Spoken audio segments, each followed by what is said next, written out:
still. Well, there's a place I've come to know well, led by a man named Sty. He's full of stories, he is quite a guy. Sit around the campfire and hear him tell his tale. Some may be able to relate to him quite well. We're all just people looking for a place to go. Well, Sty has made one, and it is quite a show. Come meet Sty, he's quite the guy. If you're feeling lonely, come and make a friend. If you need a story, on Sty you can depend. His voice is soothing like a lullaby. Sometimes he brings a tear to my eye. Sit around the campfire and hear him tell his tale. Some may be able to relate to him quite well. We're all just people looking for a place to go. Well, Sty has made one, and it is quite a show. Come meet Sty, he's quite the guy.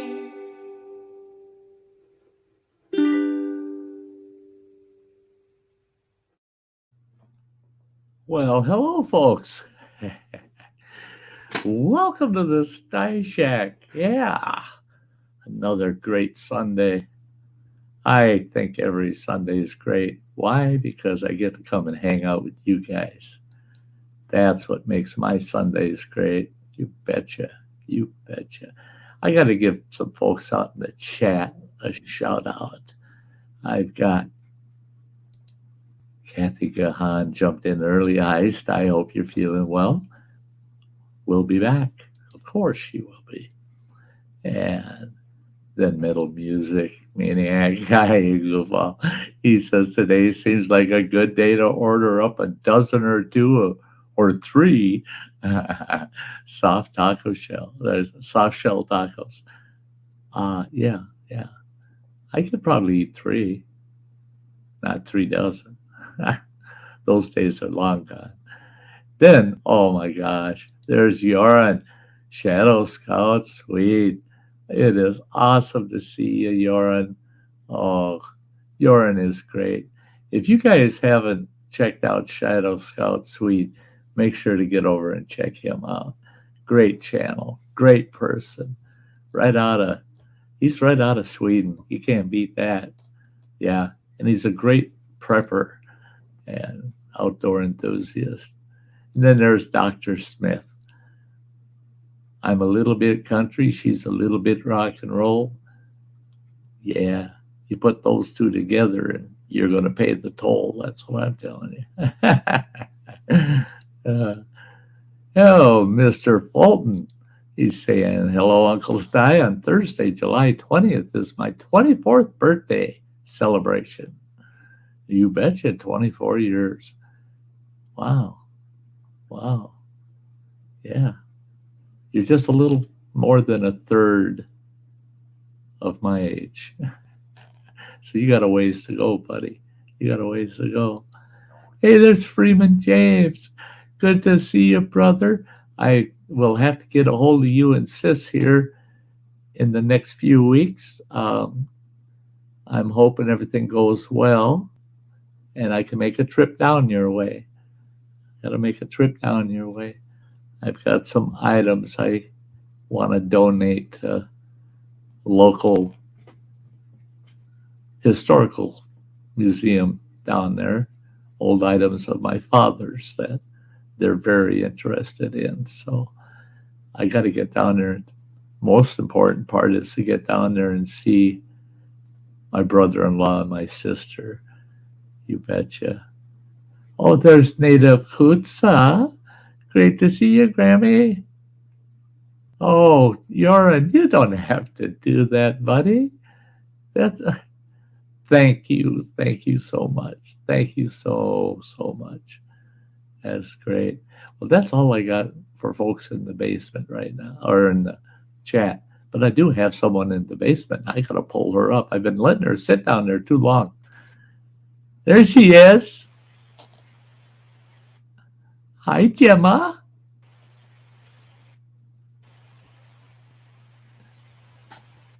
How you doing, girl? We're not hearing you. Hey, everybody. Now we're hearing you. Aha. Great to see you.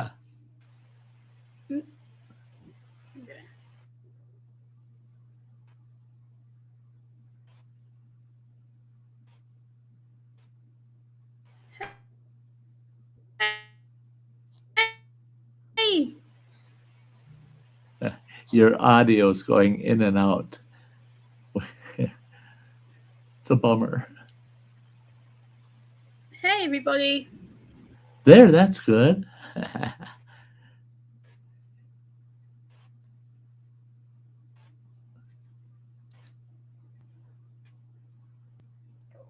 That does cheer me up, Yoren. Anything like that goes right into my bucket list. I'm hoping this coming week I can actually get out and do a couple of things. Go for a ride somewhere, take my cameras with, and shoot some scenery even just for some content.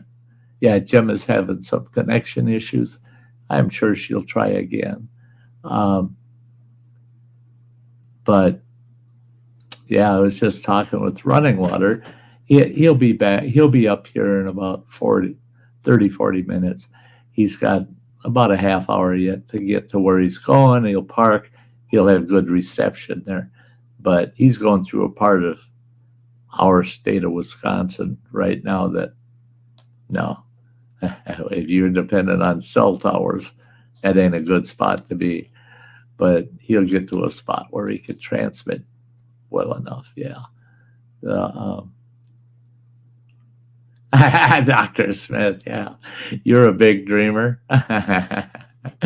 He says, so are you going to do some skydiving, Sty? Oh, geez. I'll tell you what. If I were to fall 4 or 5 feet, that'd be skydiving for this old fart. I tell you what.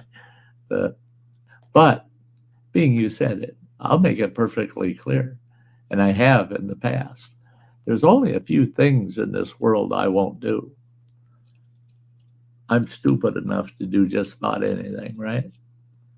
I'm not jumping out of a perfectly good airplane. Nope. My very first skydiving attempt would be because the plane is crashing. I'm getting the hell out of it. The other thing I won't do is jump off of anything with a big ass rubber band tied around my ankles. I'll tell you what, these guys are nuts. They are freaking nuts. Bungee jumping? No, I ain't doing it. And they say, well, the risk is like flying on an airplane. I don't know. No. I've flown all over the country, man. I don't even know how many flights I've been on. I've flown all over, private, commercial flights, everything. I don't mind flying. Jumping off something with a goddamn bungee cord tied to my ankles, that ain't happening. No way in the world. And for good reason. I've watched enough of these tragedy videos, and I've seen enough of these guys. They jump off, the cord is too damn long, and they're jumping off a bridge, and there's a river down below. Well, a big creek. They call it a river. But it's got boulders, rocks, big rocks all over the place. And I watched the one video, and that guy bounced off that rock, went flying back up in the air, totally unconscious, came back down, slapped the water the second time down, missed the rock. The guy's permanently a quadriplegic, broke his frickin' neck. Another one I watched, the guy jumped off a bridge, and he went down, and he comes way up, and he hit the bottom of the damn bridge. Well, he was all messed up too. He ended up being a paraplegic, or his legs never again will work. That's just two examples of the ones that some of them were really bad. The one guy jumped off this big tower, jumped off the tower, and his bungee strap stretching out tight, but he's still about 40 feet off the ground when it gets to the end, and the damn bungee strap broke. Well, you fall 40 feet flat on your face and tell me it don't matter if it's 40 or 80 feet, that's going to frickin' hurt. And he got kind of messed. He was a few broken bones, kind of messed up. And after watching those, I said, yeah, if you're stupid enough to do that, have at it. If that's what you want to do. This old boy ain't doing that shit. Ain't happening. No. I'm not a butterfly. No. What's you're saying? I won't do skydiving either. First of all, I don't like to fly, and I don't like the heights, and I don't like bungee jumping either, and that is something I would not do either. Good for you. Now, one thing I actually tried, and it wasn't that terribly long. That was long enough. It was 100 yards. That's 300 feet. That was pretty long. And that's zip lining. And that one was pretty interesting, actually. I was nervous. It went through the woods, and trees are zipping past you. Some of them are only that far away from you. Through the woods. But I only did it once. Took one ride, and I said, whoa, that was pretty awesome. Got the adrenaline right up there. And they said, you want to go again? No, I don't need to. I did it once. Once is enough. I did it. Yeah.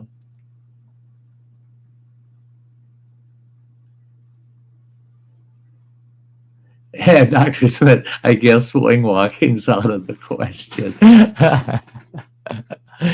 If the plane's on the ground, I got no problem walking on its wings. You put that bugger up in the air and you open the door. I ain't going out that door. No. Nope. There's only two places that door should ever be open, and that's on the ground. Before you take off, and on the ground after you land. That's the only time you should open that door.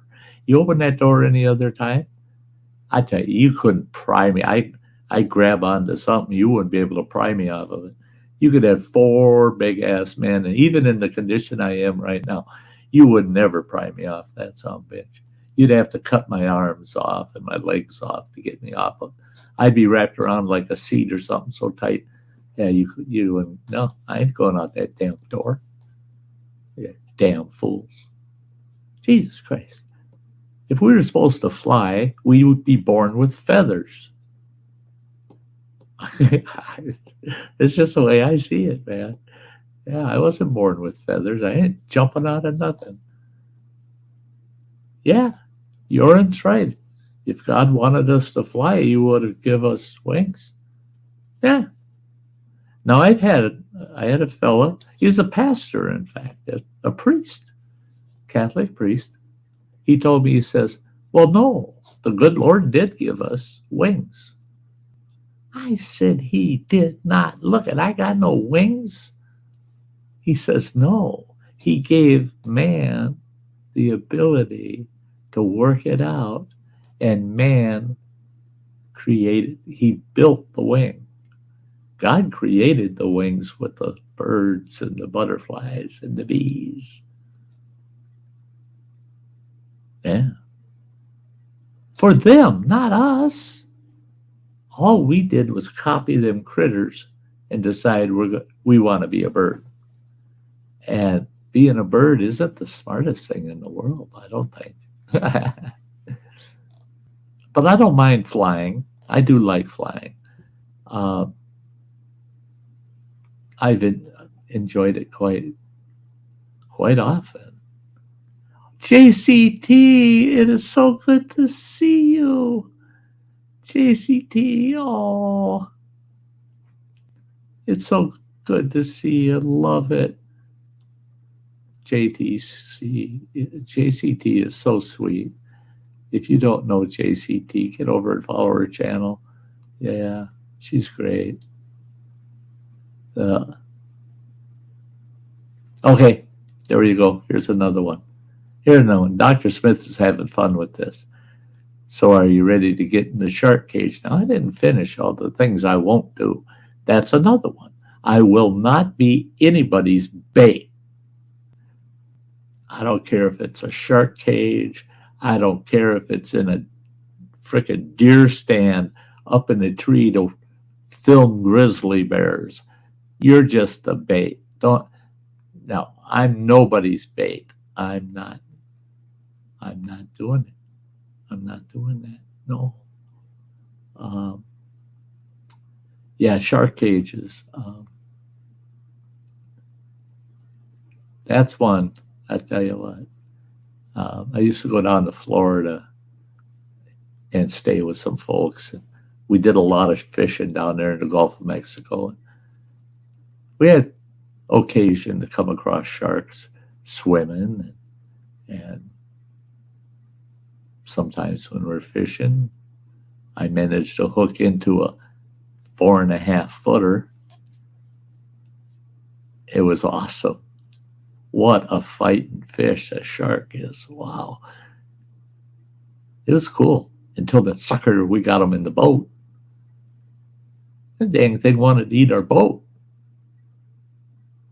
If it couldn't get us, it was chewing on anything it could get its mouth on. That thing was nasty.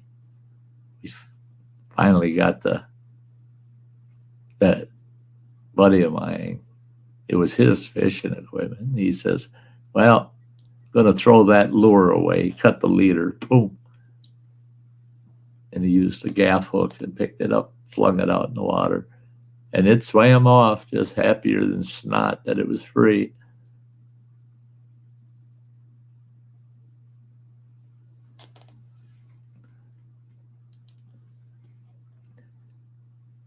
Man invented the seatbelt to keep us from becoming a fly.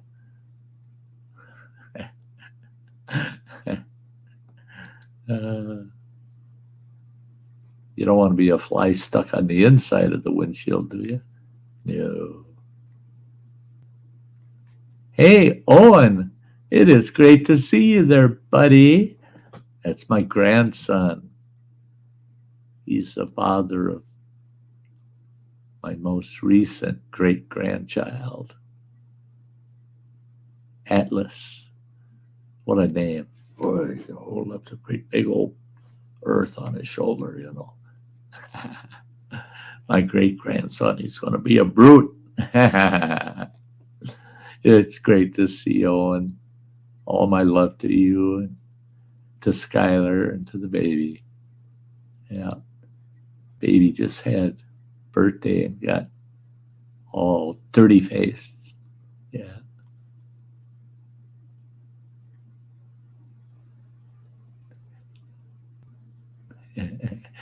And teacup. Dr. Smith says, I love teacup.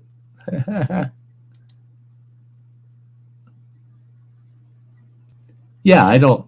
You're right, metal music. It's better to catch the fish than being one. That's, yeah. Don't need a shark cage for what I want to do with sharks. I'd rather catch one than be its bait, you know, to be another fish for it to eat. Oh, there you go, urine. That one I'd be interested in doing. It's dangerous, man. It's nasty. I tell you what. They say that of all land animals, that there's nothing in comparison to a Cape buffalo, an African water buffalo. There's nothing more dangerous to hunt. It's safer hunting lions and tigers and bears than it is a water buffalo. Because if that bugger gets wind of you and figures out where you're at, they'll go after you, and they don't give a shit if you're trying to kill them or not. They just know they're going to stomp the hell out of you. And oh yeah, I've known several individuals that have hunted Africa inside and out. I mean, they've hunted almost the whole continent, and they said, "Oh man, having to hunt the Cape buffalo is scary." They said them big nasty water buffaloes. The one guy, the buffalo he took was rather small. Wasn't fully matured, I guess. But the other buddy of mine, he shot a brute, man. He had the head of that buffalo mounted. He's got it in his game room, which his game room is 40 feet wide, 80 feet long. That's how big his game room. He's got a full mounted elk, bull elk in there. He's got a full mounted leopard in there. A lot of full mounted animals. He's got a full mounted crocodile. He killed, I think that one was, he got it in Australia, actually. And on top of it, a great big old glass table. Its back is holding that table. And you can sit easily 8 people at that table. That frickin' crocodile's huge. It was 18 feet long. 18 frickin' feet long. It was longer than my living room. Damn near twice as long as my living room. That damn thing come in my front door by its time its tail got through the door. Its nose is in my kitchen, and it's only got another 12 feet, and it's going out the back door. Yeah.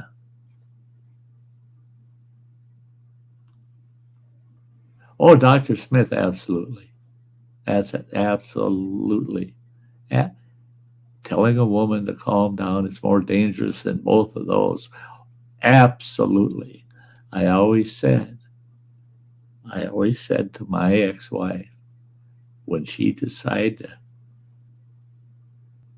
get upset, I'd always, and it did calm her down.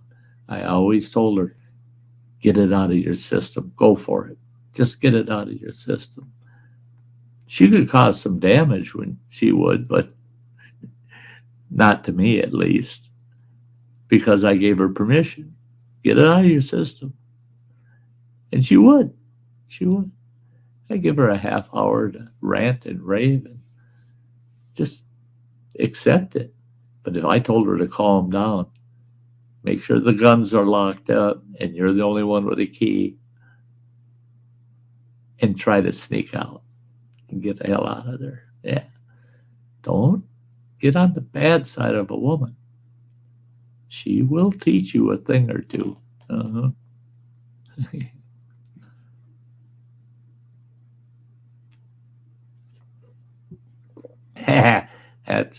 That's right.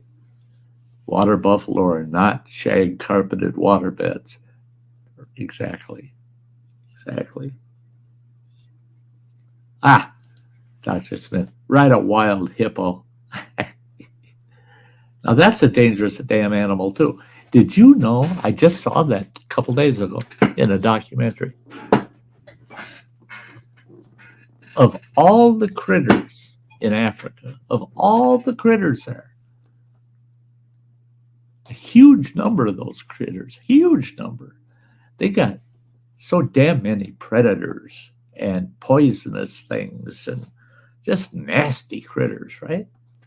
But out of all the critters in Africa, the ones that kill more humans annually every year is the hippo. And it's been that way as far back as they've been counting it, getting the statistics. Every year, more people are killed in Africa by hippos than any other animal. I would have thought it would be something like the lion or something, No, it's a hippo. It's just a hippo. Just a. Oh, there, Ian Matthews. Great to see ya. Awesome. Oh, and there's Kathy. Oh, Kathy Gahan. I told you Kathy would be here. Yeah, Kathy's in the house. Great to see you, sweetie. Native Coots, are you still listening in the background, girl?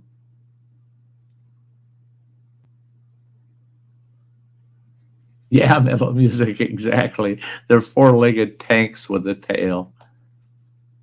Now, if I could be a critter, reincarnation, you're going to come back as a critter. Which one would you like to be? And if hippo or rhinoceros or even an elephant, us on the list, I don't want to be any of them. No. That's all a rhinoceros is too, is a big old tank with a big old spear on his head. You look at those things, they're actually a nasty, ornery animal. And they don't look nice. None of them, as far as I'm concerned, even elephants. Dumbo, the animated Disney Dumbo, he's cute. Real elephants, even baby elephants to me aren't cute.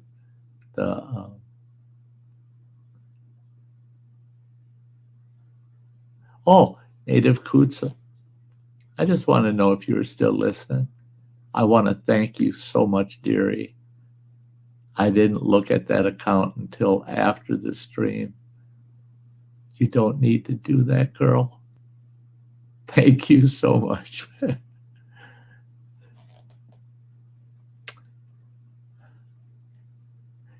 She's a sweetheart, guys. Ada Grammy.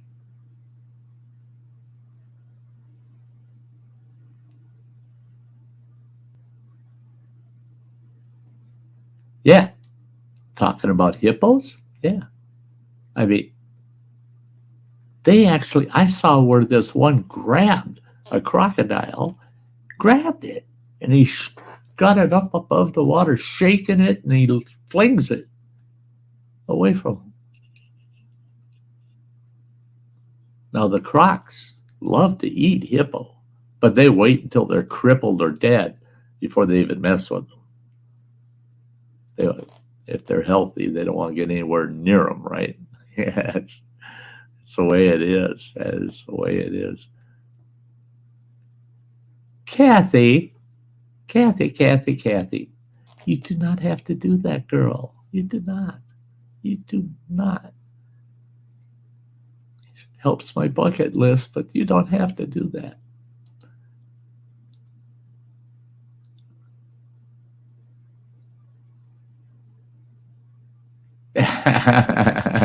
Metal music. I'd rather see Sty come back as a giant turtle, be with us another 170 years. No. I wish I could be around long enough to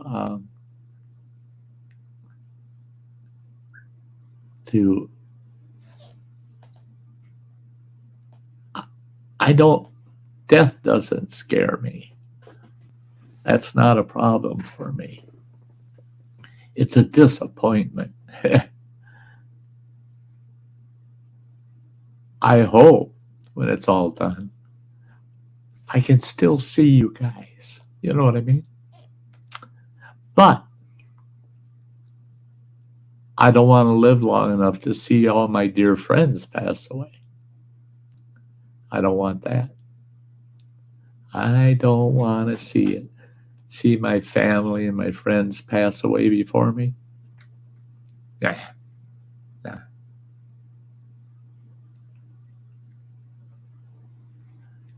Yeah, Joran says he'd be a wolf. That's a good choice. I think that's a good choice. I'd like to come back as a bald eagle. Yeah, I want to come back as a bald eagle. They got a pretty good life expectancy, you know. They had one in captivity to live 40 years. So that's pretty good. Come back as a bald eagle just because now I got wings. I can fly. Yeah, yeah. And I can go wherever I want. Go wherever I want. I would love that.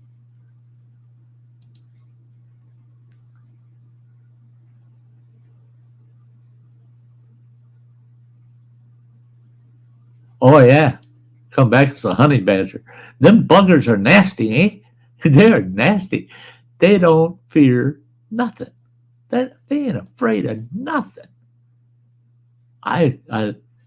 Any new documentaries or anything about a honey badger comes up, man, I gotta watch it. I've got every video that I've been able to find on YouTube saved as watch laters of honey badgers because I love that. That's a nasty animal. Nasty animal. And everybody, they talk about the Tasmanian devil. Well, you know, that little black furry, looks like a baby puppy animal. The only nasty thing really about them, well, they got a real nasty bite, you know, but what's nasty about them is their attitude. They're like the honey badger in that sense, but the honey badger's out to attack you. But the Tasmanian devil's not always going to attack you, but they'll scream at you, and it drives you nuts. Drives you nuts the way they screech and scream, just like nasty little bugger. Oh, look at here, we got bacon stuffed donuts in the house. Great, come on in. Oops. Yeah, it's great to see a bacon stuffed donut. His channel name just kills me, man. I can't find any bacon stuffed donuts around here. Bakeries don't make them. I got it.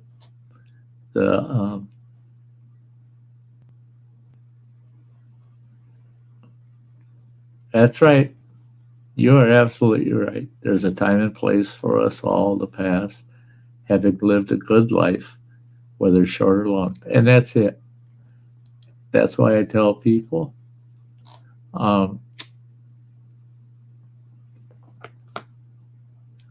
you don't realize all of the good things that you missed until it's too late to go back and do them. That's so true. That's the one thing I don't like about terminal cancer. You've got way too much time to reflect. And when you do, you enjoy all those past memories.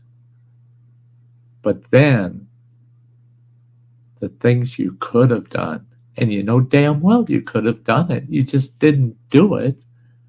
And now I can't do the things I would have loved to have done, but never did it. Never did it. Never got around to it, or I always put it off. Procrastinating, SOB. No, if there's something you want to be able to say at the end of life, I did that. That's like me ziplining once. It's all I'll ever zipline. But I can say I did that once. And that was a situation where I didn't have to. I didn't have to go out there and be a fool and zip line with these young guys. Well, wait a minute. Now that I think about it, I was in my late 20s, so I was a young guy yet. But if I hadn't just got off my ass and done it, I'd be sitting here today saying, I should have done that. I could have done that.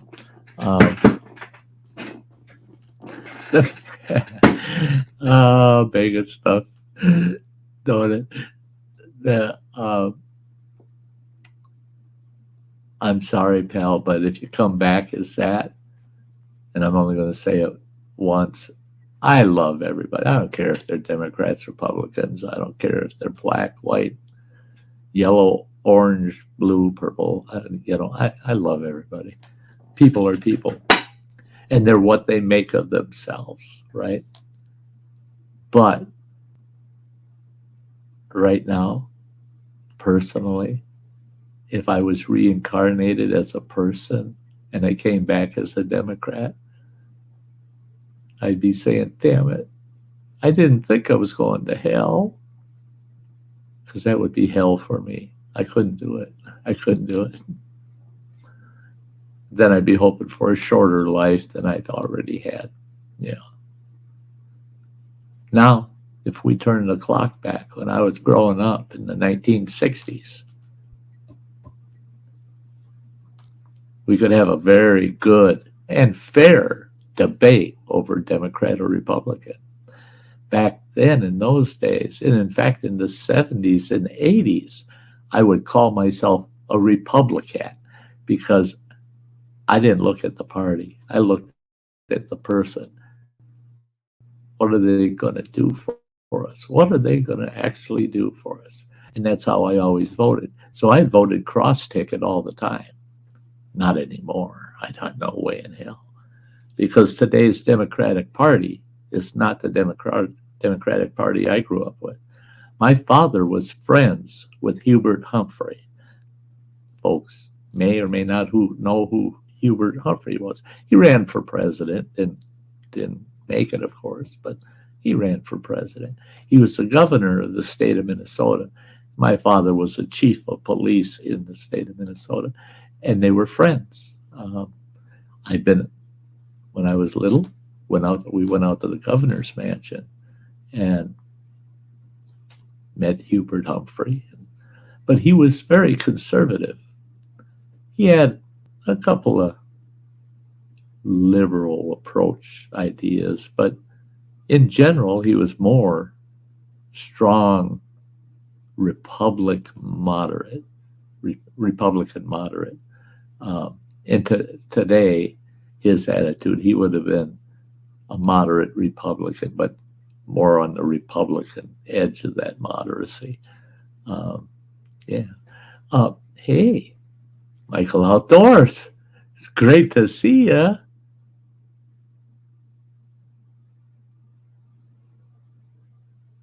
Yeah. Oh, yeah. Yeah.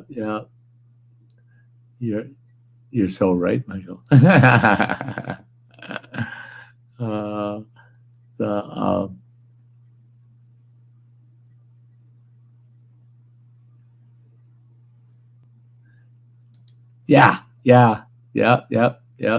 When the four lions were trying to take on the honey badger. No. You're messing with the wrong guy. I wasn't surprised because back in my teenage years, I learned, look out for the little guy because he might have an attitude. And the honey badger is definitely one of those.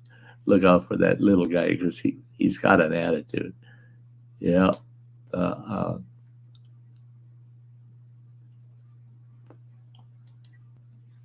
Bacon stuffed donut. I don't know if you are aware or not. Yeah, I lost the beard, didn't I? I haven't shaved in almost a month. And you can't tell really from a distance like this. Up close, you can see it, but I haven't shaved. I'm not going to shave for a while. See what the hell it does. But I have stage 4 terminal cancer.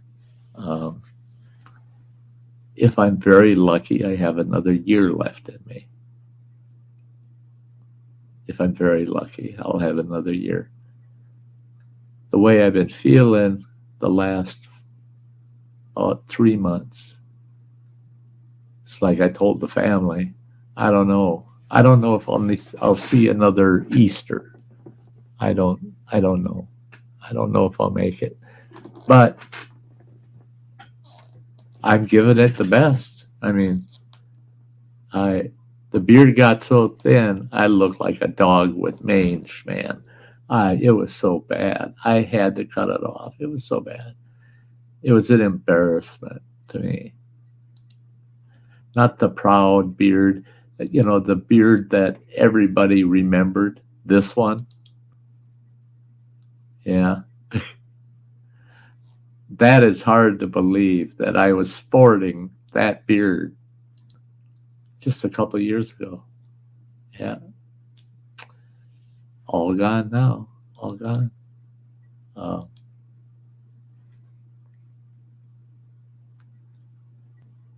Oh, Ian, you have a good night. Thank you for being here.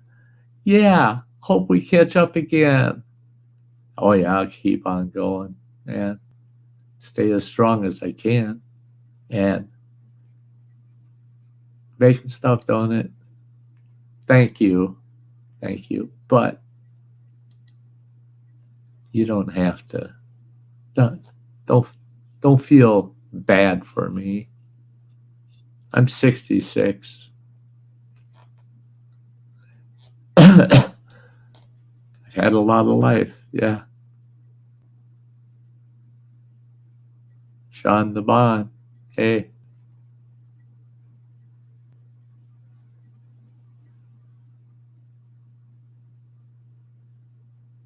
Great to see ya. Welcome to the Sty Shack. Pull up any old bench or stool or chair you can find. Come hang out here at the Sty Shack with the rest of us.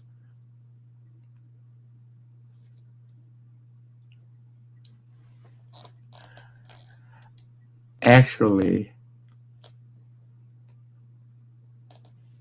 one of my favorite songs is I Was Born Under a Wandering Star. They get me into heaven, they better tie me to a tree. Because if they don't, I'll start wandering off. You know where I'll probably end up. Well, you know where you'll probably end up finding me.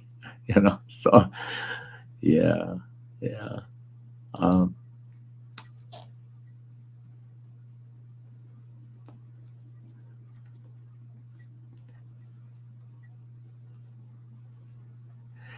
The one thing I got this fellow that comes and visits me. He's a non-denominational preacher, I guess.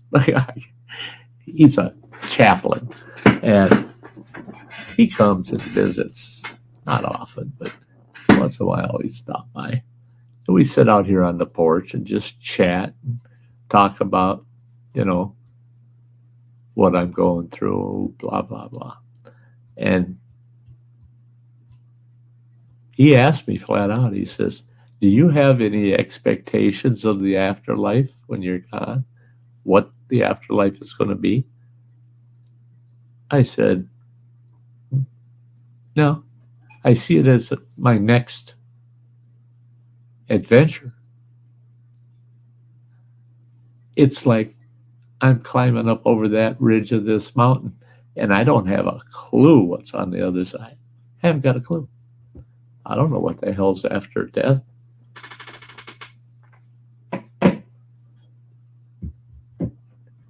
But it's just like the ridge of that mountain. When I get over the top, then I'll know.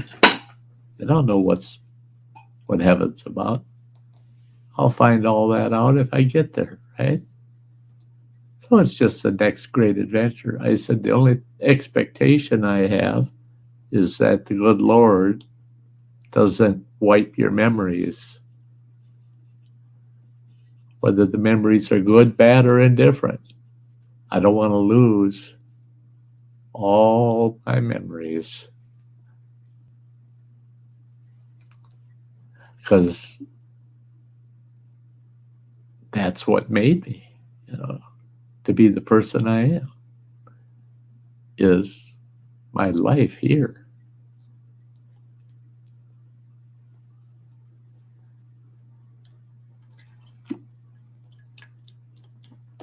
Yesterday was one of those tough days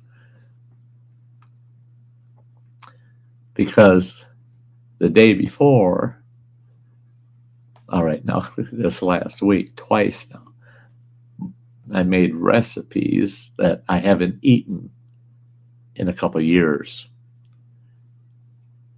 And a dear friend of mine, Cheesehead Chris, gifted me some venison. So I managed to, it was frozen. I managed to thaw out the venison steaks.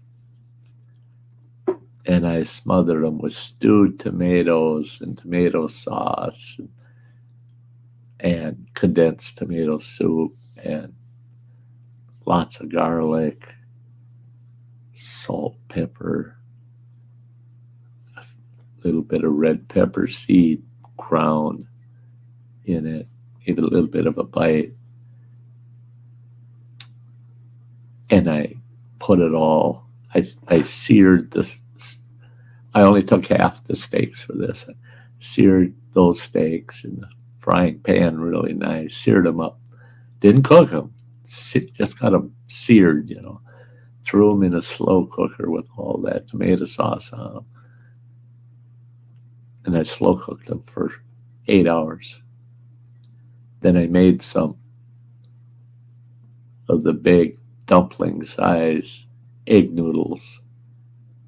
Made those up, put those egg noodles on my plate, smother them with the venison steak and the tomato sauce, little dab of sour cream on top.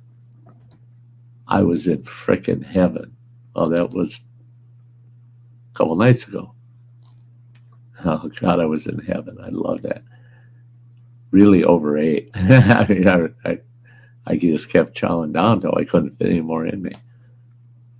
Well, yesterday, all day, I ate good yesterday, but constantly throughout the day, all I wanted to do was go out in the woods, get a small campfire going, have me a nice, tender steak, shove a frickin' pointed stick in that bugger, and cook it over an open fire on a stick.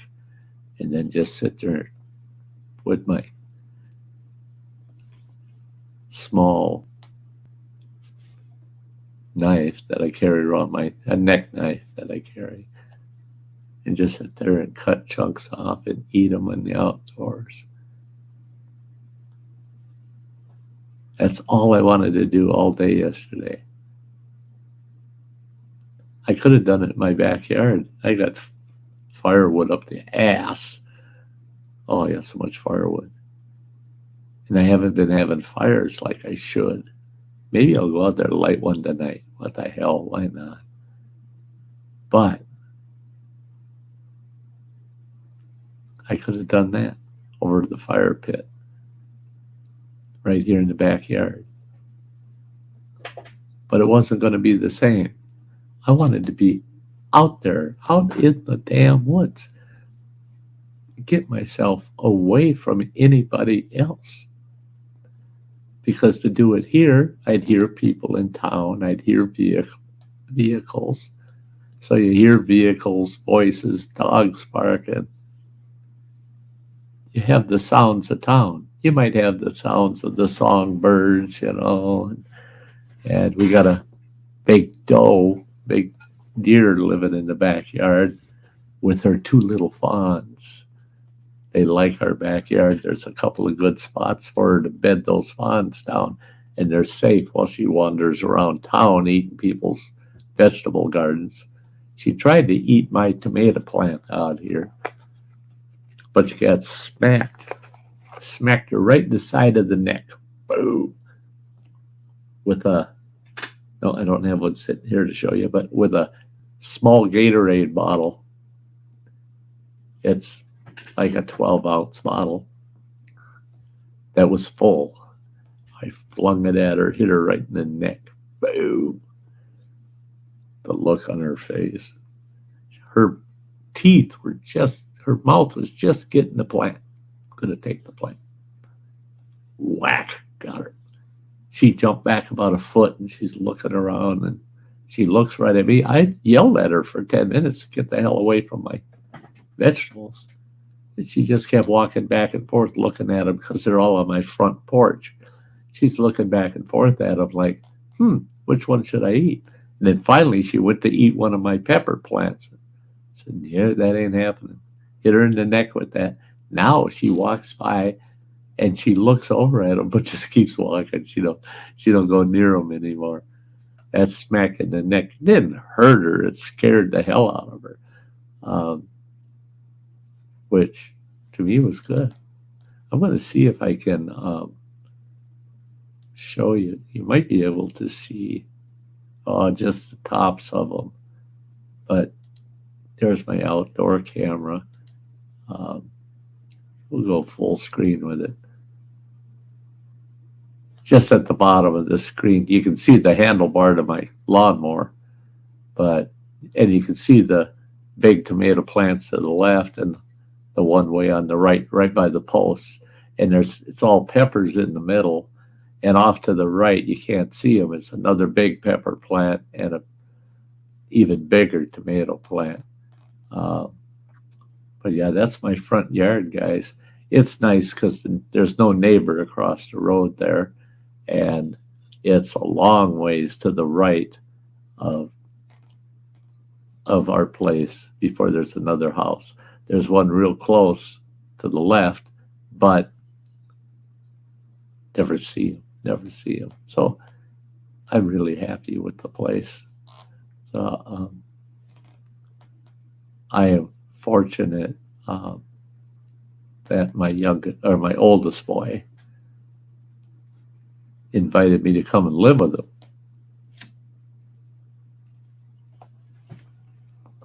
Well, my youngest boy was living with him, and he decided to go move in with his mother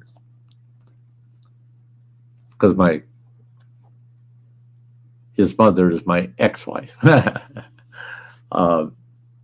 So he decided he's going to move in with her instead of living here at Running Waters. It didn't take him too long to realize it wasn't a good trade-off for him. Because here, you got this nice lawn, you got the house, Running Water's out on the road all the time. I get to see him. He has like 5 times that he comes home, and he's home for a week. A couple times it'll be like 9 days instead of 7, but he's comes home for a week, 5 times a year. I mean, out of 52 weeks, he's only home for 5 of those, 10% of the time. This last time he stopped at home, he was only here for 36 hours. It was just stop in and hidey ho, I'm going to sleep in my bed tonight, jump in the truck tomorrow, and finish my route. It's because that his company kind of goofed up his load for him and timing, so he ran out of hours to drive, so he needed somewhere to lay over, and it worked out. He was close enough that he could get home, laid over here at home for 36 hours, and then back out on the road. But my youngest boy, I mean, what a sweet deal. You live in this big house. The rent is dirt cheap. Running Water don't charge a lot for rent. And to make up the difference for the cheap rent, you mow the lawn, shovel the snow, do basic minor maintenance around the house. And the kid thought he'd be better off at his mother's. Well, plus his mother was diagnosed with stage 4 lung, liver, and colon cancer. And she damn near had it beat. They got it down to almost nothing. They said, you're getting close to being totally cancer-free. Literally down to almost nothing. She opted to stop her treatments. 6 months later, now, just recently, they did a full scan of her. It's back with a vengeance, just like my cancer came back with a vengeance.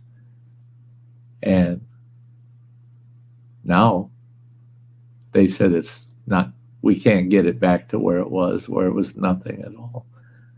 But now she's back on the treatments. She's back getting chemo and radiation. Yuck. When you're getting both of them, oh man, life is really nasty. Life isn't very good. I'm fortunately just on the chemo. And we'll find out, not this Monday, but the following Monday, we'll find out if it's still holding the cancer back. If it is, I'm happy with that. If it's reducing the cancer, I'm happier yet. But there she is. Now she's got full-blown, it's going to kill you cancer. And the youngest boy, he jumped ship, he moved.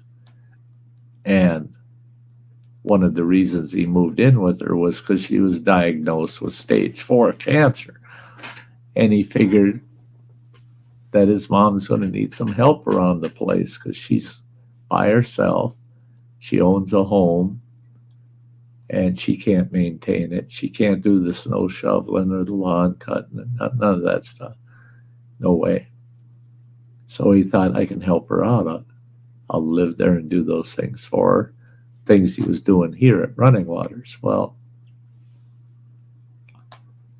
he found out, yeah, difference is she's there 24/7. She's always there. Where here he was by himself, except 5 times a year. And he found out wasn't very comfortable. And the two of them,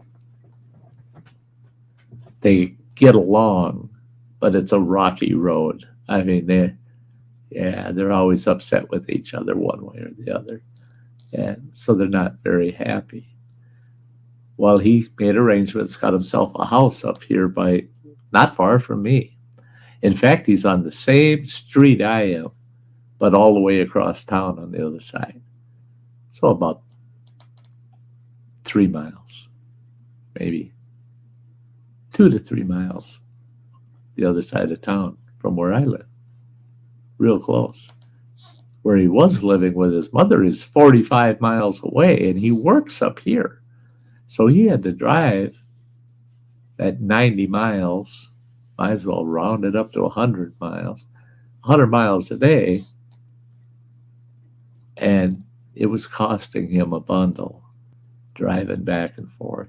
He's got a big pickup, and it's not very fuel efficient, and he's finding out how expensive it is to live 45 miles away, and they don't live in a town or near a town.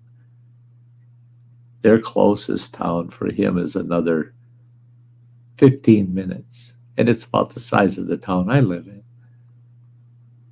I don't know why he doesn't go there, because they got everything we got. They got a Walmart and all these things down there. But he won't go to that town. He drives all the way up here. Well, he found out he can't afford to live down there. It's eating up too much of his paycheck, all this traveling, transportation. So he found a house up here. Then, after he found the house and got it, all the paperwork's done, he's ready to move in, got a move-in date. Then his mother goes and sees the doctor, gets re-diagnosed as terminal, that she's got terminal. It's terminal. They can't stop it now. And now she's alone down there again. and he's by himself up here as a bachelor. Well, he's enjoying it. And she's not. She's not enjoying her situation. I was so glad to hear she's strongly contemplating getting an apartment up here in our town, taking the things she doesn't want to just get rid of, moving those into a storage unit, and then get rid of everything else and let the damn house go back to the bank. Tell the bank flat out, take the house. Heck, you got terminal cancer, you can do that. You can do that. The house isn't even near paid off, so she's got a pretty good sized mortgage payment to make every month. Her mortgage payment is more than she'd pay rent, almost double of what she's going to pay rent here in town. So, knock on wood, she gets that all settled and done and moves herself out of that house and up here, because then she can be in a nice 1 or 2 bedroom apartment, not have to worry about maintaining anything. All of her costs are included in her rental, and everything's just right outside your door. Convenient. Healthcare is all right here. She gets her healthcare done up here anyway. She doesn't have to drive 45 miles. I live 5 minutes from our cancer center, the big cancer center. I live 5 minutes away from it. So when I have an appointment, if I'm running late, I can still get there on time. It's so close. So she needs that. She needs that. I wish her the best of luck. Wish her the best of luck. People go, well, what do you even care? She's your ex-wife. And I go, well, you know, I still love the woman. I still love the woman. I just can't live with her. I don't like her. And she don't like me either. So, but I love her, and I'm concerned. I worry about her, but I had people say, well, why didn't you find a new lady friend? Oh, I've had a few lady friends since the divorce, and only one of them wanted to get actual serious. And she even mentioned marriage once, and I go, whoa, whoa, whoa, whoa. Put the brakes on. This old boy is not in the market. No. And I'm so glad I wasn't, because it would not have been good. Hey, Matt J. And Matt's in the house. Good to see ya. Good to see you. Hope you're having a nice Sunday. Are there any races today, bud? I don't follow NASCAR. I love NASCAR, but I can't, for some reason, I can't. It's like football for me. I love football. Man, I love watching the game when I want to watch it. So, yeah, I don't follow NASCAR. And plus, I don't even have streaming service that picks it up. So,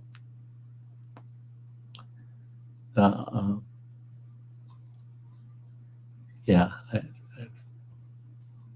But I've been watching a lot of old NASCAR on YouTube. Yeah. I'm watching Formula One and NASCAR all the time. Yeah. Well, all different genres of racing. Motorcycle, car, off-road. Yeah. I love racing in general. Yeah. Oh, Atlanta race at 7 p.m. Eastern time on the USA channel. Yeah. I don't have the USA channel. I loved it to see that they ran in Chicago. They shouldn't have told anybody they were having the race and then just have the race, because those streets are always so full of people. You just run them all over. Boom, boom, boom, boom, boom. They'd probably kill less people than they do on a holiday weekend with all the shootings they have in that town.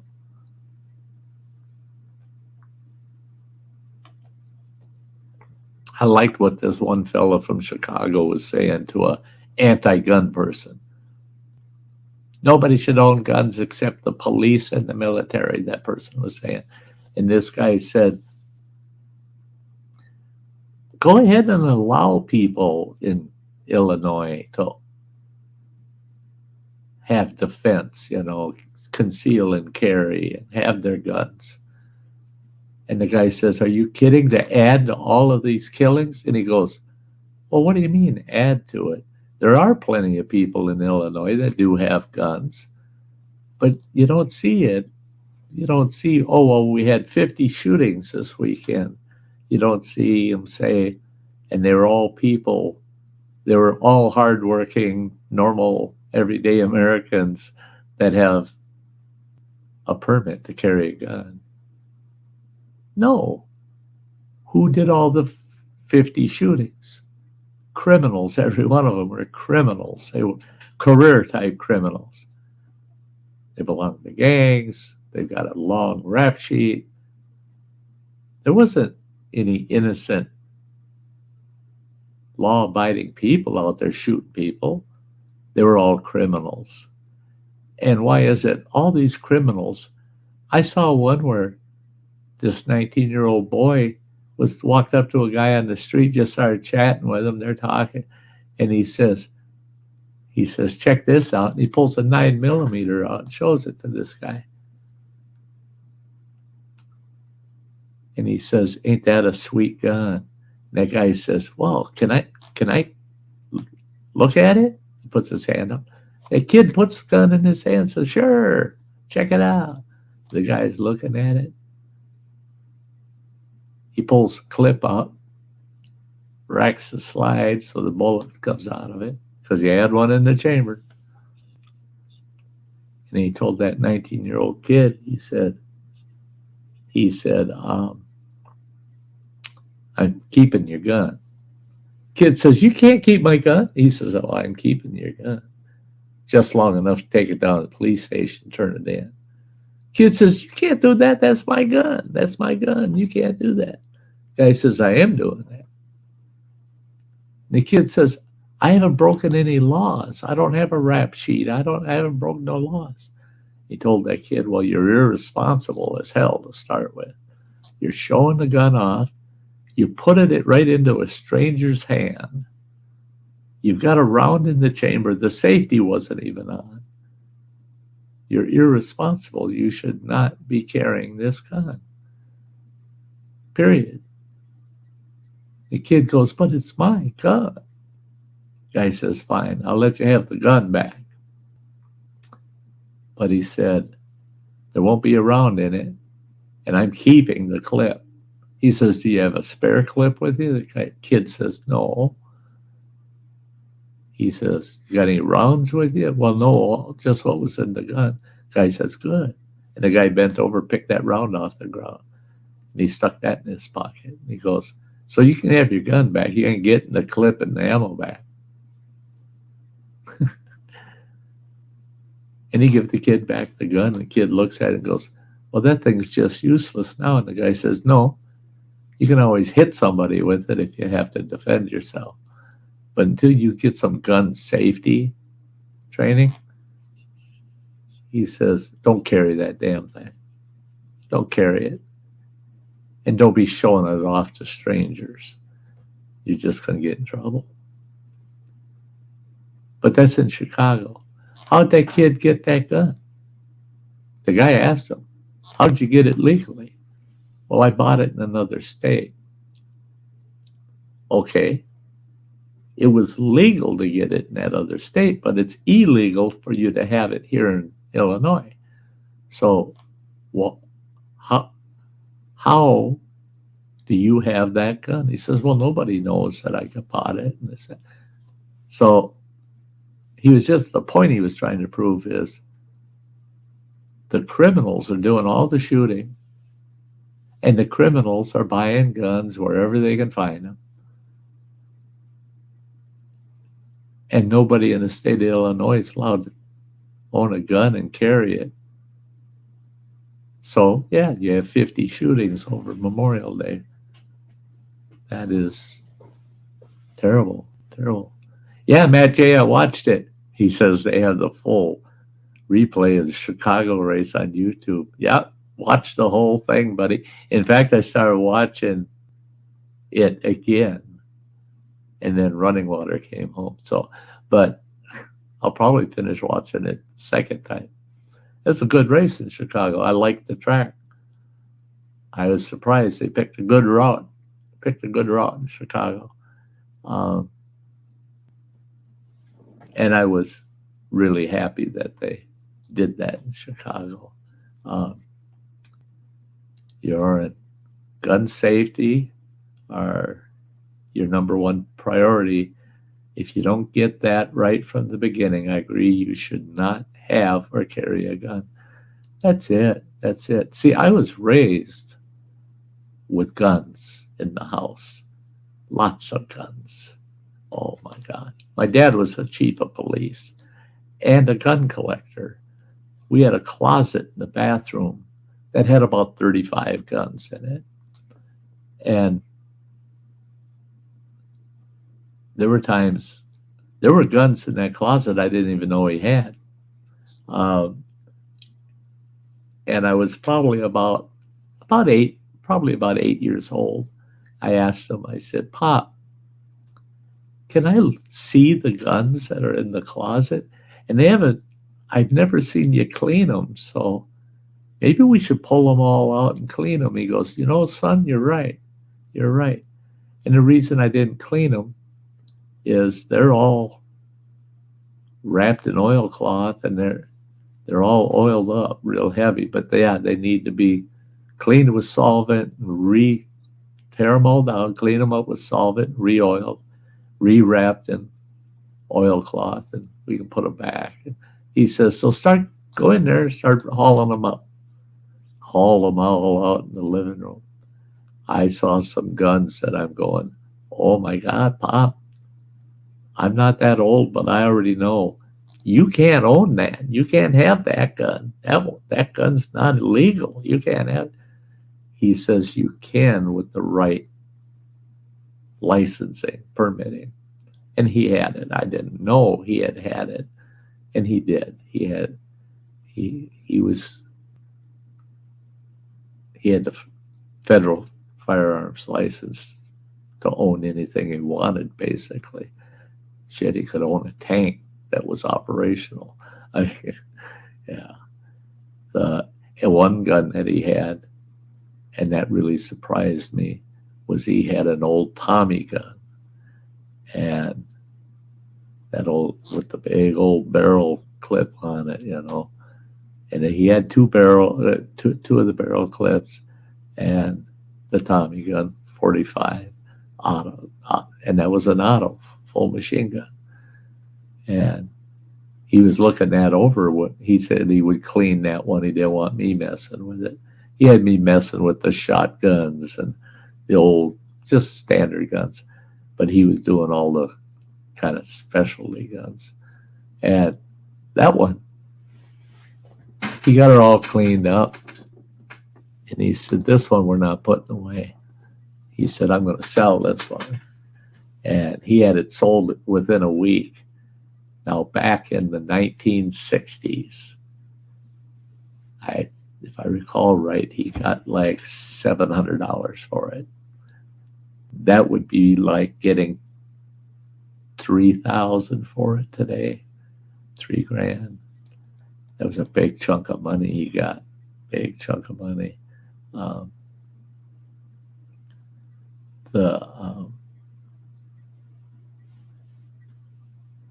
Matt, you're mentioning Chewy's. You mean the Chewy's dog food outfit? That's what Running Water gets shipped here for Beaner. Yeah, frickin' 40-pound bag of that damn dog food costs $100. and it comes in a big ass box. They drop that off. I can hear when they drop off. Boom, boom. Whole damn house shakes. I go, oh, Chewy orders here. Go out and get the dog's food. Yeah, yeah.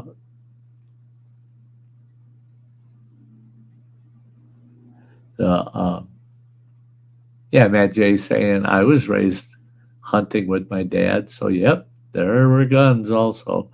And that's it. Is my pop take us out. What we did mostly was squirrel hunting locally, not too far out of town. And a little bit of deer hunting. But I started hunting more as a teenager on my own, going out on my own and hunting. But I got into hunting and trapping. And I was encouraged by my granddad years before that when I got a little older, that I should really put my time into hunting and trapping and fishing. And he says, you'll learn more about the outdoors doing that. I said, oh, cool. Okay, yeah, I'll take your advice. And both him and my pop were long in the grave, and I got that burr in my saddle, and I said, I got to do me some hunting. And then I got into fishing a lot more. I love to fish. And then I got into trapping. I made a lot of money at the time trapping. When you're getting 15 to 25 muskrats a day, yeah, you could make some money back then. But boy, was that a lot of work. Oh, holy shit. I watch these guys trapping nowadays, and I just go, I've been there, done that. Have at it. If you like getting cold, wet, miserable, yeah. Yeah, Matt, fishing. Oh, man. I love to fish. Somewhere I think I still got some pictures of the boat I restored. I might do that this week, try to find one of those pictures, show it off here on the live stream. But this boat, it was 14 feet long with a modified tri-hull. Very stable boat. Rode, shit. I think it only sat in the water about 6 inches. I could go into the shallows anywhere with it. Had an awesome remote controlled trolling motor in the front. That was a nice trolling motor too. I just a flick on my dashboard at the steering wheel. There's a flick of a switch.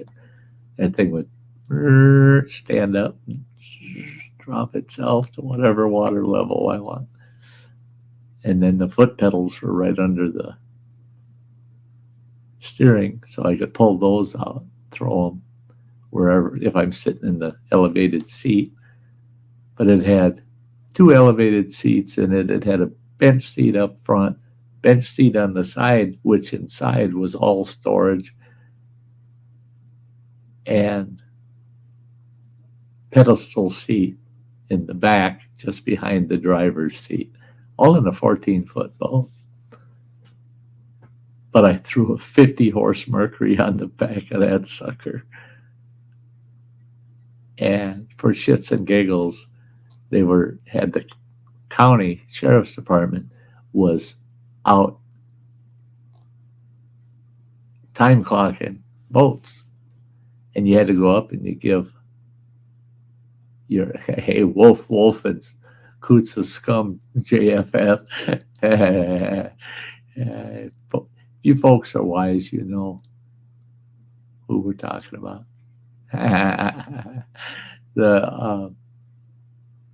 But yeah, that boat, holy shit. When you cranked her full throttle, there was only about 8 to 10 inches of the boat actually touching the water back at the stern. That sucker, oh my God. So they're out there clocking boats, and you go up to the landing and you get your name on the list. You go out there and they'll time test you, and you can pull in and they give you a readout of how fast your boat was going.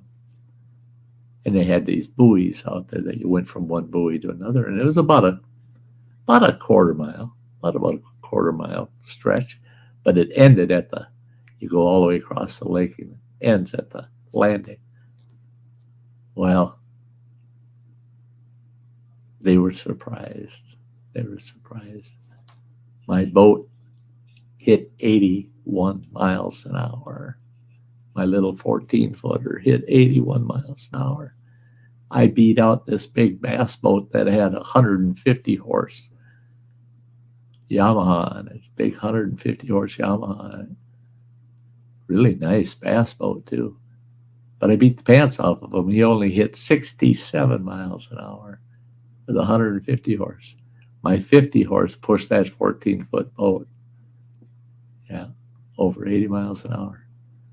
Scary.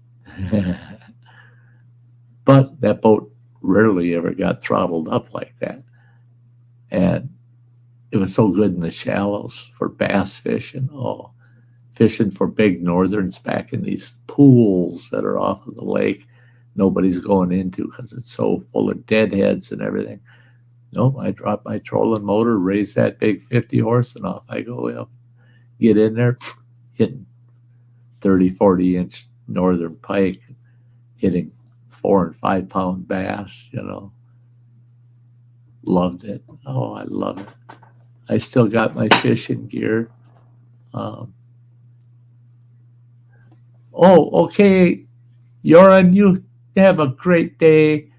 And, man, I hope we can get back together here more often, man. It's so good to see you. So, and thank you for posting everything you're doing over in the Sty Shack. Love it. I love it.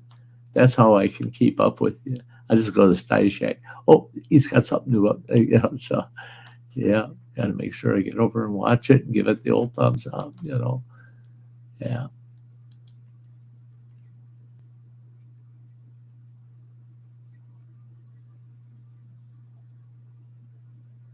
Yeah,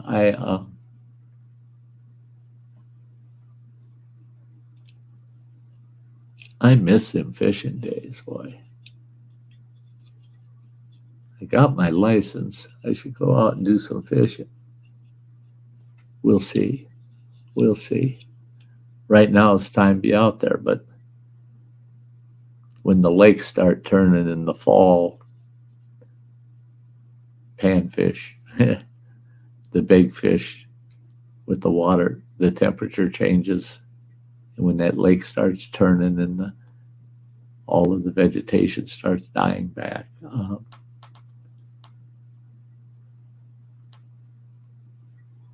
Oh, good for you. 4-week vacation for Yoran. Yes. 4 gold stars for that. Awesome.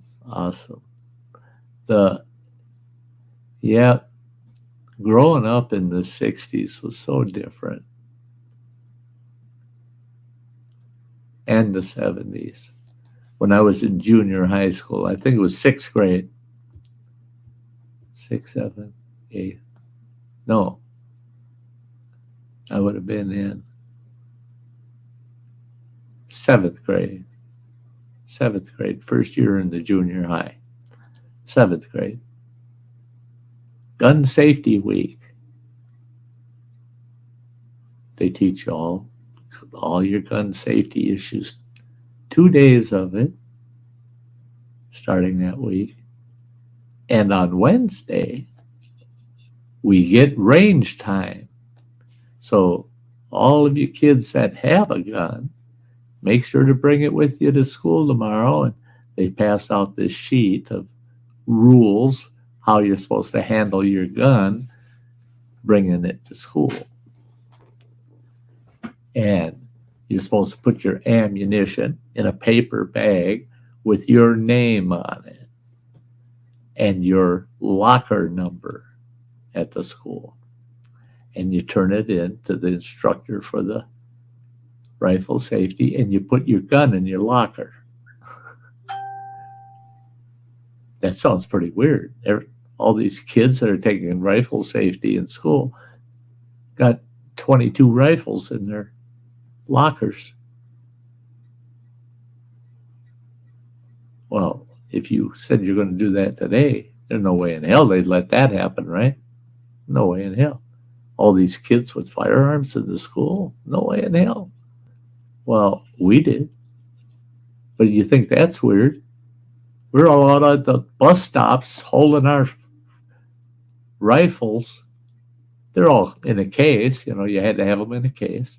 But we're all out there with our rifles and our ammo in a paper bag stuffed in our pocket, waiting for the school bus. We get on the school bus, and you can tell all the kids that got rifle safety that day.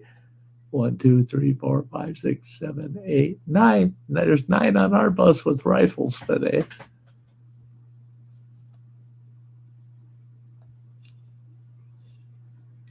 And they said, these politicians, all the way back in the 60s, said, we're here to make things better for our country. We're here to make things better. Why can't kids carry rifles to school for rifle safety today? Well, they can't, because there's a kid carrying a rifle that's going to go in that school and shoot the place up. What in the hell is wrong with our country? And when you bring up the past, they start yelling at you, oh yeah, back when you were really racist, and back when you were really violent, and crime was out of control. No, it wasn't. I was there. I saw it. No, it wasn't. It was a time of peace.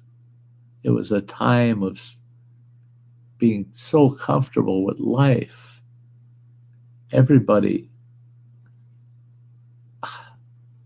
people weren't sad and upset about anything unless they had a tragedy happen in their life, because everyday life was good. We were happy. My dad, like I said, he was the chief of police. 16 years as the chief of police of our community. And in that 16 years, he only drew his gun 3 times. In 16 years, did he ever have to draw his gun? Did he ever fire it? Not once. He never had to fire it in the line of duty. Not once in 16 years.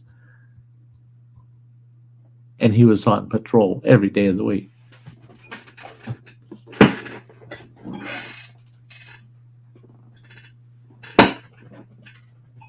There wasn't a person in town to see that squad car coming that didn't hesitate and wait, not because they were nervous, but so that my pop would see him.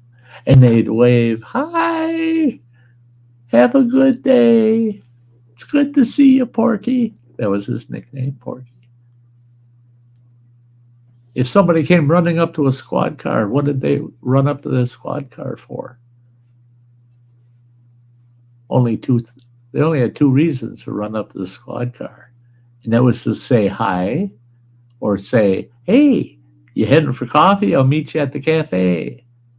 Or, Porky, we've got an emergency. We got this or that and this. We need your help. That's the only 2 reasons anybody ran up to the squad car, was they needed help, or they just wanted to say hi and say they appreciated how peaceful our town was every day. I'd ride with them in the squad car, and I saw it every day. People pointing out my father or some of his officers. He had 3 other officers. Always being praised and thanked by the community.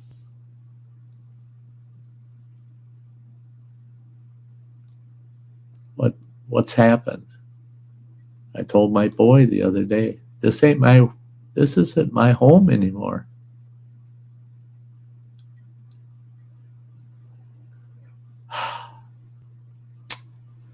What would a person have to do to turn us back to, say, 1967?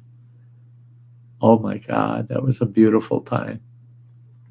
God, that was so wonderful. So wonderful.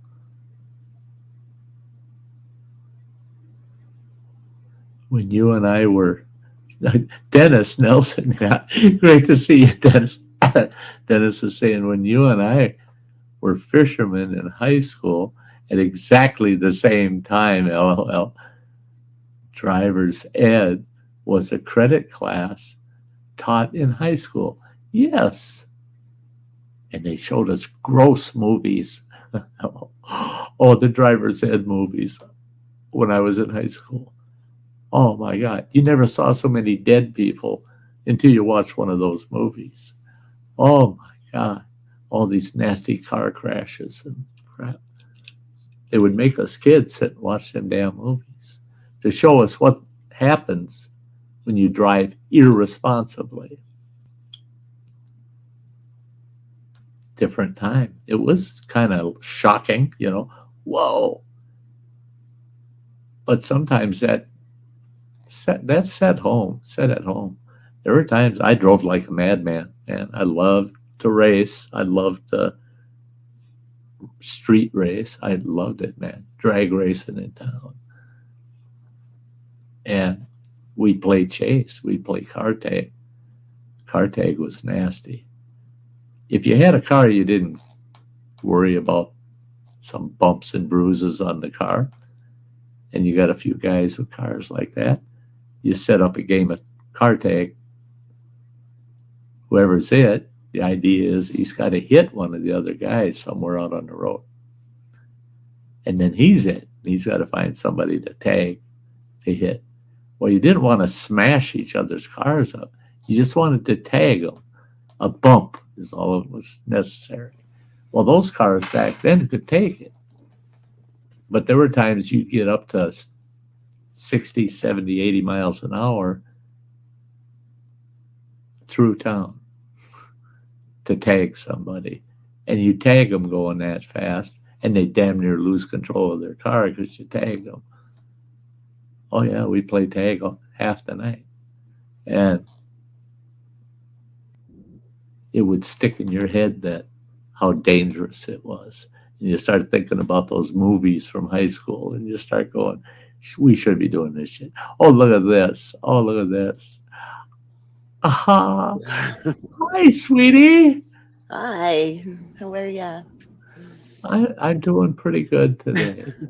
There we are. I have to go back and mute my YouTube. Maybe when we were echoing in my ear. Yeah, at least there was no echoing on this side. You can listen to the echoing. We're not here. I hate that. I'll do that is I'll have I've got in fact, I should do that right now. Good. Yeah, it stayed muted because I've got the stream on YouTube running in the background. And a lot of times I forget to mute it. And if I click on the tab, it's right there. It's back on, And it's like, oh, damn it. Then I'm trying to get it. Mute. I don't know why I run it on this side.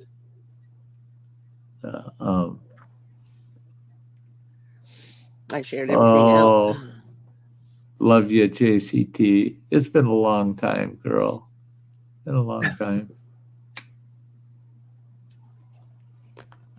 I follow JCT. I used to love it. Love watching it back when I was healthy. When she's fixing meals, especially breakfast, and then she'll take a walk outside. You see that beautiful lake out front of the place, and all of her plants along the front. JCT says I'm cooking. I'm not surprised. I'm not surprised. I actually did some cooking this last week. Did That you? I am I got surprised. some stuff soaking over there. Oh yeah, marinating. Barbecue briquettes. No, barbecue briquettes. Gonna make some pork ribs. Ooh, I've got a I pork bought loin, a yesterday. bacon wrapped pork loin that Ooh, weighs about, I don't know, 2 to 3 pounds. It's not huge, but 2 to 3 pounds. And I want to slow cook that out on the grill. Well, I ain't got nobody to help eat the goddamn thing. I'll eat maybe a fourth of it, And,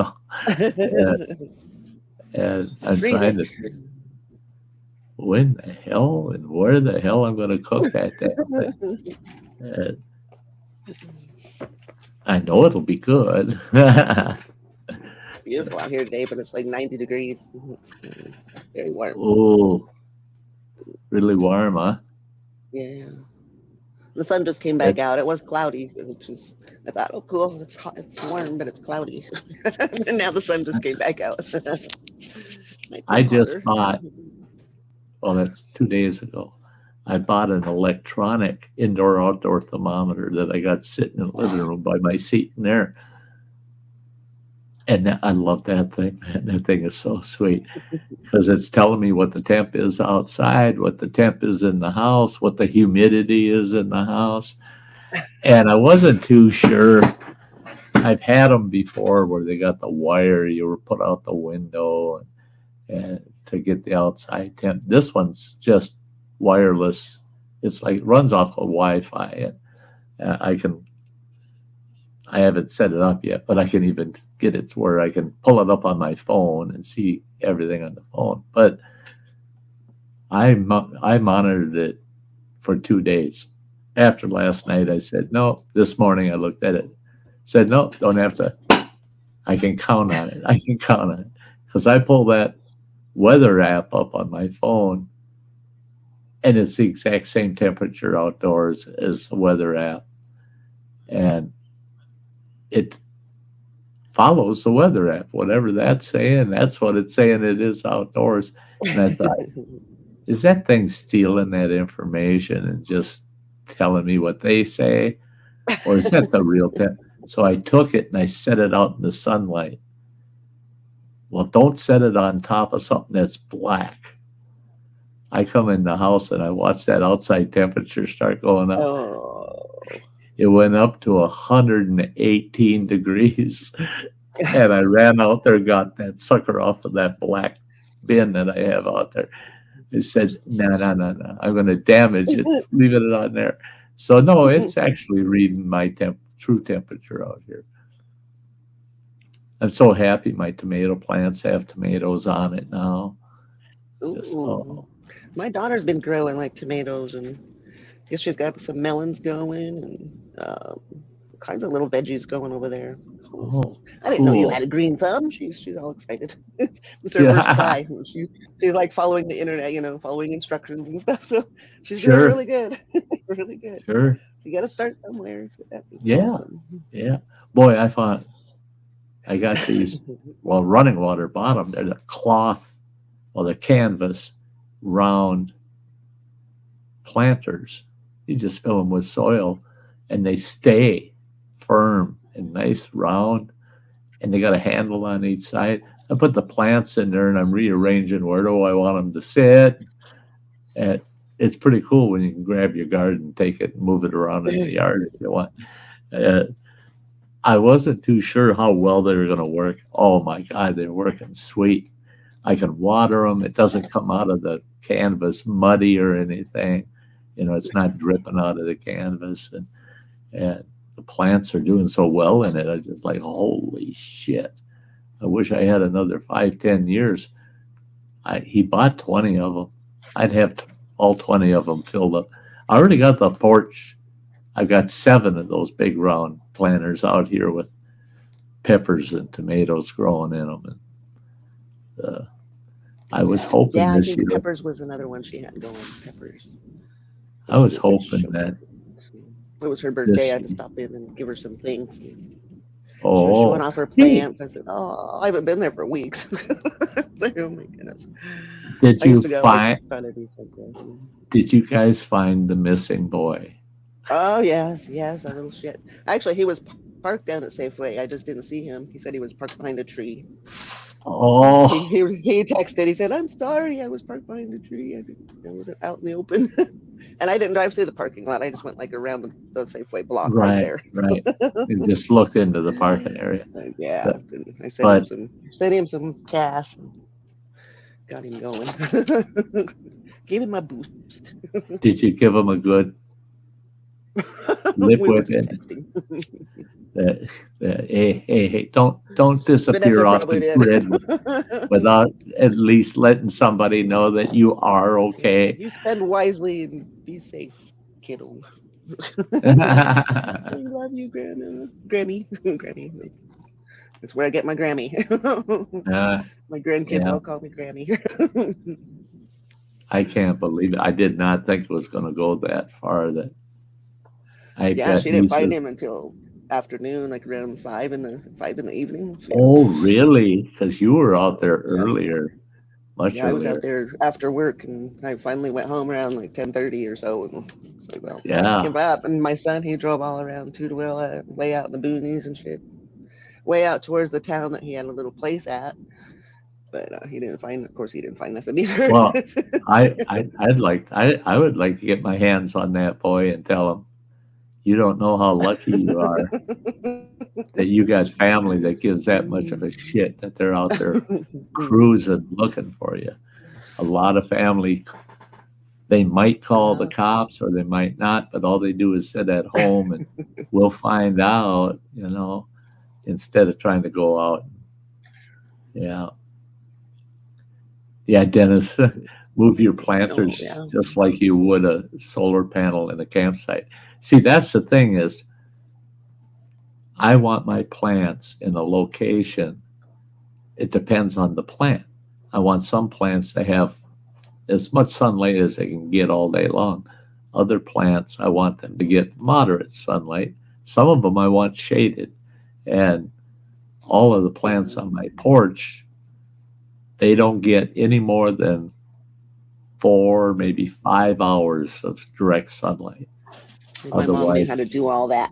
She knew what plants liked sun and what plants didn't. Yeah. She knew all that stuff. Tomatoes and peppers like sun, but they don't like it all day long unless you're keeping that soil awful moist constantly. Otherwise, you cut your watering way back and they grow pretty hardy having half a day of shade. And the tomatoes won't grow. That's one thing. I've had a lot of people say, oh, my tomatoes, every one of them crack. They get a crack in them, like a wound. And I told them, I said, you're watering them way too much and they're not getting enough sunlight. They said, what do you mean? I said, they're growing too fast.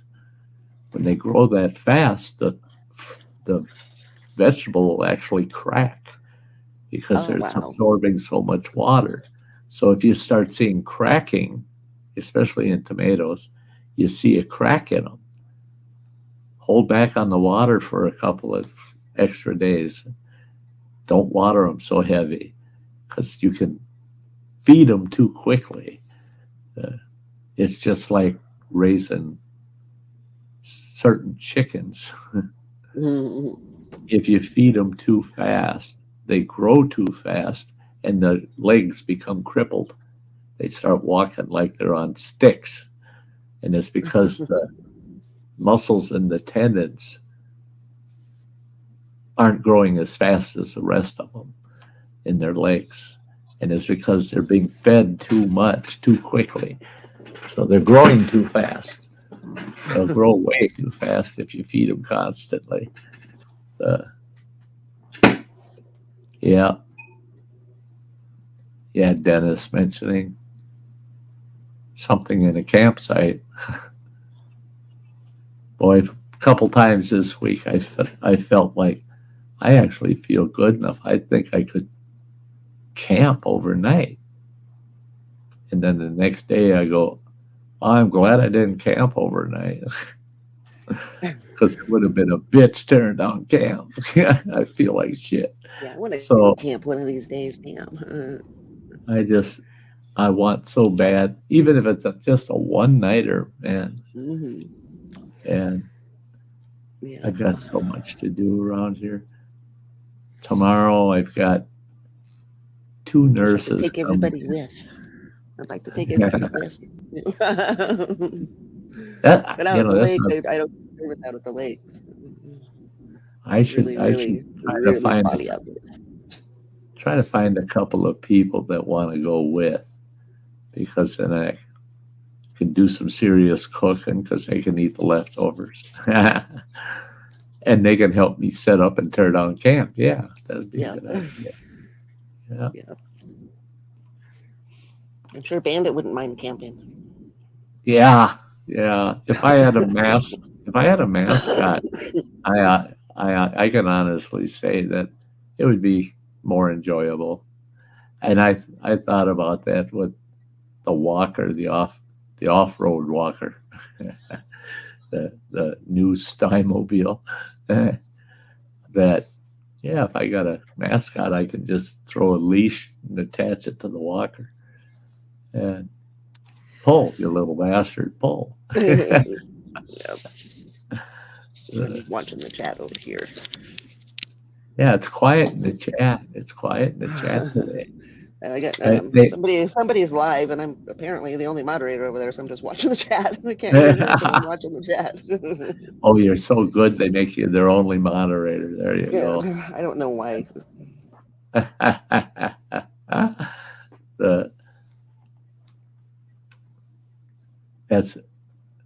I have people asking me, why don't you have more moderators? Do you see any problems? Do you ever see problems out in my chat? She had some last time. I must have the right amount of moderators. Usually she doesn't have. I think all mine are moderators. When someone gray comes in, they're just. Usually Wolf is the one that likes to bite them. Likes to bite them? Bite them. Yeah, he bites them. And I see the advantages. I almost did it. Well, I should say I did it. That was when I first started streaming, and we were having lots of trouble. And then I decided, okay, anybody that I've seen come to the channel more than twice and they're friendly on the chat, I'm going to make them moderators. And I made almost everybody a mod. And somebody gray come in. Boy, everybody's watching whatever they say. Okay, because I can see everybody's browsers lingering above their names. Yeah. And then I ended up with mods attacking each other. And I'm like, no.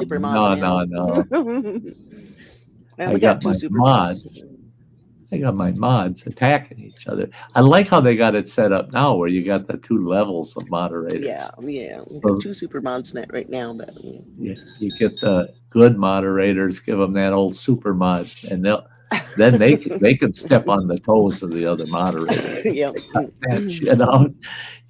No fight between you guys on the stream. I even had one person.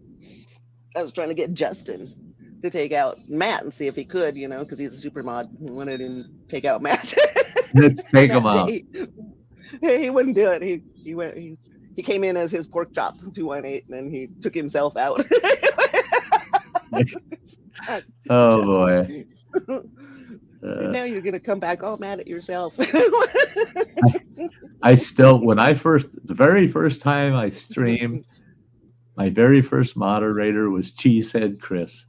And Cheesehead, that shit. He'd get on there and threaten people, but he'd never do anything.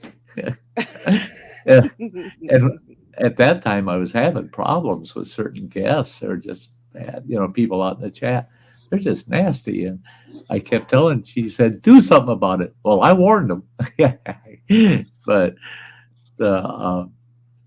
But then when I got monetized, I had running water as one of my earlier mods too. I'll never forget that shit. I had Oh yeah. Cab 7 give me $20. Ben, yeah. Ben, yep. I remember that. Congratulations for becoming monetized. And all of a sudden, boom, hidden on timeout. I'm like, well, who the hell did? And then I read it by running water. My own kid. I'm on there. No.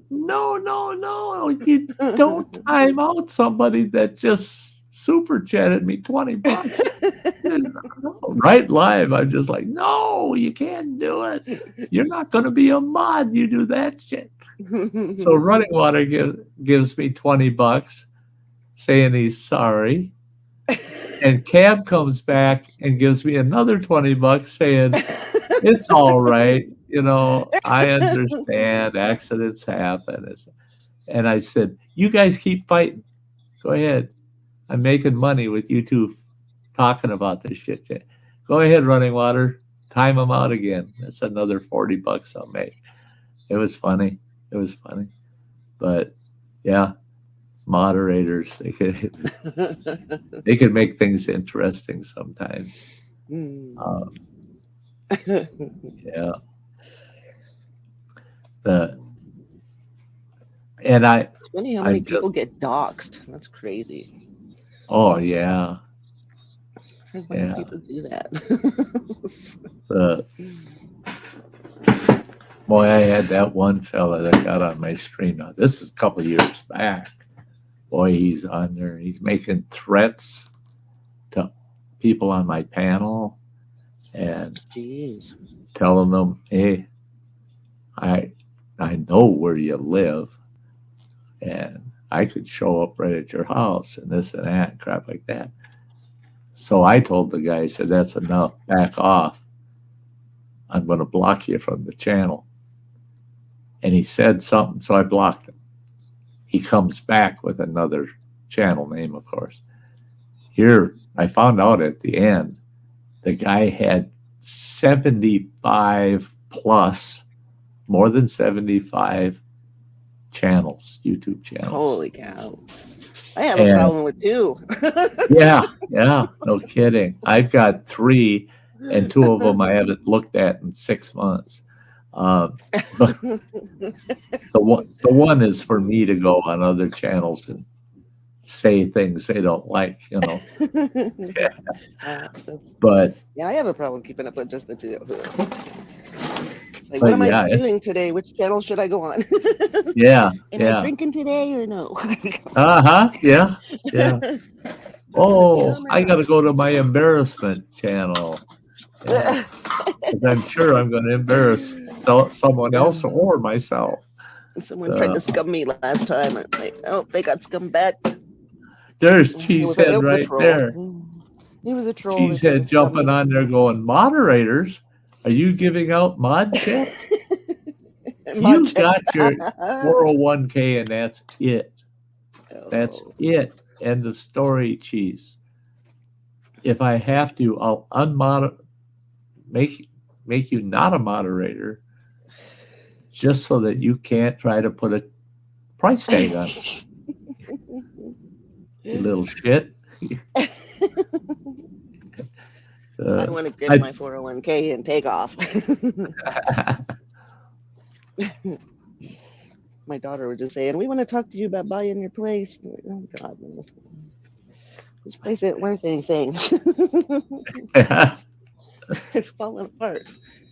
And I was going to give it to my son because he wants to fix it up. Oh, boy, I think about that. And I was just going to sign it over and let him fix it up if he wants. I just want a home base. I think of some of the places I moved my family into. I mean, there ain't nobody in their right mind would say you can live in that. And we'll move right in there. I've had a couple of landlords that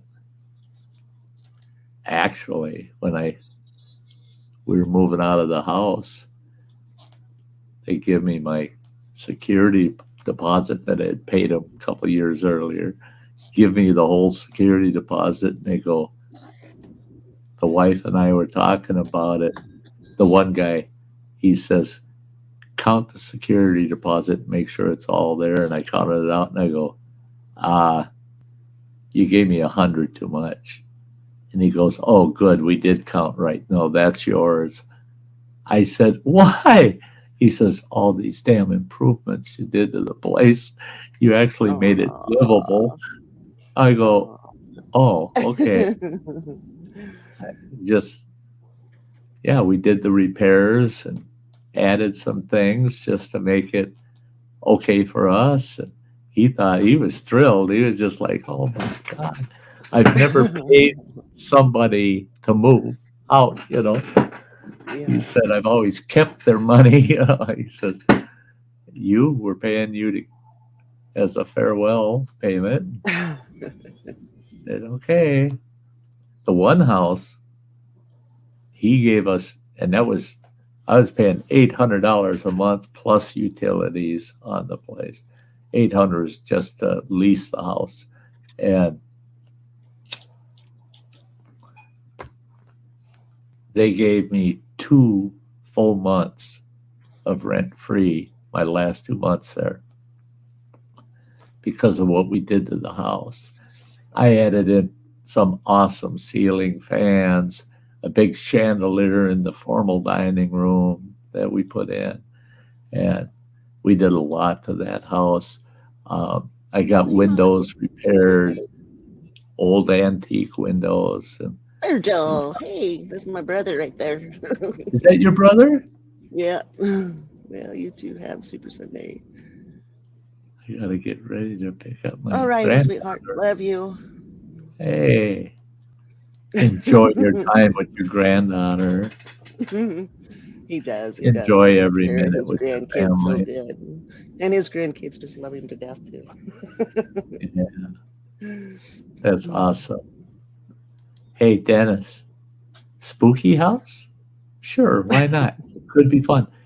That video I did of the spooky house?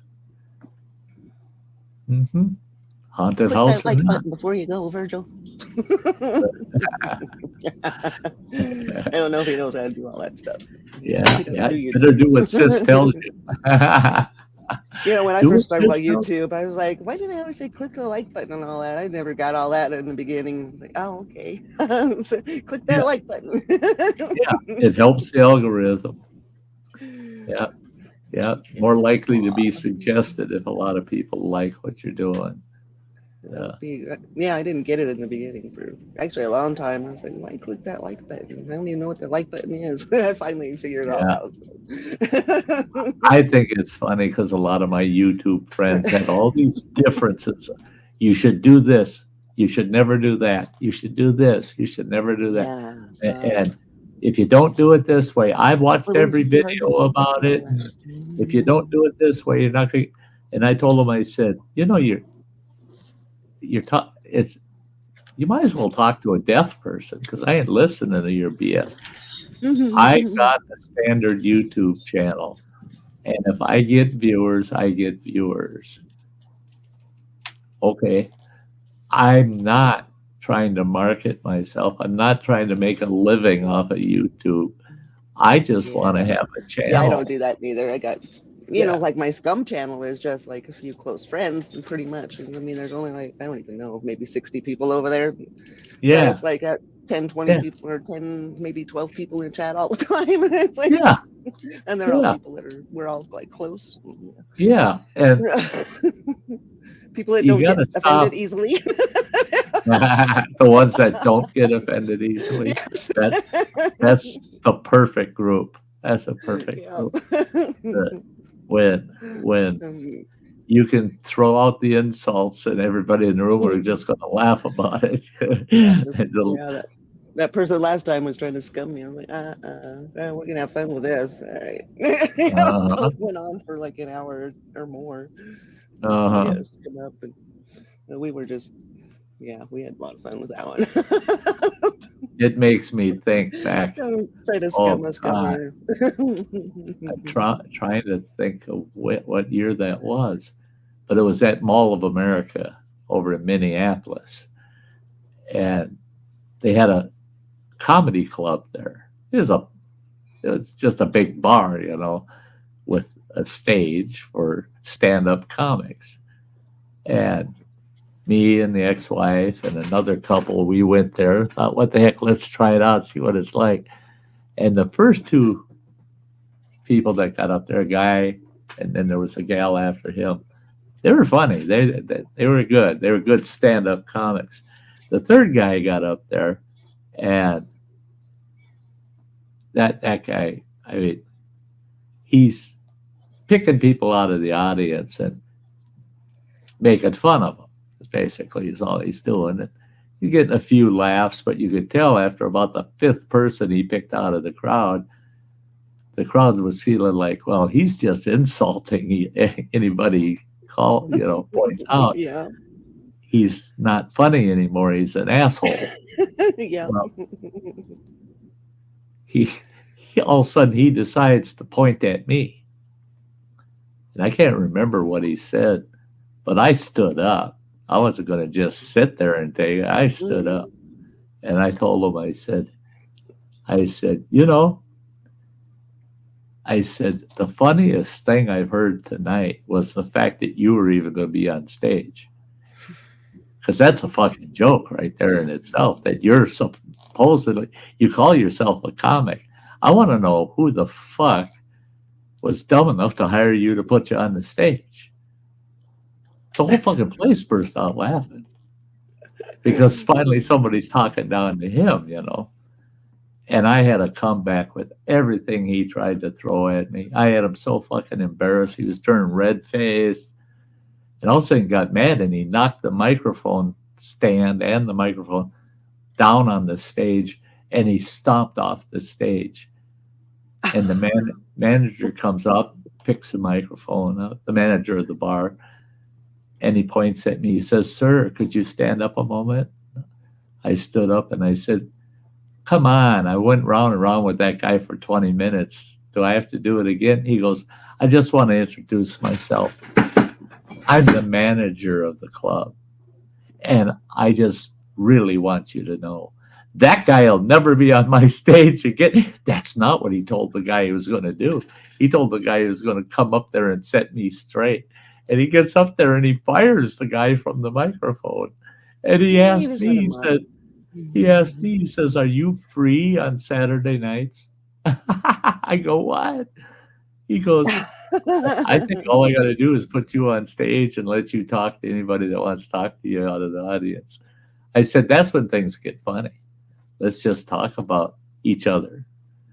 I mean, there ain't nothing funnier in the world than life. I mean, life is what's funny. It's the biggest fucking joke you ever seen. Chelsea's my daughter.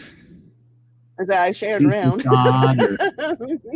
Yep. She's your daughter? She lives in Missouri. Yeah. She's moving to Oregon, though.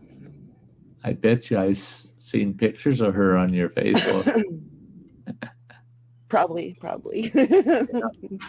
She comes and visits now and then. Over Christmas. Now I'm pretty sure I have. Now that I can see her thumbnail. It's good to see you, Chelsea. More than welcome at the Sty Shack. Love it. Yeah. Friends and family. That's who I am. I share around besides my usual my Facebook and YouTube.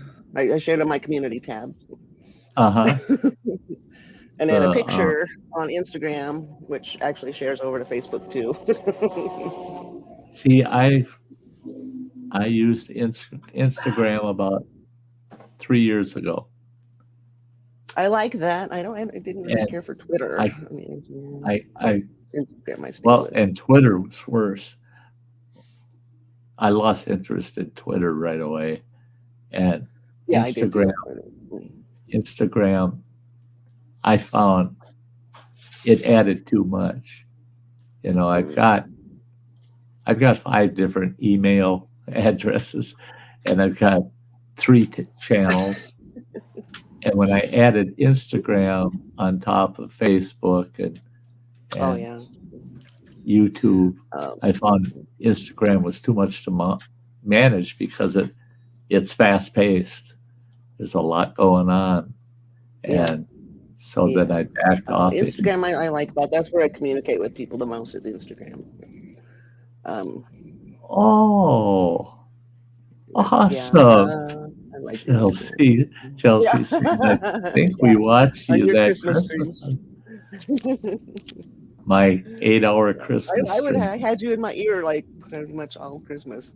You do those all day streams. So I just have you in my ear all the time. This year, I even mentioned it to Running Water, but this year I think I'm going to cut that at least in half on Christmas Day. There's no way I could pull an 8-hour. I know by December I won't be able to, but which is a bummer. I like the Christmas live stream. What I miss is all the freaking meds they got me on and shit. I can't drink. Oh my God, I went to get a carton of smokes the other day, and this young gal comes walking up, and her arms are full. I mean, full. She's like this. Whatever she's got, she can hardly hang on to. And I told her, you can go ahead of me. I'm just here for a carton of smokes. And she gets up on the counter and opens her hands up. And there's 12 pint bottles of Fireball. I'm going, oh my God. Dang. I said, girl, a couple of years ago, I'd be following you home. I'd follow you right home and ask if I can be invited. I'm sure you got one spare bottle I can have. And she looked at Pretty me. much most people I know.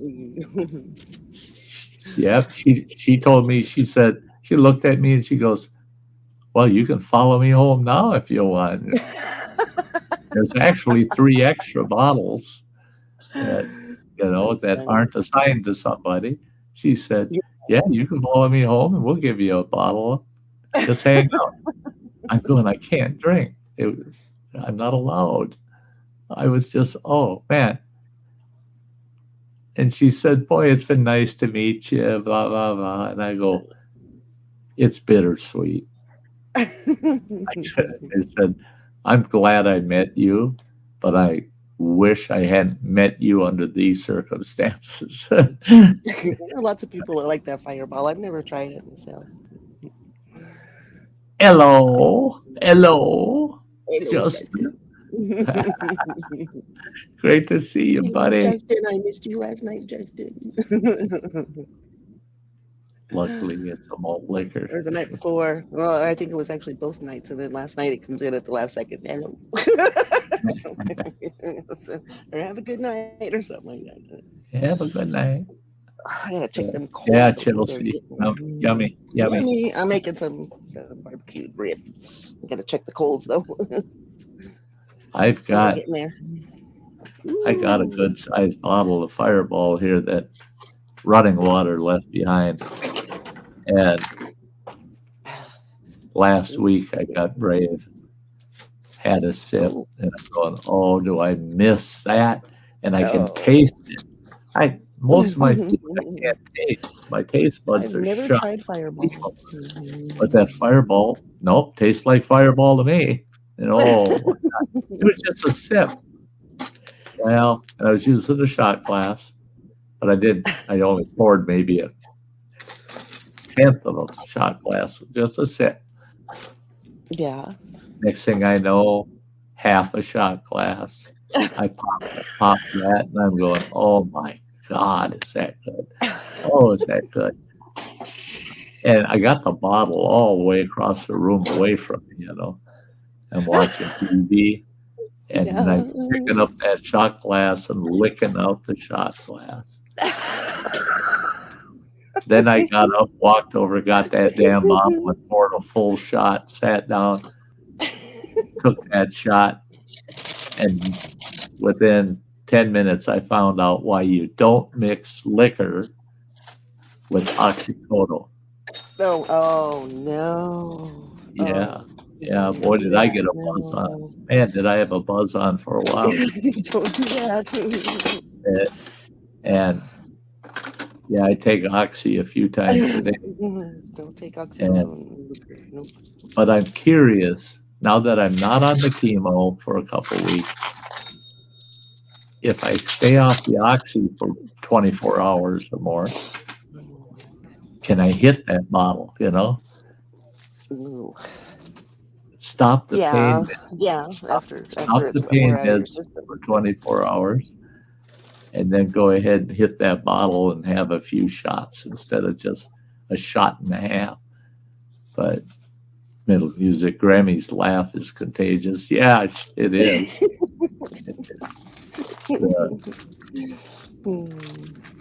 I'm getting my ribs cut up right now. Justin saying the lemonade tasting good, but missing something like vodka or tequila. Oh, Need some twisted tea. Twisted tea, Justin. Oh, twisted tea. Oh, God, I drank that shit like water. Boy, when I had my camp, actually, if I was working for somebody, I would have been fired in a flash. Because I started drinking Sty tea at 8, 9 o'clock in the morning, and I'd have a full quart of vodka done by that night. I was drinking a quart of vodka almost every day, and they didn't know. I was bloody drunk after dinner. By dinner time, I was pretty damn drunk. But at least I'm done teaching class, so then we just have a good time around the fire pit while I finish off the quart. But nobody ever saw that bottle. I just go to my tent, come back with a nice big mug of Sty tea. And Sty tea was anything from lemonade to green tea to southern sweet tea. Ooh, yum. Apple juice. I don't give a shit. But it was always a big jar mug I used. And it was a minimum of 1/4 vodka and then 3/4 of something else. But, hey, plain old Chalk. Just got here. What bottle we hitting? Well, just about any bottle. Any bottle you got handy, man. Yeah, okay. Buzzing like a bee on tea by dinner. Yeah, buzzing like a bee on tea. The ribs. Put the ribs on. Ribs. Oh, that sounds good.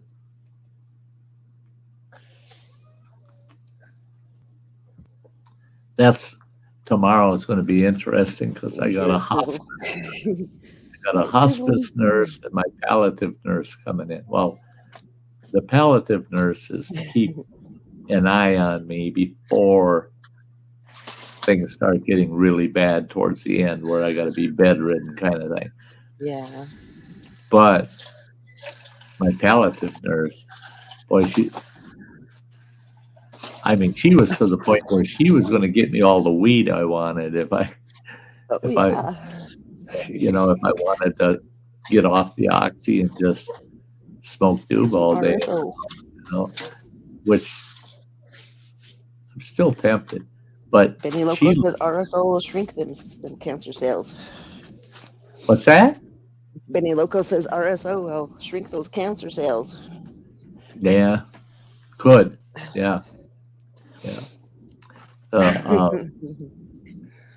But she lives in Michigan, and they sell recreational in Michigan. But you can't bring it into Wisconsin because Wisconsin doesn't even allow medicinal yet. Wow. But they do have a bill before the legislature to allow it to go just full recreational. The problem they're having is of course, the only reason they're going to legalize it in this state is the same reason in any other state. Okay, Wolf, you get some wrapped. They want the revenue.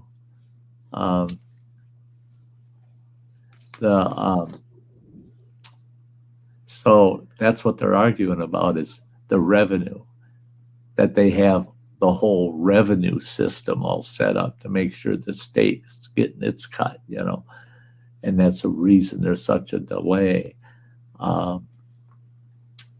But she said, "Oh, I'll bring it to you from Michigan." I said, "Yeah. Problem is if I get stopped and I'm buzzed up, it's a DUI. If they find out I got it at my house, oh no, that ain't pretty at all. They confiscate everything, and it's 180 days in jail and $1,000 fine minimum. The judge has no choice but to give that to you. He can't stay the jail time or the fine. So you have to serve it." What was that girl that you held up there? What? What was that you held up there? Oh, PBR. Oh, PBR. That's you betcha.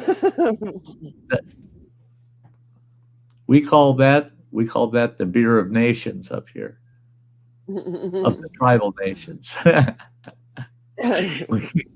we go way out in the woods to a little tiny lake. Nobody even knows where this frickin' place is. If you weren't born and raised here, you don't know where it is. And we go hiking in there, and here's this big spot. The grass is all kind of knocked down and stuff. You could tell there were tents there. And there's a big pile of PBR cans. I said, all right. Guess what? The Red Cliff natives were out here partying at the lake, and they left intoxicated. I said, I've seen them leave their tents behind and pick up the garbage. I said, so a pile of PBR means they left intoxicated. They forgot to pick up their cans.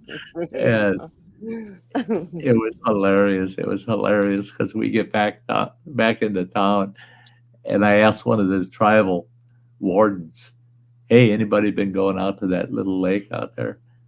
And he goes, "Oh, yeah. They got a citation from the tribe." And I said, "For what?" And he said, "For leaving a dirty camp like that." And I said, "Well, I hope they haven't paid that citation." And he goes, "Why? They're going to pay that." And I said, "They shouldn't have to pay it until somebody goes out there and cleans it up."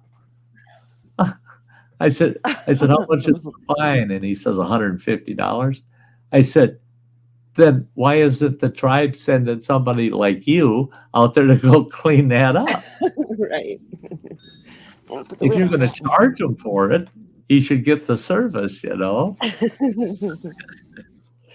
Yeah, the tribal game wardens and I, we've known each other for 25 years. And oh, it's starting to smell good already, though. Oh, gosh. my boy brought me one of these dinner kits where it's got everything in it, and some things you cook, some things you steam or whatever. And I was looking at that kit, and it's cubed beef steak with gravy, mashed taters, but the taters aren't mashed. They give you the taters. You're supposed to boil them and mash them. And I'm looking at that kit, and it's big. The damn thing big. It looks like it feed 4 people. But he says, "Oh, you'll eat most of it. Even with a smaller stomach," he said, "you'll eat most of it." Well, I was looking at that thing last night. I wanted to cook that so damn bad. And when you already got something cooking in the microwave and you find something else and you're going, "I should have that," it's too late. It's too late. So I didn't get to cook that. And I ain't doing it tonight. It's too much work. But it's got veggies to steam in it, taters to boil, and And Nature. the Yeah, ask. the the cube beef steak to fry up, and the gravy to heat up. But it looks so damn good. I'm going to definitely going to try to eat it.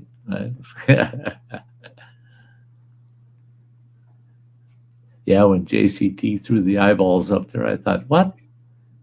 Another one of Grammy's channels? No, it's JCT.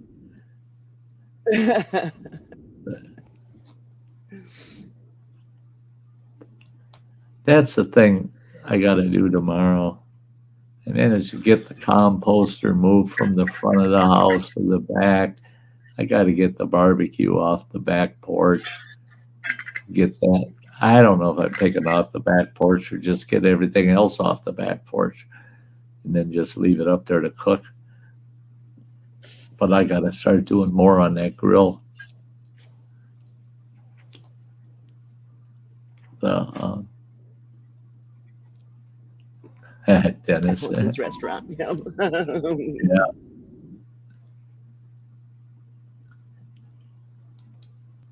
That's it. Don't even go there. I am so tempted at times. Go ahead, play some fucking good background music. But I know it's going to. I haven't even checked out the YouTube stuff, so I don't even know what's. It'll get copyright hit, you know.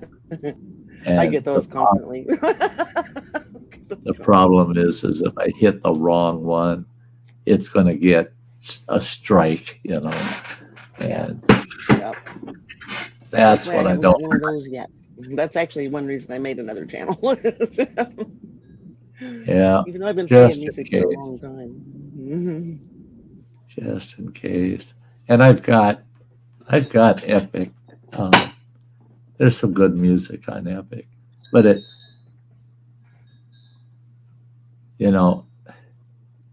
I just got to put a long Epic soundtrack together so I could play it for a couple hours, you know. Yeah. Otherwise, you're sitting here trying to manage and pick songs and shit. Every day, Matt. Every day. Never get copyrights. No. Well, and the thing is you make pennies. You make pennies on ad revenue anyway. So yeah.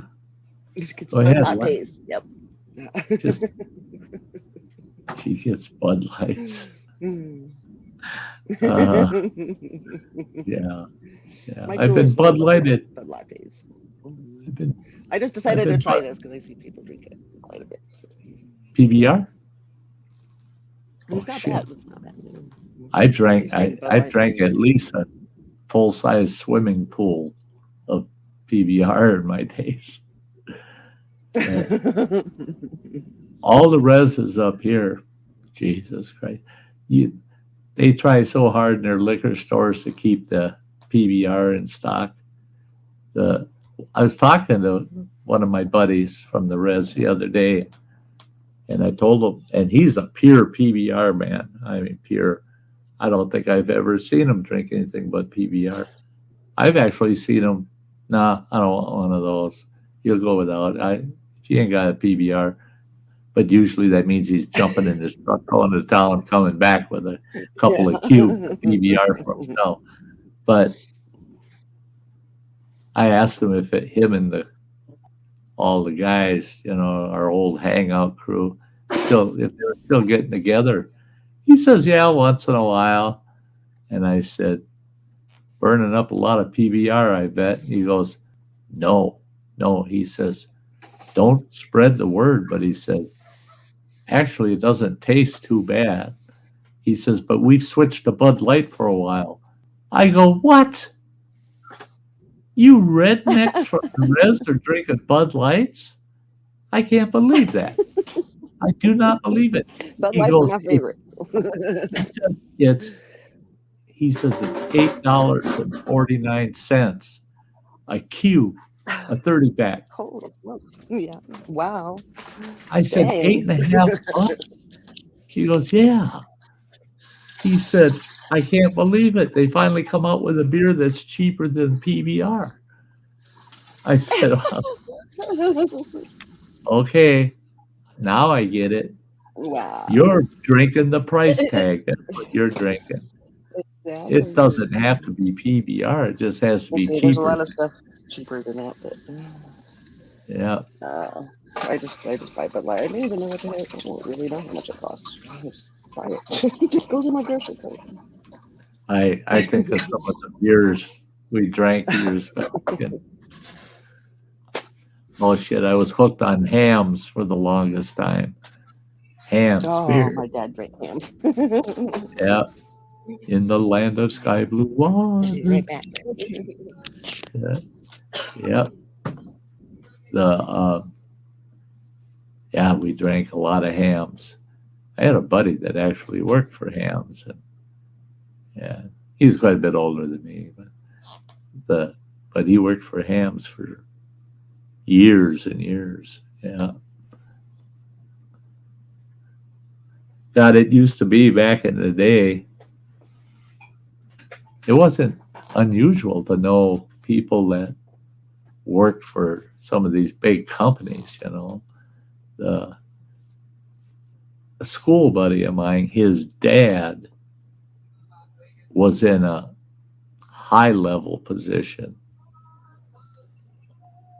It almost paid enough. He was close to upper class. He was on the high end of middle class for Ford Motor Company. And it just happened that his son, me, and a buddy of ours were building hot rods that were Fords.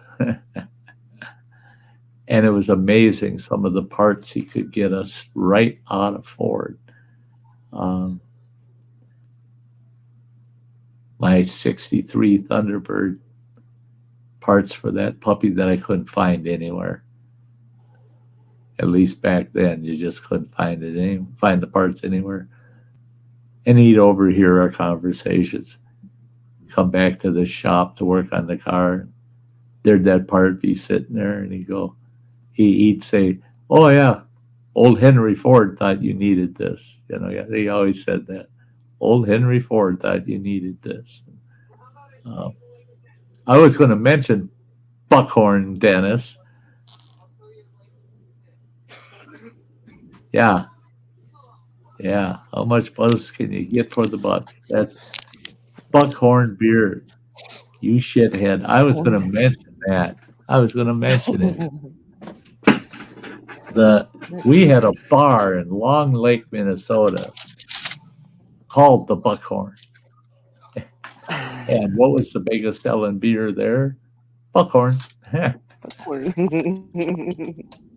The old 24 cases with the tall bottles, the heavy cardboard boxes with the double handles.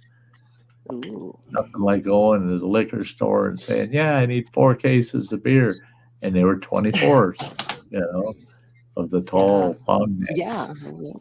And as a little kid, I made a lot of money off of them damn things.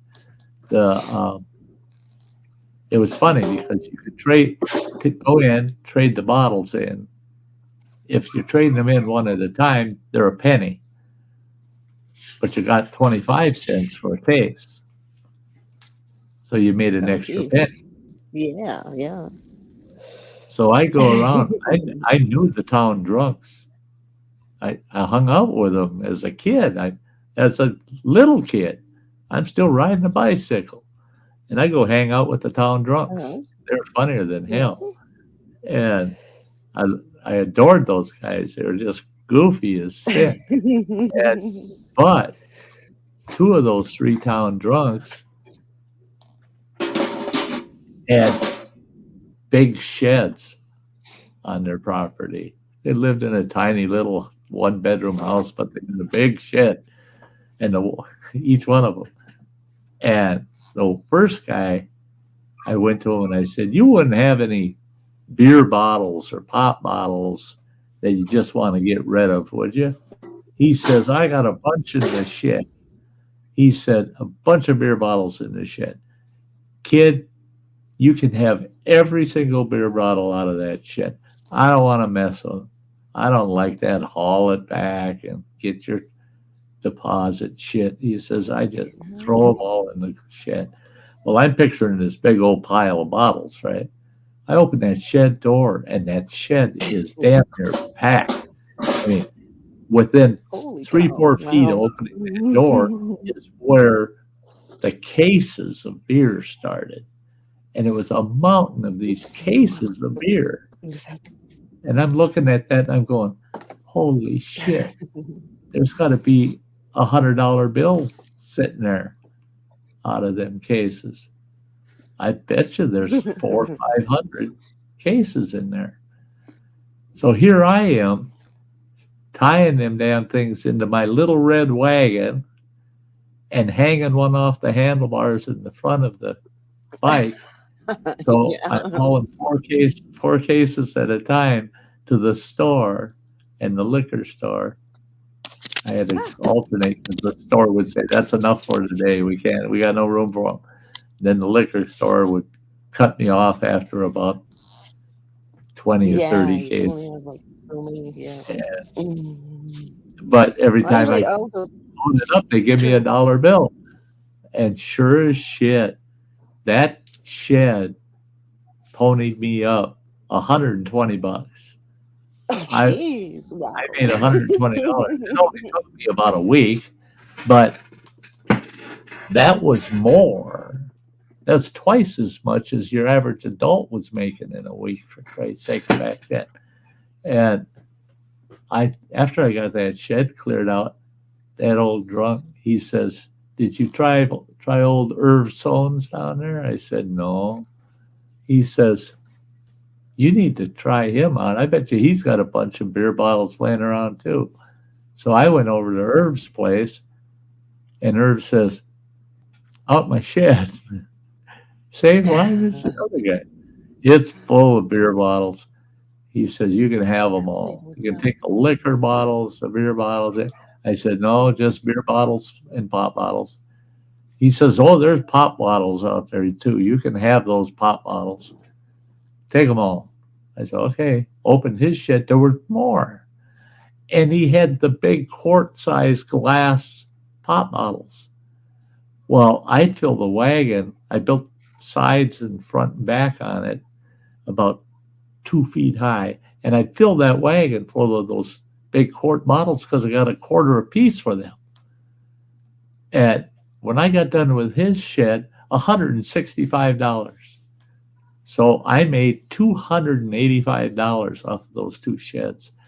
There were no kid in town walking around with $285 cash, except this I just kid. seen we got a couple bags out front that need to be rebagged.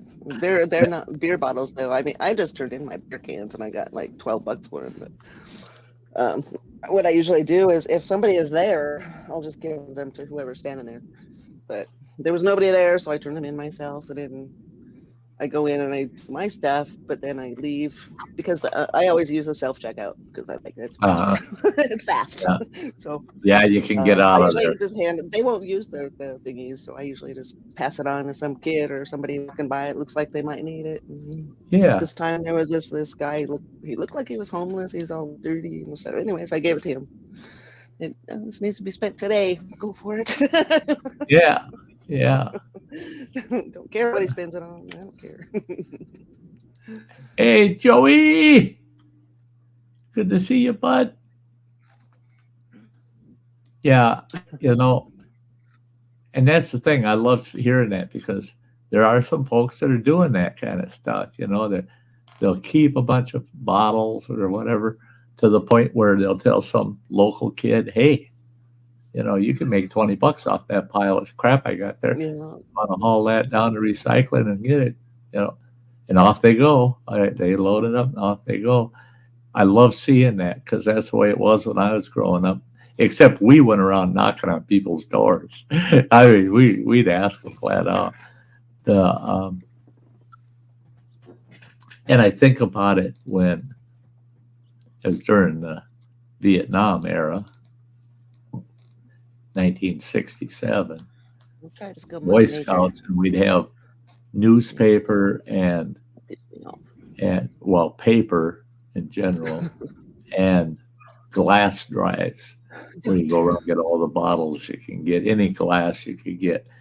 And we had a small community, 1,500 people in that community, and we'd fill 1.5 semi trucks full of frickin' newspaper, packed as tight as you can get it. And we'd fill another full semi truck full of glass, Yeah, right? Of course. She's getting bombed here. Shit.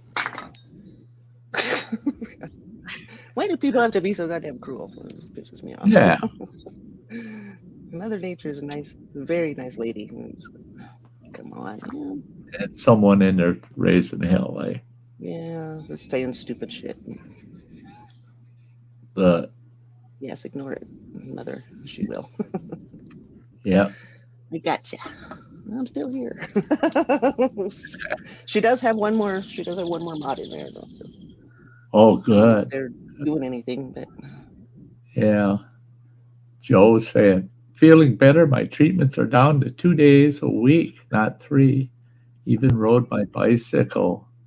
Don't feel like death at the moment. Good for you. Good for you. You know what? I was feeling, it's natural. It's not good, but it's natural. I was just feeling sorry for myself yesterday, all fucking day. Oh.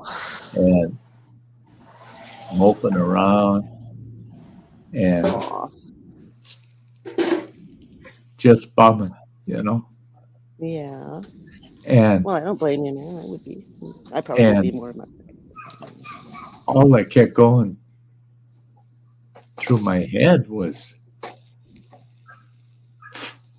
you should enjoy it because you don't, I'm probably looking at months, Well, yeah, I'm not looking at years. I'm looking at months, You are. I'm hoping it'll be 12 or 18 or 24 more. Uh-huh. But I'm only looking at months, and I'm just making myself feel more sorry for myself. You know what I did? Hey, at least it's not days. It's not days, man. I went on YouTube late yesterday afternoon.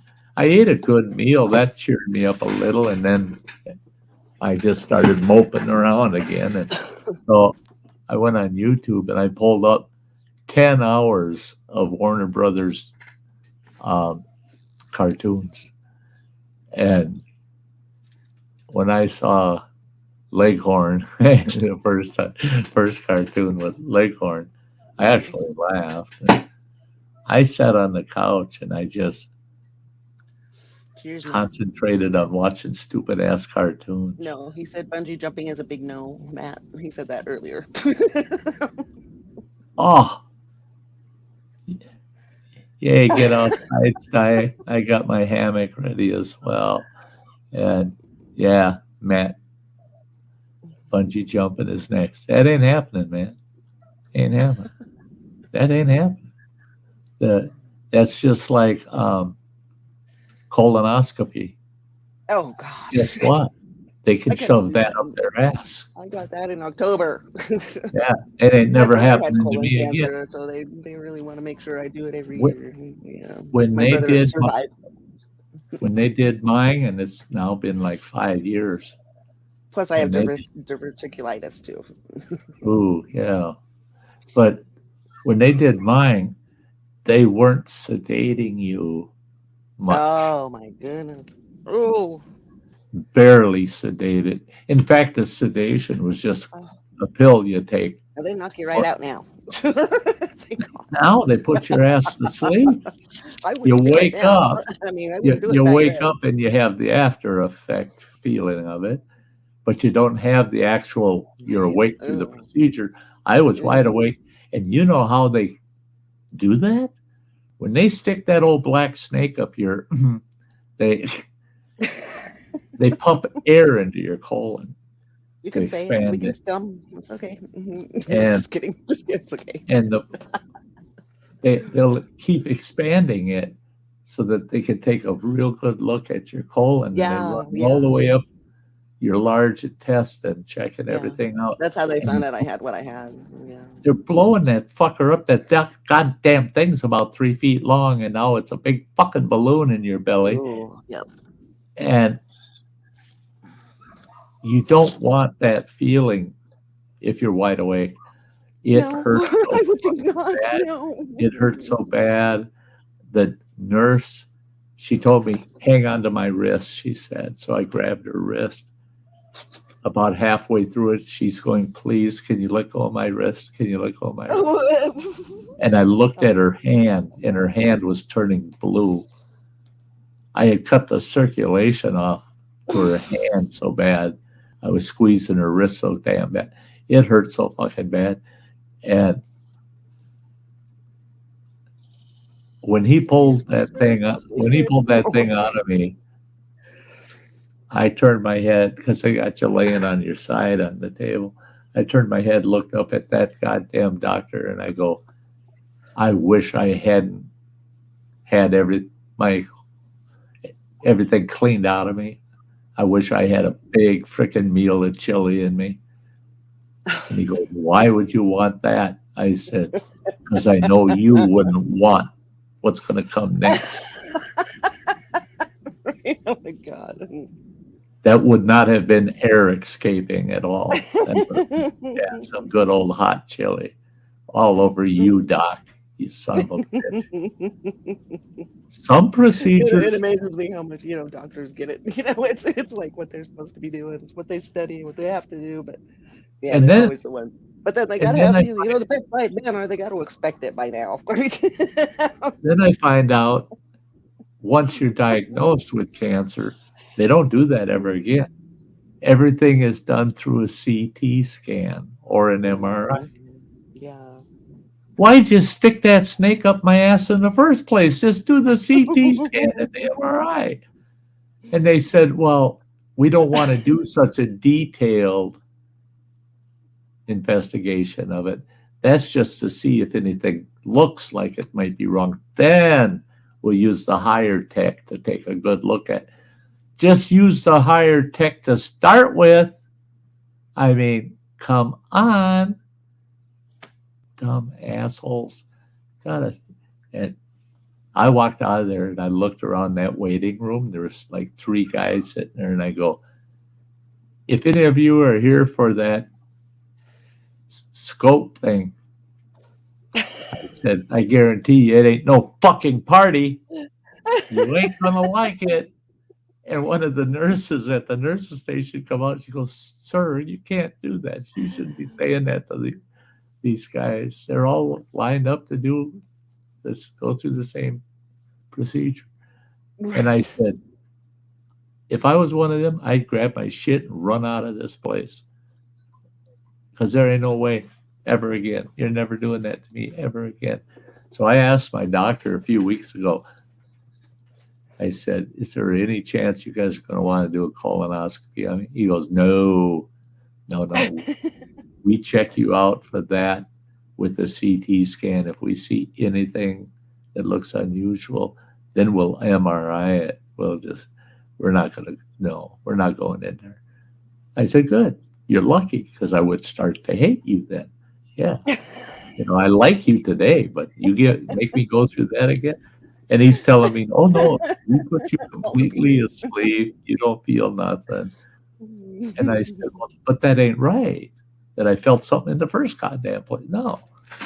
I said, if you put me under to do it, I know I dream every day what's happening. I know it. It's what you're dreaming. What are you dreaming of? Yeah. That's what they say. Is whatever you're thinking or doing at the end of the day will most likely affect your dreams at night. Oh my goodness. Will be incorporated some way. So don't do nasty things just before you're going to bed that night. Yeah, because it'll come back in a dream and you'll have to relive that shit. Yeah. Oh my. I better remember that. I had fun with I have fun with some of these doctors and the different procedures. They're gonna scope down, look at my frickin' throat for something and whatever. Oh yeah, I'm You having gotta go down an the mouth. endoscopy done. Yeah, soon, too. when they do an Well, I endoscopy, got they lay you on the table and they got your head back, and then they strap on this round little donut, and the one they used on me was a bright, almost orange colored. It now I'm was getting really scared. bright, and that thing fits in your mouth, and harder, and it's strapped to your head, and they pull those straps, and it's just. And you can't move your mouth at all. It's just wide open. And he was having trouble getting it aligned where he wanted. And he said, he pulls it off. He says, let's try this again. Just relax your face a little bit, your jaw, and we'll start again. And I go, I got a question. And he goes, what's that? I said, can I get one of those? And he goes, what do you mean? That thing that you're putting in my mouth, can I get one of those? The head straps and that thing. He goes, well, what in the world would we want that for? I said, I want to give it to my wife for Christmas.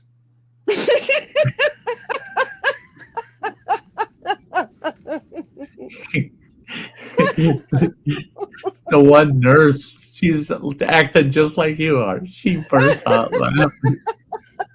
Yep. She goes, there could be a secondary sale thing going on with these instruments. You can sell them medically or in the local sex toy shop. She said, Yep. I don't know why they're not. Doctor looks at her and he was laughing. But when she said sell them in the sex toy shop, he turned and looked at her like, time for you to shut up, And then I'm laughing, and he's saying, you have to relax. I can't put this thing in your mouth unless you relax. I said, before you put it in, I said, before you put that thing in my mouth, I want to tell all the nurses, keep an eye on the doctor. Keep an eye on this guy. I want to make sure that his shoes stay on the floor. So they all burst out laughing again, and he shoved that thing in, strapped it down probably twice as hard as it should be. It's like, that'll shut him up, and I'm trying to say shit. No, he strapped me up too good. And I didn't mind those because they put you to sleep. They put you in such a twilight you don't realize what they're doing to you. After they removed all my teeth, that was a bitch, because I had most of my teeth still, but they were all bad. Needed so much work. They were talking, it probably cost me about $6,000 to do the work they needed to on my teeth. And I said, but they're not permanent. You're going to do $6,000 worth of work, and eventually the sons of bitches go to hell again. I said, remove them all. Take every one of them, and I'll get dentures. And there was some argument back and forth about that. And the one dentist said, he said, we can't remove a healthy tooth. The tooth has got to be a problem that causes a problem for your health. And I said, show me one of those teeth that is good enough as it is, that it's not unhealthy. And he said, I can't. He says, we'd have to fix them all. I said, well, you'd fix them real good by just pulling the son of a bitch. Exactly. And he finally agreed.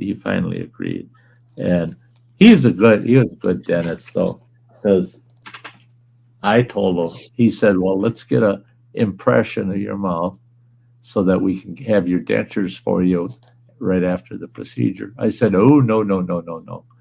You can take an impression, a mold of my mouth, 8 weeks after you pull. He goes, what? I said, Not until 8 weeks after. And he goes, why? I said, I want my gums 100% healed. Then you take the mold for the dentures. He goes, it's your choice. That's what I want. Well, when they took the mold, these buggers don't move. Yeah. Yep. I mean, they are tight as can be. I take them out in the morning to brush twice in the last week. I used a teaspoon to pry my upper teeth enough to get them to the suction to release. Take them out, and the inside of the tooth, roof of my mouth, clean as a whistle. The outside, yeah, they need brushing because they fit so fucking tight. Nothing gets under them, period. And it's because I waited that 8 weeks. But when I had them removed, they said, yeah, we're going to knock you out cold to do this because that's a lot of teeth to pull at one time. And some of them are going to be a bitch, and we don't want you awake for any of that. So they knock me out. I wake up halfway through the procedure. Oh, God. Oh, no. And what do I see? She was the cutest little Asian gal you ever met. Just cute as a button. And she couldn't have been but 4'11", maybe 4'10", 4'11". She's just a short little thing. But I wake up, I'm looking right in her eyes through her face mask. She's got one of them plastic shield face masks on. I'm looking her right in the eyes, and I look down. She's sitting in my fucking lap, facing me, right in my face. And she's got this stainless steel rod with this sliding handle on it going whack, whack, whack, whack, Oh, my God. breaking my molars in half so they're easier to pull out. God. And she realizes, all of a sudden she looks up at me and she sees my eyes open staring at her. And I can't say nothing. She's got that steel bar in my mouth. And she goes, doctor, he's awake. That's all I remember. Woo, was back out real fast. Oh, my And the God. doctor asked me, he said, we are all amazed that you didn't panic when you woke up and she was chiseling that Oh, my tooth God. in half. He said, most of our clients would have just freaked out. She would have probably ended up on the floor. And Yeah. I told him, actually, other than and that was the worst part, is her and one other nurse are in the room with us while he's talking to me. And he said, so otherwise the procedure went okay, other than you waking up, how are you feeling, this and that. I said, I'm thrilled. I said, I think you guys did an excellent job. And it was nice of you to wake me up to find her. I pointed at that nurse to find her sitting on my lap and just jacking off on my jacking off on my face. God. Just said that was pretty fucking awesome. I'll tell you what, I never realized it. You see an Asian gal, I mean, she is pure, I don't know, Japanese, Chinese, I don't know. And she's dark skinned. Oh my God, can they blush? She looked like a ripe cherry. And I'm sitting there with all this gauze in my mouth trying to talk. I start laughing, spitting gauze out to her reaction. And she goes, I guarantee you nobody else will ever experience it the way you did. I said, I believe that. That was so good. I'll never forget that. Yeah, I like messing with the nurses. They always say, you can't be doing that. That's sexual harassment. Some people get insulted that way, but I won't know if they get insulted that way unless I say something, you know? So if they get insulted, I'm as good at apologizing as I am getting in trouble with my mouth. So So yeah, I just apologize and make them feel better about themselves and me, not to look too far down on me. Oh, that Oh, old dear. bastard. I hope he gets hit by a bus. But I always mess with the nurses. I always mess with the nurses. My palliative nurse, when she comes and visits, she always tells me, "No, I'm married." Because I told her, I said, "You want to get hitched?" And she goes, "I'm married." I said, "Well, get rid of that son bitch, and we'll get hitched." I said, "I'll leave you everything of mine. I'll take everything I was going to give to my kid. I'll give it all to you." I said, "And I'll only be around for, maybe a year. So it'd be short but sweet. But yeah, you want to get hitched? I'm married. I know. I'll give you the $285 it takes to get rid of them. That's what it costs to file for the divorce." She goes, Oh "No, my I can't do that." Okay. You're missing a good opportunity. There ain't nobody that gets as excited as somebody that's dying pretty soon. I mean, Right. I get the most out of everything now. It's all Let's have some fun. You want to get hitched? Oh well, what the hell? If you can't take a joke, then take a hike. Right. Ooh, those are about done. It's done. That's all the girls That's all the girls and the nurses at the cancer center too. They turn that shit around on me. Oh. They've gotten used to me now. Yeah, they'll turn that shit around on me, and I'll hear them out at the nursing station at their big desk outside the treatment rooms. I'll hear them out there. "Nope, Sty's mine." Oh no, oh no, oh no! I'm going to take him home, not you.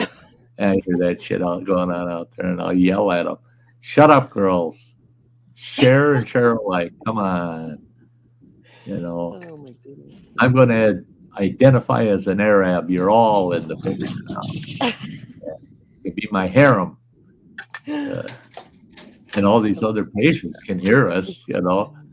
They're all in their own infusion room, but they can hear whatever's being. And those girls, I can hear them explaining to other patients, "Oh no, he's a long time patient here. Yeah, he just, oh my Lord. Oh my Lord. God, those look good. Baby backs. Oh, yum. I want my baby back. Because she makes up really good baby backs." Tell my son he can eat anytime. Put some salad in here. I was at a local restaurant here last week having lunch with my youngest boy. I was really proud of the folks that were with this old guy, but this group came in. Two of them were just young adults, I'd say, in their 20s or so. And then the other two looked like they were maybe in their 30s, early 40s. And they had this old guy with them in a wheelchair. And he shook so bad. Oh. He couldn't eat, he couldn't hold on to something and eat. And now Chelsea's hungry. Shouldn't have showed that to her. Ace Come TV. Yeah. Some salad. Oh, Good Auntie. afternoon. Hey, Auntie. How you doing? But yeah, anyway. They brought that old guy in. I thought, looking at him, I could tell he's not going to be able to eat. Well, this one guy and this gal, they're sitting on either side of him, and the gal is feeding him, and the guy's giving him he had a Coke, And he's getting the straw in the old guy's mouth so he could drink. And that guy got a full rack of baby back ribs. That old Oh fart. my. Ooh. He couldn't even touch anything without knocking it on the floor, you know. He ate that whole freaking rack, and he ate this big bowl of coleslaw with it, and a baked potato that was just smothered with bacon and onions and sour cream. And he ate it all. The Oh old bastard my. sat there and ate it all. They fed it to him, but he ate it. And they each had burgers, and they're taking a bite in between. When he get a bite, they take a quick bite. And then I was eavesdropping a little bit, trying to catch their conversation a little. And I put two and two together. All four of those folks were his kids. So that's pretty cool.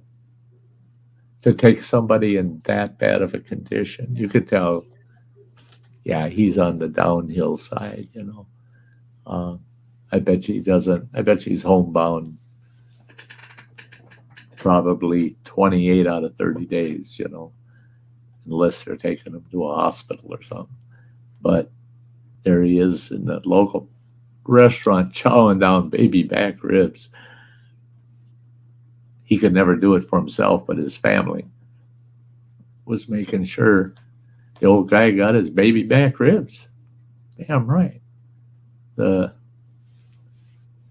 that's the thing. I've impressed that on my kids too. I want the simple things, man. If they want to fix me a meal, I'll love it. I'll love it. If all I got to do is sit there and get served and I can eat, I'd love it. If they want to go to a park or someplace, yeah, I'll jump in the car, go with you. I don't have to drive. I don't have to do nothing but sit out there and just enjoy it. Yeah, I'll go with you. The simple things. And that goes for life in general. I tell my kids, oh, by the way, you're muted, Grammy. But them kids, I told them flat out, my youngest boy was the worst. Dad, you're wrong about this. You're wrong about that. You're wrong. He's always telling me I'm fucking wrong. I told him, I said, at 66 years old, what I got to say to you is you ain't as smart as you think you are. You call me wrong all day, but you ain't as smart as you think you are. And by the way, son, I got a year or less left in me. Why don't you just, if you think I'm wrong, why don't you just let me be wrong? Just fucking let me be wrong. Does it hurt you that bad? I have to correct that old fart. No, don't go there. If I think it's this way and you don't think it's that way, let it be. Just say, okay, and move on. The conversation. There's nothing to argue about, nothing to debate about. I said, because that's what I won't deal with anymore is arguing with you about shit. Just leave me alone. Just let it be. He don't like that. He's learned though. He's learned now. A couple times he's gone and then stopped. Because I ain't going there. You're still muted, Grammy. Can't hear you.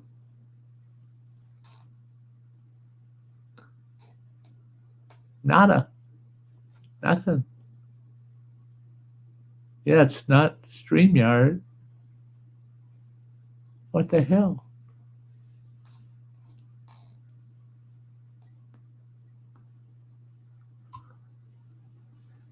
Yeah, it's showing that your mic is on, but we don't hear you.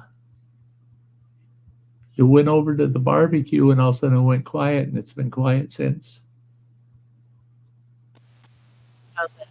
Better. Oh, there, you're back. Yeah, you're back. My mic probably went dead. We'll take that one off. I bought one of Actually, I those. can still hear it though. I bought one of those doorbell cameras last week. You put on, it's got the doorbell and the camera on it. It's a good one. Yeah. It's got ultraviolet for night, and it's a good one. It's a good one. I got to get it mounted out there now. I finally downloaded the app, and I'm still trying to figure it all out because I can be in California and somebody rings that doorbell, or if they activate it because it's got motion sensor on it, they get anywhere near the porch, it'll activate. And Yeah. it said you get a message on your phone that there's somebody at your door. You open it up, and you can see them, what they're up to, and then you can talk to them. And I'm trying to figure that app out because so many options of things you can do. Yeah. Yeah. Mhm. I've seen so many videos on those. Those door, Yeah, door cameras. and that's it. That's what I'm trying to figure out on the phone, because I can record on the phone what's going on. Yeah. It'll I record to could the when I phone. could connect to the net with all my surveillance cameras. I used to be able to look from work and see what's going on, But Mhm. since I got the new system, and then I got the new router and all that, said I can't hook up to the internet and see from work. Mm. I gotta fix all that. Yeah. Yeah. That's all I have to fix. I just got Yeah, time for that. This one will allow me to I can give the access up to 8 people. And then you set it up because only one person can use the audio, but 8 people can watch through the camera. I got a from your- genie in the house that I can see Bandit, from work. Yeah, Inside the house, but not in the house. Yeah, It's just one camera. and I like So I that. can see what because- Bandit's up to. I like that because if that doorbell goes off, I pull it up on the phone, look at it. I want to fucking talk to them people. And I could tell them, get the hell off my porch, go away. I like that. What the Don't hell waste you Don't waste your time hurting your knuckles by knocking because I ain't answering. Get the hell away from the house. Go away. What church are you with? Does this look Right. Does this look like your church? Jehovah's Witnesses. Yeah. Nobody stops here anymore. I have 2 Jehovah Witnesses that are willing to stop here. All the rest from their church already know, don't go to that guy's house. These two, just like clockwork, will show up. And it's always the same time of the month.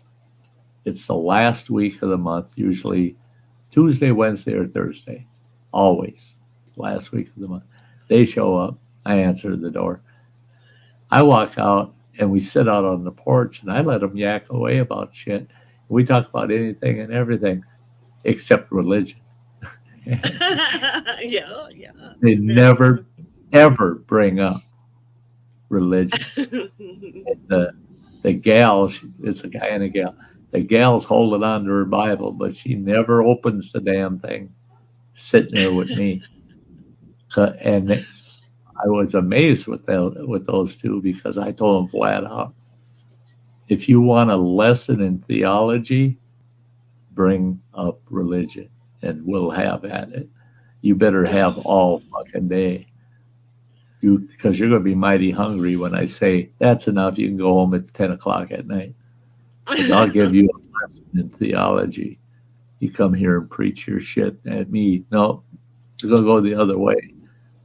If I go to your church, I can expect you to preach to me. You come to me, well, this is my church, and you're going to hear my preaching. Uh-oh. That's one of my favorite songs, My Church. Yeah.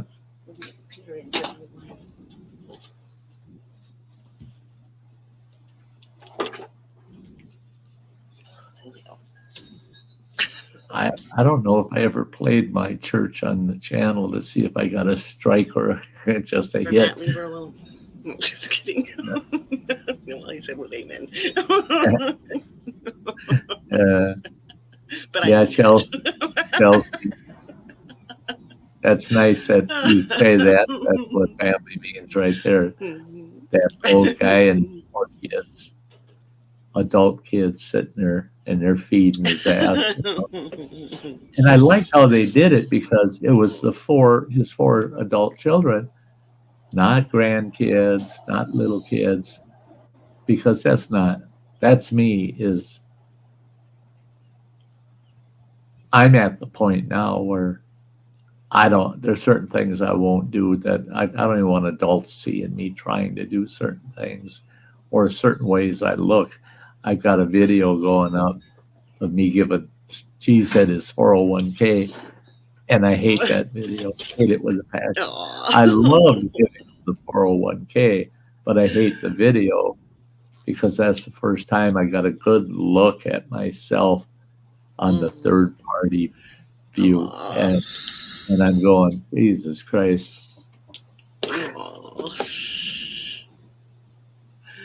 What can you expect? Yeah, I didn't even recognize myself. I'm going, who the fuck is that? Exactly. Yeah. You know, I'm dressed in camo, and I look like he dug me out of the ground to do that short video. I mean, I look dead.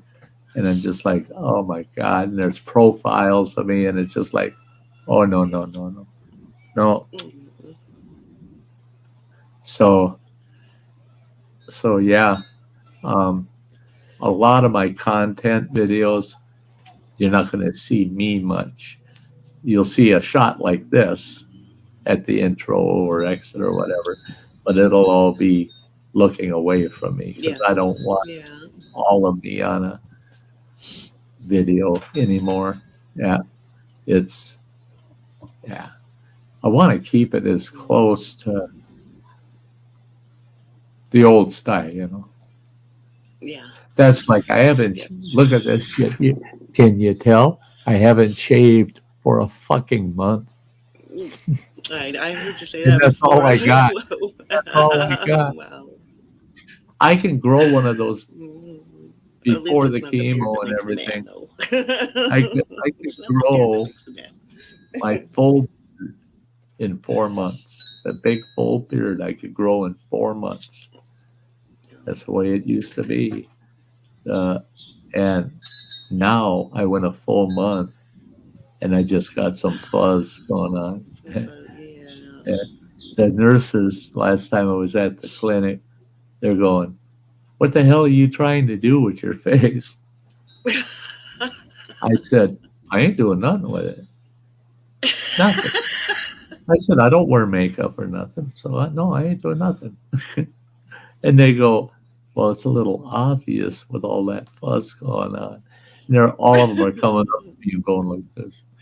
And I go, cut it out, leave it alone. And they're laughing because they said, oh my God, you've got thin spots that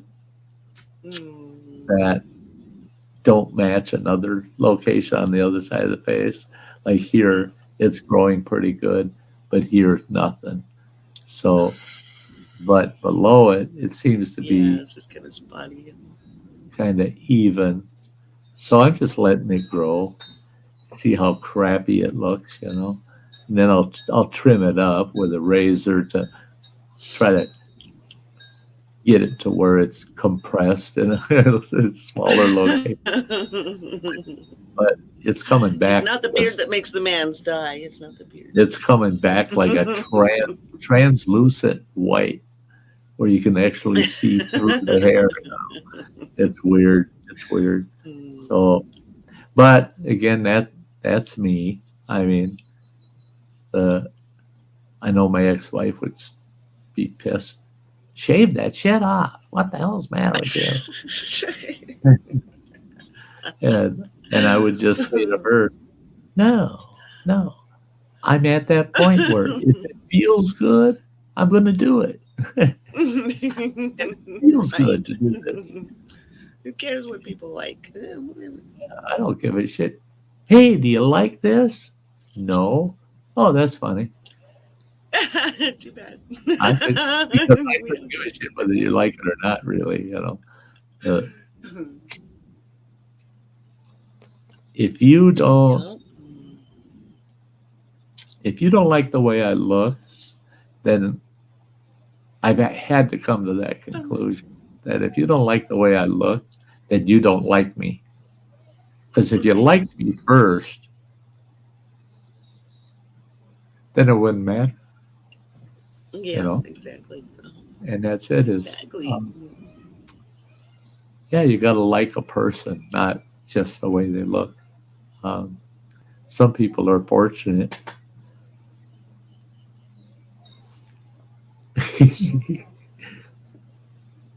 Some people just naturally look good.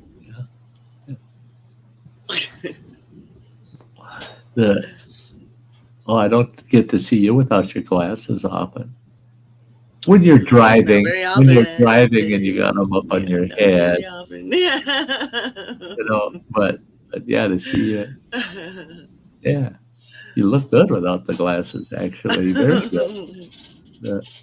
Some people, I tell them they're hiding themselves behind their glasses. Now, I don't wear shades because I'm trying to hide my eyes. There you go.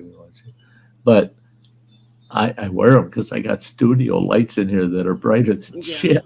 It's like sitting here with two suns. Mine's just the sunshine. Mine just got sunshine. That's what I like.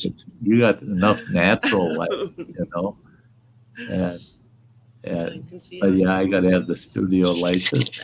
This room's big and dark enough. See, that's what I love is you're outdoors. Beautiful pines. I do have pines to look at. Bandit took off. Apparently, he's probably in begging for food for Olive Garden. You take a look at my scenery in the background. Oh, hitting all kinds of buttons here. Hello. But you look at my background. See all those nice pines out there across the street.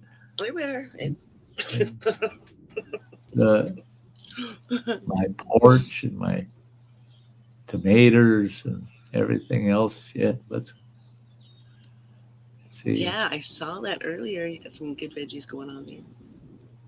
Yeah, we got that big row of pines across the street goes down. It goes down a full city block to the end. Nice big row of pines, and that's facing west. That's the view I have from my porch when the sun's setting. That's a big benefit, and being able to be facing due west off the porch. I love to sit out there and watch that sunset, or watch the storms roll in. I got a couple of people yell at me, I'd get off that porch if I were you. There's some bad shit coming. Well, that's what I'm waiting for. I'm sitting there with a front row seat. We were going to have a storm earlier. It was all cloudy and everything out here. I was like, that's why I came out, because it was all cloudy. It wasn't so warm. And then suddenly the sun came out. So it's got to be like 95 now. I don't know what it is here now. We'll see if I can pull it up.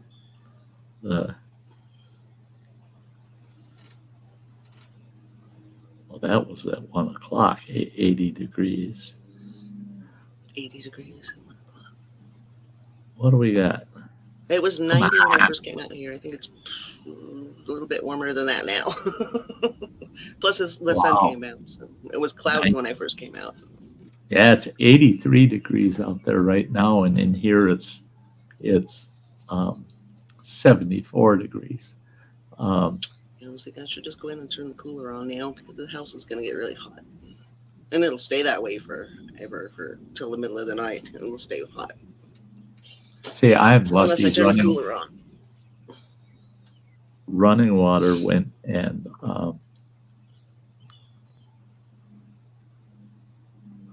this place he had it re-insulated the whole place, and it stays about 74, 75 degrees in here, and it can be 85, 90 out there.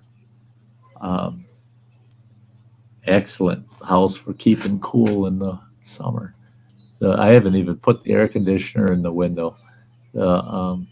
Just run a fan when it gets up to about 76, 77. But that's the problem. It's just like what I'm wearing here. This goddamn long sleeve fleece all over because I'm freezing and it's 75 degrees in here.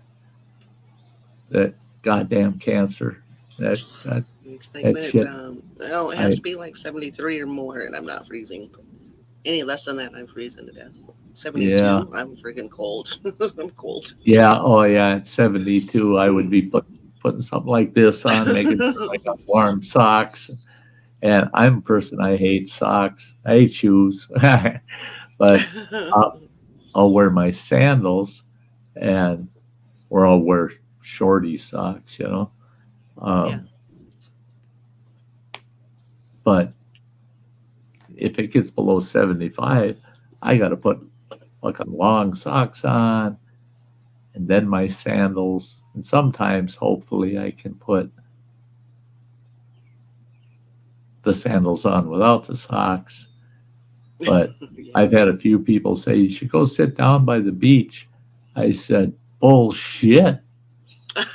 I said, on Lake Superior? that cold breeze coming off the fucking lake. Oh my God. I'd be sitting down there with my winter coat on, goddamn fucking rabbit skin hat. Lake Superior's cold. And then they'd be hauling me off because they say there's some crazy bastard down at the beach, you know. He's dressed for January in Wisconsin. Right.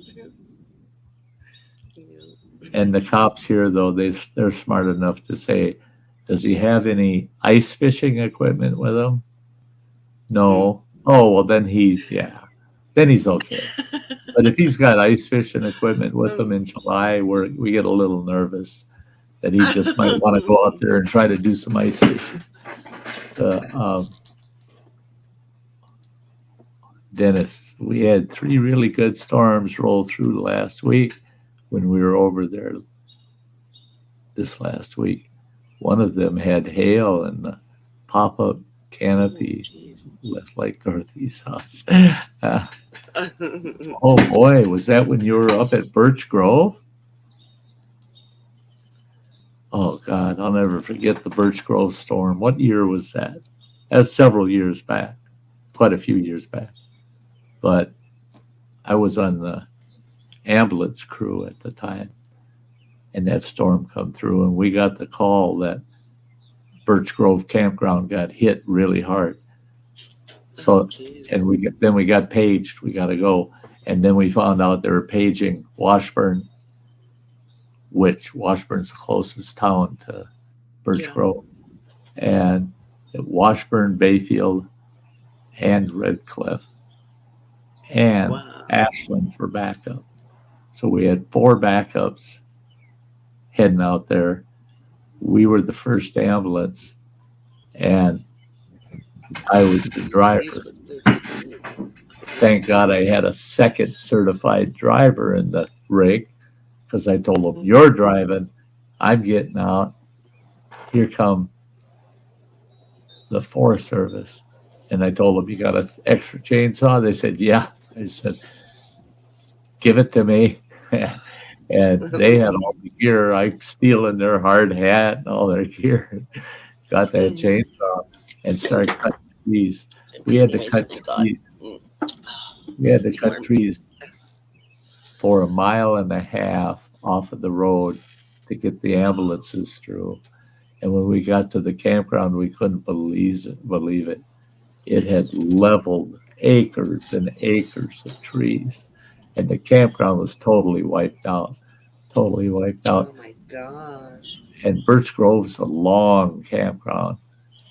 We found the picnic table from site number 2 all the way down in site 16, which is the last site of the camp. God.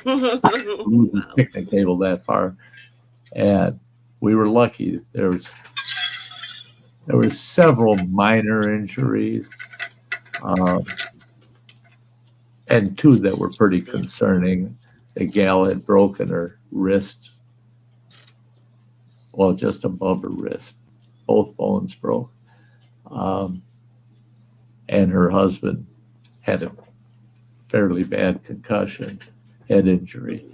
But they rode in their trailer, and it rolled on its side Wow. for 4 campsites. Jeez. It rolled away 4 campsites, and there were all trees in between those campsites. Those trees flattened out, and that trailer took off rolling over those trees. And Holy cow. they said now they know what it's like to be inside of a clothes dryer. Wow. I bet. They- I bet. Wow. They said they felt like tennis balls in a Crazy. clothes dryer because they were bouncing all over. And That'd be crazy. sometimes Holy cow. sometimes you're at the top, and then the wind would blow it like 2 times over, and they'd be up against the top as it's rolling over, and it would stop, and they'd fall all the way to the other side, and then it would roll again. And Ah. they got out of it. Like a with- carnival ride. Yeah, they. Iconic. I was carnival surprised ride. they got out of it as well as they did with just a concussion and a broken wrist. But Wow. everybody else in the campground, the 2 crappers there are what we called hurricane crappers. They're solid concrete. Even the roof, peak roofs, they look like wood, but they're solid concrete. And they got small little windows in them. Everybody from that campground packed into those 2 crappers. They said there were so many of them in there that when it all stopped, they had a hard time getting out the door. And they were taking the smallest people in the room and shuffling around, let the smallest ones out first until there was enough room to open the door enough for the rest of them to get Oh out. my God. That's how many people crammed into that thing.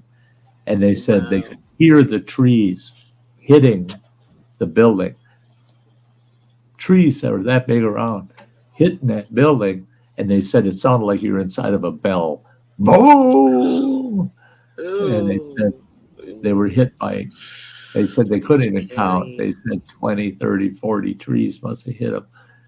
But those crappers were just like new afterwards.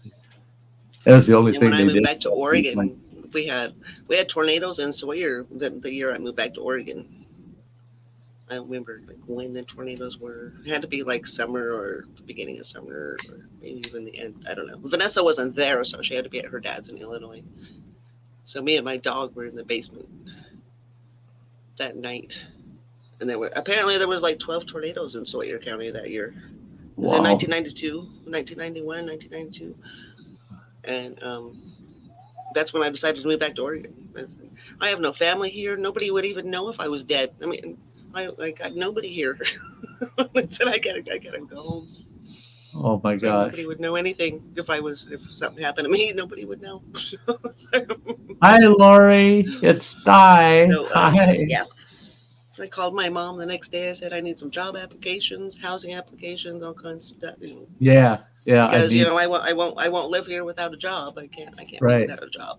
I need all that front end information so that once Moved I got out all here that, in September I'm packed and ready to go.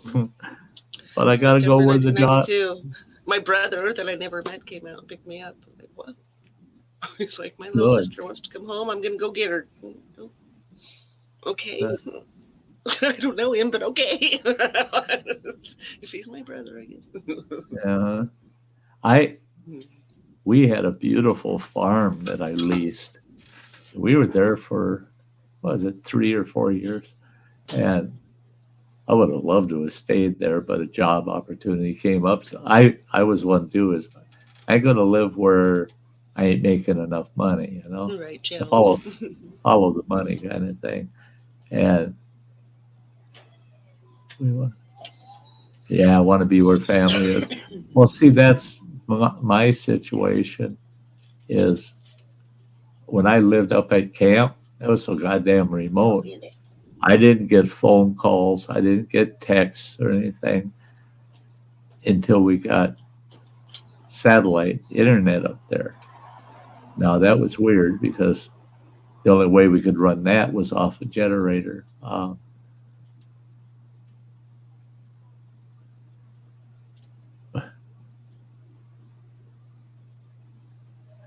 But I had to run to Jenny to have the internet. But at least I could text message over the internet, PM on Facebook or something, do direct messaging. But that was the only way to have any contact out of camp, unless you wanted to drive about 6 miles. Then you got to the little town of Cornucopia, and you'd have cell service there. And that town only has about 150 people in it. That's how small it is. But that was the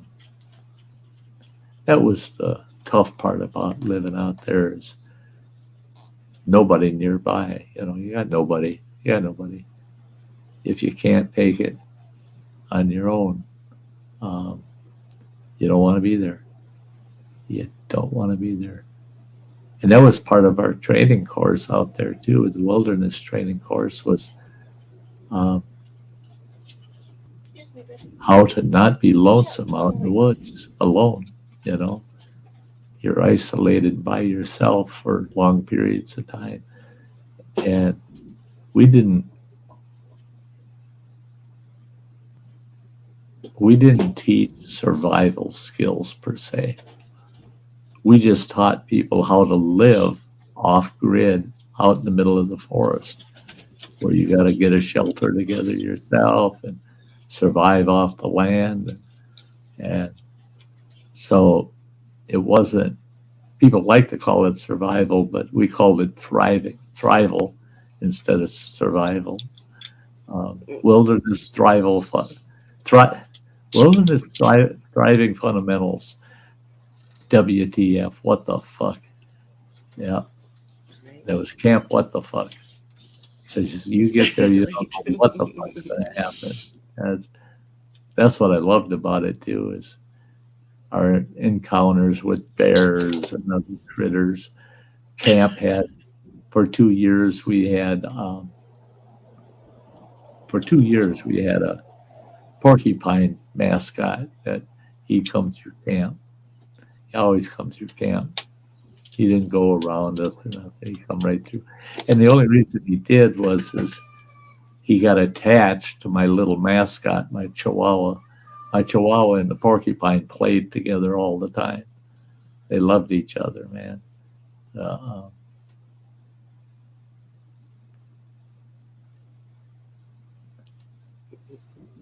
You're not alone. What about the beautiful wildlife? Yeah, the wildlife.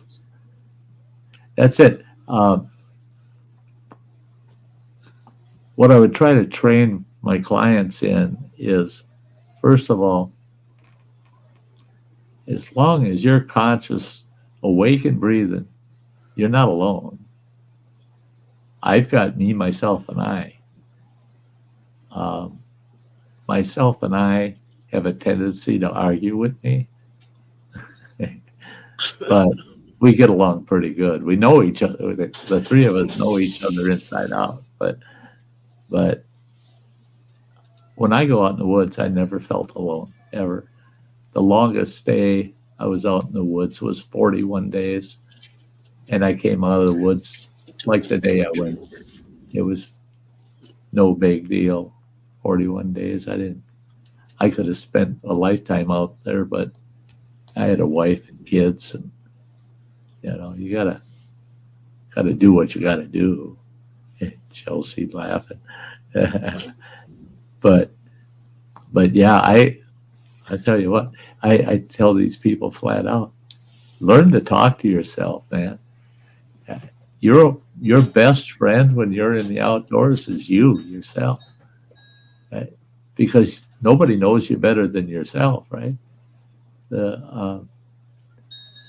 I've done it my whole life. I'll stop and think and ask myself, What should I do to handle a situation? Okay, now wait a minute. If you're asking yourself that question, then you must be considering yourself to be more than one, right? Because if you're talking just to you yourself, shouldn't you just talk to yourself? You're wasting your wind. Why are you asking yourself for advice? Because you yourself might have the answer. When you treat yourself as having three personalities, you yourself, me, myself, and I, that means you got two friends with you. They're going to try to look out for you as much as you are. So yourself and I,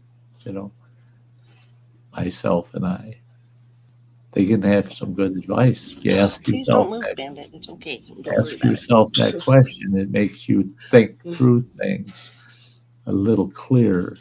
And I did a video on I talk to dead people. I do all the time. I did yesterday. In fact, I did that. I stopped and I thought the situation through, and I asked my pop a question. Well, my pop's been dead for 50 years, over 50 years. I asked him a question. And the question is, what would you do in this situation? People would say, well, that's stupid, talking to a dead guy. No, it made me reflect on what would he think about him and what I know of his life. How would he dealt with a certain situation? And because I knew him so well, I could come up with an answer that he would have given me. So in actuality, I asked a dead person for advice and I got a response. You got it. Yeah. Yeah. Exactly. And I do that all the time. People think I'm nuts. I talk to my grandfather. I talk to my grandmother. My one grandmother, the other one, I wouldn't talk to her alive or dead. Ooh, she was a mean woman. Boy, she was a mean woman. But, she was the kind of woman where you knew she loved you, but she ain't going to let you know that. No way in hell. She's going to try to make you as miserable as possible, that woman. And she was good at it, so good at it. I'll never forget. I'll never forget. Here I am, 10 years old, and I'm watching my grandfather making these staves for a chair that he's building. And my grandmother's in the house screaming and hollering for him, right? Because she's got something for him to do that's more important than whatever he does, He looked me square in the eyes, a 10-year-old, and he said, if I didn't love her, she wouldn't have any teeth because I'd knock them all out. What? You're going to belt grandma? No. I said if I didn't love her, I would. He said, because she's got it coming. She's got it coming. She really. But he loved her enough not to do it himself. But I got a feeling if somebody went to belt her in the mouth, he would have just watched. He wouldn't have done anything to stop him. Because he felt she had it coming. But he was right there for old Alice 24/7. If Alice needed something old, Grandpa Docky. How would you like to have a grandfather whose legal name was Docky? Docky. Docky. Docky. Docky. And you wouldn't believe how many people, when they'd hear him, because they'd ask him his name and he'd say Donkey, and they go, Donkey? You're named after a donkey? No, Gosh, there's oh no my N God. in it. There's no N in it. Oh my It's God. Donkey. And then his father, my great grandfather's first legal name, his legal name, was Dr. Dr. James Wilkes. And I asked why Wow. did he have the name Doctor? Because back then in the 1800s, you would name your children often what you wanted them to become in life. So if you Wow. name them literally, I couldn't believe it. No, How many people had a middle name of lawyer, like Alan Lawyer so and so, and it's because they wanted that kid to become a lawyer. Wow. And so they named my great grandfather Doctor, and he ended up being a colonel in the Minnesota Cavalry. He made sure people Colonel needed Doctor. doctors. Colonel Doctor. Yeah, he just made sure that people needed doctors. You know, yeah, it's a weird world we live in. I think like No dock the boat. like the way people used to think and stuff.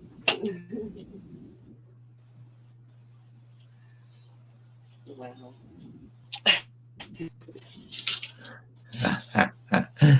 Yeah, that wouldn't be so cool there, Justin. Name your kid lawyer, gynecologist, doctor. That's his full name.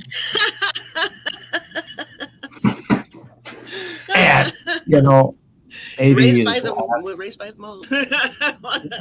maybe his last name's Anderson. So it's lawyer, gynecologist, Dr. Anderson, which in my family wouldn't be odd because I have two middle names, and all four of my children each have two middle names. Many of their children, of my grandchildren, have two middle names. Well, it seemed cool when I was a kid that we all got two middle names until I started having kids of my own. And then we gave the four of them two middle names. That's cool. That's okay. Then they started having kids and they got two middle names. Then their kids are having kids and they're giving them two middle. And I can't remember their first fucking names, let alone their middle names. How the hell I got 15 grandchildren and 5 great-grandchildren. That's 20 fucking kids with two middle names. All right, now that's 40 frickin' names I got to remember, plus 20 first names. That's 60. And some of them, of course, have different last names too. So fuck the last name. I don't give a shit. If you got blood in my family, I know your last name. Oh, no, it's not. It's this or that. No, it ain't. Well, that's what it says on my birth certificate. Now they got it wrong. You came from my blood, not, yeah. No, you got my last name, whether you like it or not, you little bastard. Now, I was named after my father, but I was never called Junior, ever. And then I had running water, and his legal name is Don Carroll Austin Wilkes the Third. Mm-hmm. So he's my father's, mine. He's got our name, but with the third at the end. And that works really good here because when I croak, almost everything goes to him. And many times he drops the third off, just uses his regular name. So mail comes, we don't know whose fucking mail it is. I'm opening his, he's opening my shit. But We don't know who he's. And just think about the transfer of the vehicle, of my Oh vehicles. yeah, yeah. I told him, I said, you don't actually have to transfer the truck because you register the damn thing online. They send you the stickers. And he'll have access to all my shit on the computer. He'll be able to go in there and register it for the next, Yeah. well, until he dies. And yeah, look around the family. Maybe somebody use that name and you can give it to them and just keep it under my name. Keep it along the family That's lines. one way. That's one way I live beyond my last day is a lot of shit that's still in my name that Running Water will have, and he won't have to change it. He can just keep it that way. Yeah, talk about names like that. I had, oh, look at that shit. Look at that shit. Talk about getting comfortable. Oh, yeah. He's I'm just, comfortable, yeah. He was I'm hoping just, for some food, but I'm not eating yet. I'm not eating yet, actually. dream on, boy. Dream on. It's coming, but dream on for now. Yeah, I was going to say, talking about names. I was looking everywhere. I had this nasty abscess tooth, and I was like 20 years old at the time, 21, maybe. Nasty, nasty. Had to be pulled. Well, I looked everywhere. I couldn't find a single dentist that was willing to pull my tooth.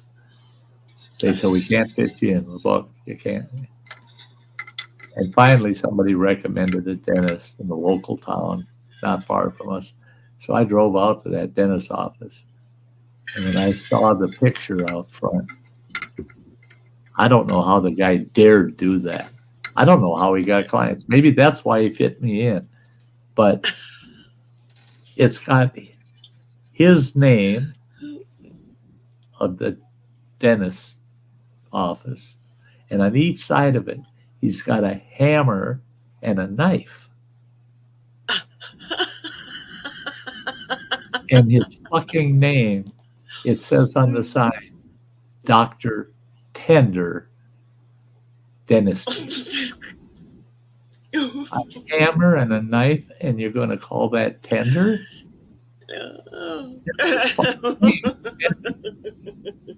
Did you get scared? He split that molar in half and yanked the two halves out. No Novocaine, nothing. Puts gauze on it, says, bite down on that, a bit on it. He says, try to keep it in place. It's best for about 24 hours. And he says, don't want to pull the clot out. Okay. And he goes, oh, you're swelling up quite a bit there. And he yells at his nurse, I need, you know what to get. He's swelling up on the face. I watch her. She grabs her coat. It's in February. She grabs her fucking coat, puts on her gloves, goes out the door, comes back with a towel filled full of snow out front of the dentist's office. And he pops that on my face and tells me, you keep the towel, take it with you. That fucking snow had to come out of that snowbank where the city plow's been going back and forth. It's full of road salt and everything. And there I got it packed up. Dr. Tender.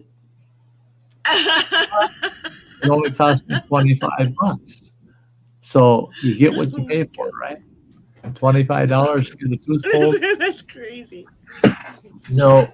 That's crazy. Yeah, and Carpenter. That's what he should have had on that. Yeah, Carpenter. Yeah. I'll pull your tooth, but I'm a carpenter. Fuck you. Yeah. And they say that farriers, people that shoe horses, were very common as dentists, along with barbers. Barbers were big as dentists. back in the 1800s. And very few doctors would do anything with your teeth. They tell you, no, go down to the farrier, the horse farrier down there, and he'll yank it for you real cheap. What the hell? Certain department stores, General Mercantile, somebody at the Mercantile pulls teeth, $5. I mean, there was no such thing as a real dentist back then. It's just somebody willing to pull your teeth out. And I picture a horse farrier, and he's going to use this pliers thing that he's had on horse shit covered horseshoes he's putting on horses. Horseshoes, yeah, those horseshoe pliers. He don't sterilize or something. He's just stick in your mouth, pull your tooth out, and you tell him, "Dog, well, it should have been. Yeah, it's been laying in the horse." Yeah. Oh my god. That's Boy, those were the days. We had a doctor out yeah. No shoes. Only teeth were.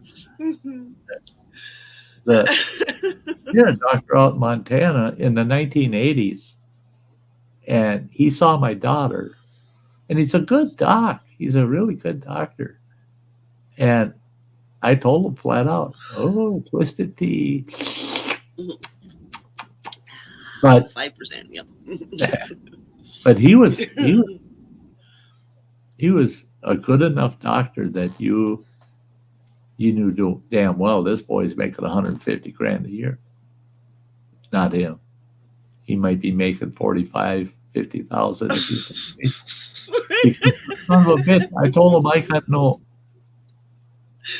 I told him I want you to see my daughter, but I don't know how I'm going to pay for it. I can give you 10 or 20 bucks up front, and then can I do payments? And he's thinking. He goes, "You got anything for trade?" I go, "What?" He goes, "Anything for trade?" He says, "But please, no chickens." He said, "I'm tired of butchering chickens."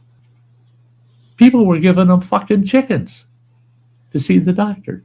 So I thought when he said no chickens, I go, "How about some elk meat?" And he goes, "Elk meat?" I said, "I'll give you 20 pounds of elk steaks if you see her." He shook my hand. Deal. It's a deal. Yeah. Things aren't done that way no more. He saw my daughter, and he diagnosed the problem and put her on an antibiotic, and in less than a week she was fine. So he did an excellent job for 20 pounds of elk steak that I just went up on the mountain and killed that elk just before that. I mean, and that was in the 1980s. That's awesome. And I asked, it be like that these days, man? I told him, I said, "Why would any doctor do that?" He says, "Oh, but I mean," he says, "I've traded medical care for carpenters for people to come." He says, "I got this really nice addition put on my house because that person was really ill, and I had to see him quite often." So he worked it out with his two sons. They would build my addition for all the health care to the guy. I got a beautiful addition put on my house for seeing that guy. I could have charged him my medical rates, and if he would have paid it, it would have cost me that much to build that addition. So yeah, I came out sweet. He says, "I got a boat one time." He said, and he's going down this list, all the shit he got. It's good shit. Plus, he said, "I eat like a king, man. I get all the venison, elk, bear, fish. I get all that." I bet, yeah. He says, "My freezers are always full of the best foods, best meats." He says, "During the season, I get frozen berries, tons of them, fresh or frozen. I get all kinds of garden goods that we can and freeze." Yeah. And I'm like, That'd be cool. Mhm. I'm like, there ain't many doctors in this world that would even think that way, you goofball. They're all, Yep. Yeah. and he said, doctors don't do what I do because they're city doctors. They're taught, Exactly. he says, I was taught in college that I would be providing services in a fancy hospital somewhere or in a clinic, a nice fancy clinic somewhere in a town with a big population. He says, now I provide medical care on call because that's the way he was. He didn't have regular office hours. He was on call. You called him. And then he'd say, I'll meet you at my office. And his office was just a little one-bedroom house that he turned into an office. Didn't even have a fucking sign out front. It just looked like somebody's house. And he said, they almost had me, all this fancy, the clinic or the hospital. And he said, but I was born in a remote wilderness type area with a population of just a few hundred people. I can't live in large populations anywhere. It just doesn't fit me. I want to be able to fish, hunt, camp, do things like that without having to go far. He says, and I said, well, you're in the right place. All you got to do is go in your back fucking yard here and you might get mauled by a cougar, This is the place to be. And he said that's why he's here and that's why he barters at times with patients because they can't afford it and he can. And he says, I make enough that I'm middle class, upper middle class. And he proved it to me that, life can be better if you get away from the rat race. Get away from the rat race. And that's really what our cities kind of look like now. It's just big, huge cages full of rats,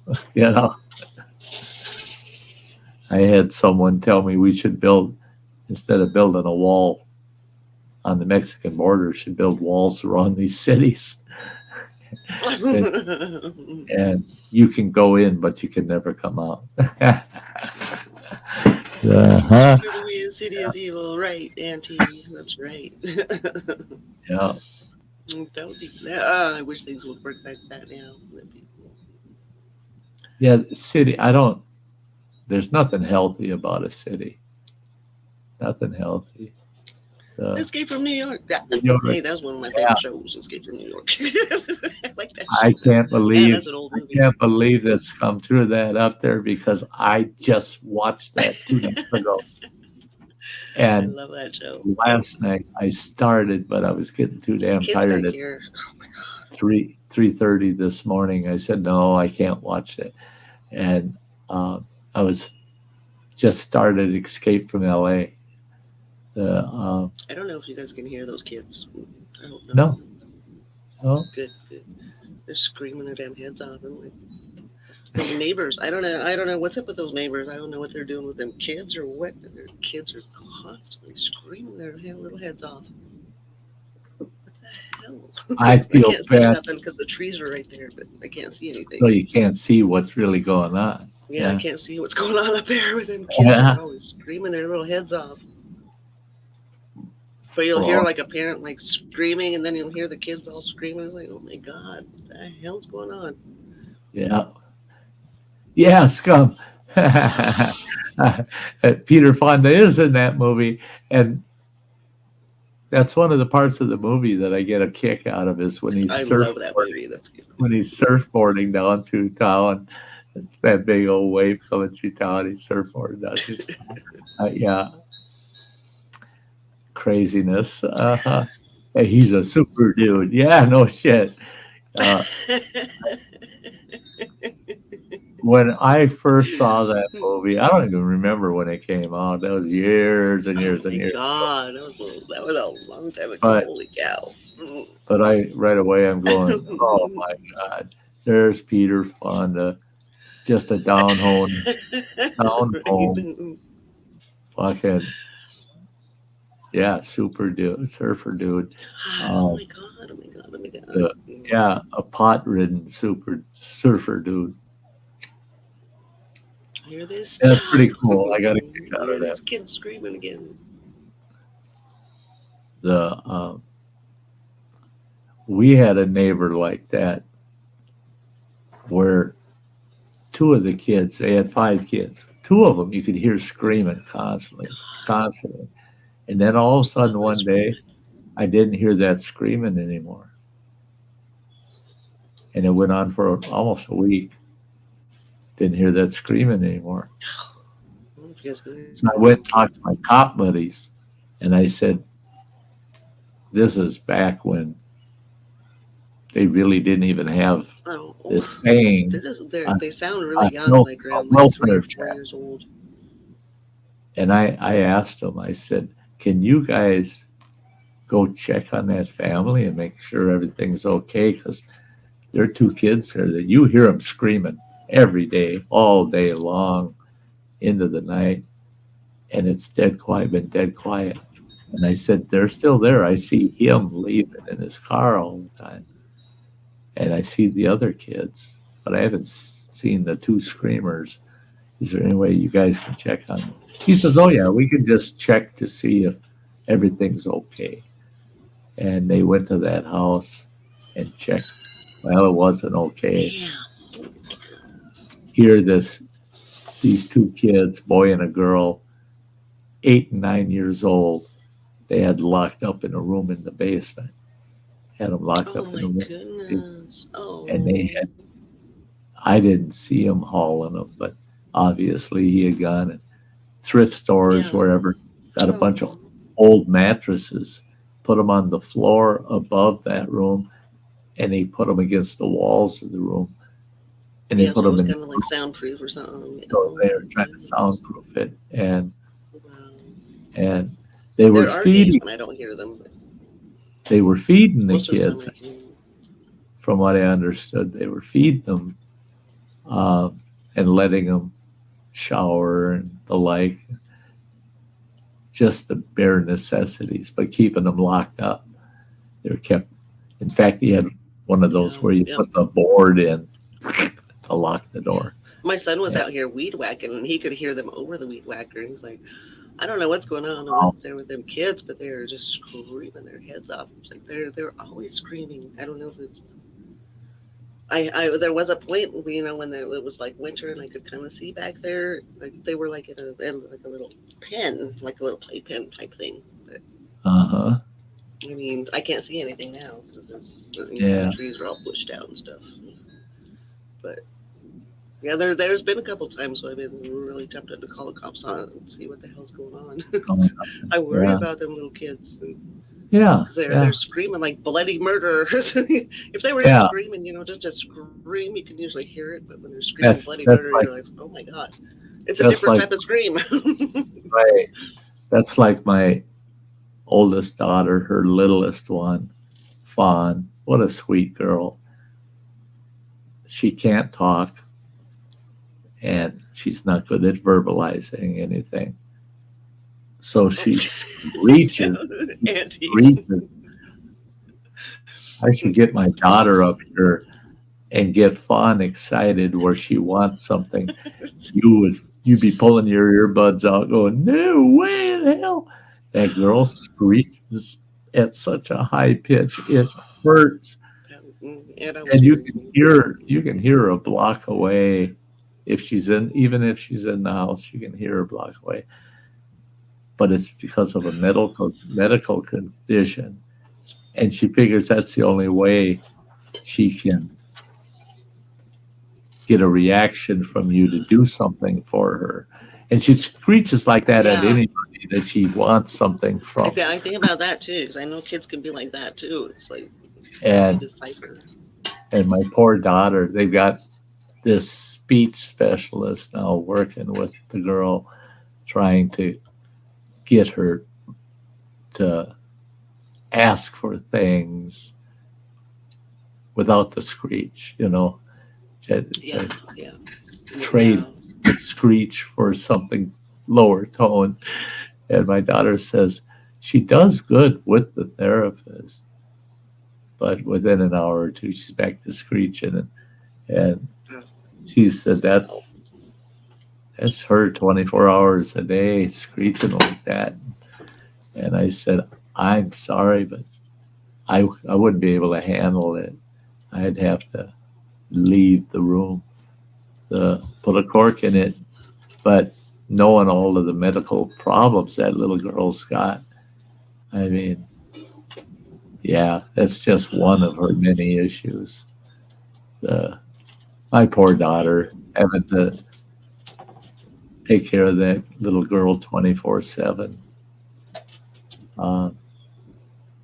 every day of the week. She does have backup daughter-in-law of hers, like There have been a lot of times I've thought about calling the cops on them. And are they going to tell me like who called them? well, that's it. But then I'm like, well, who cares? Who really cares? The other neighbors are probably going, what the fuck too? They're probably most people in this area don't really have kids. And that's the only house I know that really has kids. See, that's the nice thing. They make themselves well known as well. Yeah, right. Here in Wisconsin, cheers. They're required. They're required here in Wisconsin, per the caller's request, to remain anonymous. Yeah, I was wondering about that too. But I don't think people would actually dare do anything. Myself. But then again, people don't really know me. I've had officers that they knew damn well that I called into dispatch and told them, keep my name out of it. Don't use my name at all. Period. I went up to the field officer goes out and tells the person, oh yeah, old Sty called on you. You had no right to fucking do that. I have the right to remain anonymous. Oh, they got the right. What I'd be afraid of. Well, kind of. I'm not really afraid of it, but I mean, people. Yeah. Fuck them, man. But yeah, they're not supposed. We went up to the community yard sale. But boy, they do. The yard sale that we had up here. There's only like 500 people in this little community, and they're all scattered throughout the mountains. All of us are scattered. Yeah. And I live right on the main road. I've lived here for over 20 years, since 1998. Yeah. Almost 25 years. Okay. Yeah. Yeah, we went up there. We done this community yard sale thing. We set up a couple tables and some stuff. Nobody knew who I was. After like 20 years, nobody had a clue who I was. They knew Randy. They knew my husband, but they didn't know me. Because my Randy was social. I'm not social. I stay away from people. That's why I moved here, because I wanted to be away from people. As soon as I started working at the casino, I'm like, oh my God, I don't even want to be around people, because the casino was just, yeah. Too many. Away from people. Yeah, I want to be away from people. When I people lived didn't know me. They didn't know who I was until I told them where I lived. And they're like, oh, you're Randy's wife. I'm like, yeah, uh-huh. Yeah, okay. You're right. That's all you need to know. Thanks. Bye. That's all. Yeah, bye. If you don't want to buy nothing, we'll see you later. When we lived up on the reservation, when we lived up on the reservation, everybody on the reservation, after living there for a little over a year, everybody on the reservation knew who I was. Boy, they knew me by my name, man. They'd see me, they'd yell, hi, and they all knew me. Everybody knew me. The only time we had crowds of people on the res was at a tribal council meeting or at the powwow. That's the only time you had large crowds of people. Yeah. Otherwise, no, 4 or 5 people was a big crowd, Well, you go to these council meetings, holy shit, you got 400 people in the place.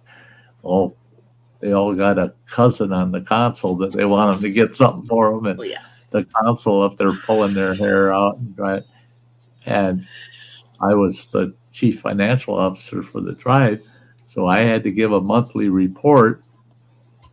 And because of the disruption from the crowd, when I'd say, we spent XYZ amount on this project, oh, there's somebody in the crowd that don't like the project, so they start screaming and hollering. They want to know where every penny was spent, and Exactly. well, Yeah. finally the consul said, because I wouldn't deal with it, I'd turn around and say, you know what you need to do? Just shut up and sit down. Just shut up. Listen to my report. Live with it. Sit down and shut up. The consul never had to tell the audience to shut up. I told them. And, well, but I'd always leave those council meetings just shaking and pissed off and stressed out. The tribal That's council, one reason I don't even go to council meetings. I don't the tribal council on their own. They have to have quantum in order to pass anything, but they have to have quantum. Yeah. Such a percent of the tribe has to be there. Yeah. In order to pass anything. Oh, wow. Yeah. At least the two tribes, well, all the tribes are. My brother is finally running for board, finally. Oh, like somebody in our family is finally going for it. Yeah, let's go. Finally. I was hoping that I would live. I was hoping I would live long enough to see one of my native grandchildren run for tribal council and then push it. I'd help them too. I'd campaign for them. And I know I could get them in the chairman's seat.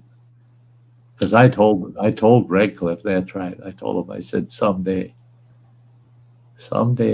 my family's going to be operating this tribe. You just wait and see. And the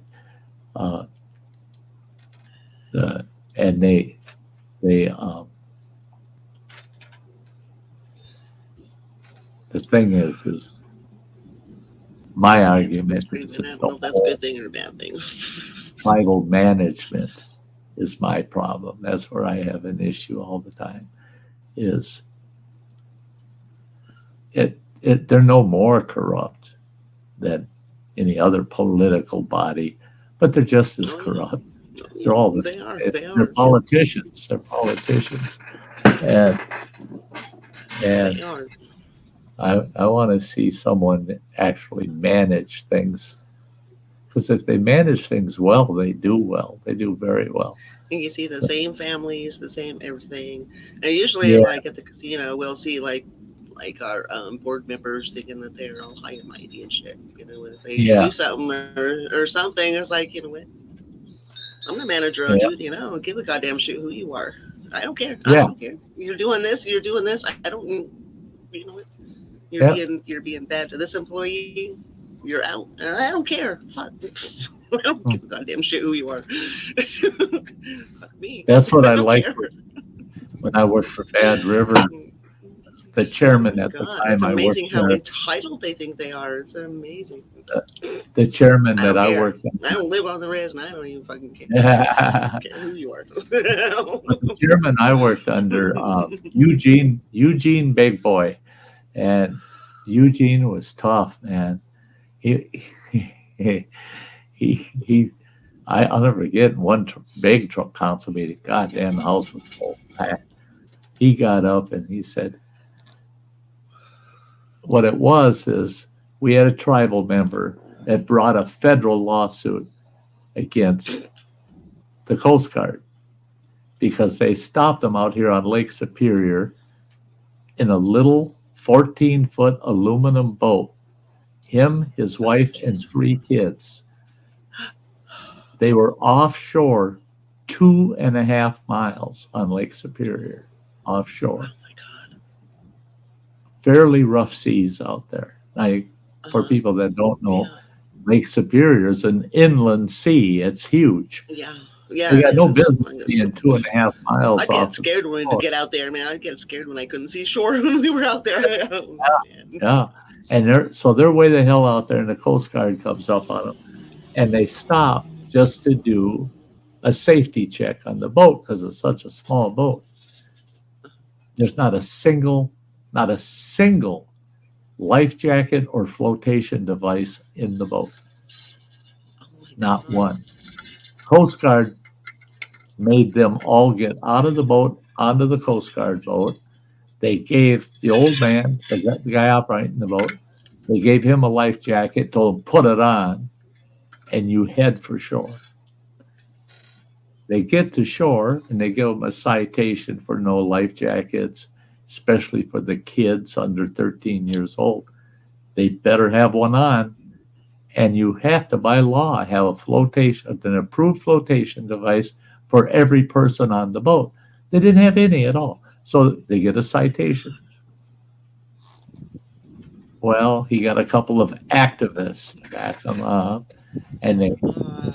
go to court. He's found guilty anyway. They take it to appeals, found guilty anyway. Then they take it to the state Supreme Court, and Judge Crabb, that bitch, she's a federal judge. She ruled that under the treaty, they have rights to access Lake Superior all they want because Lake Superior is included in the ceded territory, which means tribe can practice its treaty rights anywhere on ceded property. Well, they said the lake is included. And she said, so yes, they have the right to be out there without life jackets. It's their choice. Oh my gosh. And well, they had this huge ass tribal council meeting, and they're all cheering that they won this case. And Eugene Big Boy stands up, and that son of a bitch picks the only white guy in the whole room, points right at me, and says, everybody shut up. He says, Sty, come up front here. I want you to have the front microphone. I come up and I go, what do you need? And he goes, I need your opinion of this case. I said, bravo, good job beating that case. I said, but my concern is what did you win? You won the case. That's great. You're good at winning a case. That means your attorneys did good. But what did you actually win? I said, what I see is the federal court has determined as a tribal nation, you have the right to be stupid. I couldn't believe it. About 2/3 of the audience burst out in cheers and roars. And about 1/3 of them were booing, and they didn't boo for long. All the rest of them turned on him. Eugene says, that's what I wanted to hear. You can have your seat. I went and sat down. Tribal members on either side of me either pat me on the back. They said, that needed to be said. I said, exactly. But it's true. It's true. All they did was say, you have the legal right to be stupid enough, put your kids in that little boat, not have any life jackets, and go out on Lake Superior. That is freaking Lake stupid. Superior is nothing to I said, now what the tribe needs to do is pass its own tribal law, which it has the right to do, codify it, make it a law. You have to wear life jackets as tribal members, and if you don't, our tribal wardens can cite you, and you'll have to come before tribal court for doing that. But you got to have a law that says you cannot endanger your children by doing shit like that. And exactly. And the word got out what I had said, and all of a sudden I'm seeing signs, protect our children. And they got life jackets on the signs. And they're petitioning the council for a new ordinance. They wrote a new tribal ordinance, passed it into law. Now you can't go out there without a life jacket, and you can't go on any body of water within the ceded territory without a life jacket. And I was surprised that the tribe went so far as they used the state code verbatim. You can be charged by the Coast Guard, Sheriff's Department, local police, tribal wardens, tribal police. they can all charge you with it. Uh-oh. They won, but they lost at the tribal level because there were smart enough Right. people to say that judge is an idiot. She's a moron, you know. And Judge Crab was a moron. She was just, oh God, I don't even know if yeah, she's still sitting on the court.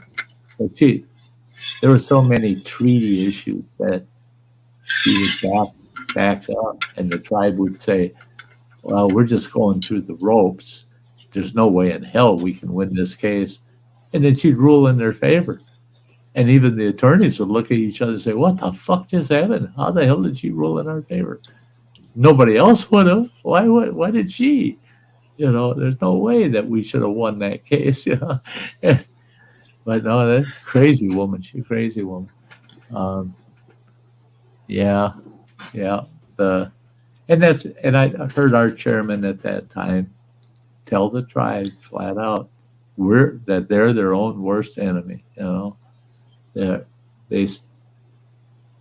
was all about the casino this, casino this, casino this, and the chairman was pushing, and he would have done good. I know he would have done good. He put in a biofuel project.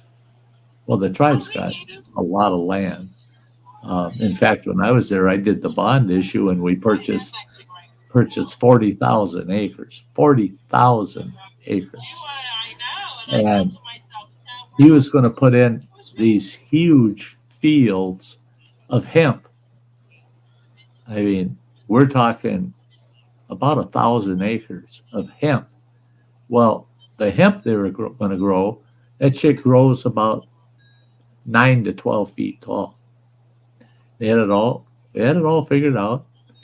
They harvest the hemp, they grind it up, they ferment it, and then they make biofuel out of it.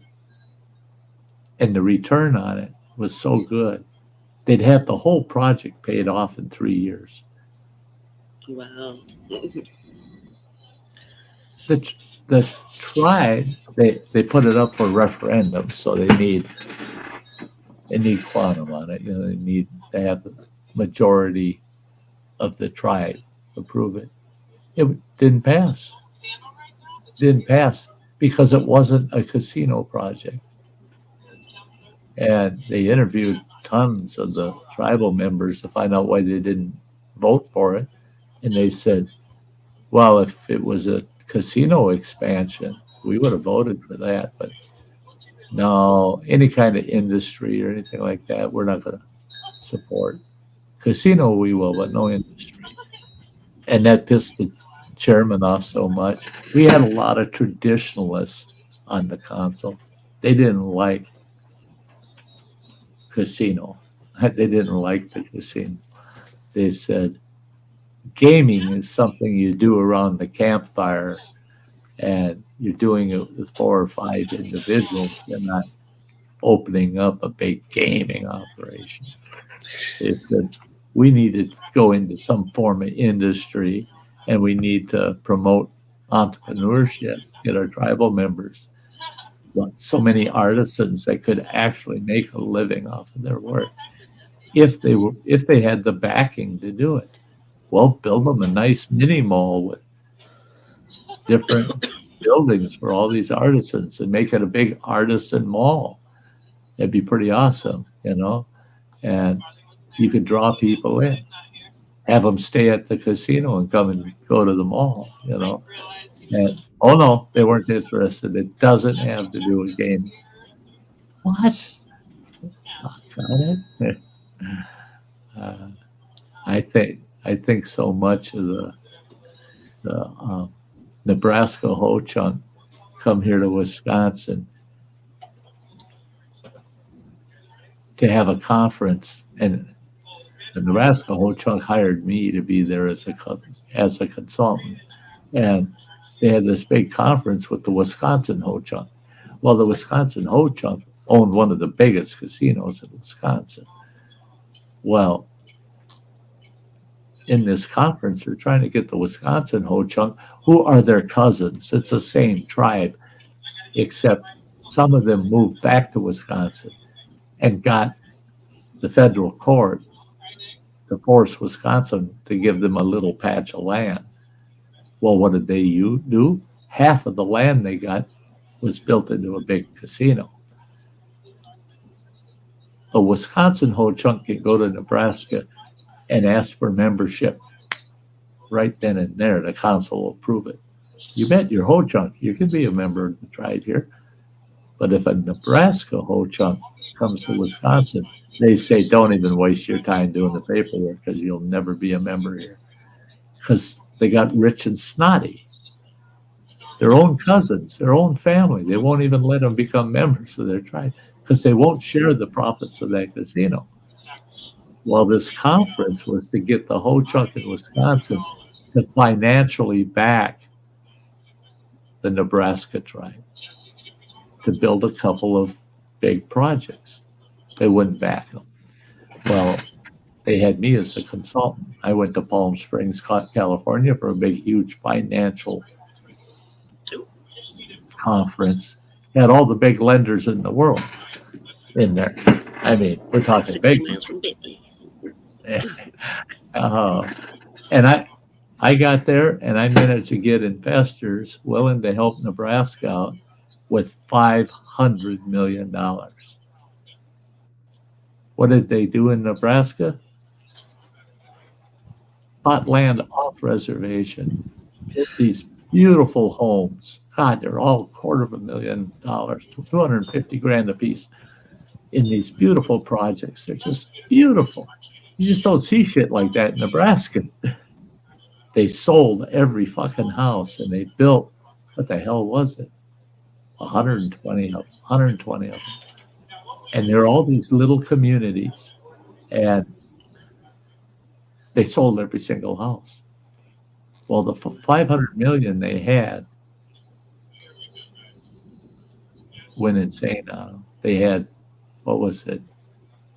After those two projects sold out, what they had as a profit was 750 million.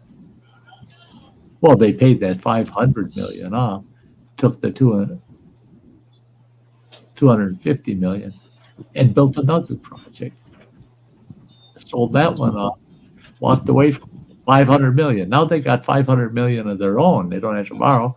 They go and they buy this big gas station and they put in a biofuel setup where they're getting corn alcohol. They've got the corn alcohol facility, their own. They bought it, built it, and they're making mixed fuel, E88, and Nebraska's getting rich. All of their old HUD houses are empty. They built all new houses for their tribal members, but they have a casino, and it's 8 miles away from the reservation. They said they weren't going to build it on the reservation. They wanted it as far away as possible. They really didn't want their members getting hooked on that casino. And they built the casino. They said, we built the casino with one thing in mind: tribal jobs. It'll give tribal members jobs. And it did. It gave them, I can't remember what it is. They had like 170 employees there, all tribal. And they serviced the tourists going by. The tribe didn't go there and spend money. They were busy with all these projects they were building and everything. They had a big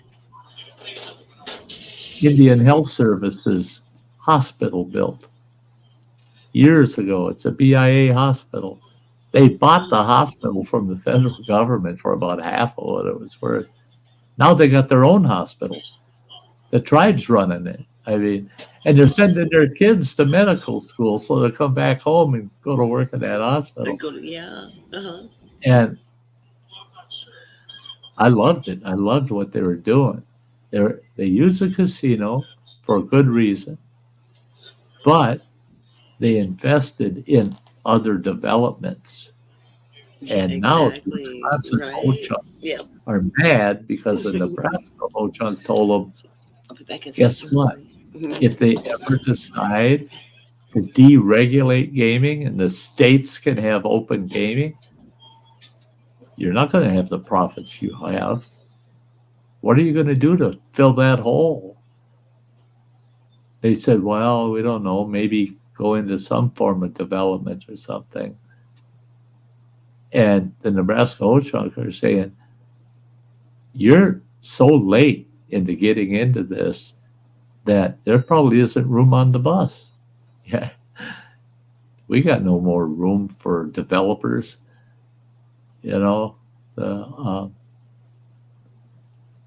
you got the, was it Passamaquoddy, the ones in Connecticut. There's only 300 members of that tribe.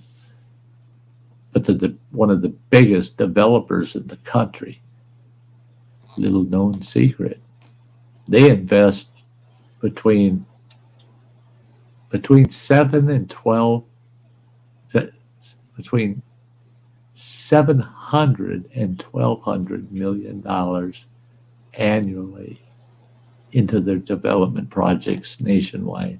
They build airports, they build housing projects, they built big high-rise buildings in the cities built by the tribe.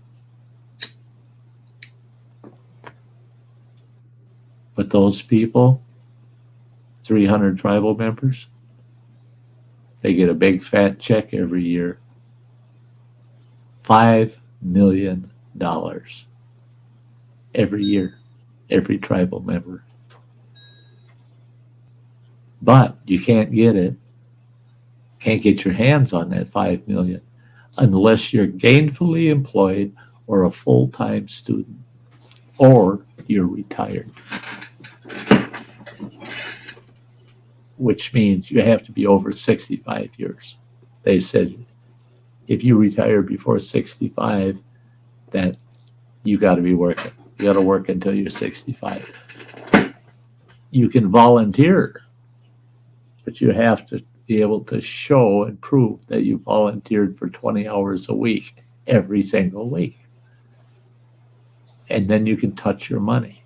Otherwise, it sits in an escrow for you, and it's building interest, but you can't touch it. They require every single tribal member to be responsible for themselves, and then they get the money. And I met this young man, 21 years old. Guy's driving around in a Porsche. 20-year-old driving around a brand new Porsche. Guess where he works? He works at McDonald's. And he's a cashier and or line worker. That means he's flipping burgers. And they want to make him the store manager. And he says, no, not interested. I like what I do. I know what I got to do, and I know my shifts. I know when I work. I like it. And they said, why would anybody stay at a McDonald's and not want to advance up? And he says, because me working at McDonald's, I don't care what they pay me per hour, because working at McDonald's full time, year after year, guarantees me that $5 million a year, and I can get my hands on it. Just look at my car. I said, you're a smart young man. Smart. You're doing what you want to do because it makes sense. You're the only person in the country making $5 million a year working at a McDonald's. I'm proud of that. You being a good boy. You being a good boy. Let me turn this down. Frank's playing something over here.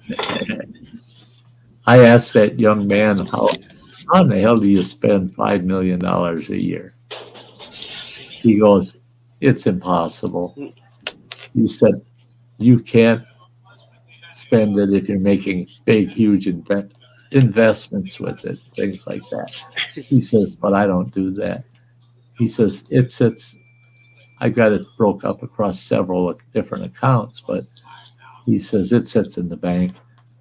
He says, my account for my spending money annually, I set aside $1 million, the other $4 million sitting in 4 separate banks. He says, I take that $1 million, and he said, I just help people out.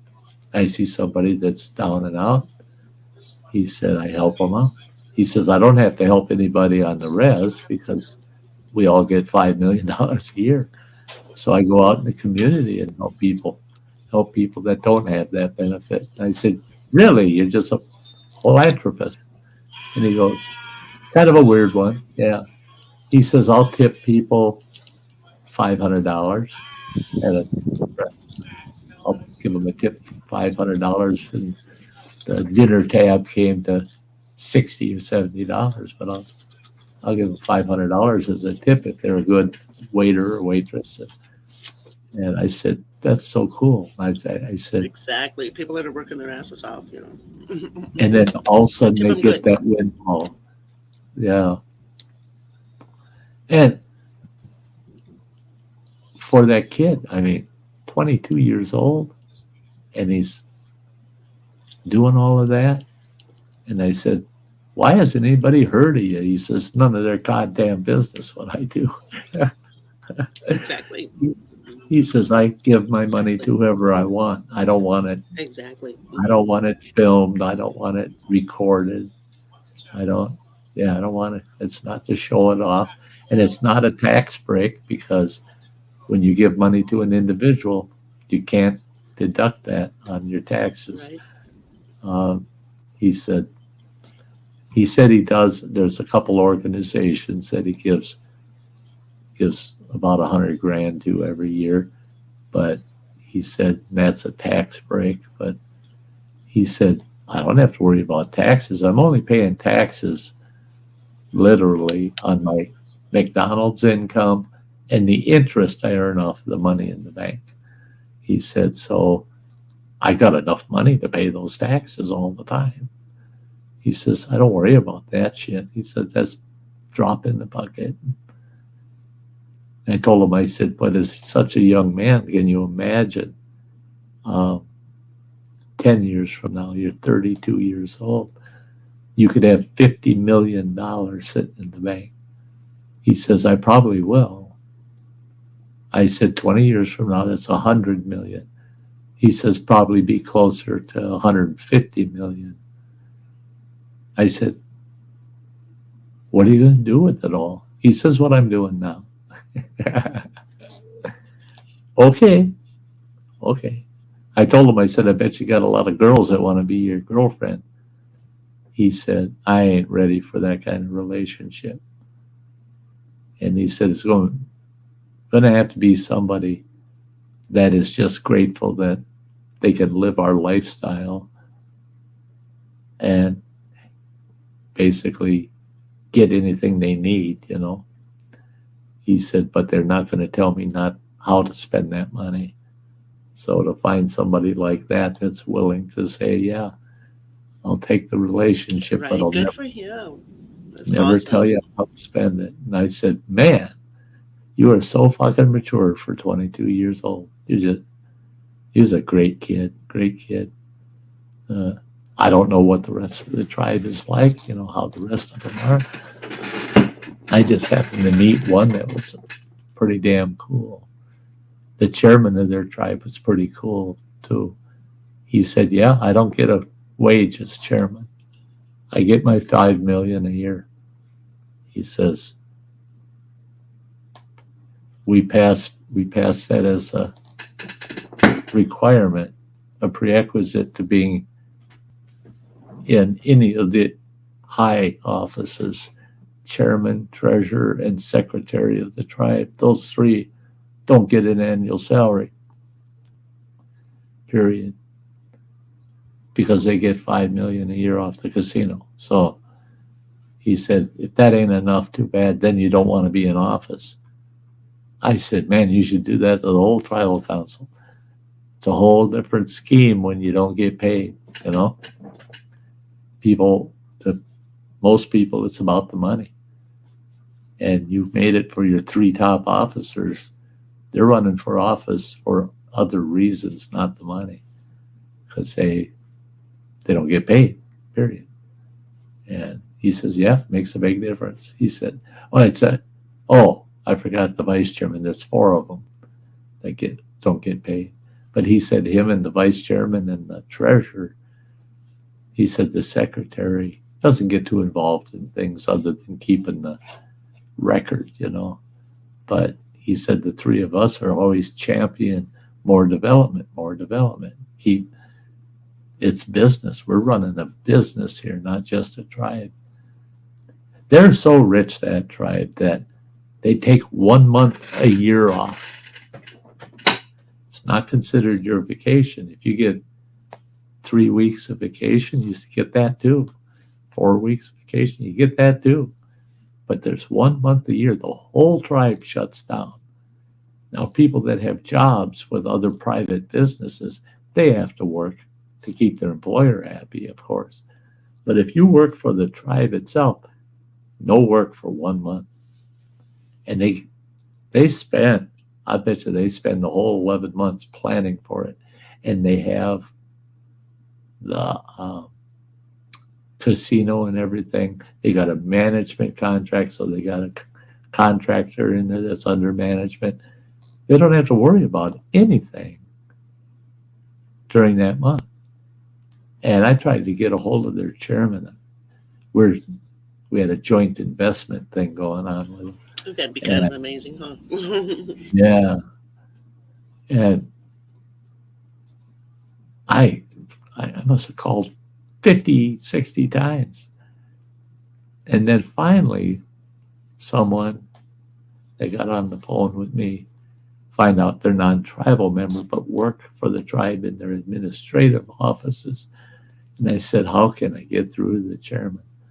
And she said, I can work on that for you because I'm friends with the vice chairman. And he can probably talk to him, see if he'll be willing to talk to you. And I said, willing? We have to talk. And she says, but sir, you got to understand it's such and such a month. I can't remember what they call it. And I go, what's that? And she said, nobody that works for the tribe works during this month every year.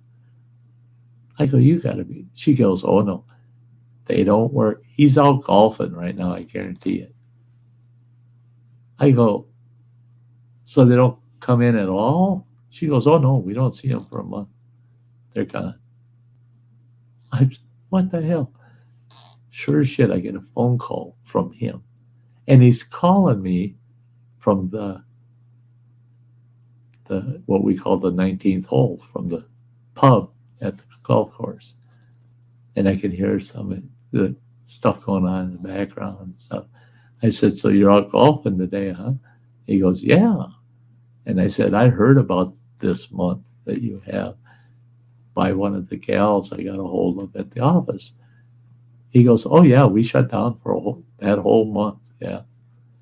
And I said, why? He says, well, we hold our big powwow about halfway through that month.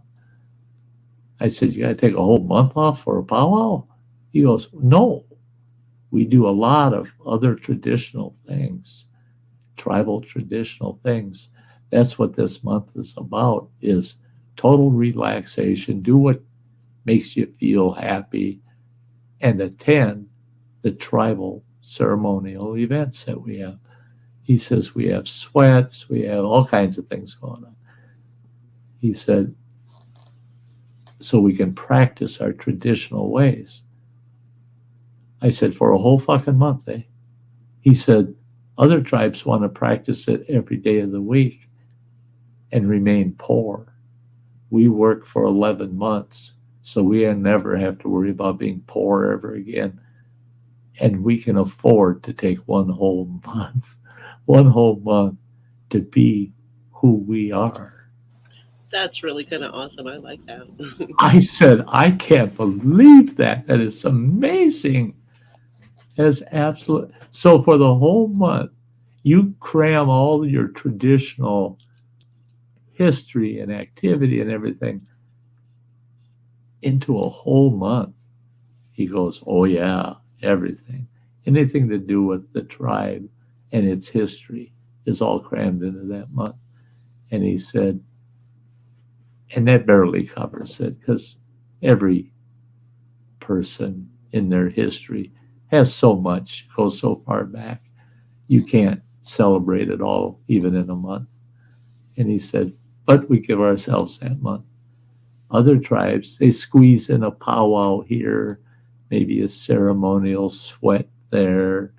And he says they try to practice their culture, but they're not actually practicing it. They're just fitting it in here and there. He said, during our month, we're insistent that you practice the culture.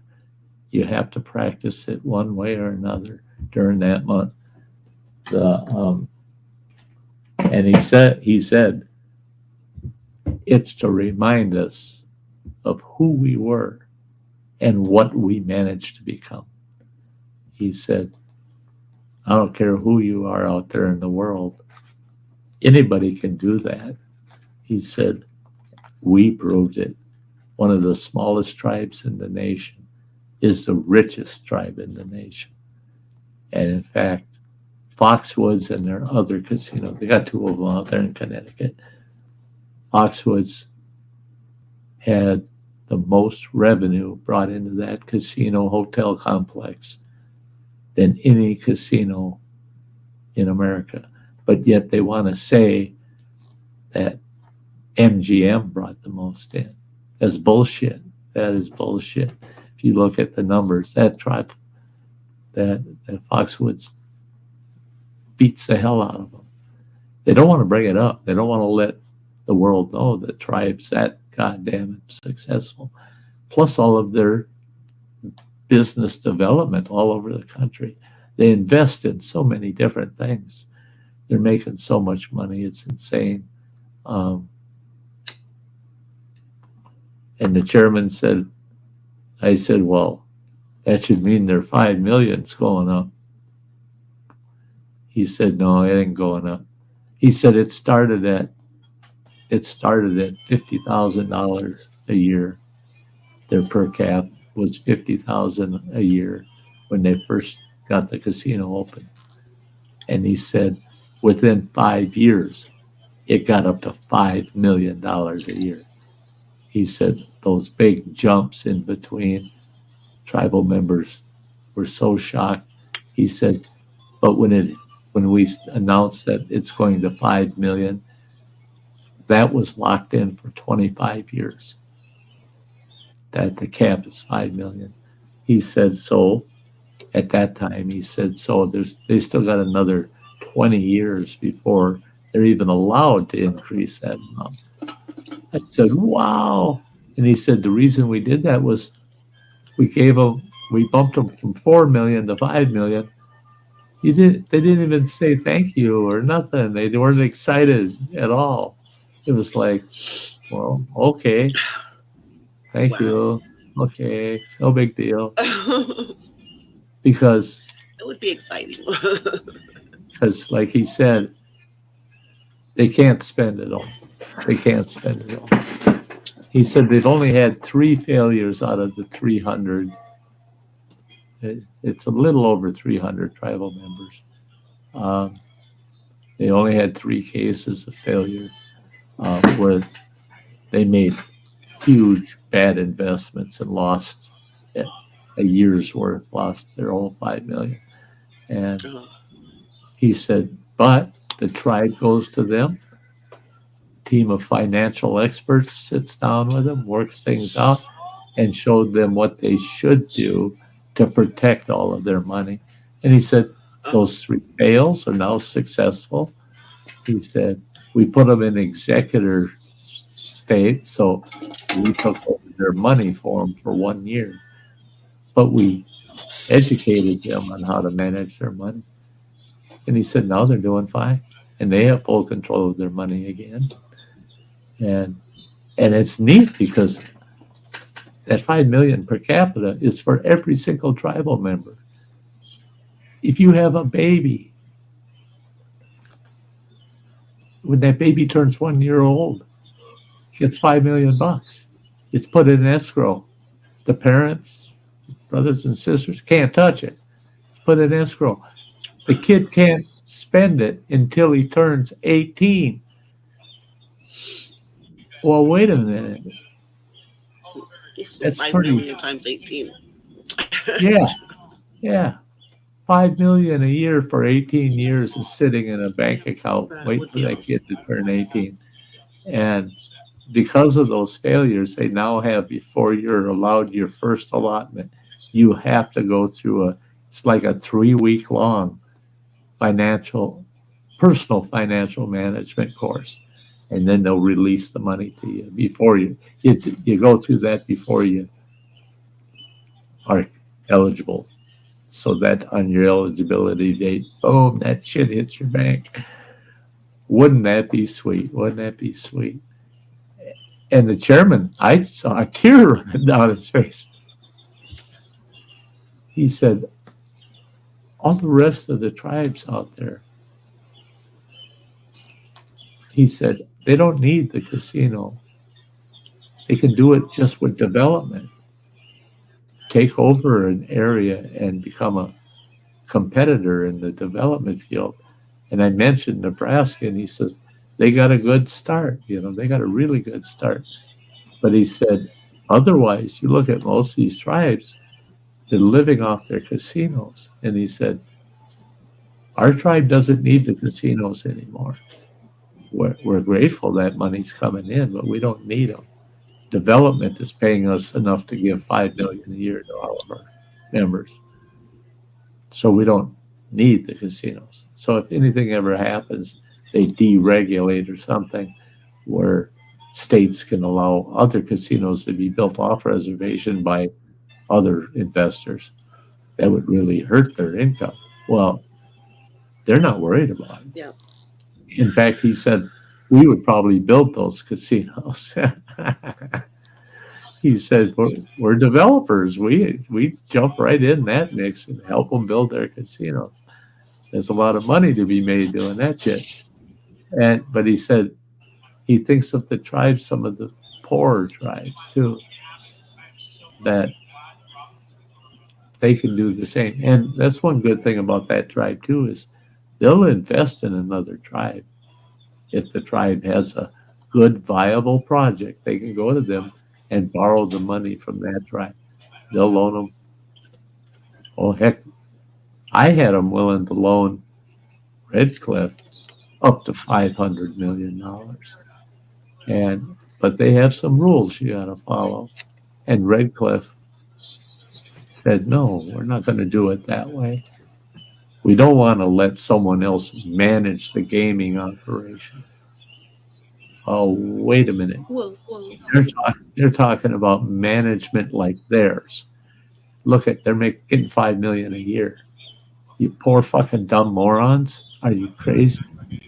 You can't run that place. You need them. You need them. Nope. No outsiders. No. Okay. So your own detriment. That's why I left Red Cliff, was because I brought them 26 million. And they told me, no, we needed 40 million. I said, wait a minute.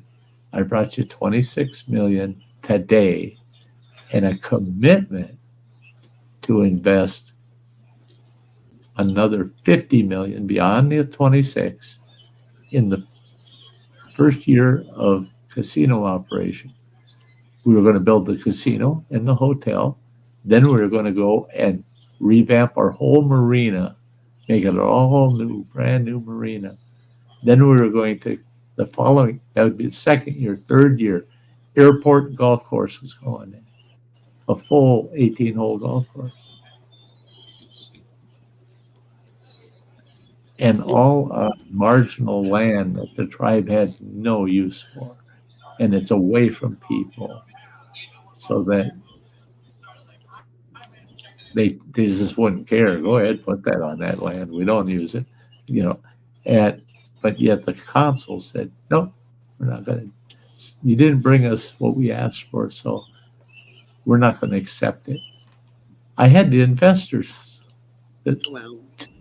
The investors, Wow. there were two of them, and 3 attorneys sitting there with me with a goddamn check for $26 million. And the tribe told me I didn't do my job. And I asked the chairman, I said, are we still in executive session? so that none of this can get out to the public? He goes, absolutely. And he looked at the council. He says, you, each and every one of you are held to that. You cannot disclose what we talk about in executive session. And he says, what do you have to say? And I pointed at all the dissenters, pointed at each one of them. And then I flipped them the bird and said, you're a fucking moron. You got no business sitting on this tribe's council. You, here's the finger for you, and you're a fucking moron. You don't belong. I went right down the list of that dissented. I said, you can't. I said, you people are so stupid. You don't even realize you're taking not away from yourself, but yourself and every one of your family members, the potential, because our forecast was that each tribal member was going to get 500,000 a year for per capita, and they voted against it to build the project to give them the money. And I said, Wow. if your families actually knew what you just did to them, but because we can't say what happened here, they'll never know. You guys are so fortunate because they'd string you up and hang your ass so fast. You stupid son of a bitch. Right. One of them Holy came right out cow. and admitted, Hey, we want guarantees that our family members are in managerial positions at the casino. The investors shook their head and they said they could be if they're qualified. But if they right. don't meet our qualifications, they would not be managing. Yeah, he said, then I'm against it. Wow. And the Wow. investor said, okay, but would those family members make good, say, floor managers or maybe a department manager? Not really. And he said, no, we choose the positions they go in. No, we're not going to invest $26 million into your goddamn casino to let you ruin it. No, no. And the tribe didn't realize at that time. They found out after the fact. It was kind of sad they found out after the fact, but they found out after the fact that these guys were spending $26 million on something they cannot foreclose on. They can't even sue the tribe for that money back. Nothing they can do. The only thing they would be able to do under that type of financial arrangement is come in and take the fixtures out of the buildings. They could take the slot machines, they could take the furniture, the kitchen appliances out of the restaurant. They could take the beds, TVs, and that kind of shit out of the hotel. But that's all they can do. Any attached property, the buildings, everything attached to the tribal land, they can't remove. And the tribe can't be made to pay the 26 million back. So the company or the investment companies were the ones taking the biggest risk of all. Because if the casino fails, they don't get paid back. Oh, shoot. And they can't make the tribe pay it back either. Yeah. That's one thing if you're working for the tribe, I always say if you're going to contract with them, get them to waive their sovereign immunity. It's a simple form. It's a simple one-page document. And they just waive their sovereign immunity on your contract. That way you can then take them to court and sue them for what they owe you. But most people don't think about that. And they go in and get a contract with the tribe, and the tribe goes, well, you're done. Thank you. It's nice. But we're not going to pay you. We decided we're not going to pay you. What? You got to pay me. No, we're not going to pay you. Well, I'm going to sue you. Good luck. Sovereign immunity. you built a building for us or you put in a big parking lot. You can't make us pay you. We're sovereign. You'd have to go through tribal court and they're not going to rule in your favor. Right. Well, then it means I'm screwed out of a $40,000 contract. Yeah, you are. Well, I won't contract her ever again. Well, that's all right because there's contractors lined up to work here. So, yeah, you got to be careful. And not a lot of tribes pull that stunt, but I've seen enough of those pulled that it's a risk. It exists. It all depends on who's sitting on the tribal council. That's why before I ever contracted with a tribe, I got to know the council real good. Go visit the council members, have a chat with them, and then I'll make my decision. I contracted with several tribes and never got screwed. So yeah, you get to know them well. The best one was when the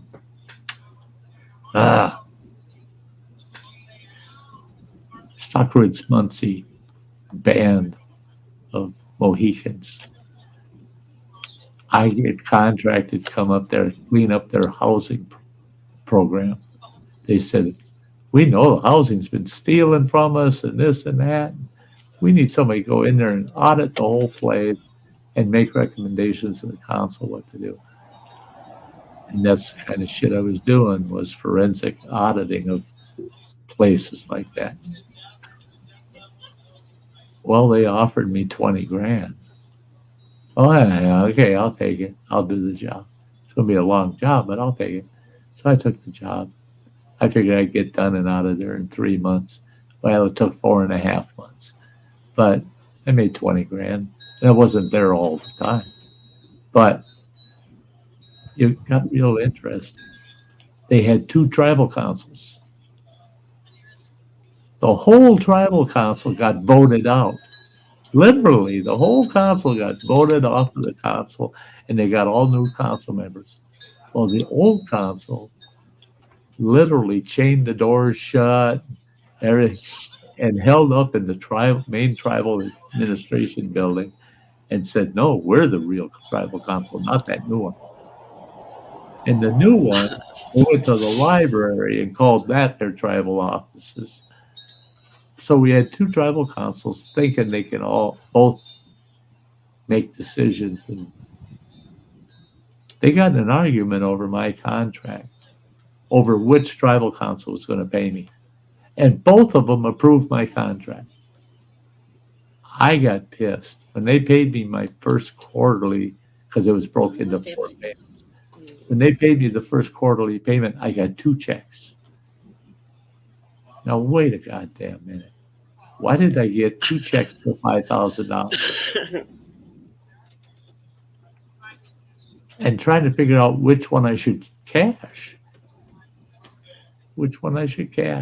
So I talked to attorneys on both sides, because each council had its own attorneys.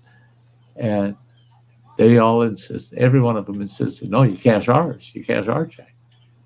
I said, oh, you guys, come on. And one of the council members, crooked as sin, that guy, and he's on the old council.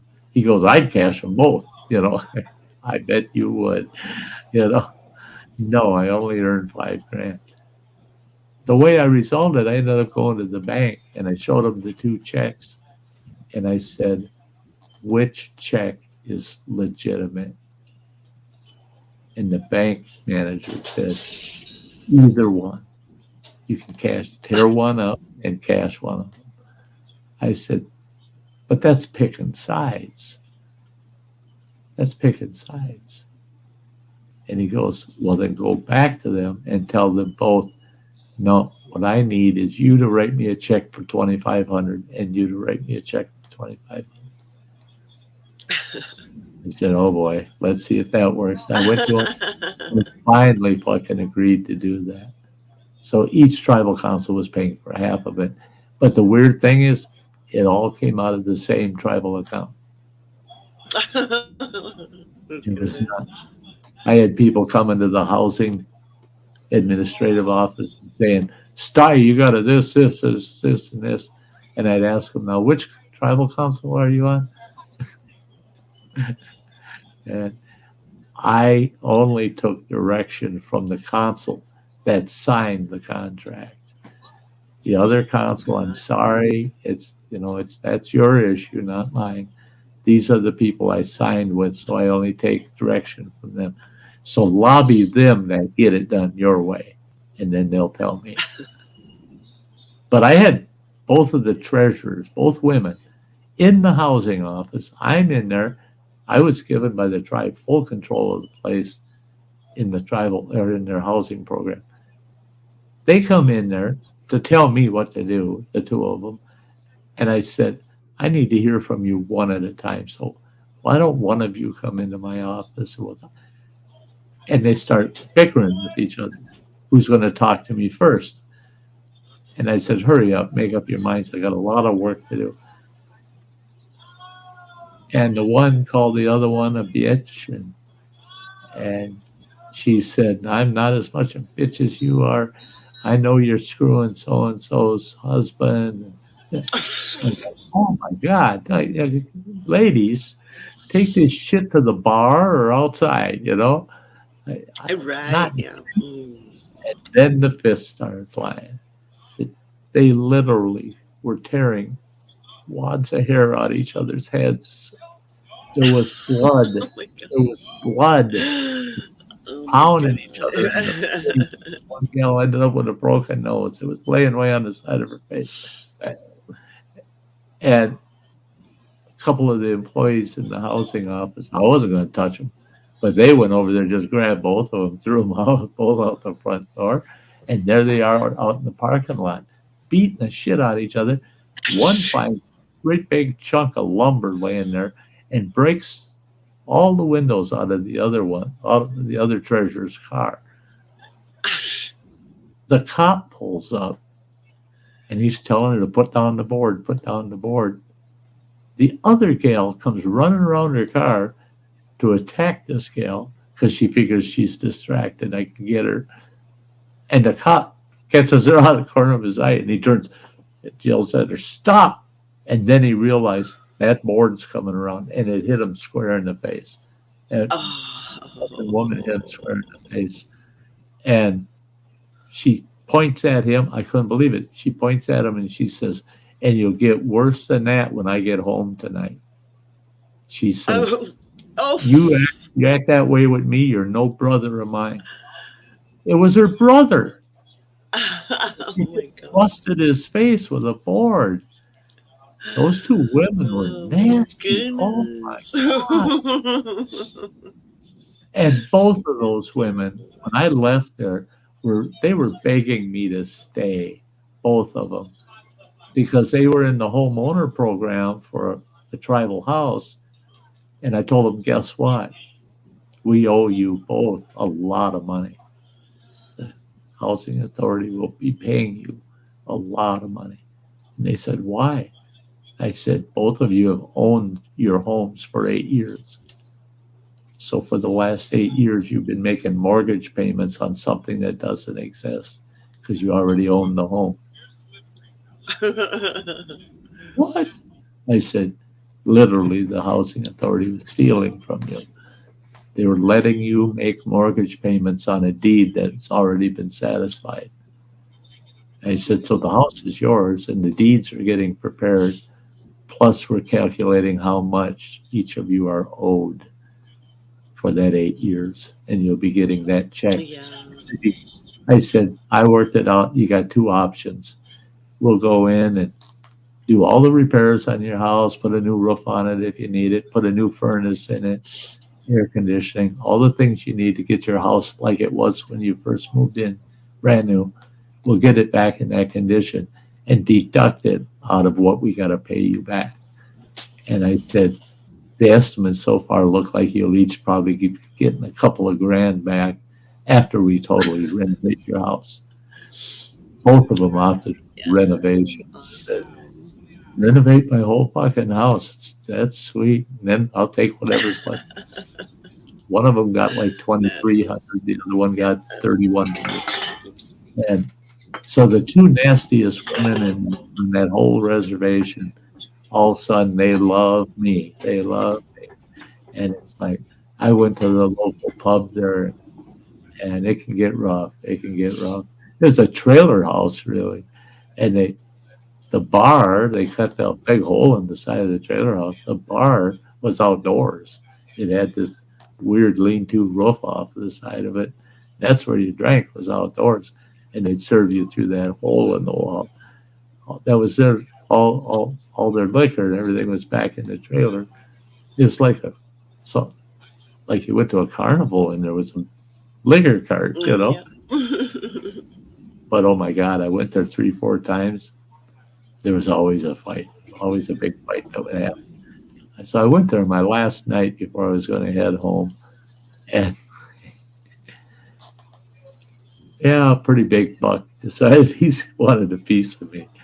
Now I was a younger man at the time, and I said, all right. I said, give me a minute. And I walked to my car and I took my suit jacket off, my dress shirt, and pulled out a old-fashioned, what they used to call a wife beater T-shirt, and threw that on. And I walked back over there. I said, I got to be dressed for the occasion if you want to push this. And he says, oh, I'm going to push it. You're going to go home looking like you were here. I said, well, we'll see how that goes. All of a sudden, here comes those two treasures from two different directions. They ripped into that guy so fucking bad. I felt bad for him, man. I would have rather fist fought the guy and see how it turned out. Them two women were ripping him up so bad. I thought, no, don't do that to him, you know. And finally, I talked to the two of them to get off of him. I mean, they had him on the ground, they're kicking him,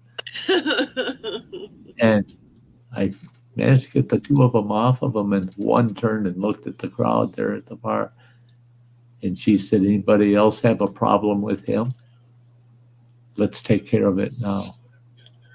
Oh no, I got no problem. Everybody, no problem, no. Then all of a sudden, about 10 minutes later, the gal up at the bar yells at me. She says, "Sty, come up here." And I went up to the bar, and the bar is literally covered with shots and beers. I mean, just covered. Thank God I was drinking bottled beer. And I go, holy shit, what is that all about?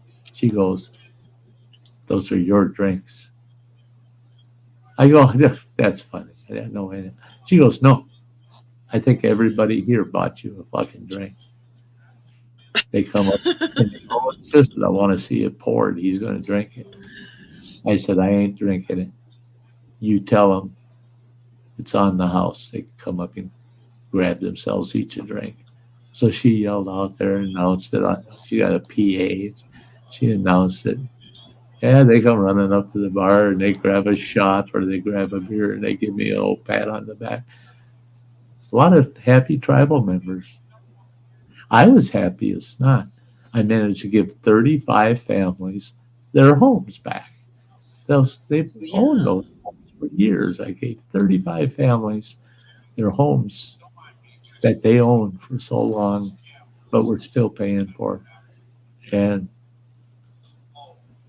I felt good that we were able to do that for them. And what was it? It's just a little over 2 years ago. Now that happened 12 years ago.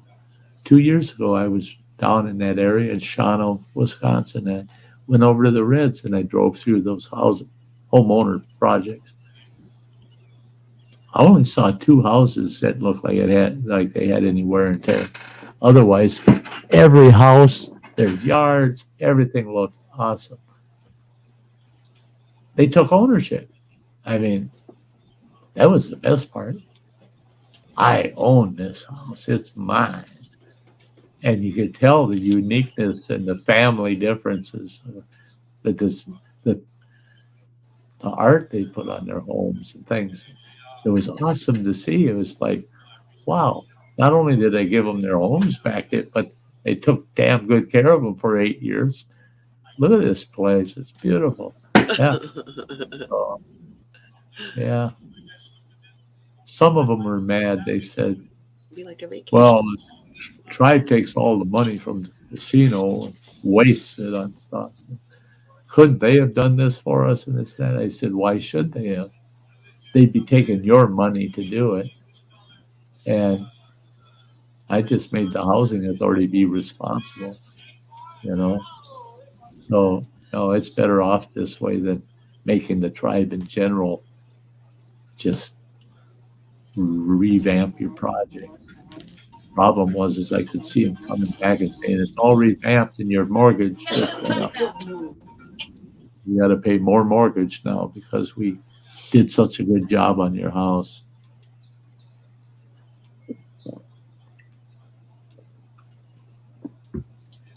Yeah. Yeah, one of my alarms going off. Yeah. So much in my life I've proven to myself that there's a lot of good in the world and there's a lot of shit too. There's a lot of bullshit out there, but there's so many good people out there. The tribes treated me so well, and you don't get treated that way for nothing. You gotta show some respect, and you gotta be willing to learn about a people. Anybody, doesn't matter who the hell they are. It could have been a group of Japanese people. It could have been a group of Chinese people. But if you show the proper respect and the interest in who they are, it don't take long. It don't take long. All of a sudden, they consider you part of them. They consider you part of them. In Red Cliff up here, I still have people today asking me why I live off res. I go, well, I'm not working there anymore. Yeah, but why would you leave your reservation and move to town? My reservation? It wasn't my reservation. You think I'm tribal? No, I'm not. No, I'm not. What do you mean you're not tribal? No. Yeah, I've seen some pretty nice goddamn houses out there on the res. They ain't tribal. I've seen them outside. They ain't tribal. Fucking weird. Yeah. Well, see, and that's one thing here in Ashland. Both Red Cliff and Bad River reservations issued their own license plates. And in Wisconsin, that was a task. I started with Red Cliff. That was a task putting that together. Holy shit. Finally got it all put together where you could register your vehicle, get your tribal plates, everything there at the tribal office. Identical process if you were going to get your states off the reservation, or plates off the reservation. The state rules were the same rules the tribe followed, but they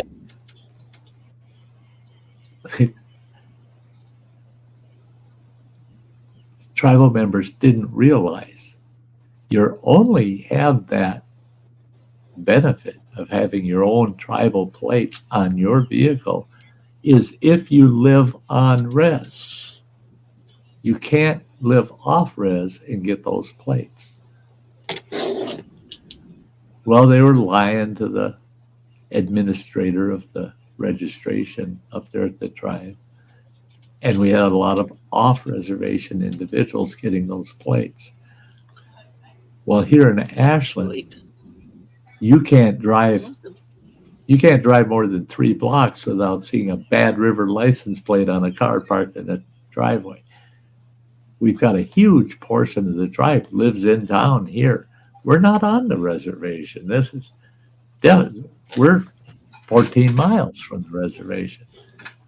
So why do we have so many reservation license plates at private residences all over the city? because they're issuing plates to off-reservation tribal members. It's so fucking illegal. So fucking illegal. They're doing it anyway.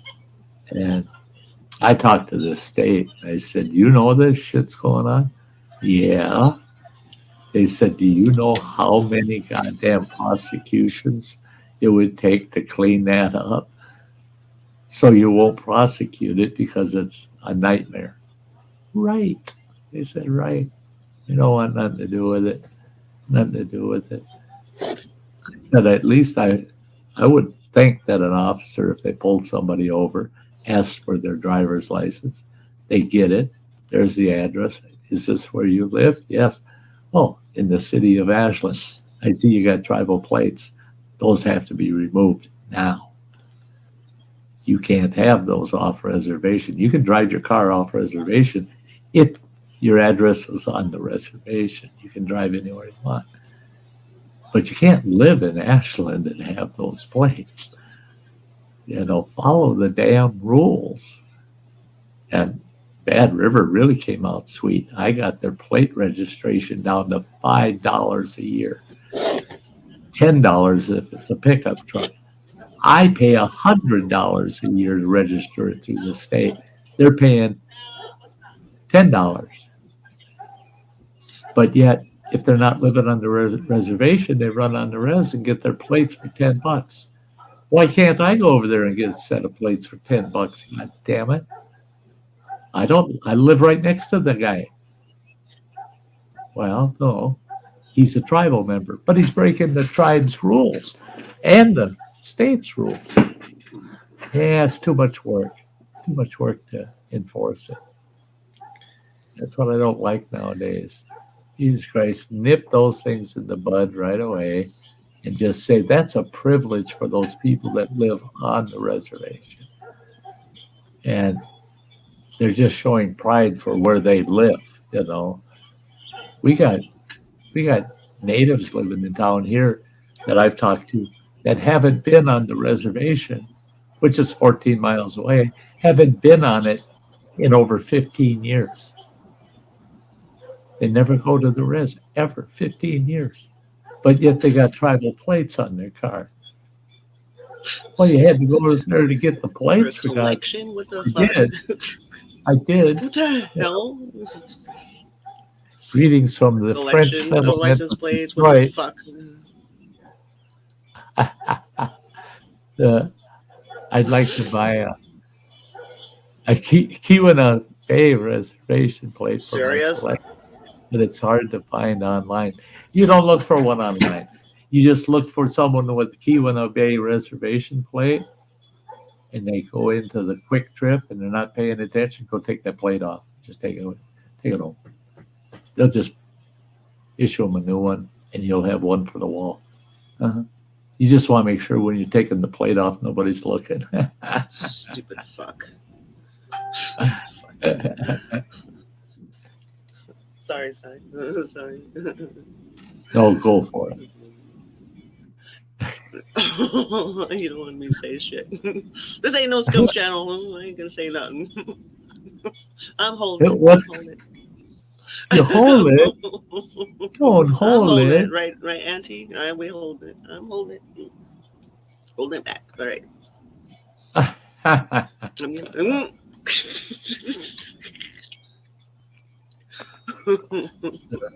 Wow. Yeah. I ain't saying nothing. I don't want I to. started to, but I ain't gonna. So I'm not gonna. Except for fuck you.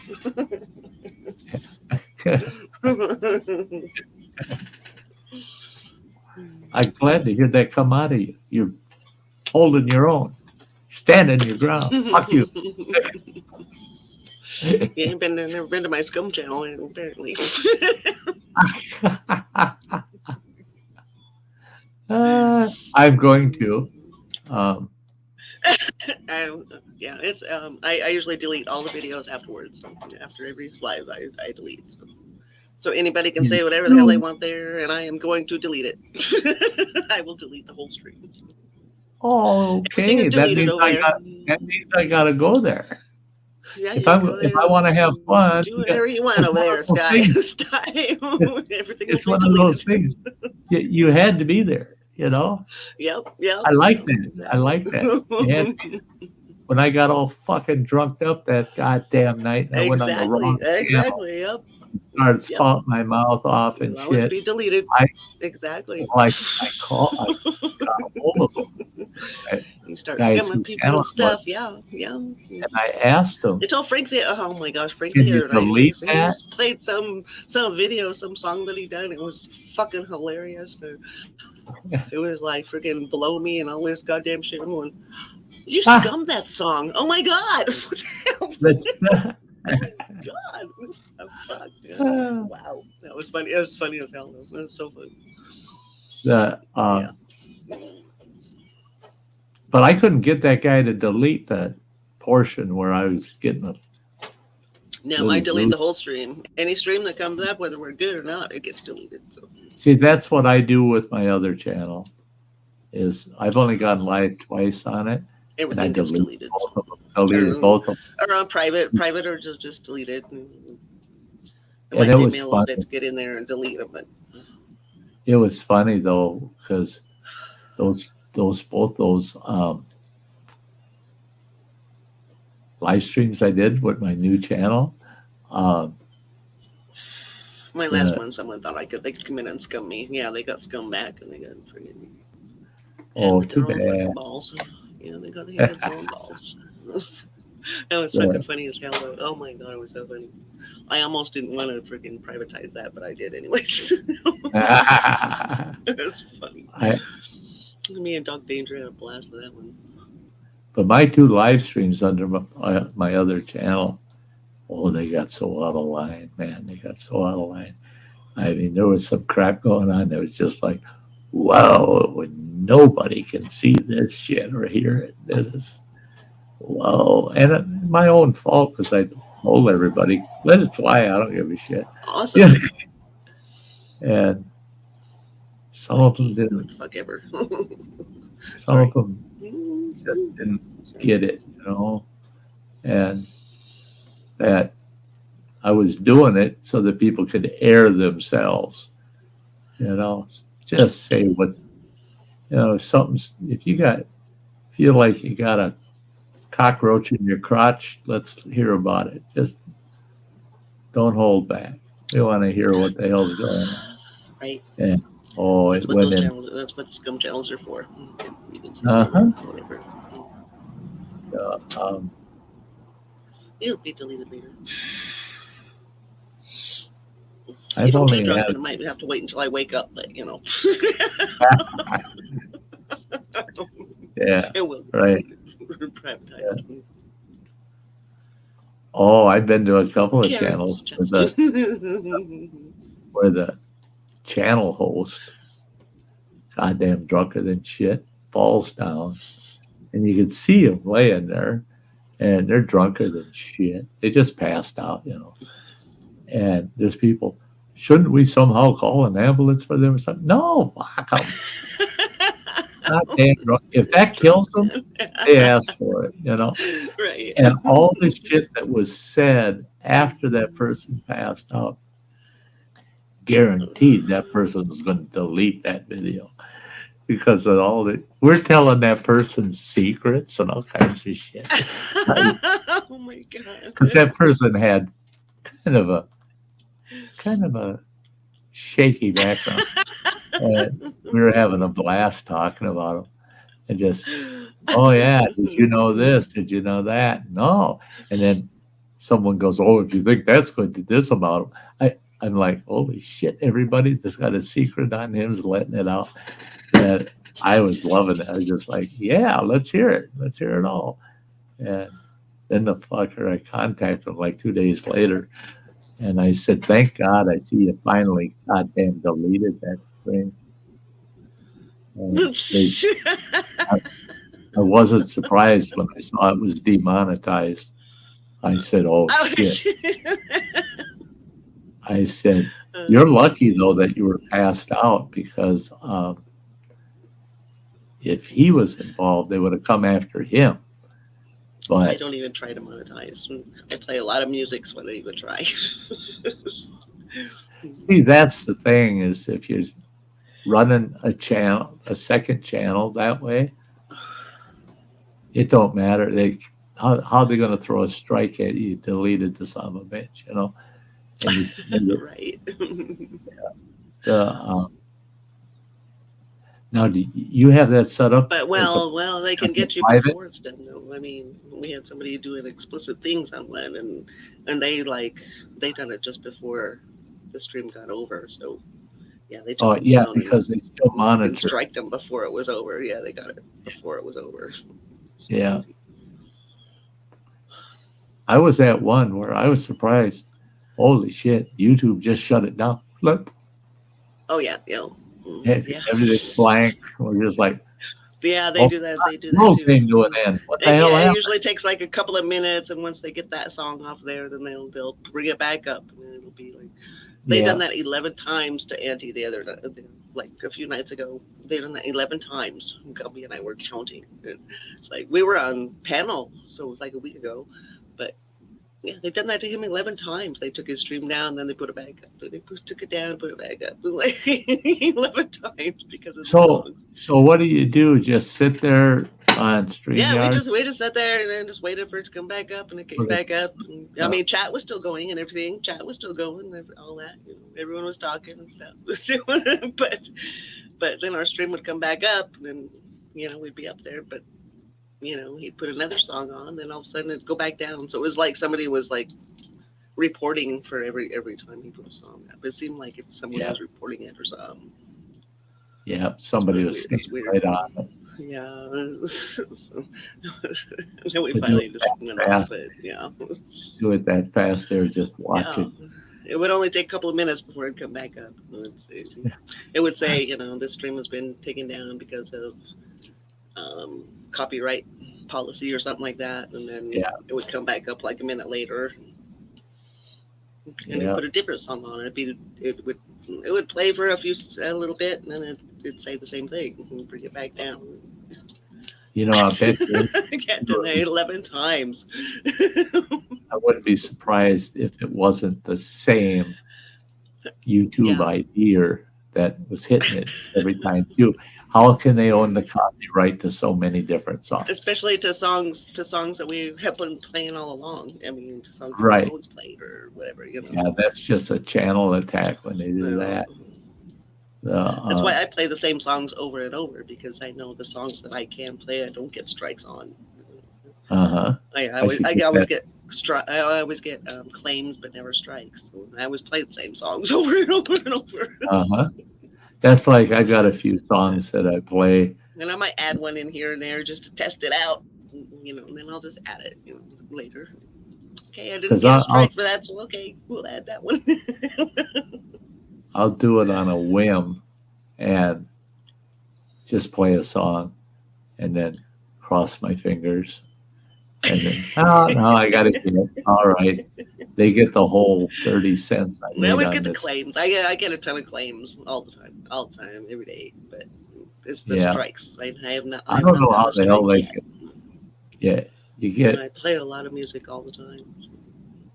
You get. I have been banned from like worldwide, and they don't strike me for it. I mean, I get banned all worldwide, but they don't strike me for it.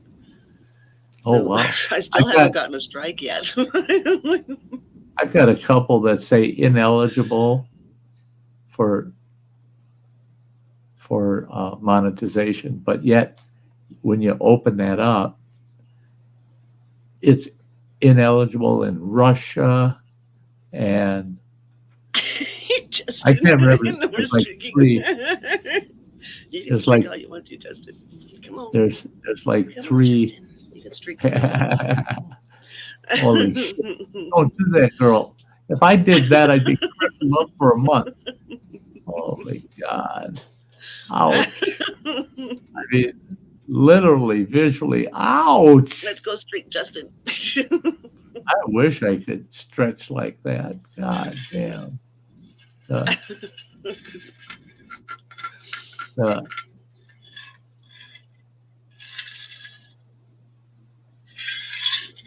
Oh my goodness, it's almost time for medicine. Well, I Yeah. thought my alcohol would help, but it actually has. I'm going in for endoscopy hopefully this week. This I week? got 4 days off this week, thank God.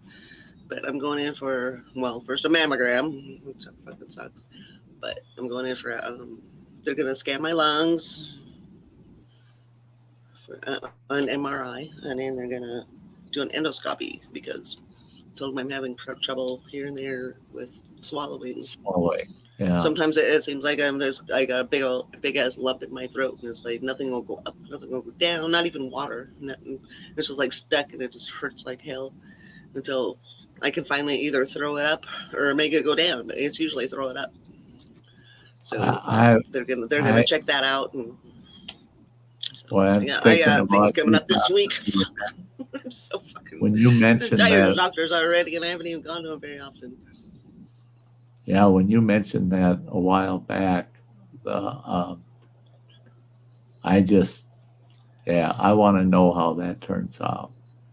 Yeah, hopefully. Well, they haven't even scheduled that one yet. I mean, my mammo they have, and my lungs, my scan of my lungs and my my chest has. The endoscopy. They haven't done the endoscopy yet. Will reveal if there's a blockage of any kind. Like I want to know, but well, I mean, most of the time, like it's just normal. Like I can eat normally, everything's normal. But once in a maybe once every week, maybe once every 2 weeks, it'll be like all of a sudden it'll be just everything will just get stuck. It'll just stuck. I can't do anything, and it hurts so bad. And then it'll hurt for a couple of days because it was so stretched out and shit. But it'll be like, oh my god, I can't make anything go up or down. No, not even water. And I try to take water to make it go down. It'll just like build up. It'll just make it build up, and oh my god, I finally end up throwing shit up. See, that's the problem. Is that it's not letting it. Shit! What the hell is that? It's surprising. People don't realize how much your esophagus bossing me, and she's telling me to go to the doctor and stuff. So I gotta go to the doctor. Your esophagus can hold so much. It's surprising how much your esophagus can hold. Before I had that blockage from the cancer.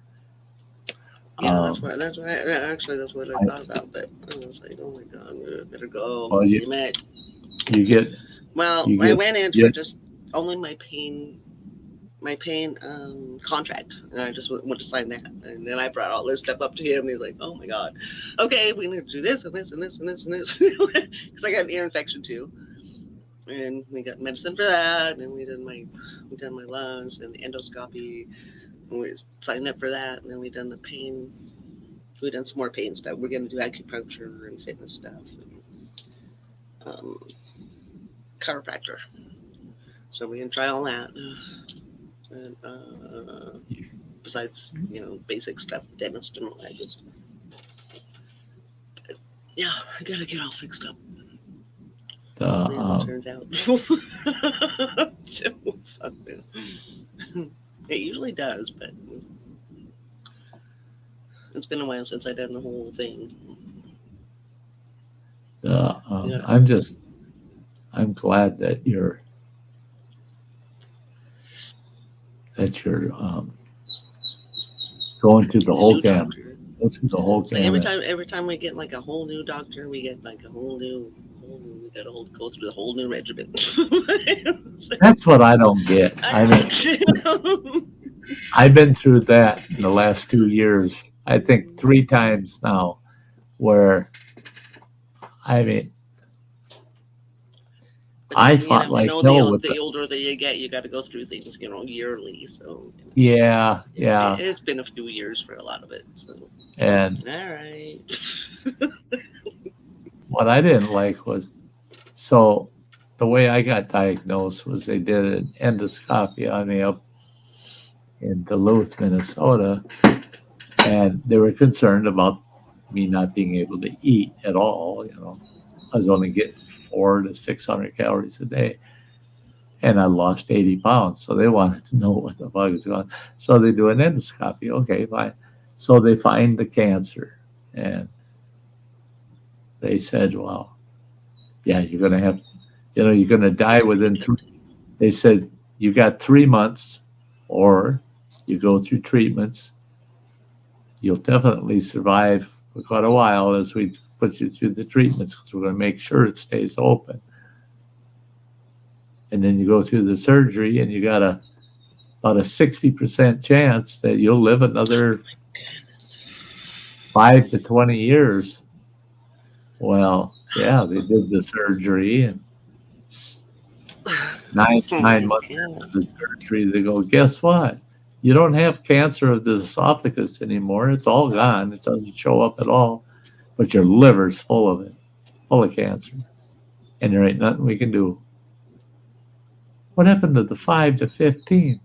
Fuckers, don't even say that. Don't even give years or dates. Don't even do it. I mean, I hate it that they give you that. But so what happens? I go to the cancer clinic, getting everything set up. You're getting this chemo, you're getting this radiation, blah, blah, blah. Okay, I'm game for it. Let's go for it. And we're getting you set up for your surgery at the Mayo Clinic. Well, all of a sudden they say, you don't get chemo or radiation today. We're sending you home, and we'll call you, because we can't start the treatment until we have the surgical date. We got to know what date your surgery is, so that the chemo and radiation and 2 weeks before, at least 2 weeks before your surgery, and no more than 3 weeks. I said, well, okay. So we wait. They said, well, and Mayo wants a new endoscopy done, and they want a new full body scan. Oh, God. And I Yeah, said, they went the body scanning with the lung scan, actually. and I We've said, been now smoking for so wait. long, we went a lung scan. Yeah. I told them, I said, wait a fucking minute. They did that shit to me in Duluth. Why doesn't Duluth just send them their shit? No, they're insisting that an approved doctor from their side oversees who's doing that work on you there. I said, so you're going to double up. They're pissed because they didn't get to do it in the first place and get the money for it. So now you It's and like right now I could feel the liquid go down. It felt like a big old lump going down. I'm like, oh my God. Just now. it almost sounds like your esophagus is closing up, It's weird. like, so you feel that. But then a lot of times it's just like normal. It's just normal. But when the it last happens, time after it you happened, I feel was it. like, holy shit, I was scared to eat anything. I was so scared to eat. And my son brought home breakfast, and I was like, oh my God, I don't know if I can eat. I don't know if I dare. God. Oh God, I can remember those days. I did. And it went down fine. Oh my goodness. What bothered me was I could swallow, and it would go past that blockage just fine. But then fluid would start to fill up my esophagus, like spit.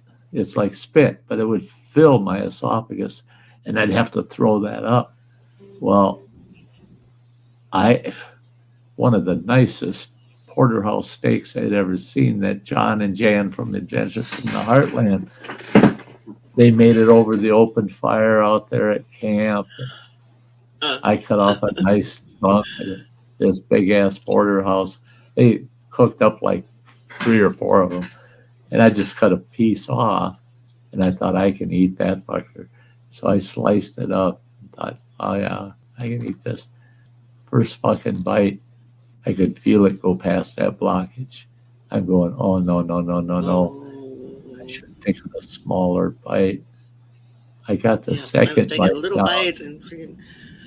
I eat slow and I chew like really well, and so it's see, I got into that habit so that now that I can actually swallow things that are solid and not chewed that well, I still do.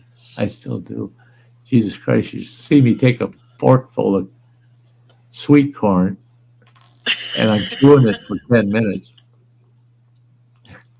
People look at me thinking that, Jesus Christ, you can't, that's cornmeal by now. I said, I go through what I have and be chewing like that too, man. yeah, you just get in the habit. I'm going to chew the shit out of this. Exactly. It's same with apples. I always did Oh, anyways, though. I always have. I've always eaten like really slow. I enjoy everything. I enjoy every bite. I used to be not a super fast eater, but kind of fast. I'd sit with a 12-inch It's pizza, really and I slow. 12-inch Always the last pizza one at the table. I could eat in a half an hour. Now I can't even eat a half of a pizza. I can eat almost half of a 12-inch pizza, but it takes me longer than it did when I used to be able to eat a whole pizza.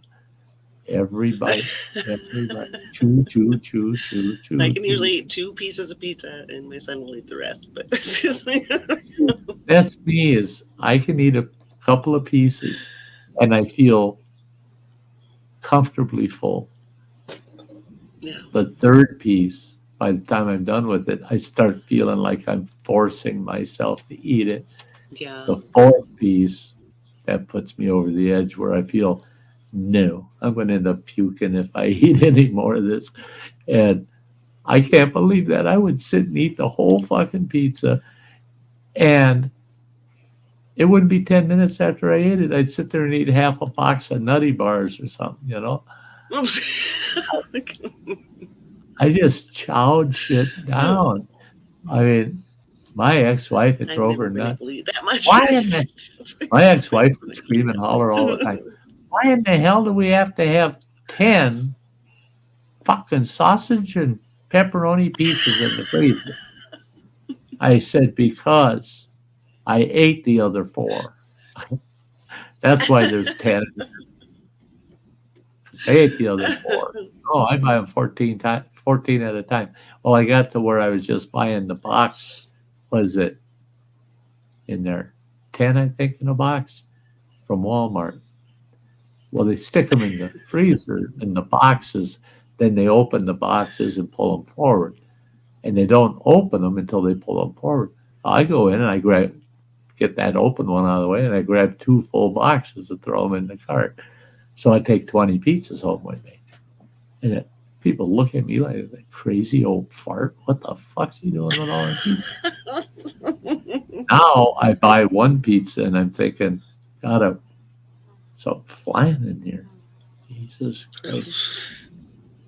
What the hell? I don't want no flies. I'll bomb the house. Bomb the house. I don't like them bastards in my house. I don't see anything, Sty. No, just kidding. You're not seeing nothing. I'm just seeing things. Okay. Don't worry about it. You're just seeing things. Are you sure? Are you sure? That sure does look like a fucking grizzly bear sitting there, licking his lip. You're hallucinating. Don't worry about it. You're just seeing shit. No, I know what they want to see. They want to see that bear eat my ass. That's why they're lying to me. So I say when that damn hummingbird keeps on down here looking at me, I was like, what the hell? I haven't made any hummingbird food lately. Sorry.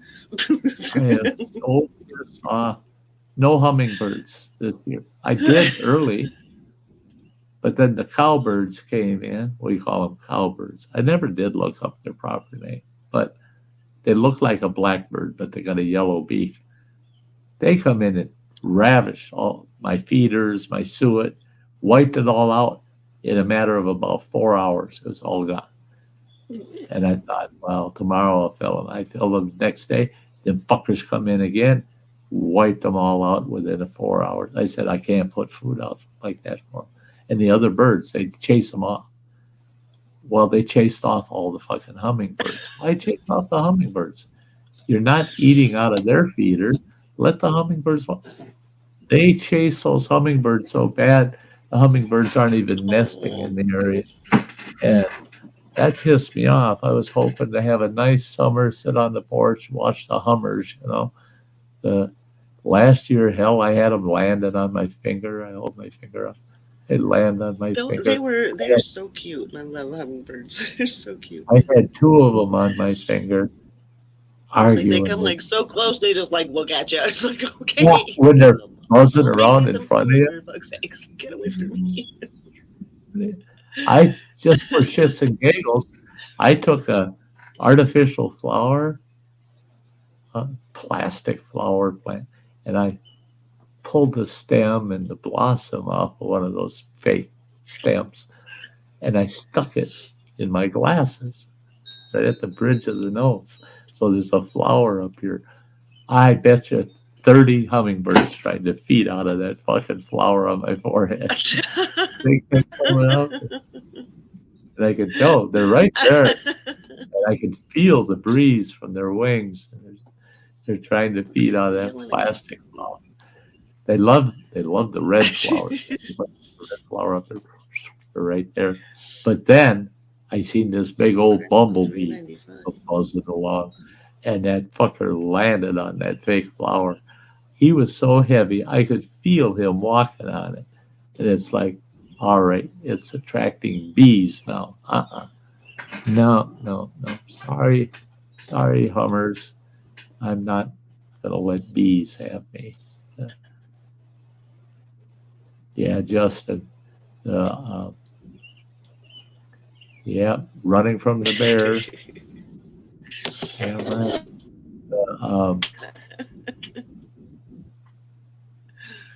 Right now, I can't run. So you go hiking with me and you smell bacon, it's probably hanging from your backpack or maybe out of your back pocket. Guess who put it there? I can't run, but I'll get it all. I'll get it all on the GoPro though. Yeah, so you won't be forgotten when the bear gets you. Yeah. Moxie and Bandit just sniffed noses, and then she wanted Bandit to like nuzzle her, but he wouldn't, of course. Oh.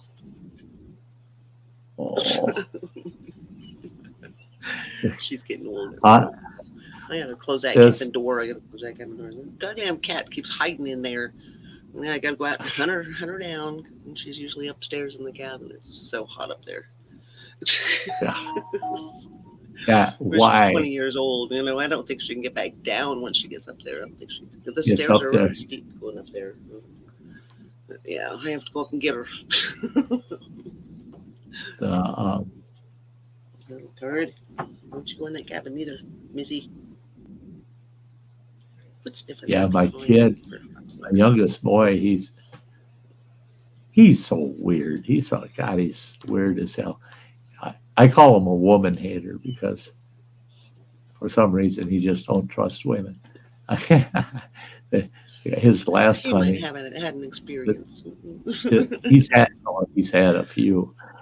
His last one was a doozy, boy.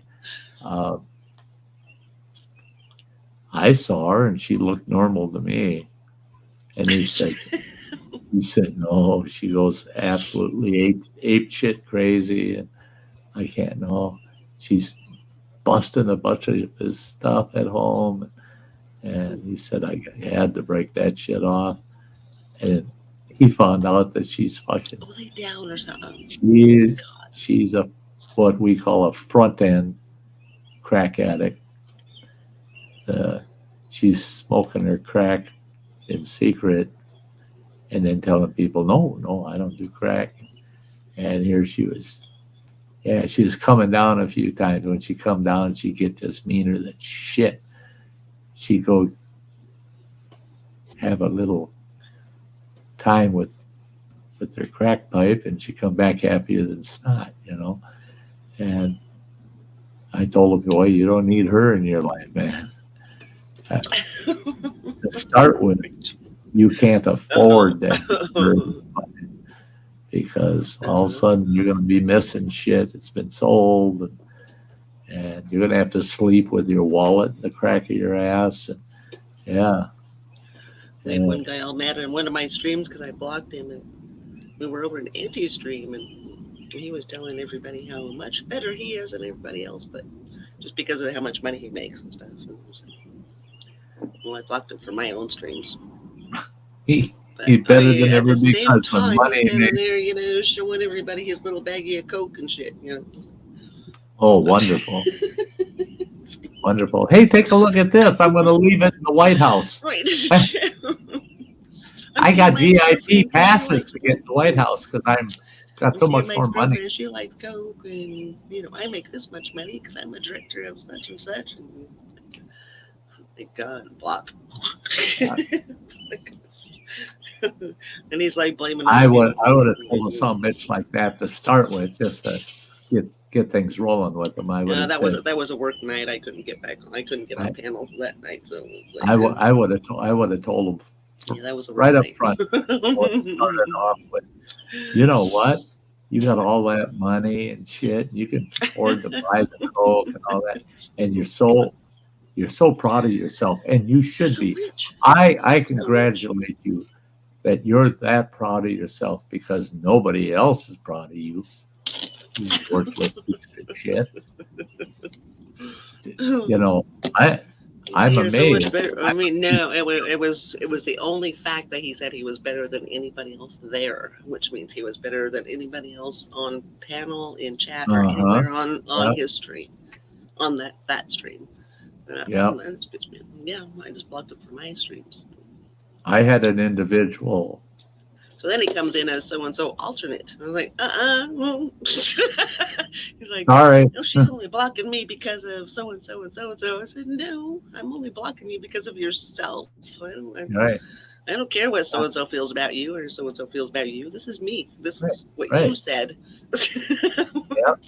And it's your channel, not for myself. Right. It's your channel, not his. So really? Goodbye. I don't know how you got in the door, but we'll show you the way back out. He opened a new channel and was named Alternate. And, whatever. Because we're not going to know who he is. I had the same name. Alternate. I had someone we got in discussion. He just bragged about me meat and pork chops. Oh yeah, Justin. Hey, what about your meat? What'd you say about your meat? Justin. Justin. He just brags about me meat. Refresh my memory. Refresh my memory, Justin. What'd you say?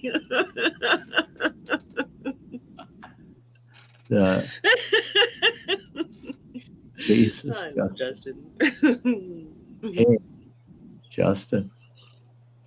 I took my meat out of the freezer, and it's that long and that big around. And it was in the freezer. Wait till that some bitch thaws out. It'll take up my whole counter. Because it probably shrunk when it froze, so now it's going to expand. The old, oh, God, that's amazing. Hey, buddy, I've never seen anybody with 2 belly buttons before. Got an innie and an outie. I can't believe that. Double belly buttons. That's pretty cool. Yeah. Innie and an outie. It's still tasty. Yeah, I'm sorry, but that's the one and probably the one and only case where I really love eating my own meat. Yeah. Yeah. Mm-hmm. It's my meat. I'll do what I want with it. Justin gave it. So my happiness, Justin gets the credit. I had to fat out. I want to throw a bunch of that in the frying pan. Warm up my job, meat. Justin. I need some happiness, Justin. All I got to do is slice that frozen burger, 4 slices. Throw it in the frying pan. By the time I'm done, I got 16 slices. Once it warms up, yeah, get it warmed up. Now I had a real personal question asked by one of these nurses. And what she's doing is trying to figure out my current condition to prior, before you were diagnosed, before you had any of the symptoms, before you were sick, how things were then versus how things are now. And also, she just spits it out. And I burst out fucking laughing. I was so shocked I had to laugh. She goes, when's the last time you had an erection? Just I burst out fucking laughing. I go, that is awful fucking, that is really personal. And she goes, I look at it as clinical. This is for clinical reasons. And I go, I don't know if I should tell you the truth. And she said, why not? Just tell me when's the last time you had an erection. I said, when you came in the door.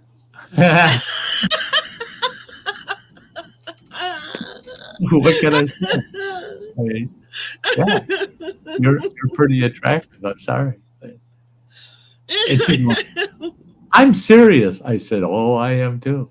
I said, why do you think I haven't gotten off the couch since you got here? I'm not standing up and walking around.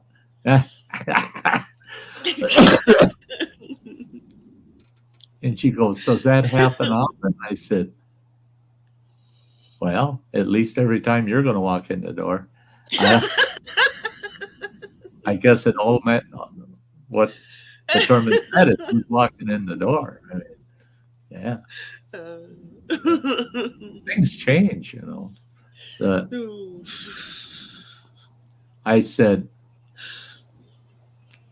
I'm glad you didn't ask the last time that it was put to work, though. I don't want to hear those questions. She goes, oh, well, that's the next question. Oh. I said, well, I'm doing my best. I'm trying my hardest. But this celibate thing, I'm going on almost 2 years. And I keep trying to celibate, but it don't work. I stand out here on the street corner and they want me to give them 10 or 20 bucks. I'm the one trying to celibate, not them. I mean, I go out there to sell a bit and they want to charge me. I mean, so I haven't found a customer yet in 2 years. So, and I told her, I said, some of these palliative nurses that my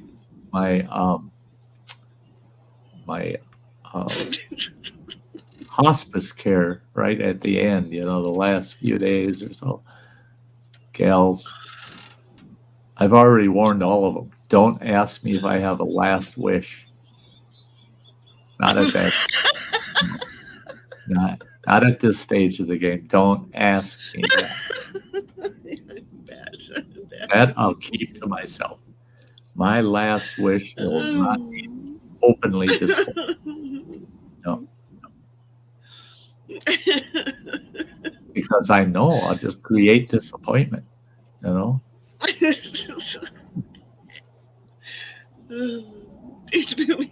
a taste of it, maybe. That was, taste a bit, yeah. Boy, I can remember back in the day, in those younger days, telling this waitress, God, she was good looking too.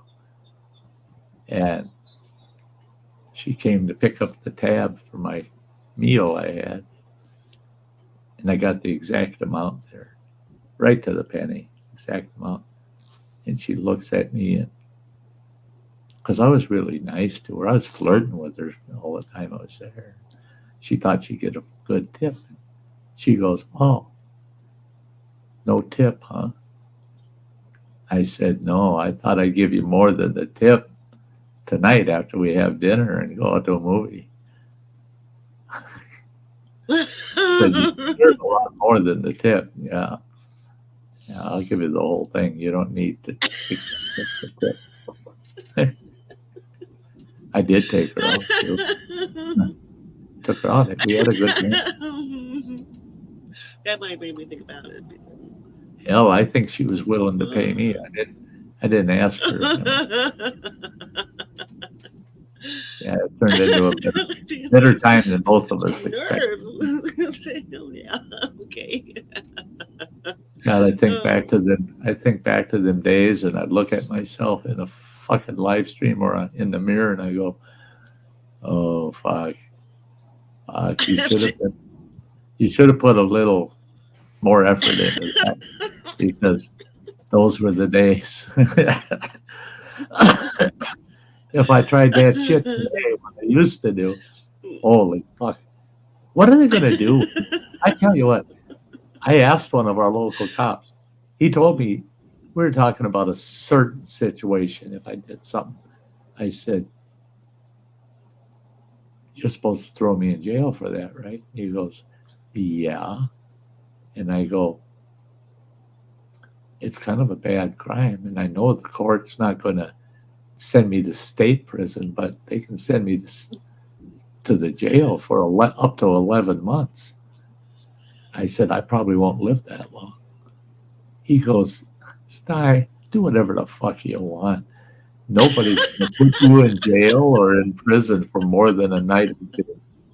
They said, "Between your sick humor and the fact we're going to pay for all your medical care, we don't want you." Excuse me. Do whatever you want. Do whatever you want. Go on, do whatever you want.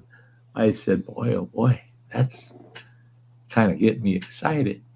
I said, "The only problem is it's hard to catch one of these girls when you're using a walker, you know." But I do carry a 9mm with me. I could shoot her in the leg, and Shoot him, have your way. Shoot him down, have your way. Just shoot him in the leg. Shoot her in the leg, take her out for dinner, do a movie, and hope for the best from that point. Yeah. Just don't let her know it was you that shot her. I got a really good trauma kit, so I can keep her from bleeding out. We're done. And get her to the hospital at the end of the night. Yeah. What happened to her? Oh hell, I don't know. Drive-by shooting, I'm sure. Let her answer. Let her answer. She ain't gonna answer. Let her know it was you that tried to save her. She had so much fun. She ain't gonna say anything. Yeah. She'd say, "No, that old man saved me. He saved me. I hope I get shot again and he's close by." Well, don't get shot until next week. It doesn't take me that long.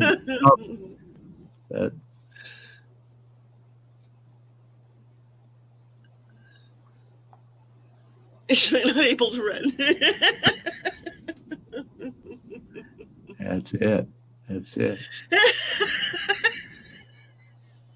like this is no shit now. That's like this gal told me I should go to water therapy, and I go, "What the fuck is that?" And she says, "You got to go up to Bayfield, up to the big swimming pool up there in Bayfield, and you do water therapy. It's good for your muscles." Blah blah blah. I go, "Oh shit, really? It's at the pool?" Huh? She goes, "Yeah. They cut the pool in half. Half is open to the public, half is for the therapy." I said, "Oh, from the public. So there's people up there that aren't all fucked up and need therapy."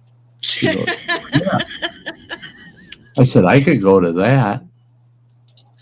And she goes, "Should I sign you up for that?" I said, "Can I bring my own lawn chair? My camping chair? It's really fucking comfortable. Can I bring that?" She goes, "I would think you might be able to, but why would you want to?" I said, I can't. How long are these sessions? She said 2 hours. I can't stand for 2 hours. I need a chair to sit in and watch them girls. She goes, watch the girls. No, you're there for therapy. I said, I'm not going to get in the goddamn water. I'm just going to sit there and watch. That's therapy. Get up there, all them young girls in the swimming pool. She just shook her head. I'm marking you as no. I said, that ain't fair. I want the water therapy. Let me go sit up there and watch. It's good therapy. Gets me out. Gets my they have blood. it down at the athletic club. I've never done it, of course, but I've heard that. And then the doctor wants to sign me up for some fitness thingy. I don't know what it is actually.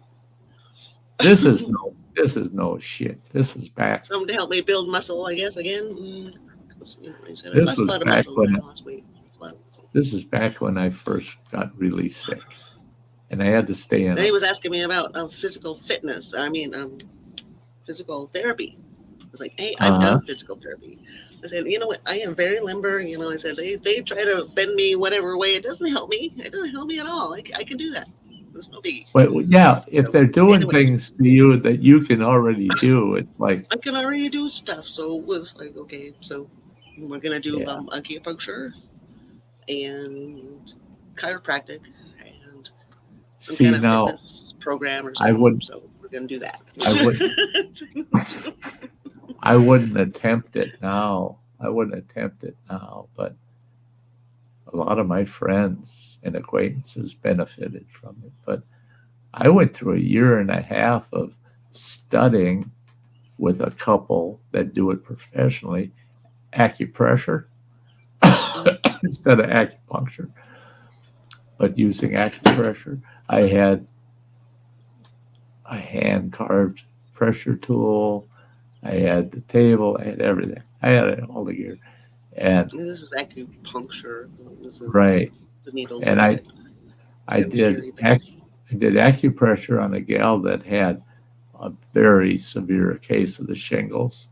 Oh, she was in rough shape. It went from her spine all the way to the middle of her chest. And what the heck is shingles exactly? It's a latent chickenpox virus. Anybody that's had chickenpox is susceptible to getting shingles. No, and if you haven't had shingles, I've had the shot against that anyways, but yeah, my shoulder. That helps. It's like super duper tender. It's like if I wear something heavier than this dress, it hurts like hell. It feels like it's enough pressure to cause pain. Really bad. Yeah. If I put my cold hands on myself, it's cool. It feels good. It feels really good because it feels like it's burning all the time. See, that's where cold packs come in so handy. And I was telling the doctor about that, so he wants to send me the chiropractor because there might be some nerve thing or something. Pinched, yeah. So we'll see. I guess we'll see. Yeah. I just want it to be done. So I'm tired of hurting. Yeah, this gal with the shingles, I worked on her for about 4 or 5 days, and she came to the house and she said, "You won't believe it." She pulled her T-shirt up, and the shingles were looking so much better. They're healing fast. And I asked her about the burning and the pain that goes with it, because there's a lot of, it burns and it's painful. And she said, it's almost totally gone. I said, that's cool. One more session. That's it. We did one more session on her. And she felt like 100%. It had all scabbed over by that time. And she healed so fast. And all it was kind of redirecting what the nerves were doing and directing them to that side of the body to pay closer attention to what's going on over there. Because she had, a lot of times with acupressure, You got to really evaluate the person. You find out they got severe hip pain, but that's not a problem. They can deal with that. It's this pain up here in their neck or their shoulder. Well, wait a minute. Okay. Why you got pain on your left side and right side going on? Which one's the most severe? Well, the neck and the shoulder. Okay. Well, then you look at acupressure points and you actually take the pain from one location, transfer it to the other. Then from there, you're transferring it to the entire body, and your entire body absorbs almost all the pain because it's so little for your whole nervous system to deal with. Yeah,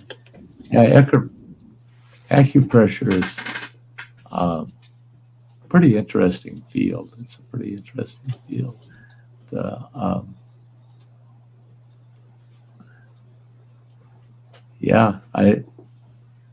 My ex-wife was having menstrual problems, and what the hell? Oh, duh. But anyway, she was having these problems, and I dug into books, and looked at the process of dealing with that issue. And it's an acupressure point high up on your breastbone. But you got to be real careful that you don't overstimulate that site. And she's my ex-wife, so a lot of things I would experiment on her, right? So I addressed that pressure point a little too aggressively. Oh, yeah, she menstruated all right. She was very upset. But the months after that, she was normal again. Everything was back to normal. Then she wasn't so upset. But it didn't take 5 minutes, the process. And it solved the problem. It was pretty cool.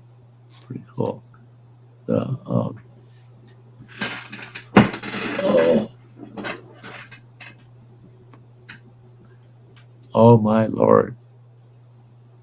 We've been chatting away for 6 hours and 17 minutes. It's 8:15 here. Holy shit.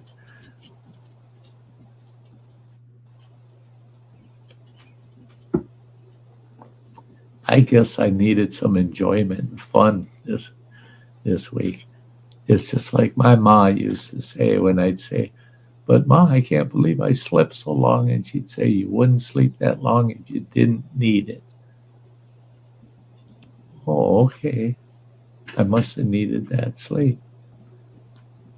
It's just like this stream. I must have needed this stream. Kept me going for over 6 hours.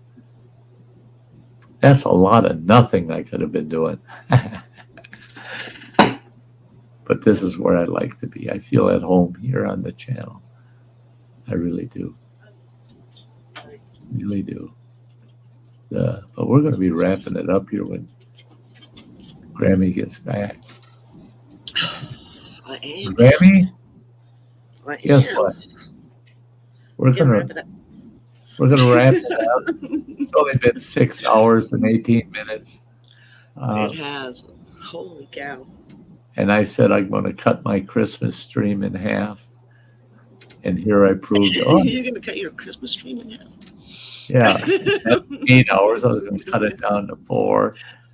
And people are going to go, "Well, I remember back in July when you went for over 6 hours."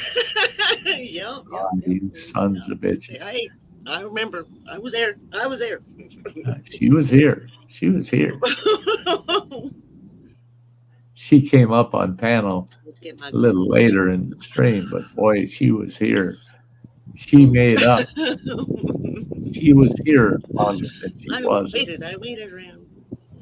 Let's wait for Matt J to come up. Other people to come up. Nobody came up. So, okay, here I am. I'm up. Yeah, that's great. That's great. Love it. I love your company. I like to come up. It's fun. I have fun here. We always have a good time over here. Justin, you have a good night too, buddy. I'm going to take probably a little nap. Well, actually, Sugar will probably be out like less than an hour, most likely. He's usually on around 7-ish. So maybe I'll take a little nap. Maybe not. Squeeze one in there if you can. Squeeze one in there. I was just telling you. Then usually Auntie comes on around like 10 or so. Usually Sugar is still streaming when Auntie comes on. I'll actually go up on Auntie's. I went up on Sugar's the other day and I said, "Look, congrats on my 1K, but I've been drinking all day. I should probably not be here. Goodbye."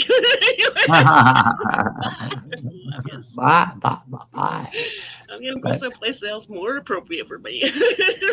Well, you got one more sub over on your other channel, by the way.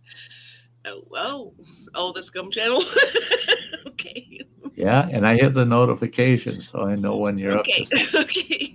Yeah, so don't be surprised if I show up. Well, actually, sometimes it's in the middle of the day. I drink a lot. I won't be showing up as Sty North, by the way. So okay. Okay. Let you guys get used to the dark side of me. Yeah. Okay. All right. Yeah. People are out there thinking, "Oh yeah, there's a dark side to him, all right." Oh yeah, my people would be abandoning me just like that. It's like they're going, oh wait. Oh. Actually, well, Benny probably would, but I mean, most people give him a chance. Of course, we played them with the last one, so they might give us a chance to play. We played with the last troll. We had a lot of fun with the last troll. I think they probably might not be back, but. See, that's the thing is, I can watch anything. I can partake in almost anything. And I can behave myself when I need to. Anything. Only if you need to, though. Oh, my God. I always need to, though. If I was flexible enough, that would feel so good to do that. Oh, my God. Because I can picture how that stretches the muscle. He's like a... Just was like a super mod everywhere on my station, on my channels. There you go. Only I can do something to him. Ooh, oh yeah, I can do something to you, Justin. I don't know if we really want to know what you do.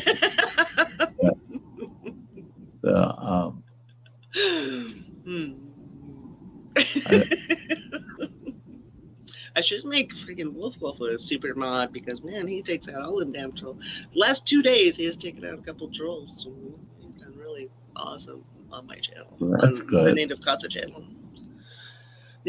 channel. He's done amazing. So he's taken out a couple trolls for me. That's good. He's bitten them. He bit them. What the hell have I done wrong? I'm trying to mod somebody. You give him a wolf. You give him a wolf bite. How in the hell do I mod them? You got to be on your YouTube side. Yeah. Go to the well, over there I'm not sure. On my phone it's easy, but here I think you either go to the 3 dots or maybe their icon. The 3 dots. On my phone it's their icon. I have to go to their icon. Oh, there it is. There it is. Okay. I had to scroll down. I had to scroll down to find it. Yeah, you can go all the way to the bottom, and it's usually the bottom one. And it gives you the option standard or super mod. Yeah. That worked. That's cool. I don't give out mods easily, but he should have gotten one a long time ago. For sure.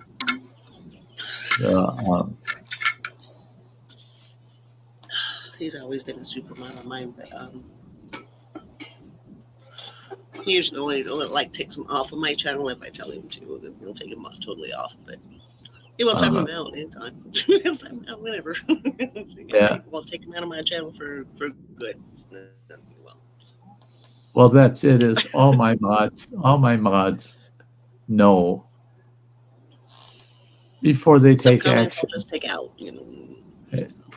Before they take action, just think what they truly would think I would do.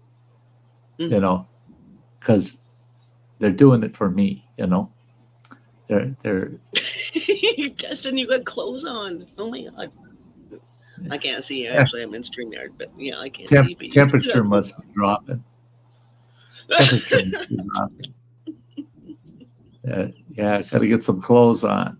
He and Benny Loco are the only supermons in my channel. I might have to make Wolf one though. He's bitten a lot of trolls the last couple of days. He bites them. Yep, he bites them quick. He bites them sometimes before I even see him on stream. He'll bite them. Gone. It's like okay. Gone. I've had that shit happen where because I've got StreamYard right here in front of me, and then right over here I've got the chat on YouTube. It's right there, and I got the YouTube channel up over here with what's ended up on YouTube, and I've sat here and looked at my Matt, we're still live, but not for long, but just minutes. You better go live, Matt. I'll come up. I looked over there one time, and I see all of these goddamn people timed out, a bunch of them. So I had to go, and you got to click to see what they said, you know. Yeah. And well, actually, when I'm streaming, like on my way to work, I'll actually see it, and oh, okay, he took somebody out. Cool, awesome. But sometimes when I'm like just sitting here, I don't see it. Right, I sit there and I'll look at what the person said to figure out why they get timed out. And it's always, yeah, that's good. Yeah, that's good. Bad, so. But I asked my moderators, what's going on? Because I looked at those timeouts, and it's almost every moderator that's watching the chat. And they were having shit. They were trying to beat each other on who timed the bad guys faster. And got pretty funny. When they started timing out. Just waiting to see who can do it first. But yeah, I was waiting for somebody to say something bad, and sometimes they do. Sometimes they do. Sometimes it. So often when I'd have somebody getting out of control, and I go to. Sometimes there's new people that, it only takes them like a couple of days, and they'll be, kind of regular. Like Jack. Jack has been here for like all week, so I made him my moderator. They gotta be there at least, 2 or 3 times. Yeah. You want to get a feel for them and see. Yeah. But it was so funny watching those mods trying to tear up the trolls that one night. And they got so excited that they were putting people that didn't say anything bad on timeout because they're not paying attention and they're timing out the wrong people. Well, there's some places I really try hard to pay attention, but like I'm busy doing other stuff. I mean, like when Mother was on a little while ago, but I'm over here. I'm trying to pay attention to you and her at the same time. I can't hear her. Yep. I'm just basically watching her chat to make sure everything's okay. Yeah, and that's it. So finally, another moderator came in. I was like, okay, here we go. Okay, I don't have to watch so much now. Yeah, you can't be dead on all the time across multiple channels. I was doing that. I was kind of like scattered. It was like I wasn't paying attention. I was like, oh my god, I got 10 million things to do. I wasn't expecting to have to moderate right now. Yeah. But it was like really important to Mother at the time. She was doing something really important, and I was like, oh. I tried to sit down and listen. It was really difficult. I had to get ready for my own stream. That was like last Monday night. Yeah. I had to get ready for my own stream. And I'm like, I got home from my brother's, and I'm like zooming around here, going, "Oh my god, I got this, this, and this." Okay, mother. Okay. Oh, nope, that one said something bad. Okay, and then I zoom on and do something else. And Benny messaging me, "Don't you see that troll?" I was like, "No, I don't." God. Doing stuff. I've had problems like that in the back room before I start a stream. I'll pull a couple of people up that came into the basement and tell them, hey, we got 10 minutes before the stream starts. Well, it gets down to 1 minute. I tell them, that's it. I'm throwing you in the basement. I got to get the stream going. And they go, well, just a second. No, you ain't got no fucking second. I got to start the stream. Well, wait, you got it. And it's, I'm not arguing. And I throw the fuckers in the basement. Yeah, I've had so many people try to come up with no cameras, no nothing. It's nuts. There are some people I will let come up without a camera. There are some, but I mean, there are certain people. Yeah. But then again, there's others that, like Auntie, he does, show me your ID. And then there's a certain sign that I show that shows it's me, and he knows what that is. And then, he knows. But there's people that have tried to come up like on other people's streams that they like show a little tiny video of me so it looks like it's me live, but it's not. And and then they get up there and then they porn bop somebody, that's irritating me. That irritates me really bad. I've had that. It's not me. Plain old Chuck. Somebody did that using him. So I see him in the basement and he's talking away down in the basement like he's talking to somebody. Talking away. And I go, hey guys, check this out. We got plain old Chuck. And I pull him up. All of a sudden his screen goes dark. And all of a sudden there's some guy with his tool hanging out. Oh, yeah. And I'm scrambling. They did that to Victoria. Oh my God, Victoria one day. I was so pissed too because Victoria is a really sweet lady. She doesn't even swear. So I was so pissed. I was so pissed because somebody came up and porn bombed her, and she was so stressed out for the rest of her stream. I mean, oh my gosh, she was horribly. She's one of those very, very sweet ladies, and she's like, oh my God, how could somebody do that to someone like that? I know. You want to do that to me because I'll freaking rip you a new asshole. That's right. To Victoria, that just pisses me off, man. Yeah. To no end. I mean, why do that to someone like that? Because she is so sweet, and she distressed. And she pulled him up. They used an icon of one of her friends, so she thought it was a friend, and then she brought him up, and then they were like somebody giving somebody else head. And I was like, oh my God. And then she just stressed out the whole freaking stream. It was like, I don't know how they do it. So bad for her because she was about ready to cry. I was like, oh my God, it happened. It happens. Oh my God. Yeah. Well, Samantha Lee, she had trolls hitting her for a while so bad, telling her she can't sing, she's lousy, all this shit. I'm glad she didn't listen. I'm so glad she didn't listen. And it was tearing her apart, though. She was, she said, what did I do that would piss them off enough to do that? Because they're jealous of how beautiful and how lovely she sings. She sings like an angel. She's such they're jealous. They're jealous. Yeah. They're jealous or they're just evil bastards. Oh my God, I love Samantha. I was wondering why she didn't do it for a while. I was like, oh my God, where is she? Yeah. I look forward to that every Sunday. I look forward to I'd be leaving my work and I'd be like, all right, Sam got her new video up, new song. She'd always had a new song out on Sundays. I'd be like, yes, that's my Friday. I'd be leaving work with a new Sam song. But See, I hadn't seen her for so long. See, that's me too, Sam. When I expect something and then it's not there, I worry about her right away. I'll message her. Yes. I kind of wondered, and I didn't know if it was really my place to ask her to say anything. It's just like Colin over at NBA on Sundays.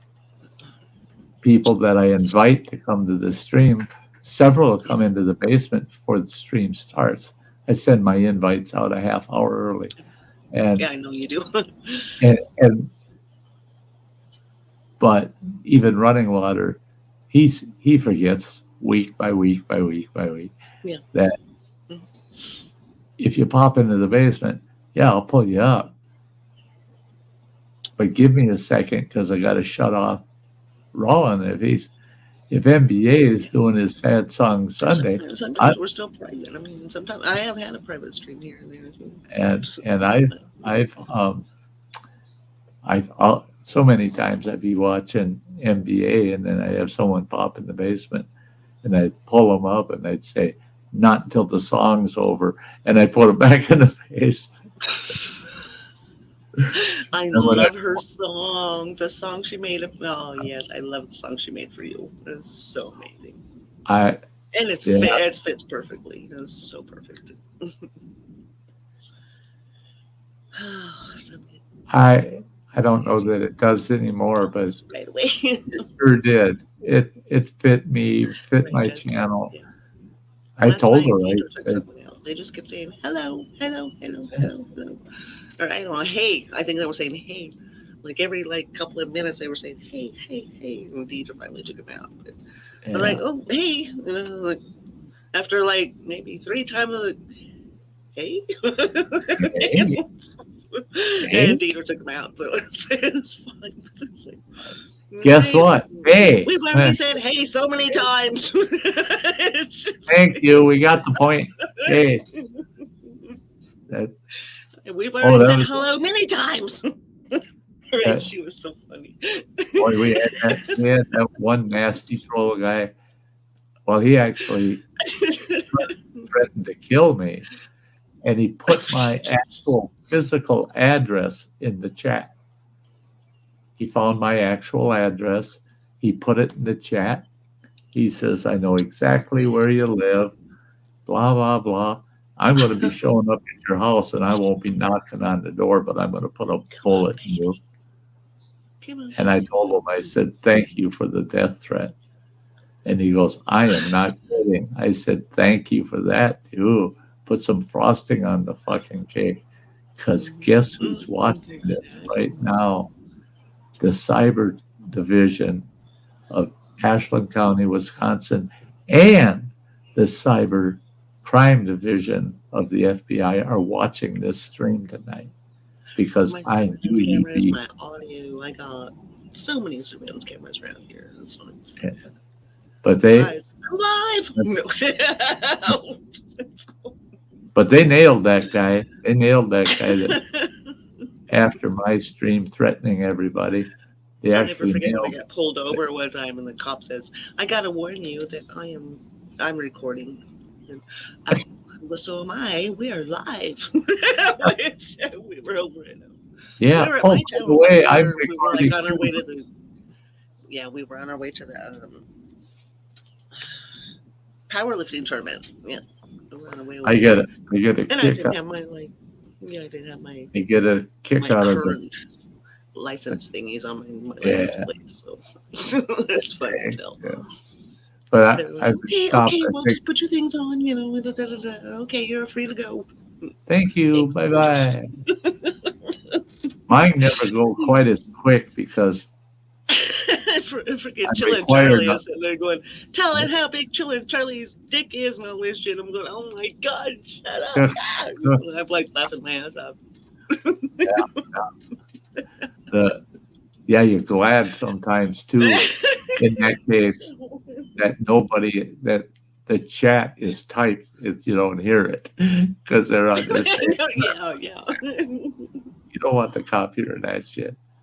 But they pulled me over. And he didn't. Thank God. They asked for the license, registration, proof of insurance. I got that shit. It's up in the passenger visor. I had all that. I just put my stickers on. I'm way late in putting my stickers on. I remember buying them. Oh, I had mine. Come on. I had mine. And it was months later. I had 3 months before I put mine on. And oops. Oh, shit. Yep. Yeah. Here they are, officer. I'm like showing them out the passenger window. Here they are. They're like, Hi, "You Marine found it?" Mom. Yeah. I'm like, uh-huh. Yes, I did. Yeah, isn't this insane, Marine Mom? We've gone well over She's 6 hours. here. Oh, beautiful Maria Mom. There she is. But She is beautiful yeah, too. that's sweet that she's I think here. she's pretty. I think she's very beautiful. Okay, Yeah, oh, she's she very good, but is. I think she's very beautiful. I knew her when she was a kid. Oh, Yeah. Her and Running Water were a number for a while. Yeah. oh, Yeah. oh! I think they still are actually. But I see the looks. I see the looks. I but see the eyes. I think they are still. but she unfortunately for her was in the car when my boy Running Water hit the brakes a little too hard. Well, it didn't help that he had, what was it, 5 people in the car. It was a small car, and he blew a brake line. Well, he wasn't that experienced in driving yet. He did have his license, and it was supposed to be just him and his sister going to the movies. Oh no, they picked up all boyfriends, girlfriends, other friends. Let's just fill the car. Well, the brake line went out. He ended up going through the post office parking lot and hit a guy's house, dead center in the guy's living room. And I mean, the nose of the car was in the house. And Marine Mom was in the car.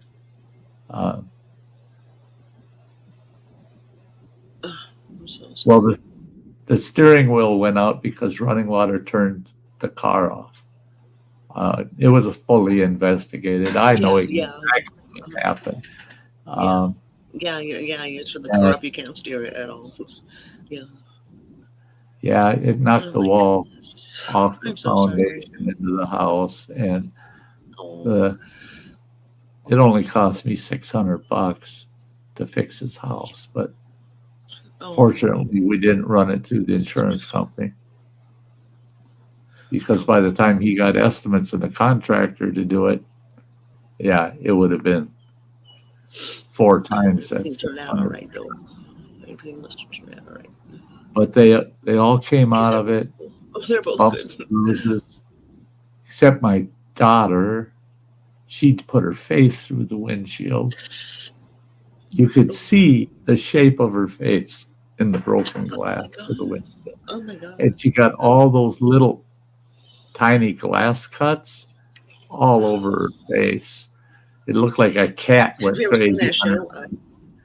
And oh my gosh, what is that show where it shows that, like, when somebody's face gets a windshield? I can't remember what the hell that movie is. Oh, I don't remember what it's called, but somebody's face goes against a windshield and it shows their face and everything else. Yeah. And then they end up getting reconstructed to who they want. When we got on the scene, the ex-wife and I were on the scene within about 15 minutes of it happening. We got the phone call, and I jumped in a family car, and I was doing 145 miles an hour on that one stretch. I came into town, the actual town. I've done 150 down the mountain. Yep. Yeah. And I was doing, when we come into town, I was doing about 85 in a 25 zone, straight through town. I can't say 150, maybe 120.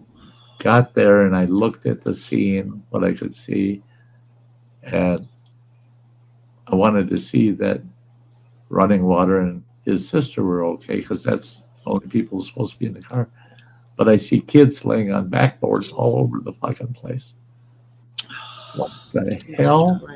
He hit a bunch of kids. Then I find out, no, they were in the car. Oh, no, don't tell me that shit. And I look in the ambulance, and there's my daughter propped up. Oh, man. Yeah, I know exactly what you mean. My grandsons were not supposed to have kids within their car either, and they always did. They always did. Yeah. Again, Marine Mom was in the center of the front seat, because it had a bench seat. And she was in the center, and Mariah, my daughter, was a passenger and hit the windshield. And Amanda was in the back, my youngest daughter, with others. I think she broke. No, she didn't break her arm. No, Sometimes I am no, so no, surprised no how, broken bones. There was no how broken. we all survived. How we all survived them years, man. I'm so surprised. They We put used they to put a skip school. swing. My as soon as my friend could drive her Jeep truck, her father's Jeep truck, we would go. She would pick me up for school. We would go. We'd head out. We'd go pick up a whole bunch of friends. They'd ride in the back of the truck, and we would go friggin'. Oh my god, we'd go four wheeling out in the country and out in these fields that were like they had water and mud and all kinds of shit. We'd go up in the mountains.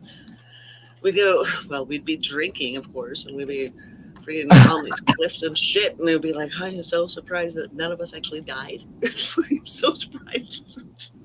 But and yeah, we would drive around four wheeling in this four wheel Oh drive yeah, Jeep. It'd be like it was a pickup. It was pickup. Oh my god, it was such a blast though. And I think, oh my god, how could we have lived that? Oh my god, uh, we Marine actually mom, survived. Marine mom saying, but if we wouldn't have hit the house, we would have been in the lake. They would have been in Lake Superior.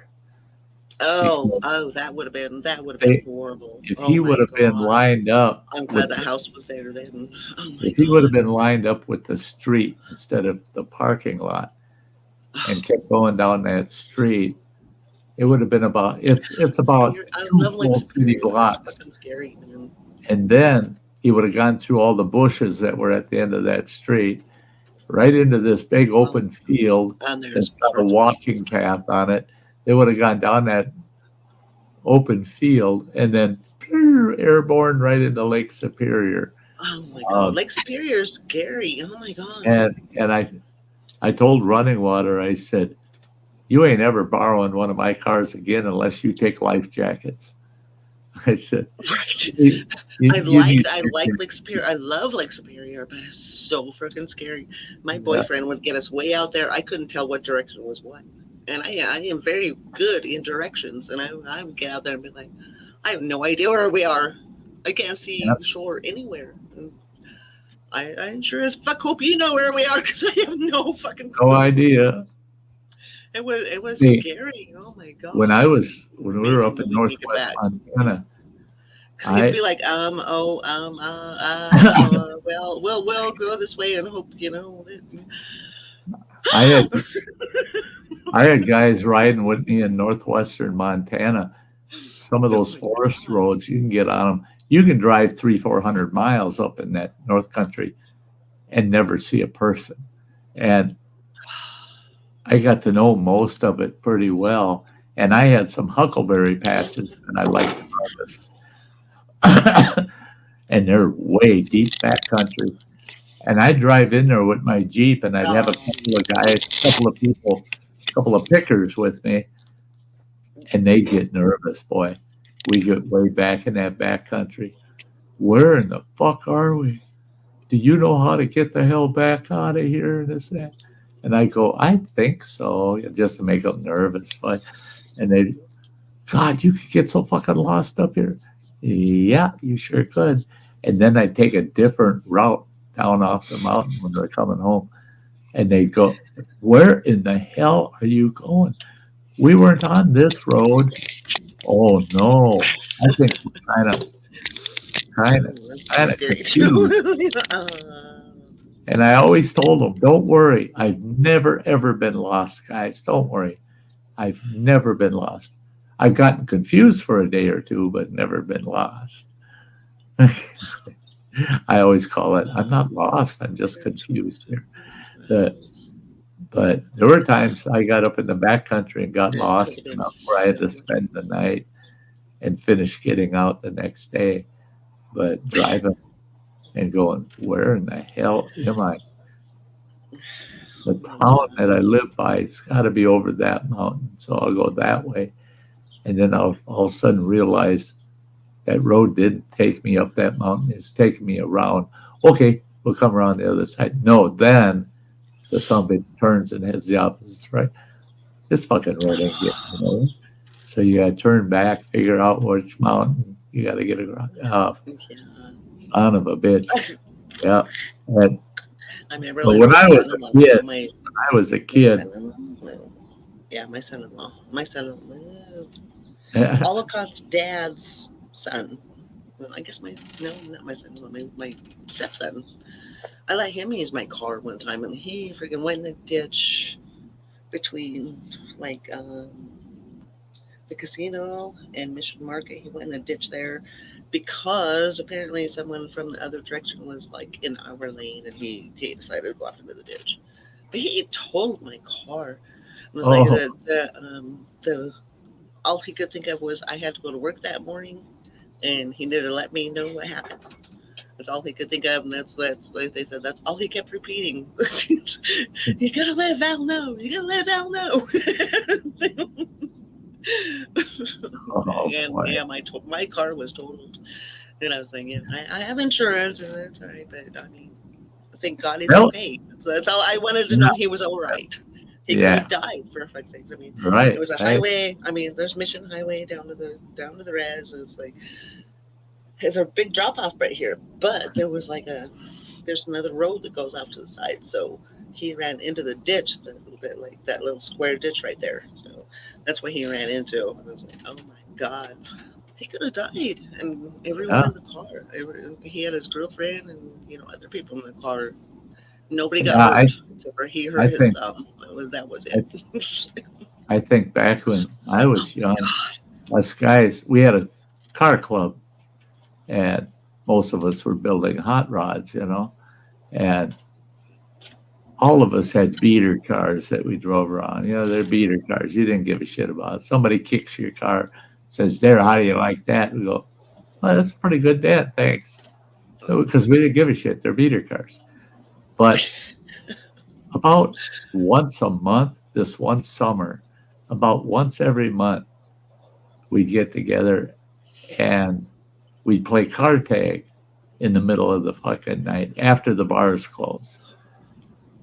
Most of the cops headed home by 3 o'clock. So we're out there at 3 o'clock in the morning playing car tag. Now, car tag,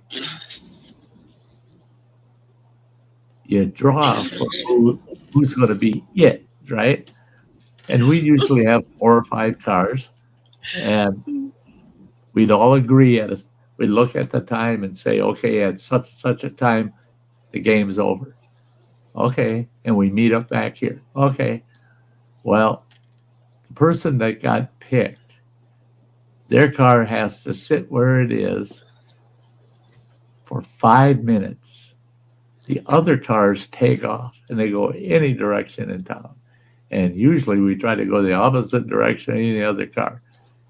After the 5 minutes, he takes off, and the object was to catch one of us and hit us with his car. Oh Not my harm, god. Oh. but tap, Oh god. he's Oh gonna Lord. tap Oh my us. god. Well, if Look he at the say he games now. comes Oh my flying up god. behind me and taps me in the rear end, damn it, I'm it. And you lock up the brakes, do a shitty in the Oh middle my of the street, and god. try to keep his ass back down, tag him again.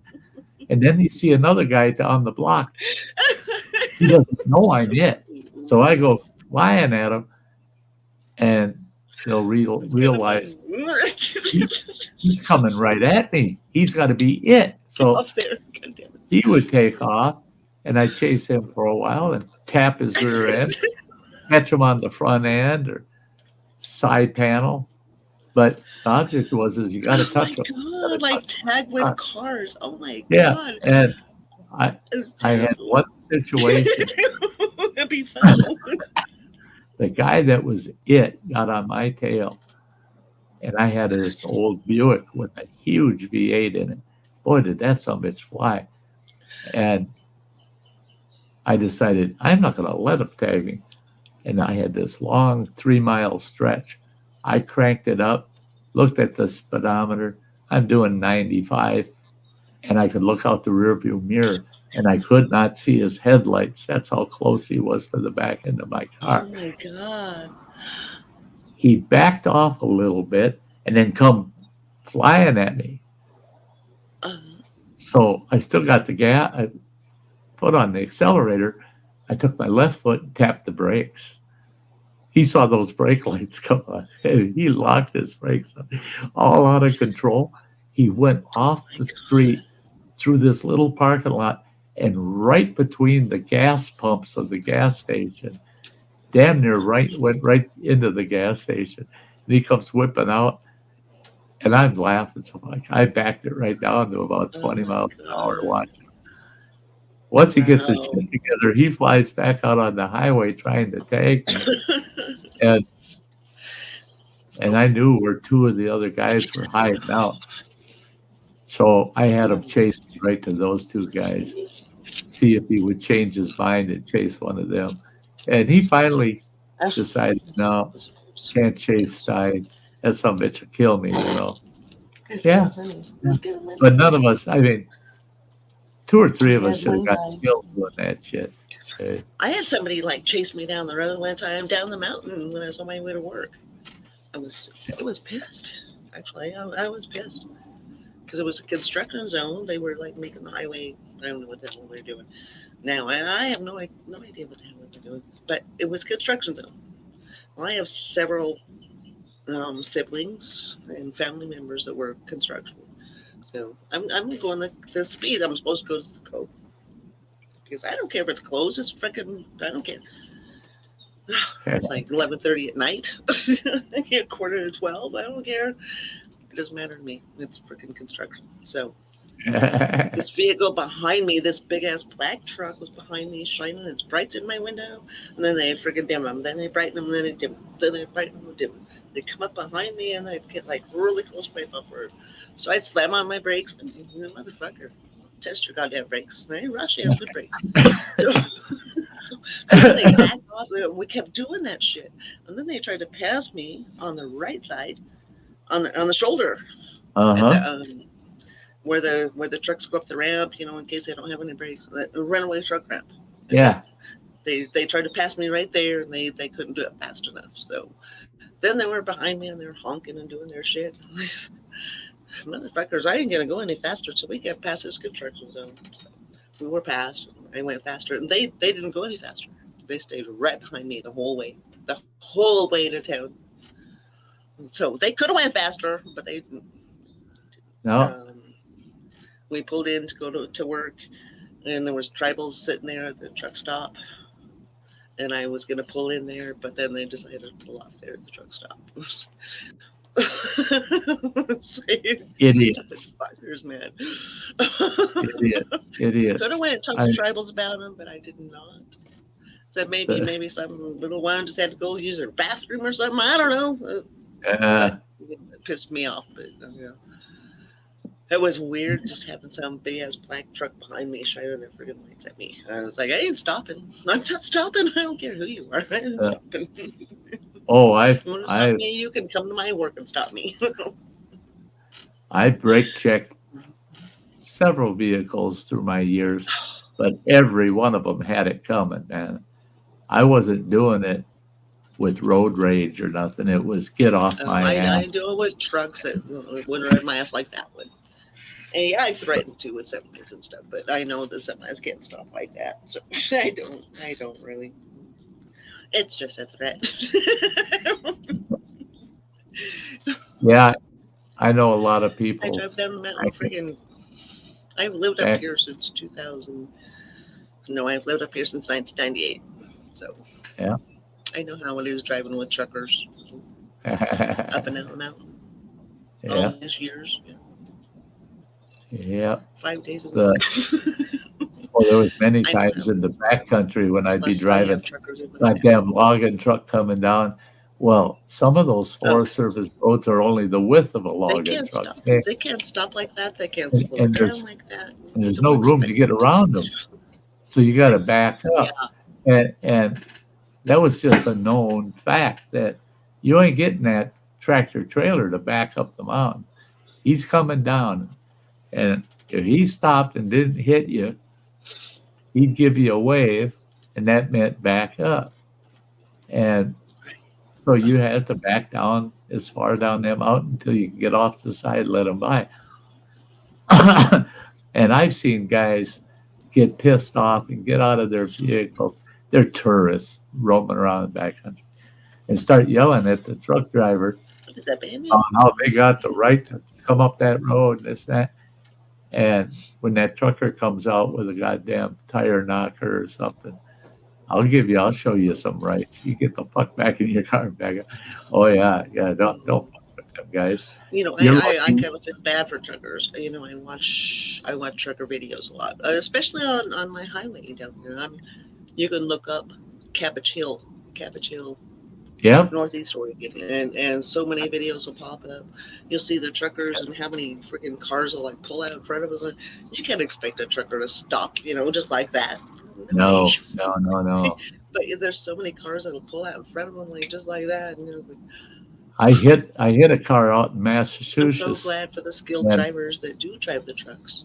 Amazing. They're amazing. I was driving a cab over with a 50-foot trailer behind me, full of glass, heavy load. Oh my And gosh. I'm going down a 2-lane. It's a state highway, but it's 2-lane.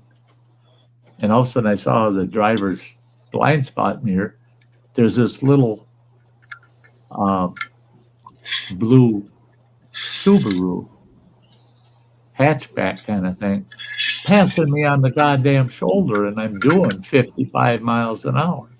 And he's passing me on the fucking shoulder because you can't pass on that damn road. There ain't nowhere to pass. Exactly. And Exactly. Yeah, that I truck didn't doesn't even- pass me that day. I didn't even notice this big groomed fancy lawn and this little old lady's up there in the flower bed, working in the flower bed. I didn't notice her. Got to know her pretty good after the fact, but You would've- that Subaru got in front of my truck, and he got maybe 6 or 8 car lengths ahead of me, and he brake checks me, hits the brakes, and he turns his left signal on.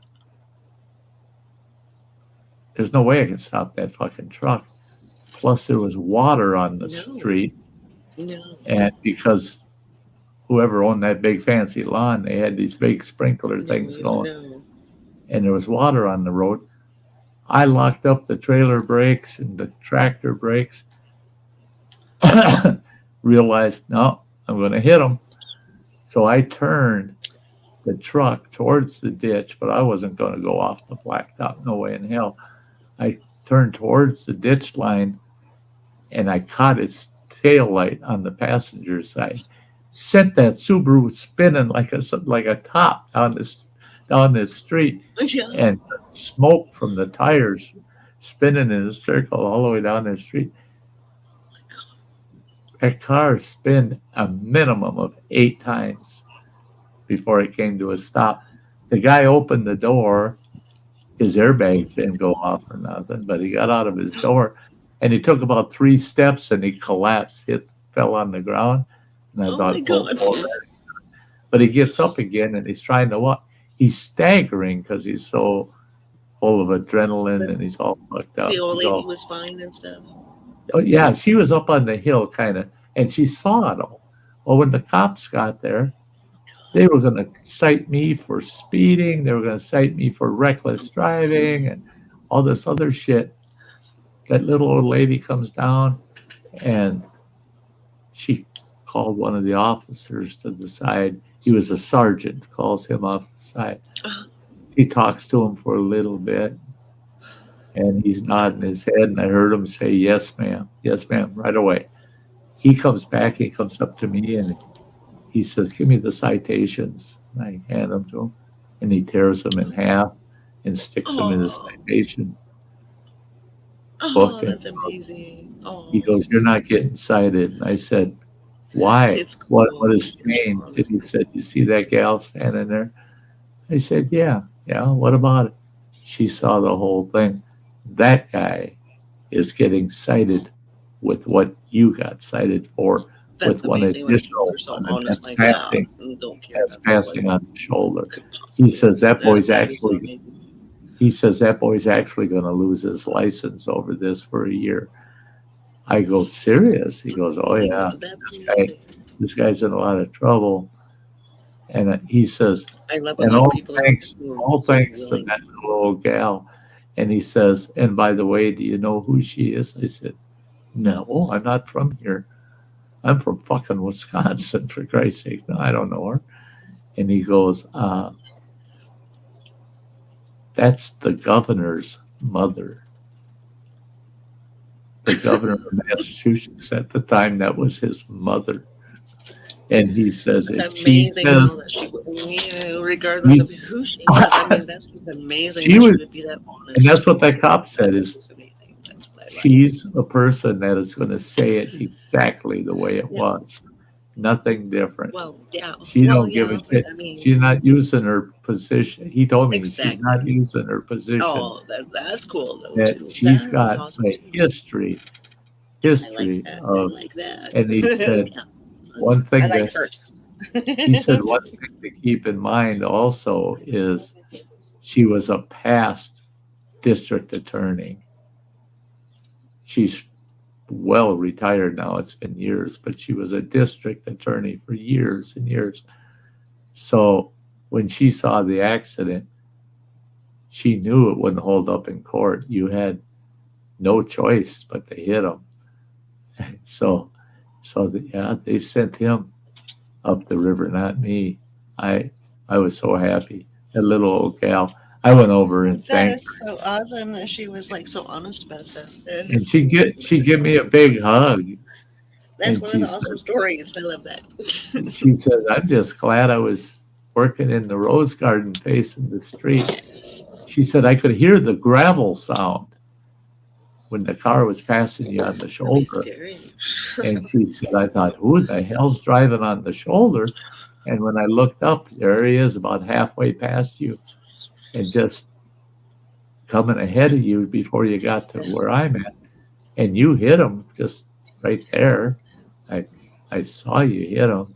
Oh And my I also saw gosh. every Goodness. tire on your truck was locked up. I could see every wheel was locked up. You were doing everything you could to stop. And That's amazing that she stood up for you. That is so, yeah. I mean, that's amazing. total I'm not worried strength. about her own reputation and stuff. That's Yeah. amazing. She didn't care. She was going to tell I it the like way it is. I like her. Yeah, I like her. Yeah, Dennis, that's cool too. I love that. yeah, But I wish that they would.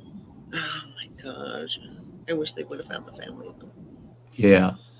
You know, It's they have a scary lot. when families have found like that. Oh my god, incidents like that. That's There's- what scares me. Is like when people get in accidents and you never be able to find them and stuff. That scares the hell. That when my That's it. grandson was gone, it was like he was supposed to be out here at when? It was like Yeah, 3:45. He never made it. He never was here. I didn't see him. Nobody called me. yeah. So, then my son and I went on the search. It was like, oh my god. And that's I was so afraid something happened to him. Oh my god. yeah. When you don't know, that's the scariest part of anything, is not knowing. You'd rather know good, bad, or indifferent, but you I was really looking at the need to ditches, know. looking at the driveways, everybody's driveway, everybody's ditches, Yeah. everything everywhere, looking for his little white Mustang. I'm like, oh my god, Yeah. it's gotta be somewhere. I was- It has to be somewhere. I was watching that stream. And I But was watching He was on apparently TV. in the Safeway. He was apparently in the Safeway parking, but I didn't see Yeah. him because he was parked behind a tree. He said Tree. he like texted me and said, I'm sorry, Granny. I'm sorry, I was parked behind a tree. You couldn't see me. I was like, well, yeah, Hopefully- I did only drive on the outskirts, which was I didn't drive through the parking lot back and forth. I didn't do that, which I could have. Yeah. I did. Hopefully he learned a I was few tired lessons. by then, man. I was like, freaking 10 o'clock in the Oh, morning. yeah. I mean, I was so worried for so long. Oh my god, it's been a couple that's hours. what I was My thinking heart's about. going. My grandson is out here. He's somewhere. Oh my god. Something's happening. I was thinking about all of the adrenaline running through you. You're tired from work and a full shift. You should be at home relaxing by now. Some cash, and I think he's doing And- okay now. But I mean, And that was yeah, I was I was worried for you out there, even just driving around looking for them. My grandsons. They could be like my 13th grandson and be freaking worried as hell. You know what I mean? Hey, My four Mr. grandsons Paul. grew up around me, but I mean, it could be a grandson out in Missouri, one of Chelsea's babies. And I'd be freaking worried. Like, Yeah. I'd be worried. Chelsea's baby. Well, we know what that feeling's like because Let me know. Let me know. I don't remember. It was like 2001, I think it was. Maybe it was 2000. We get a phone call that my ex-wife and I were still together. We get a phone call that her dad was in an accident, a car accident, and he's in a hospital in Louisiana. He lived down in Louisiana. And he lived in the town next to the base that my brother-in-law lived. He was in the military, and his dad moved down there by him. And their dad lived alone, one bedroom apartment kind of deal. Well, they didn't have any details for us. It was the cops actually that contacted us from Louisiana. And the ex-wife said, "We don't know nothing." I said, "Yeah, I know we don't know nothing." And she said, "But we know he's in the hospital and he's on life support. That's bad." Oh my God. And I said, "You need to stop standing here and start packing some bags because we need to get your butt down to Louisiana to be with your dad." So we scrambled, packed shit up. I had a big Lincoln town car at the time. And we jumped in that big old Lincoln and headed. Well, I called the tribal office. I was working for the tribe at the time. Called them, explained the situation. And they said, "You don't need to tell us anymore. You got leave with pay as long as you have to be there. Just get the hell out of town." Exactly. Yeah. I thought, whoa, they're going to pay me for doing this. That's awesome. They'll probably come off my sick leave. But, yeah, we drove all the way down to Louisiana.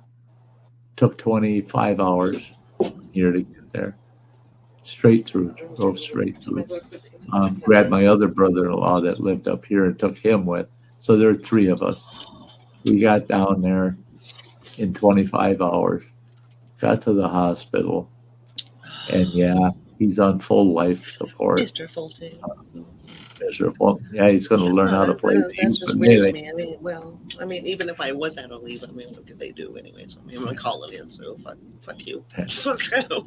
But I have leave. I have a lot of leave. But They've never denied me leave, especially for family emergencies. So yeah, I can call I it was my fortunate night, because an hour before my night, and of course they'll prove it. But what I can was they do? so fortunate. I was like, I'm not going to be there. So, when I got down there, write me up. I don't care. And we saw him. Years. I don't care. Saw him for the first time. Oh, he was in rough shape, and we got the details. You can say he got in a car accident, but what it was is he was crossing the highway and got hit by a car. It's still an accident. And that car flipped him in the air. He went through the windshield, back out of the car, spun up in the air, hit the trunk of the car, then hit the street. And it was his head. His head is what went through the windshield. And then just the momentum, it tore him out of the windshield. Oh my goodness! So he was very messed up. Regardless, it's still a car accident. Yeah, and obviously, the thing is, the restaurant. No matter whose fault it was. What he had done is he had gone to this local restaurant, got some food to go, and he's taking it home. His apartment was across the street and about a block away. There's no crosswalks painted anywhere on that street. Basically, you cross anywhere, right? Well, the car that hit him, they estimated was doing 50 plus miles an hour. It was a Oh my 30-mile-an-hour God. zone. Oh my God. The car that hit him, like I said, it took out the front end, was all smashed. One of the headlights was completely broken off. The windshield shattered on the passenger side. He's got That a was big all dent from in the his roof. body, wasn't it? That That was was all all from from his his body. body, huh? Oh my And God. big dent in the roof and a big dent in the trunk, God. Wow. all from his body. The Wow. responding officer, police officer, questioned the driver and let him go. He drove away with the car in that condition at 9 o'clock at night, 9 o'clock in the evening, in the dark. Let him drive off with that car beat up like That's that. insane. No That windshield is left in it. You can barely crazy. see out of it. And how could Let someone drive off like that with a conscience? that, Anybody with a conscience could not drive off that like that. right. Oh my God. And the only thing that kept my father-in-law at all alive was there was a doctor in the restaurant with his wife having dinner, and he saw the whole accident. And Somebody with money and somebody of a the doctor swore up and down the car higher that hit him standing. didn't have its headlights on. But as long as Plus they the were car honest about it, that's kind of cool plus, too. plus the car was painted black and it had no headlights on. And he said the way the driver was staggering around, it was obvious he was intoxicated. And the officer let him go. Well, we found out later that the officer was the kid that hit him. The officer was that kid's uncle, directly related. God. And to Wow. add fuel to the That fire, doctor could have the kid lived with put his a wrench in uncle, lived with his uncle, this Louisiana state trooper. So that trooper should have backed right off, get somebody else there to handle that scene. Exactly. They should have. Yeah. That They should have. that doctor, the minute the accident happened, that other people Do talk that whenever about there's a the little bitty thing doctors. going on at work. If that's a family member, I'm like, you're gonna have to deal with this That gal because I doctor, can't. he jumped up and he's running out of the restaurant, and they got this big jar kind of thing full of straws, drinking straws. He reached and grabbed half that jar. Not one, he just grabbed half that jar. Yeah, of course, yeah. Ran out of that restaurant, gets out to the street, I mean, and he pulls out a I don't know if little, anybody agrees with me. I don't a ever care little, actually. he pulls out a little Swiss Army knife But no. because he could tell immediately Bob couldn't breathe. His esophagus had been partially crushed. So he did a trach on him using that pocket knife and a straw. And, Oh my gosh. and he yelled at his wife, from what I understand, to get his med kit out of the car. And she ran and got the med kit, and he was able to gauze it up and tape it in place. He done that himself. Wow, that's amazing. That's so amazing. The freaking liability That's just amazing though. took Exactly. doing that. Could have sued the shit out of him. But oh no, we weren't gonna. He could No, have, the doctor. Oh yeah. But he didn't, We right? He didn't. we treated him like a hero, for crying out loud. And he was pissed that the cop let this kid go. He was really pissed about it. And we were there Well, let him go to for hurt somebody else. we were there for a total of 11 days. On the last day, we finally convinced my two brother-in-laws. My wife, she was good with it 3 days earlier, but it took us 3 days to convince the boys, got to let him go, because they had done 4 brain scans on him over a 4-day period. And we're still on, right? We're still alive. Yeah, we're still alive. But I wrote that a long time ago. Can you see that on there? I wrote that a long time ago. It says Mr. Fulton, and so with my other channel. That's weird. I wrote that a long time ago. there for a while. But yeah, That's weird. we go to, and the thing is they put him in this public hospital, and I said, who in the hell is covering this? I said, he's a vet. And they want my ex-wife to sign off that we're going to pay for it if he doesn't. I said, we ain't signing nothing. A long time ago, a couple hours ago.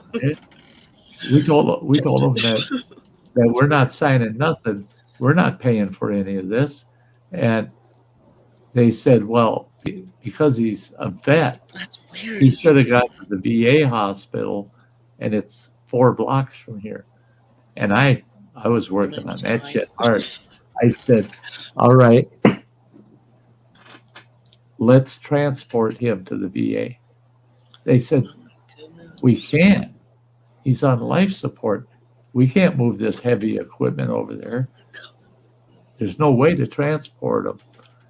I said, if we manually respirate him, will he make it that 4 blocks? And they looked at me, and I go, don't even ask. I'm a first responder. I know enough. I have to, right? I said, if I have to ride the ambulance, I'll respirate him to the next hospital. But let's get him loaded up in the ambulance. You can wheel that goddamn respirator down there on a power pack, and we'll disconnect him at the ambulance, and I'll start respirating for him. And we get him over to the VA hospital, because the minute he comes in the door at the VA, they have to admit him, because he'd never make it back. Yeah, exactly. And the minute they admit him, all the costs here and there are covered by the VA. We don't care about the and I had a crew of 5 people that I convinced.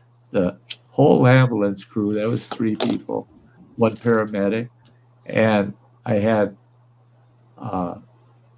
goodness, 2 nurses from the hospital said they would assist. They go off clock and assist. And then I would be on board. I said, with the 6 of us, there's no reason we can't get him there before he passes, get him hooked up. But if he passes there, at least we got him that far and everything's covered. Well, they weren't happy with that. Finally, they said, yeah, we'll let you guys do it. I'm sure. Yeah, they were happy to keep him in the hospital one time too. We get him all set up.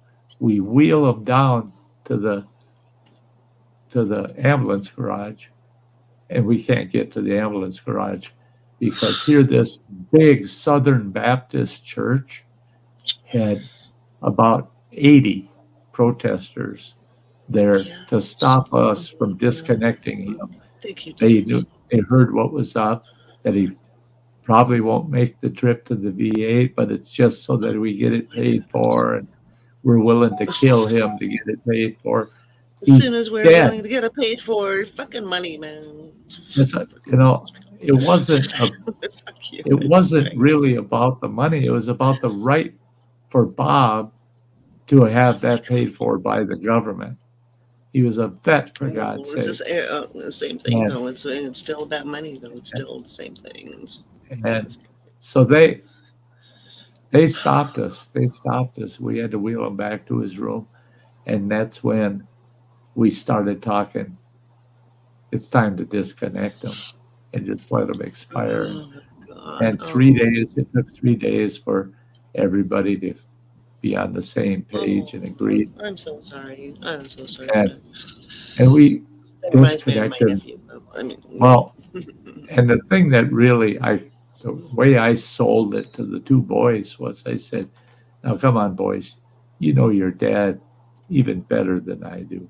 But I tell you right now, if you leave him on this life support and he comes to and he's got any of his memories left, which they say he probably won't, and he's babbling and has to be spoon fed the rest of his life. And I said, We tried that with my brother-in-law. you, We tried, you'll, yeah. And we were you'll, all like ready to pull the plug, all of us, everybody around the table. I mean, we were there for hours. We were ready to pull the plug. He's been, this way for days. yeah, So, we're all texting, back and forth, quietly texting, don't let me be like this, pull the plug. This is yeah, what happens to me. Da, da, da, da. Anyway, we're ready to pull the plug. And I said, I have to go smoke first. I gotta go smoke. So I went out front and I smoked. And, we were still texting.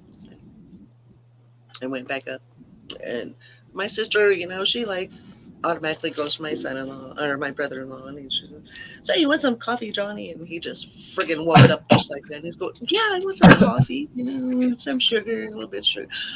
And we're all like, "Oh my god, oh my god, oh my god." But he only stayed awake for like a day. He did stay awake, and he stayed awake for like a day. He was able to talk to her and stuff. But well, that's nice. That's actually nice. at least he was able to talk to her for that day. Yeah, some I mean, culture, we were all ready to pull the plug. We were all Right. ready to pull the plug. but Goodness, that was, but when we saw the brain scans, and there was absolutely no brain activity at all there wasn't for any five more either. for That's what 5 was so frickin' weird. days. And Since we were you trying look to at tell her, you just need to pull the plug, please. yeah, sister, you look she- at the X-rays and you could see the hemorrhaging in the skull and the pressure it had put on his brain. There was no saving I him. actually cleaned And- his grave last time I was at the cemetery. I cleaned his grave. Yeah. I didn't know his was right there. But I told those 2 boys, I said, your dad so well. What you're going to do is you're going to take, if you let him survive and he comes to and he has any memory of any of his life, you guys, anything, and they got to do everything for him because he's an invalid. Guess what? You just made a loving father into a hating father. Yeah, He what kind will of hate life you. is that for He will hate you for somebody making that took care of him live everybody, that way. somebody that He was a biker. I mean, a hardcore biker.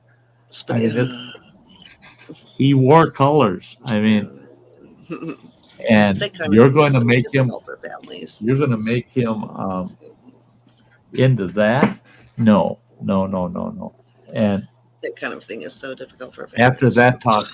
after that talk with the boys, especially people that aren't used to like biking or being outdoors and stuff.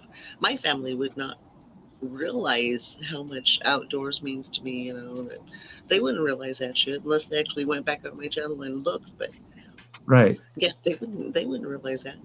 But, And see, I made sure that all my kids, if I can they ever know. go outdoors again, I mean, how would that make me feel? I mean, you guys check it out, please. Look back at my videos.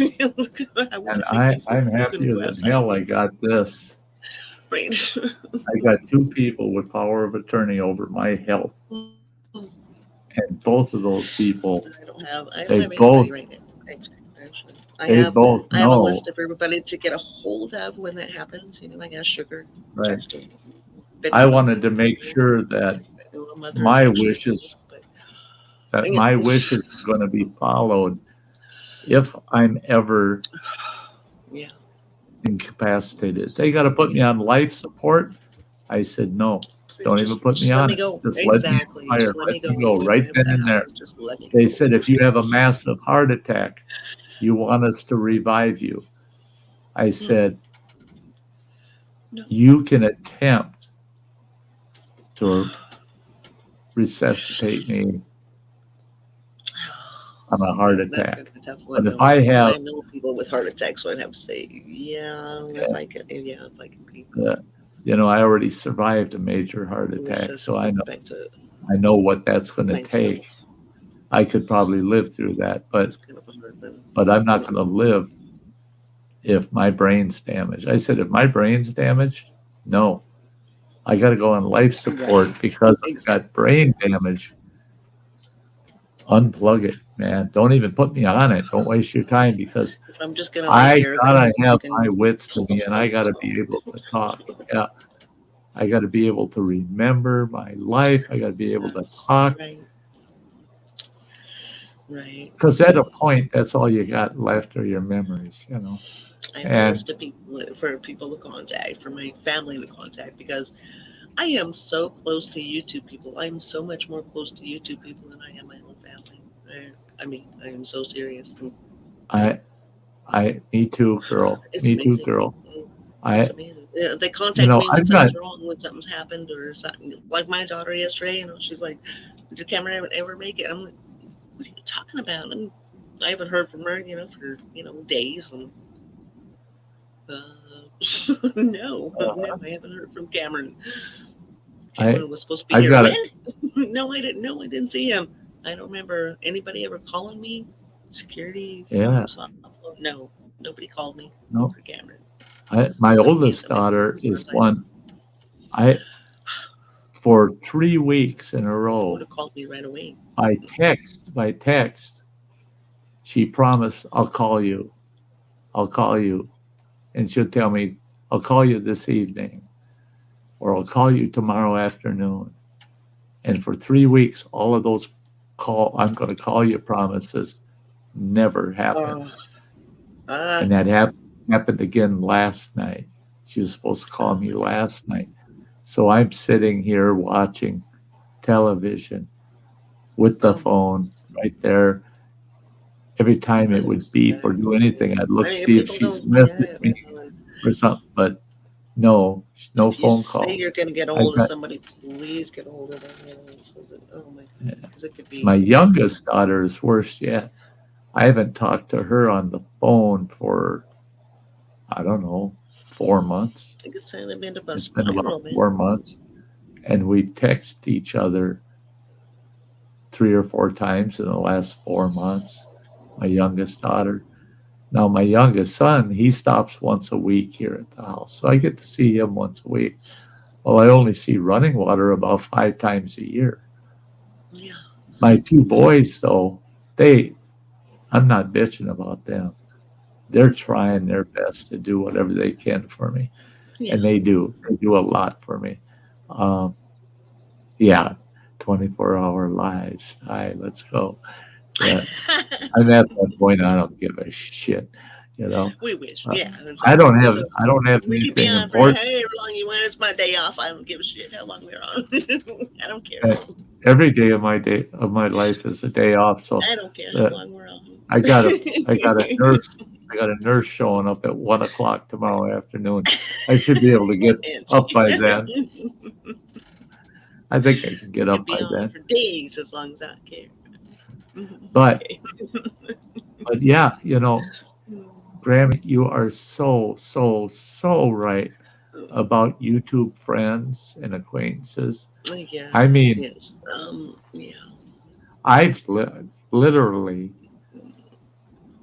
have as much love I might disappear for a couple of days. It's like, my friends try to contact me. Are you okay? Is everything okay? Yeah. Da, da, da.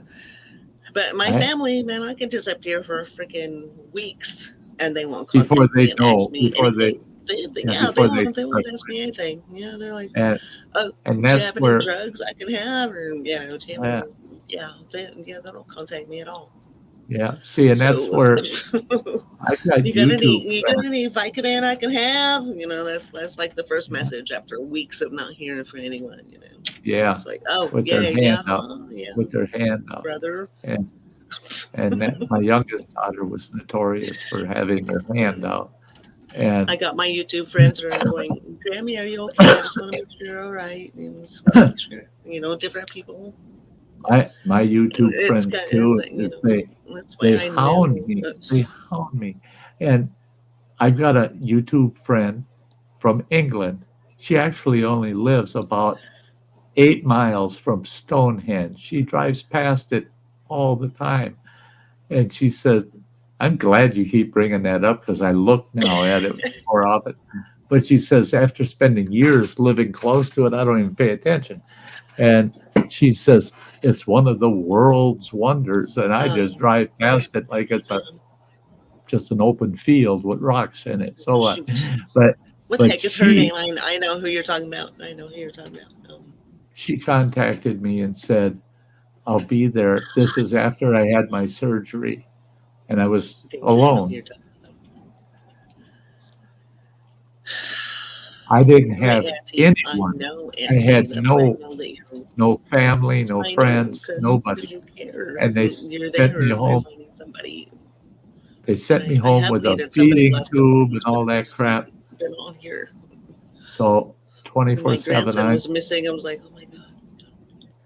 That's why I went Mhm. live. I went live because my grandson was missing and I needed people to talk to. So, Yes, Scum TV, that's right.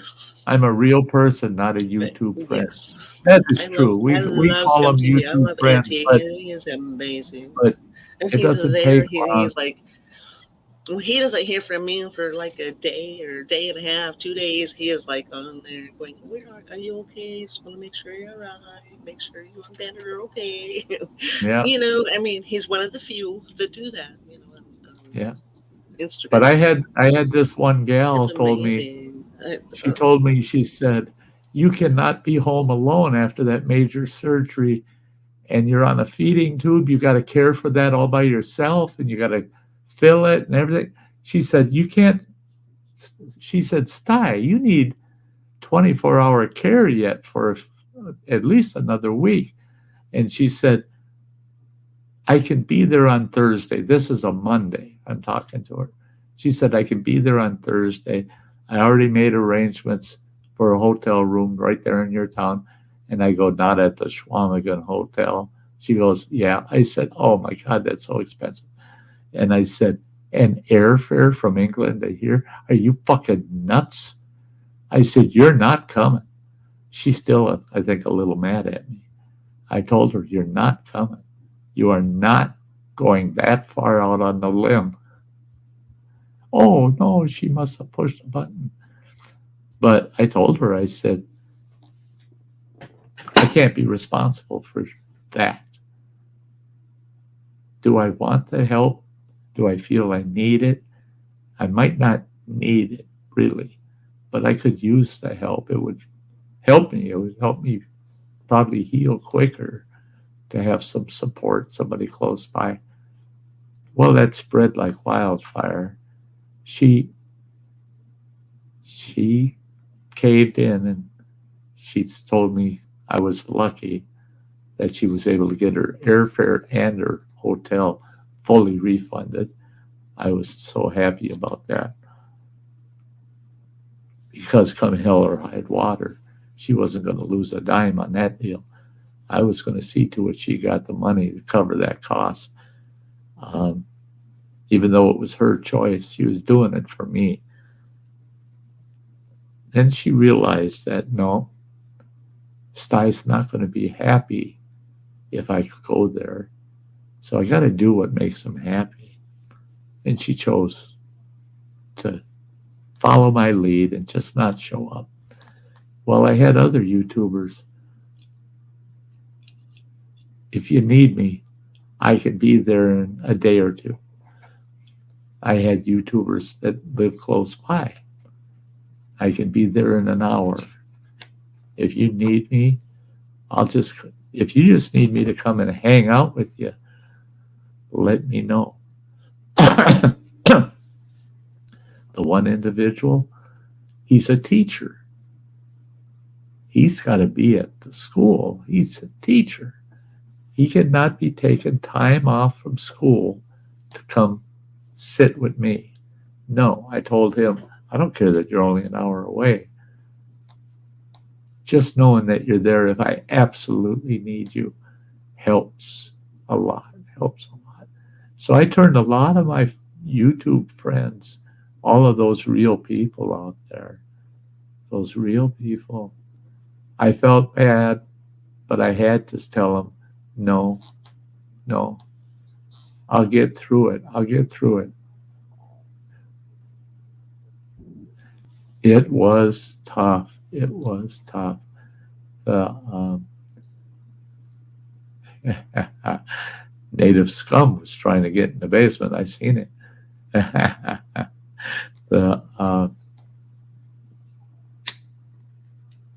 She gets in the basement, I'll throw her right back up here. But that was the worst 3 weeks of my life. I mean, it was so bad. And I needed help. I knew I did. I needed help. But I would get through it.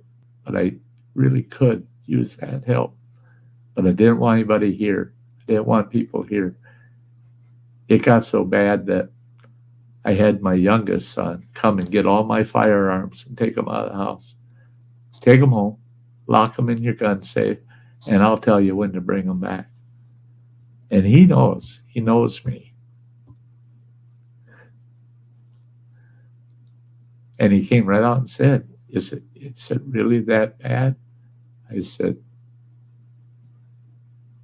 take them now. Go. Just take them and go home. I said, I don't want you to be here.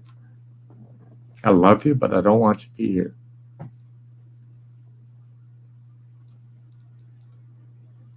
It's tough spending 3 weeks in so much pain and so uncomfortable that you just want to die. It's bad. There she is. She's back. Yes, I am back. Sorry, my laptop died, apparently. Laptop died. We on the phone now. Oh, now.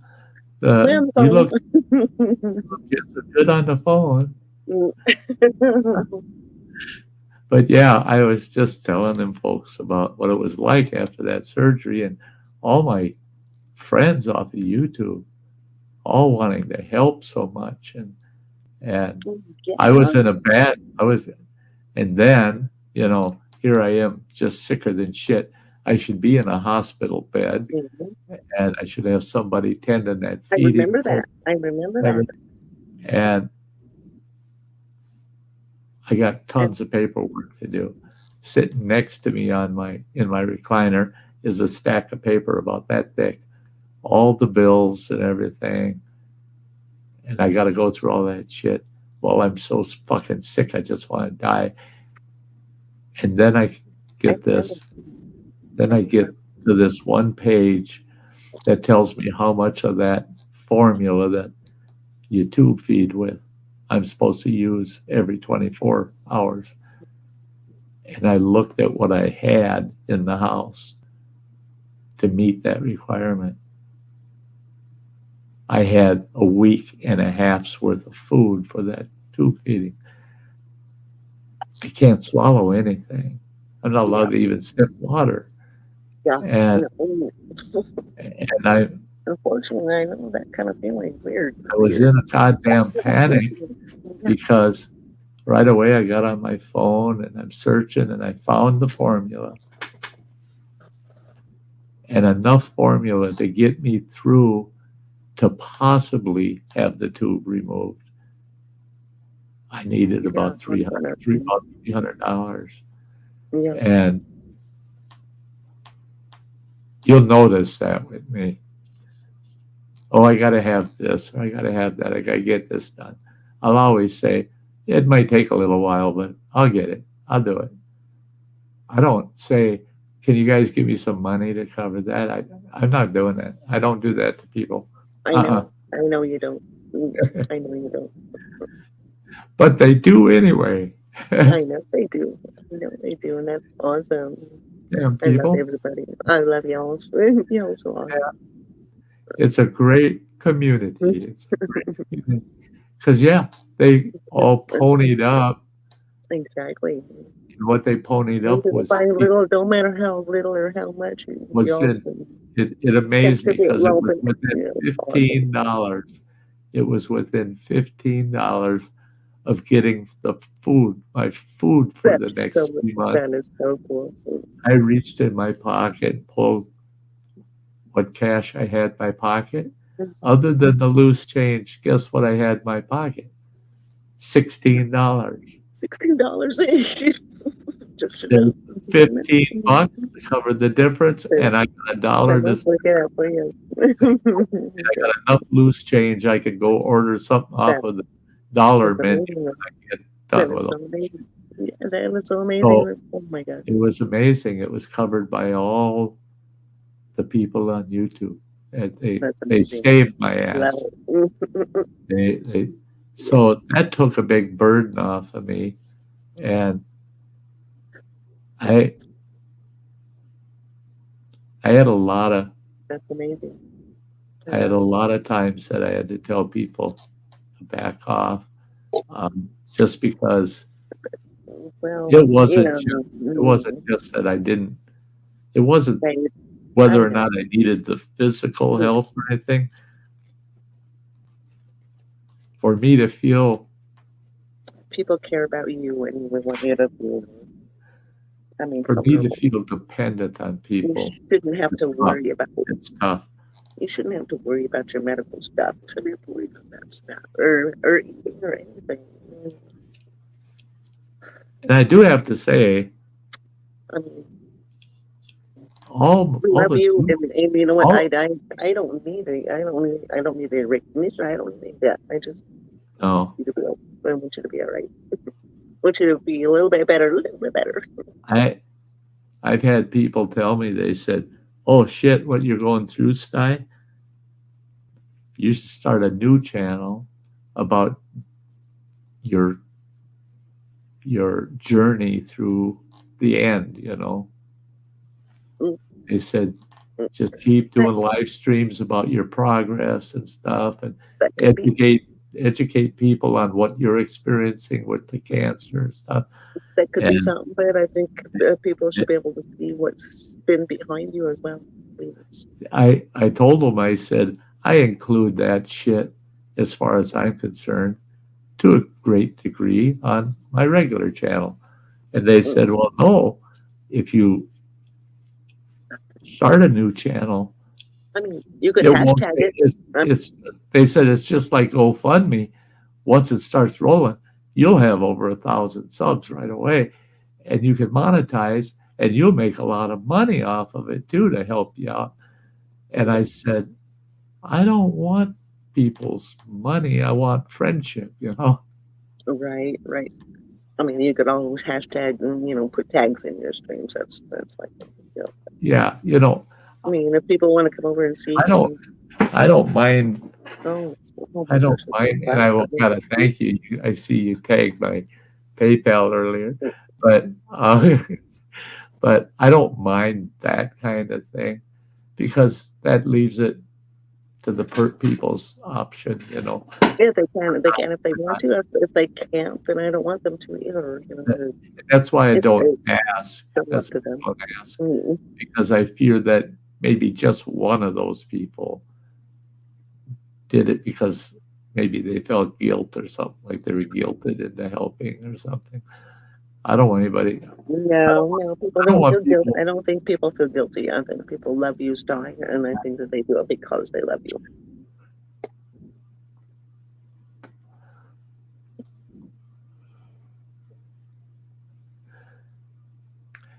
Just not used to that. I know.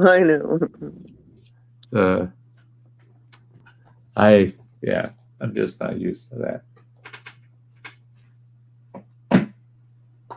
And receiving is so tough, because I can honestly say, in my career, if I would have, oops, she must have touched the button. In my career, if I would have managed my money properly, I wouldn't have a single complaint, because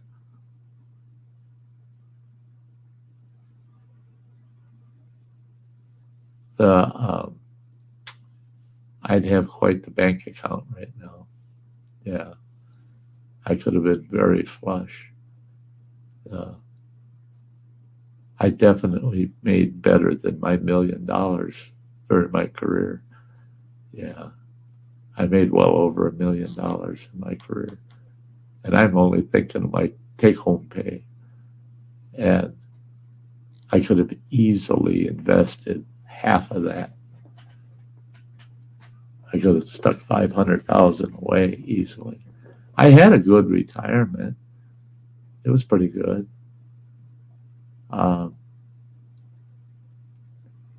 Close to $250,000. Why am I broke today? Because I had a major heart attack and they did major surgery on me. And like a damn fool, I wrote the check. Almost $250,000. Oh. And then I'm told by an attorney friend of mine, Sty, you damn fool, you should have come to me. Why? You going to pay the bill? He said, no. We would have filed for Chapter 11 right away and got that debt retired. We would have just bankrupt you. I said, yeah, but then they get their hands on the $250K in there. And they said, no, they wouldn't touch it. He said they would not touch it. Because you had to retire your retirement in order to get your hands on it. And the court wouldn't have made you do that. They would have allowed you to keep your retirement. I didn't know. That legal schmeagle shit, some of it, I just didn't know. If I would have known the current bankruptcy rules, I might have gone that route. And I'd be sitting here with that $250K to go along with my retirement. But it wasn't meant to be. So I broke myself, got rid of all my money. But I got my ticker fixed. And I have to say, let's see, that's 4 and 3, 7. It's been 7 years ago. And I have no issues with my ticker. The surgery I went through for the cancer, oh my God, I had to go see the cardiologist 3 times. And all 3 times were for exams. I mean, they did the what the fuck they call that? The echo one, and then they did the full MRI and they did a CT and they put me through a stress test, a lot of shit. Now that was tough. I was only 140 pounds. And they put me through that stress test. Thank you for putting that up, Grammy. But yeah, they put me through a stress test, and the cardiologist got a hold of the surgeon, and he said, he told the surgeon is telling me what the cardiologist said. He said, your cardiologist got a hold of me and told me, if anything happens to Sty when you remove that cancer and he passes away, you killed him, not us, because his heart is strong as can be. He said, there's no reason Sty should not be able to survive that surgery. And I seriously did not think I was going to survive it. But my heart was okay. That's kind of scary to hear something like that. But yeah, the 1 week at the Mayo Hospital convinced me I'll never go back, ever. I will die first. I won't go back. There's certain medical decisions that I've made that don't surprise certain people. One of those is I'll never be tube fed again. If they want to tube feed me, I told them, then you got to provide 24-hour on-demand care, because I'm not even going to look at it. I'm not going to touch it. I'm not doing nothing. When it runs empty and the alarm's going off, if there's not somebody here to take care of it, fuck it, I ain't going to. Sorry, damn it. The most I'll do is maybe hit the off button so I don't have to listen to the alarm. But I'm not doing nothing. I'm never going through that again. And it probably wouldn't be as bad if it was just the tube feeding process. But even that was miserable. That was miserable. My whole thing would be depending on other people. That's it. I told him, I said, the only thing I don't know if I could. I don't think I would be like that. Maybe my palliative nurse, she wants to keep me able to do whatever I can do as long as possible. You bet. I actually sip on one of those if I had one. But she said she didn't want to see me needing too damn much help until it literally can't be helped. You have to accept it. You just can't do it. You have to accept it. She said, and that's where I want to keep you at until right towards the end. She said, I don't want you. Oh my gosh, that'd be so difficult for me. She said, the way she sees it, I just want to go doesn't want hospice. She doesn't want hospice care until I only got a day or two. I said, that's cool. That's cool. Because, we're talking about, we got it all figured out now, how we can put the hospital bed in the living room right in front of my 65-inch screen. Okay. We also got it figured out how we can move the computer out of here into there, get all I'm my so much equipment. closer to people on YouTube than I am in real life. I'm so much closer. Even my family, I'm so much closer to people on YouTube than my own family. It's amazing. That's it. YouTube. I love YouTube people. So many people. I hear of anybody suffering from anything, man, my heart breaks for them. I just, and I always put the word out. I have a little list of people to contact just in case, just in case. It's my just in case list. Yeah. If this happens, get a hold of so and so and so and so and so and so. They'll let everybody else know. So. Yeah. I always tell people too, I'm here as a sounding board. There's not much more I can do. I just don't have the ability to do more. But I'm here for a sounding. If you need to talk to somebody because you're especially going now, the doctor freaking gave me so much goddamn tests and shit. I'm like, what? What do you want to do? What? Yeah. Okay. Test this. Test. I don't know. Do I want you to test for that? I don't know. All right. Well, okay. And that's it. Okay. You get to the point where you feel like they're a bad cop. They're just looking. Right. I try to understand. I try to understand really, really hard. The doctors are just there to help you. Diagnose stuff and stuff. That's it. That's my doctor. They're there to help you deal with my doctor. Diagnose everything. Help you through everything. Yeah. Sometimes it just feels like they're the bad guy, but they're not. They're really not. And that's it. And I try not to take it out on them. I only have one nurse at the cancer clinic. The other nurses have even told her, "You are so lucky he doesn't actually say what he feels to you." And she, what? I'm very professional. Sometimes they go behind the scenes and say stuff. I mean, I do all the time.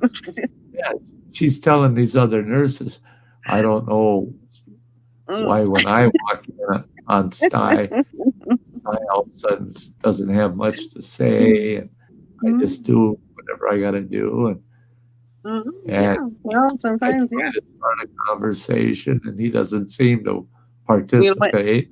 And it's because I can walk through the whole, because all night long, and not look at one person. Yeah. They think I'm looking at them, but I can walk through and I cannot look at even one person. And they think I am. They think I'm friendly and everything. Unless I have a problem with somebody, that's when they have to deal with me. But as soon as I look at somebody, they think that that's an opening for them to say, okay, what this happened, that happened, because I am wearing a jumper and a blazer. They think I'm the boss, which I am, but it gives them an opening to complain. Yep. When they see me looking at them. But I mean, if I walk through, I can walk through all goddamn night, not look at anybody, and nobody will complain. Nobody will do anything. Yeah. Leave alone. Yeah. I mean, I actually have to look at them to let them think, let them think I'm actually looking at them. Right. Well, I found that out as a chief financial officer for the two tribes, the two main tribes I work for. And people learned. It didn't take long for people to learn. If I make eye contact with you, that means I want to talk to you because I'm opening the door. That's If why I told my don't daughter make this one. eye contact Like with I you, said, leave me the fuck alone. And and boy, I they told her learned. the same thing. Everybody knew me. The whole Yeah. tribe Every knew time me. I At both explain, tribes. well, my crew knows me though. My crew Yeah. knows me. You know how I am. Yeah. So, but My the customers, and they know how I am with customers as well. see, and that's it. Where in my position, every accountant and bookkeeper, they knew me And a lot of very them well, like, very well. And do we want to call her over? Do we not want to call her over? I don't know. If it's like some heavy hitter and shit, no, of course they'll call me over because I'm gonna tell them off. But yeah, otherwise, they're like, I don't know if we should call her over or not. A lot of times they don't. They handle shit. They just handle it. well, see, and that's a good position to If have there's because some stupid person that just won't let it go, then they call me over for. Then they're Yeah. like, yeah. yeah, I'll let her get in the middle of the storm. Yeah, I'm a scummy freaking scummy bag. Freaking bitch. yeah. I found that But boy after my first year with the Red Cliff tribe, boy, everybody knew for the tribe. Anybody that managed a program, or they were in the accounting division, or in management, they knew. Don't make that phone on my desk ring unless it's fucking important.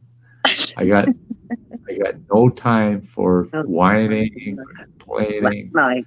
Last night it was, for instance, somebody lost. He swore he left $600 on a machine. He had an employee, a beverage server, which has nothing to do with slot floor. The beverage server watches machine, and she let somebody else play it. I don't know, it was some stupid shit. But as surveillance looked back and everything, the machine that he was playing, he had put the chair up against, and his credits were still there 2 hours later. Oh, $422. Nobody had been there, and he was claiming $600. I used to love that. Get those kind of disputes, and I tell them, think I can't look at things. Come on, man, really? Security always knew with me. A lot of times they call me in if it was I told them if it exceeds $500, call my office, and if the dispute was more than 500, and I'd go down, and security knew right away. Cast out his machine. Before I could even get it out of my mouth, they'd There say, you go. we got the surveillance. We got the surveillance at your favorite table all set up, so you could just go look at it. Well, thanks, guys. Thanks, because they knew that's the first thing I was going to say. Shit like that, I gotta deal with it. Oh my god! I want to see that machine, or I want to see that table. Or that's first thing to come out of my mouth. My favorite is, oh my god, I lost this much money on this match, and somebody stole my ticket, and I don't know what machine I was playing. I don't know where I was. I don't know anything. Yeah, but I know how much it was. But I know how much it was. So we're supposed to perform miracles, which we usually can. I can look up where they were and everything. I can look up everything as long as I use their card. I can look up everything they did and where they were and everything. I can see, where they played and everything. I can see everything. So I look up their machines that they were playing, and oh my god, there's so much that goes along with it. I can see what they cashed out, what they did, and I can see who cashed out what, and I can see everything. Right. And So it's oh my god, it's amazing. and people don't realize You think I can't do stuff? security in a casino is tighter than almost anywhere else. I mean, it's so tight. I went to the Shakopee casino, and I hit good. I hit good on a machine, $3,000. And Shakopee, they probably changed by now, but they had the bad habit of hand paying anything under 10,000. Well, if out in Vegas I hit $5,000 at one time, oh no, they actually have one of their slot techs stand at your slot and won't let anybody play it. And you go into a back room with them and they pay you out. And they ask you, do you want that on a direct deposit or a check or cash? And I always don't give it to me in cash because I'll probably fucking spend it. I wish. I kind of wish we had that. I wish we had that. Yeah, it's nice to have those options. But, you know, we do have the option, you know, where slot floor can say, hey, we need a security officer here to, you know, yeah. And take this person to their car or, you know, take them to their see, and that's what I should have done, because little beknownst to me, security hadn't picked up on it, but they sure did when they went back and watched the video. There were two guys casing me. They're following me throughout following me. There's a lot of surveillance crutches like that. And it's kind of tough when somebody's casing you, especially if they break up their routine, sort of. And it's like they lost you, and then they just happen to get back to where you were.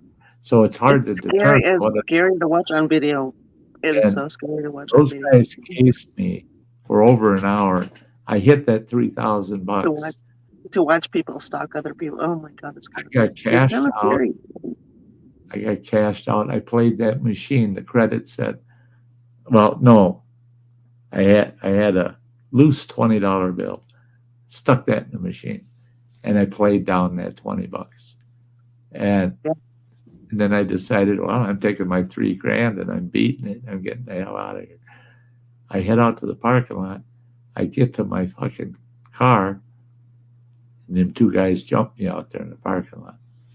And yeah, they scarfed up my $3,000 and the $385 of my own that I had in my pocket, and assholes digging through my wallet, throwing shit all over the parking lot, looking through my wallet.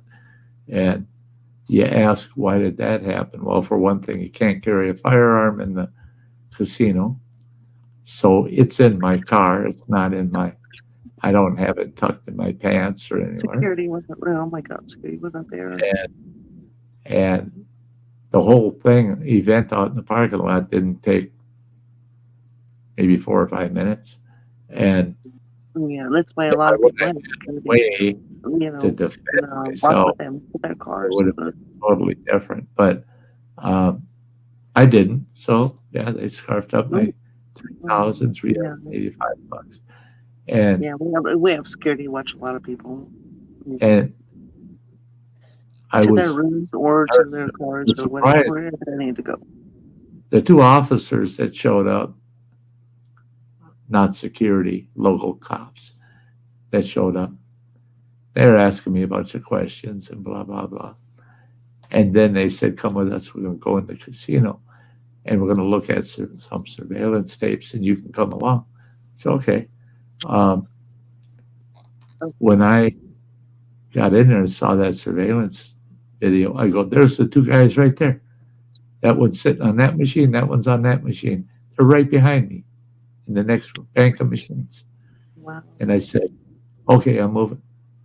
Look at them bastards, they're following me. And security's going, yep.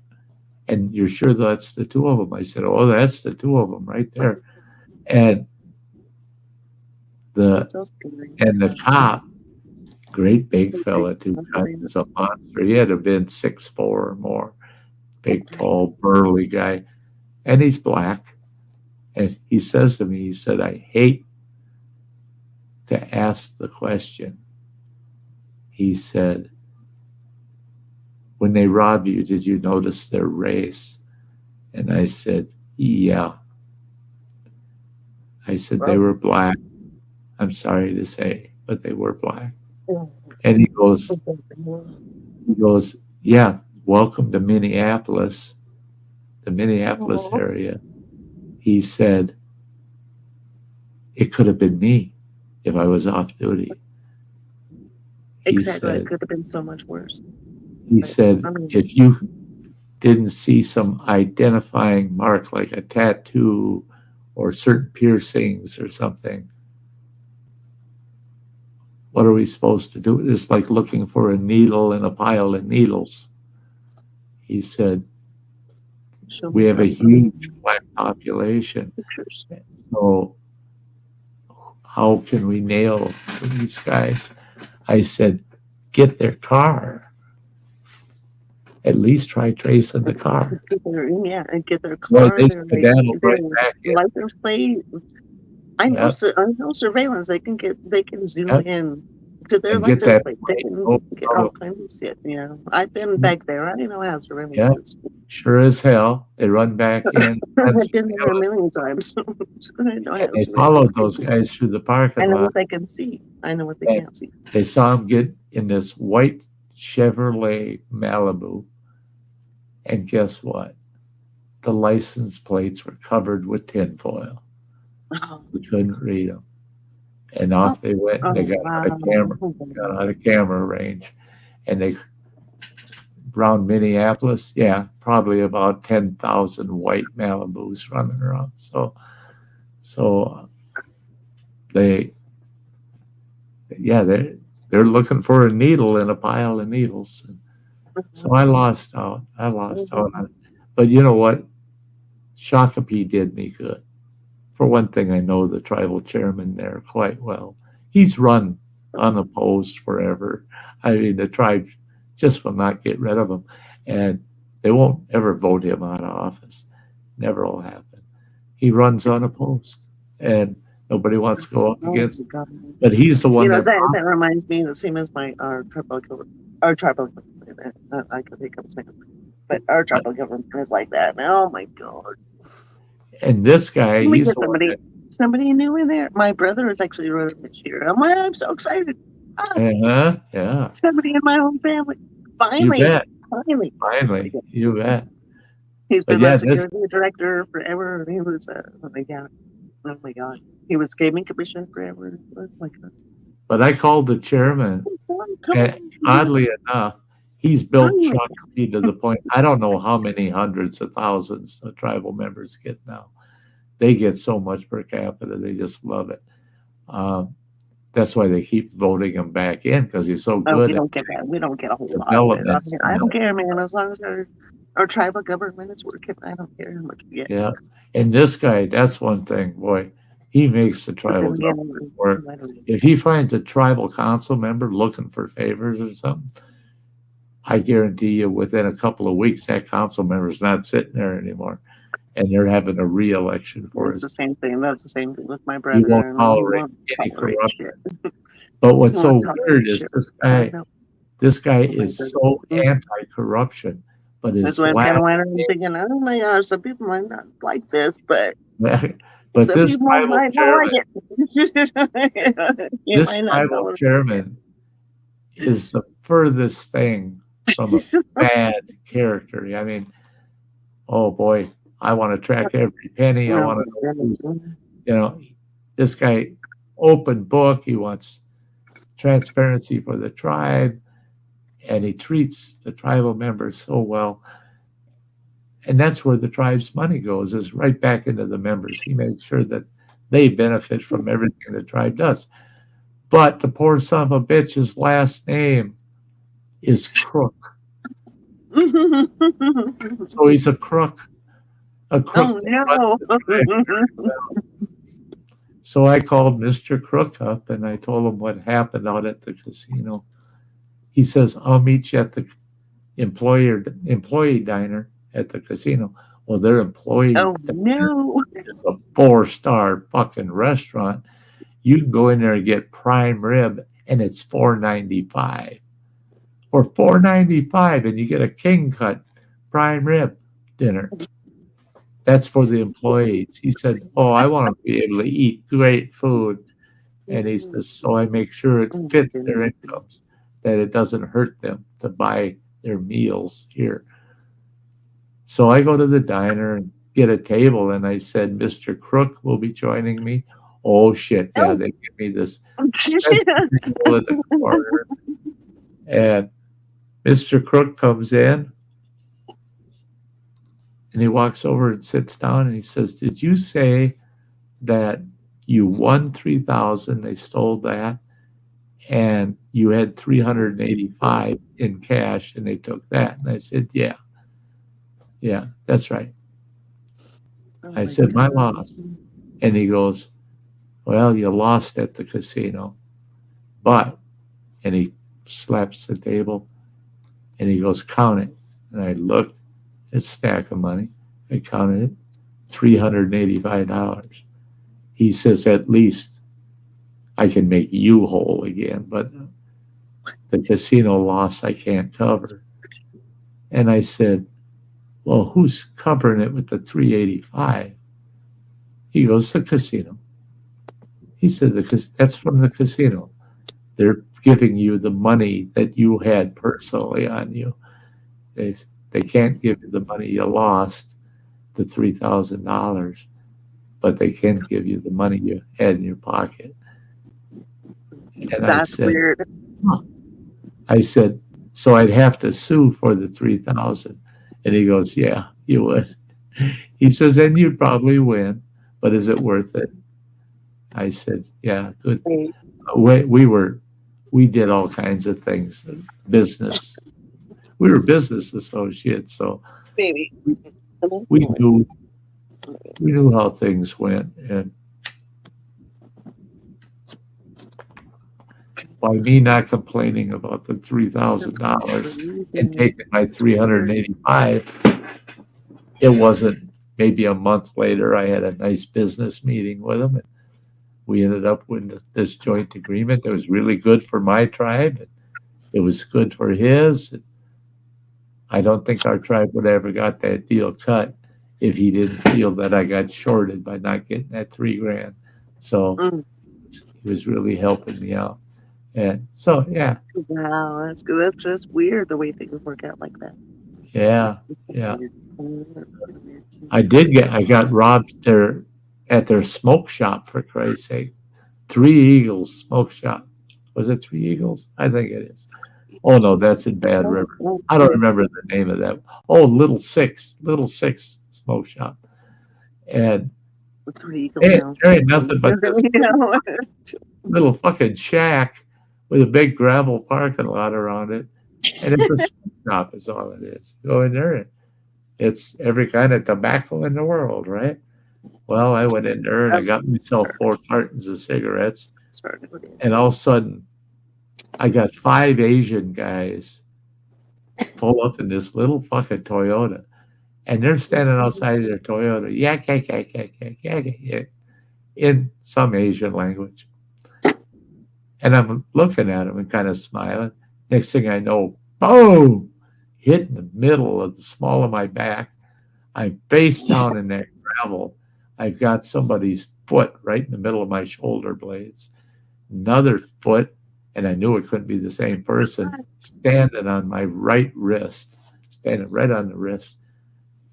And he told me, he said, "Stay in that position and nothing else will happen to you." And yeah, they pocketed me. And the smokes, the cost of the smokes, I thought, fuck, you're going to take my smokes, you know. And no, I only had $45 in cash. So they took the $45 and they didn't get my credit cards because I keep those separate where they aren't going to find them. And so they got away with $45. But how did I get them off of me? They didn't let me go because, oh, we got what he has. one of them, I don't know if it was a pipe or what he used, smacked me in the right rib cage just hard. And the bruise was long and narrow, so it was like a pipe or a board or something. But all of a sudden I heard that, yeah, it was like kung fu fighting. All five of them little Asian guys jumped on these two. And Oh my God. they're only half the size of these two big boys that were robbing me. And yeah, they're thrashing the shit out of these guys. The one got away, started running across that parking lot. And I don't know what he was thinking, because they had like a blue and white old Monte Carlo. And the other guy finally broke away from him, but he had one little guy on his back with his trying to choke him around the neck, and he's running for his car. And he finally shook that little Asian guy off his back, dove in his car, took off, and you could see him picking his buddy up out on the highway. But I was so happy with them Asian guys. The one guy that seemed like he was in charge of the bunch, I walked over to him and I pulled my $45 out, and I peeled off a 20 and I gave it to him. And I didn't even know how to say thank you to him, but shit, they couldn't speak any English. None. I kept asking, English? You English? No. None of us spoke English. And I thought, oh, I give them $20. Maybe they'll understand. Thank you. I give them $20. Shit, 3 of those little guys come running up hugging me. Oh, that's so sweet. It was fun. It was funny. I mean, yeah, it was. Me 20. It was quite the moment. It was quite the moment. Oh my God. It made, man, I had rock chips stuck in my left. Sometimes the littlest gestures can mean so much. It's amazing. And there are 5 little guys taking on these 2 big fellas. And if I would have, if you had those 2 standing there and the 5 standing there, and they said, anybody want to make bets? They're going to have a fight, see who wins. Right. I'm sorry, I would have bet on those 2 big guys. I would have. Not anymore. A couple little Asian guys, yeah, I'll bet on them. They're going to whoop the hell out of those big guys. They're so fast and flexible. Those guys didn't know what was hitting them. I know the one guy took it in the nuts bad because he was holding himself. But the little guys really tore into him. And they didn't have to get involved. They didn't have to.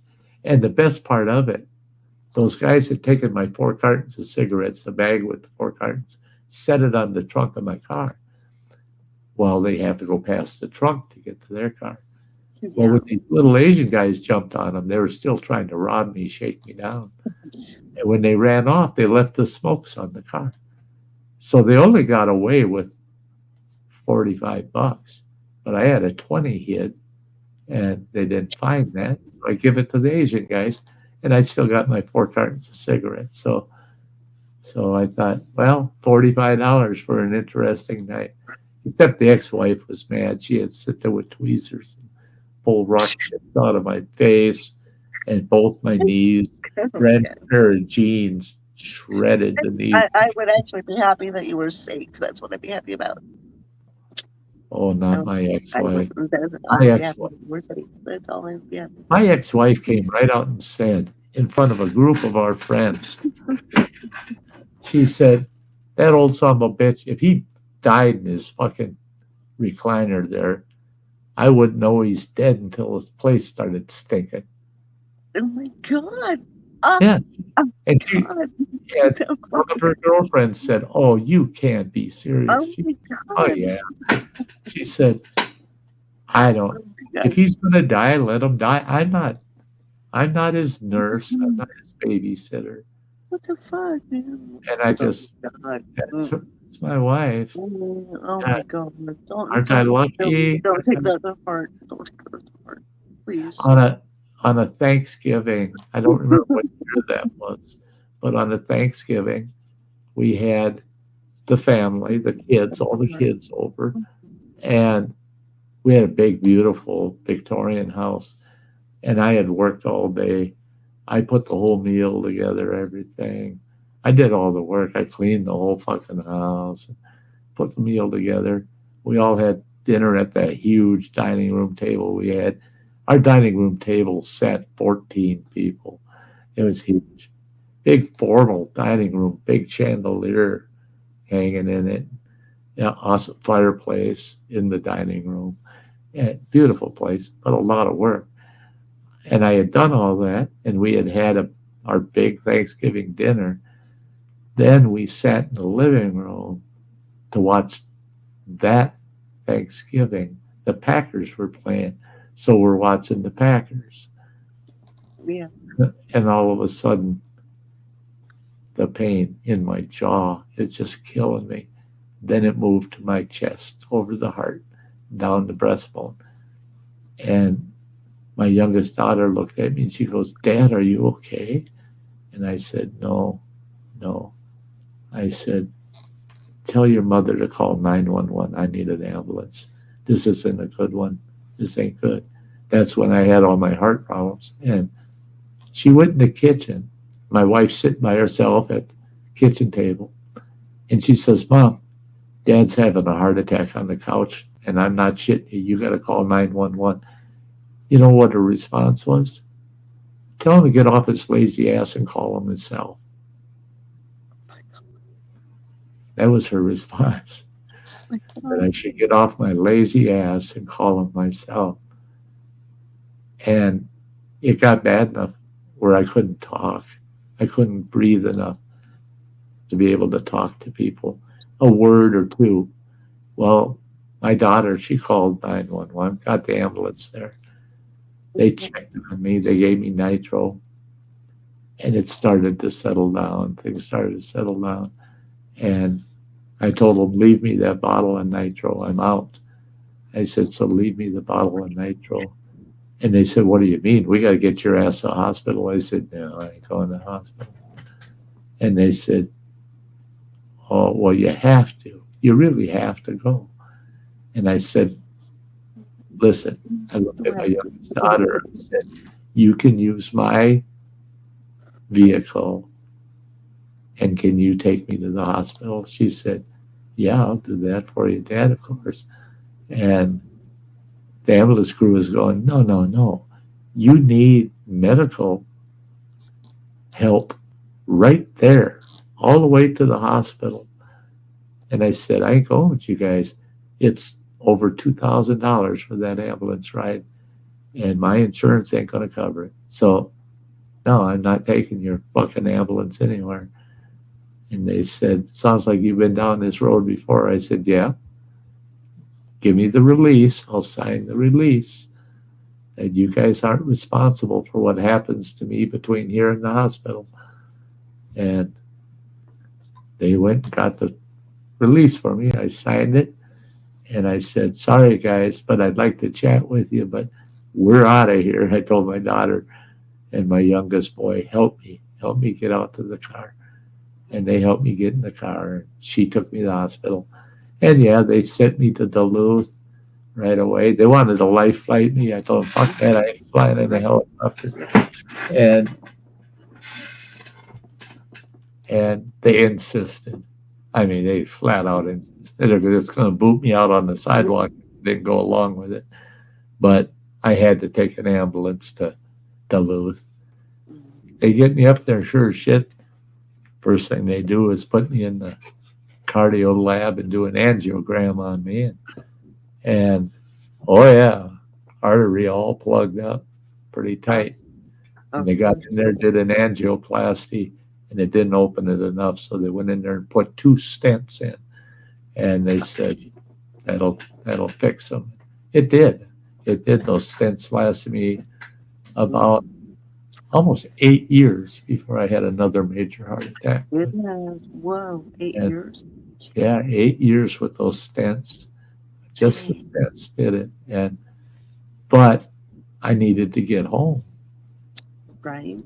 They made me spend the night, of course. They actually wanted me to spend the second night. And I said, I'm going to arrange a ride somehow, but I want to be out of here by the end of the day, before dinner. I said, because I don't want to eat fucking dinner.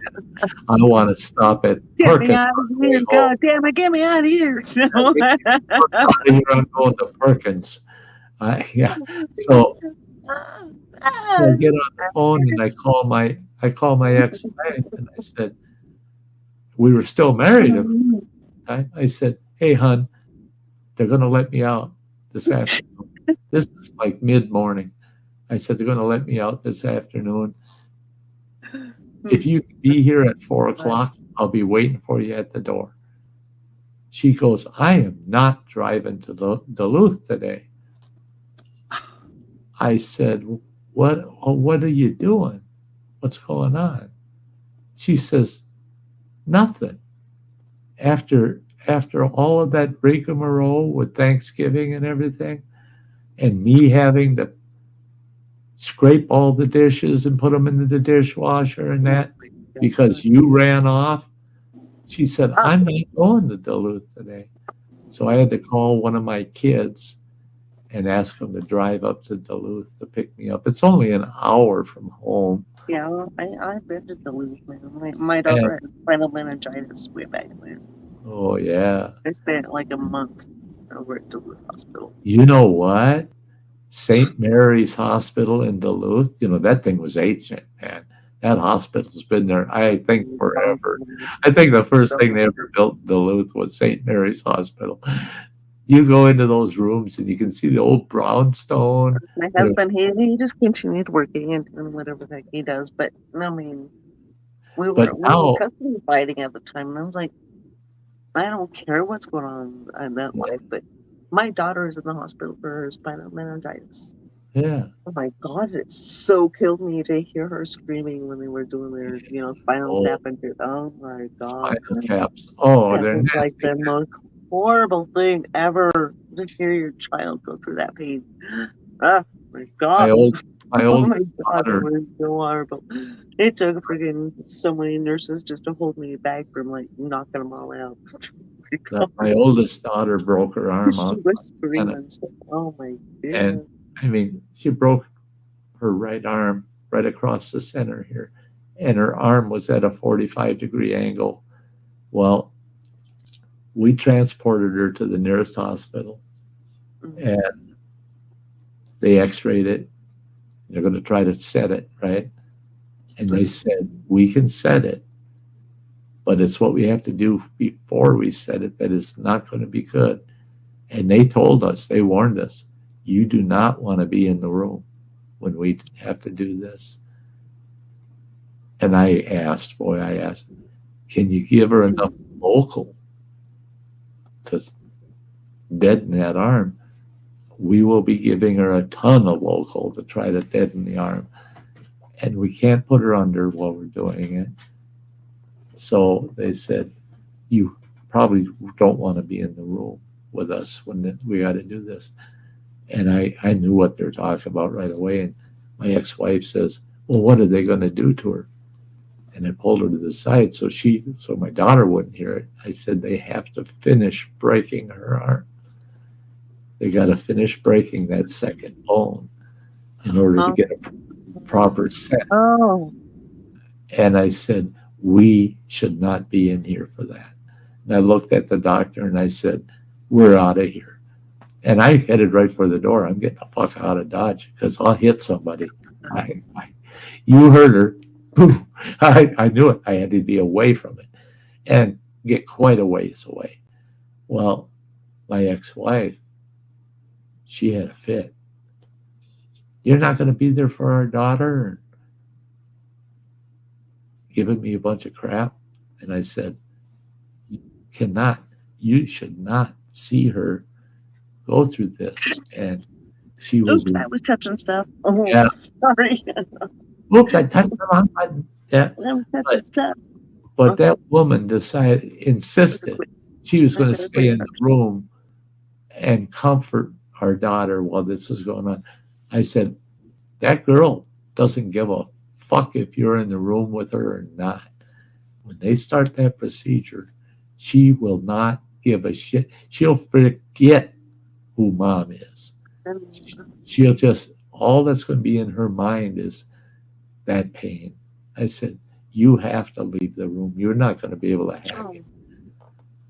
When they started breaking that second bone and that girl started screaming, I never seen a door open so fucking fast and see somebody. I mean, she had smoke coming out from under her shoes, running that daughter. My ex-wife was just gray as a ghost, and she ran right to the nearest wastebasket and just heaved up anything that was in her stomach. I told her, you did not want to fucking be in there, but oh no, you know better. And then it was, well, you're the tough man. Why didn't you stay in there? Because there was nothing for me to do. If I had to participate in and needed me, I would have been there. They did not need me. And I said, and I didn't need to watch my daughter have to go through that shit. So yeah, they finished breaking her arm and said it. And oh my gosh. And I've been through this crap. it took my daughter almost 3 hours. So many women have been through this, and I'm like, gosh, it's amazing. It's just great. Yeah. But I learned after my surgery, it was scary. Because I asked the doctor, I said, it was about 5 days, 4 or 5 days after the surgery. And I got the doctor into my room and I go, hey, I know you guys are managing my pain, but guess what? You're not. You're not. It is so extreme. It is so extreme. Put a fucking bullet in my head. I mean, oh my God. OD or something. Just end it. The pain is too much. I said, you got to give me more. You got to give me more for the pain. And they said, a nurse came around and she just kind of put her hand on my shoulder and one on my right arm, trying to comfort me, And he goes, you're not going to like this. Yeah, I had them calling me Sty too, by the way. I'm better known as Sty than my birth name. But he goes, Sty, this is going to be hard news for you. But he says, you got an epidermal. We're giving you fentanyl. We're giving you morphine. And we got you taking a liquid form of oxycodone. We're at the lawful limit. We aren't allowed by law to give you any more than what we're giving you. We're at the maximum. And I picked the button up, and that's for the morphine. I said, I pushed this fucking button for the last 2 hours, and it doesn't help. And he said, because you've already injected your maximum. So until a certain amount of time wears off, it won't. You can push that button all you want, but until a certain amount of time runs off. Exactly. No, it's not going to work long term, especially. I mean, yeah. Oh my God, no. It's just going to make you addicted, for fuck's sakes. That's when they convinced me that button. It's a band-aid. You're going to be addicted to that goddamn shit. It's the only reason they give you that button is so that you psychologically think you're medicating yourself. And you're just, And my brother, when he passed away from cancer, they gave him the button and they modified the dose and exceeded the legal limit because my doctor made sure that I was so aware of him. about 3 times before I left the office that I could not take um, uh, what? What? Oh my god! That I can't take marijuana. Oh. Like, fuck him, man. So he made sure over and over and over that I could not take, that I couldn't be on cannabis at all. No cannabis whatsoever. Oh Like, oh boy. my god. Oh boy. You know, and that's And then he gives me for fucking sleeping pills. All I really need is cannabis. I have cannabis gummies from Benny that help me sleep. They make me sleep late. see, and that's I don't need your goddamn sleeping pills, but I can't tell them that. yeah. Oh, fuck. And if they catch it in your system, and you're done. I mean, you can have painkillers, you can have anything from them. So, Fuck 'em. hi, Rebecca. But you know, I can't believe the difference between the Mayo and my cancer team, because I've got a specific cancer team, and nobody else makes any choices for me but that team. And Oh, well, shoot. Oh, my God. I'm suffering. but they, almost every appointment I have with them, I go in for my infusions or just a regular appointment. Every appointment, they all reassure me I won't feel a thing right to the end. And I told my doctor, I said, I've been through that fucking surgery. I know how painful this shit can get. And don't wake up in the middle. God damn it. He told me flat, yeah, don't wake up in the middle of that fucking surgery. Not when they got your front end. That's like one of my greatest fears is waking up. Oh my God. But my doctor, he told me, he said, we will definitely, even if we have to ignore federal standard, you will not feel any pain at the end. They said, you'll just go to sleep. He said, oh my God, that would be so friggin' scary. I told him, I said, I've always said the best way to go is the middle of the night when you're sleeping. You're sleeping and you just go. I'm sleeping in the middle of the day, but okay. That is so cool that, you know, you're comfortable, you're in a safe The doctor gave me some different sleeping pills. Oh my God. I actually did sleep yesterday, but today, I don't know. I did take a nap today because I knew I would be here and I would be at Sugars in like an hour or less. What time is it? Well, he's probably actually on right now. I don't know. Who knows? But anyway, I can't believe we're still going, but I think it's kind of cool. It's kind of cool. Yeah, I think it's cool too. What the hell else would I be doing? I'd be sitting in front of a Exactly. What would I be doing? I'd be like hanging around there. I'd be looking at TV. Yeah. My ribs and stuff. But I already ate ribs, so I am actually stuffed. That was good ribs. Hey, Justin. He says, live. He's live. And it says more than me being live. It shows that I'm still alive. Yeah. And look at he's alive. He is alive. Oh, there we go. Here we go. Did I really drink all this shit today? Really? 1, 2, 3, 4. 4 PBRs. No, wait. 4 PBRs and 2 Bud Lights and 2 Twisted Teas? Yeah. 2 Twisted Teas. Here we go. Here goes the neighborhood. Really do that. Here goes the neighborhood. Uh-oh. No wonder. Here goes the neighborhood. Oh, my God. Oh, shut it down. Here we go. Oh, shut it down. Sty, you're in trouble now. I'm sorry. You should have shut it down. I'm glad y'all have faith in me. my God. Uh, You got your white t-shirt on. You got your white t-shirt Yeah, on. it's white t-shirt. It's Okay, t-shirt. okay, okay. I see. All right. Okay, all right. Thank you. Thank you. Yes. Let us know. Native always gets t-shirts. He wears that shirt and it looks like he's fucking naked. So I gotta like, check it. We gotta check it. streaker around it. What are you doing? That means natives. You should get your goddamn package.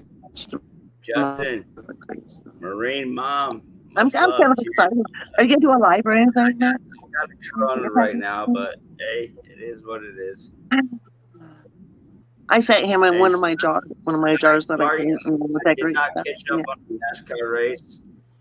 I don't have a USA channel, but I'll probably I'll catch up on it sooner. Rob Blumberg. I sent him one too. So. Hey guys, if we're going to chat for a little bit. Cheers, pork chop. I ran out of something to drink about over a half an hour ago. I gotta go grab something to drink. You guys chat. Okay. Thank you, Sty. All right. Okay, we'll be here. All right. Go buddy. for it, Sty. We're here. Well, I mean, you've been good for like 8 something hours. I mean, you gotta pee something. I mean, he's been on ever freaking how many hours now? 8.45 hours. Holy cow, Sty. Get some of that fucking drink. For fuck's sakes, what the fuck is wrong with 8:45. But lots of seriously. All right, everybody, rain time. Do you see what I've been drinking today? What you make, Native? Oh my God, I've been drinking this today. Okay. There we go. Oh, you got the PBR. Wow. Ow. Wow. I've been drinking, let's see, 1, 2, 3, 4 PBRs. Marine Mom. 4 PBRs, 2 Bud Lights, and 2 Twisted Teas. That's pretty good. Twisted Teas, they can rock your butt. Let's see, 4 PBRs, 2 Bud Lights, and 2 Twisted Teas. There we go. Yeah, there we go. And ice bark. Oh my God. We need some. Quit looking at me. Are you judging me? Oh my God. Bandit's judging me again. Bandit's always. He's looking at me like with his little ears back, and he's judging me. Bandit's always a good judge. You would not believe it. You wouldn't believe it, but watch this. Okay, watch. Let's watch him. Let's watch this. He's gonna judge me. No, he's trying to hide underneath the coffee table. Yeah. Bandit, what are you doing over there, buddy?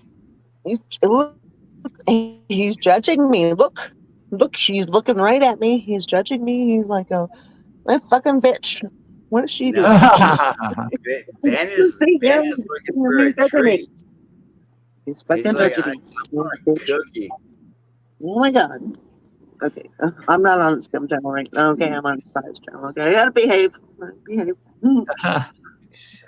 I'm behaving. How to behave on my channel? Not at this time of the night.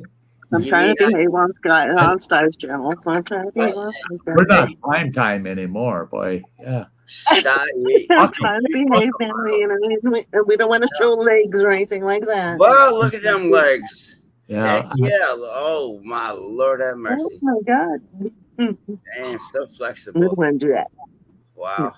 I no, can't. we don't want to do that. No, we don't want to do that or anything. Thanks, I'm Marine. gonna go get something to drink. Right. You know, Matt, try this one. I can't even try with these shirts on, and I'm not taking my shirts off for the audience. Sty, what Native did, I cannot fathom even trying to compare to that. I used to in a flash, I could take my hands like that, put them together, turn them like that, and I can't do it anymore. But you cross the elbows. My lights are all shining. Oh my God, my lights head are on. the hole and back over. You can't see my lights. I used to be able to do that just in a flash. Just take my glasses off and cross my arms that way and pop it over my head. and it drove my ex-wife nuts. She goes, "How the hell can you do that?" I said, "I don't know. I'm fucking born. Maybe that's the way I was born, with my arms wrapped around my fucking head. I don't know, but I could actually fit my head between my arms that way." And I had a lot of guys that Crash crack. There we go. make There we bets go, with Auntie. Auntie's still here. Is Auntie still here? There's some Oh. stars. Yeah. Okay, there's my stars. They're right about me. I'm getting a little bit wasted now. Okay.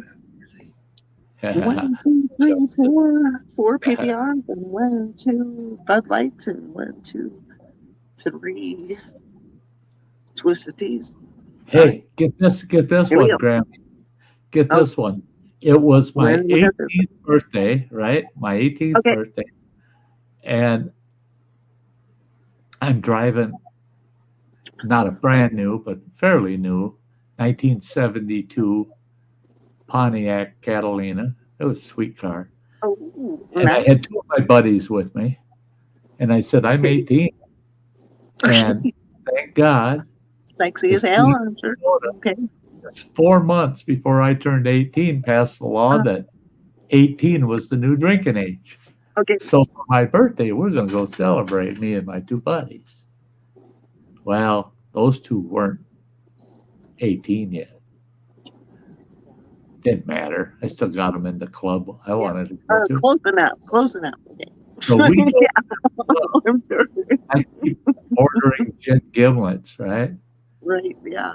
I didn't count the beers in between. I'd have a beer once in a while, but I kept drinking gin gimlets. And I can drink gin gimlets like they're fucking Kool-Aid. And I would keep the straws out of them. And I was wearing a cowboy hat, and I was putting them in the band of the cowboy hat. Okay. Oh, shit. All the drinking straws are on that fucking hat. Okay. And we left. Place closed up. We left. And that's why I love racing so much. It's because my foot, really, my right foot loves racing. I'm sure, yeah. Oh, no. Some guys like that, yeah. And off I went. Pulled over for doing 95 and a 30. And 95 and a 30. Wow. And the cop tells me, "I think we can throw you in jail for this shit." And I'm going, "I don't think so." And now I'm all dolled up. I'm wearing an actual Western suit. It's all Western. Okay. I'm sure. And Okay. the jacket was in a fairly dark buckskin appearance. It really was sharp, really sharp. Okay. And black slacks. Oh my God. Woof want M&M's. And this cop tells me, "Get out of the car. We're going to do a field sobriety test on you." And he shouldn't have done that. I get out of the car and I'm rubbing up against the side of the car. I knew I washed the car earlier in the day, so it's pretty clean. I can rub right up against that fucker. I get to the end. When I got to the trunk, at the end of the trunk, I should have stopped before I got there, because I got to the end of the trunk and I sidestepped all the way across the back of the car and rolled down in the fucking ditch. I come crawling out of the ditch and I go, "Sorry about that, officer." I tripped over a squirrel. I'm sure a squirrel. And I tripped over. A squirrel. Well, then he's doing the field sobriety test on me, and I loved it. He goes, "Now I want you to follow the tip of my finger," and he's pointing at me instead of doing this. And I told him, I said, "Okay." And he's pointing his finger like this at me. He says, "Follow the tip of my finger." I go, "Okay." And I reached out and connected with his finger with my pointing finger. I go, "Well, let's get started." He goes, no, follow it with your eyes. I said, I can't put my eyes on your dirty finger, but I got my finger on yours. That should work, doesn't it? He goes, no, you got to do it the way I tell you to. I said, I don't like that. I want to see the rules. I want to see the written rules. Don't play no game unless I can see the rules. He goes, this isn't a goddamn game. You're drunk. My dirty fingers. And he says, I'm going to give you a citation for refusing a field sobriety test. I'm not refusing. You're just not playing fair. That's all. Just because you're not playing fair, that ain't no reason for you to give me a ticket. I said, you're an ass. He says, fine. Get in my squad. He takes me to the squad. He stood out in the front with him, which surprised the shit out of me. And he pulls breathalyzer out. Hey, Google, shut up. And he has me blow, right? Wow. It comes back as 0.18. Well, at that time, thank God, the legal limit was 0.20. Oh, shit. And they reduced it to 0.08. I mean, that's a big reduction, right? But it was 0.20. I'm at 0.18. So close. And I go, I'm not drunk. See, I told you. And No, I'm totally sober right now. he got mad and he reached over. I can tell by And your I voice. found out the hard way, don't do this. He reached over and I was wearing a bolo tie. He grabbed me by the bolo and pulls me. And he goes, you're going to start cooperating. I reached over and grabbed his tie and pulled him right to my face. I mean, we could almost be touching. And I got him by the tie. And I go, why aren't you wearing a breakaway tie? You're going to jail. And he's screaming and having a fit. And then he puts me in the back of the car. And he lets me give the keys to one of my buddies. He didn't even check them out. Your buddies can drive your car home for you. Oh, he was just interested in nailing my ass. He gets me a police station. He wants me to stand against the wall and he's going to take a goddamn Polaroid picture. I said, oh, no. They'll take pictures of me down at county. You ain't doing that shit. I know. You just want some dirty porn. That's all you're looking for. Porn. Oh, he goes, get up against that wall. I said, I ain't doing it. You're not taking my picture. Son of a bitch, you ain't doing it. I think you like boys. There goes that camera flying across the room and it busted against the wall. So he couldn't take a picture of me if he wanted. And I'm sitting there and there's two other guys they got in there. They've already failed their test. They're going to the county. They're waiting for a ride, right? For the county to come down with the paddy wagon. And he goes, all right. He says, guys, you got to go through the secondary alcohol test, and that's, you have a choice, breath test or blood test. And those two guys, they're looking at me and they go, because they think I must know my shit the way I treat that cop. And they lean over to me and they go, what's the best of those two? I said, breath test, man. Take the breath test. Take it. That's the best one. Take the breath test. So we asked that first guy, what do you want? I'll take the breath test. He goes, okay, good. What do you want?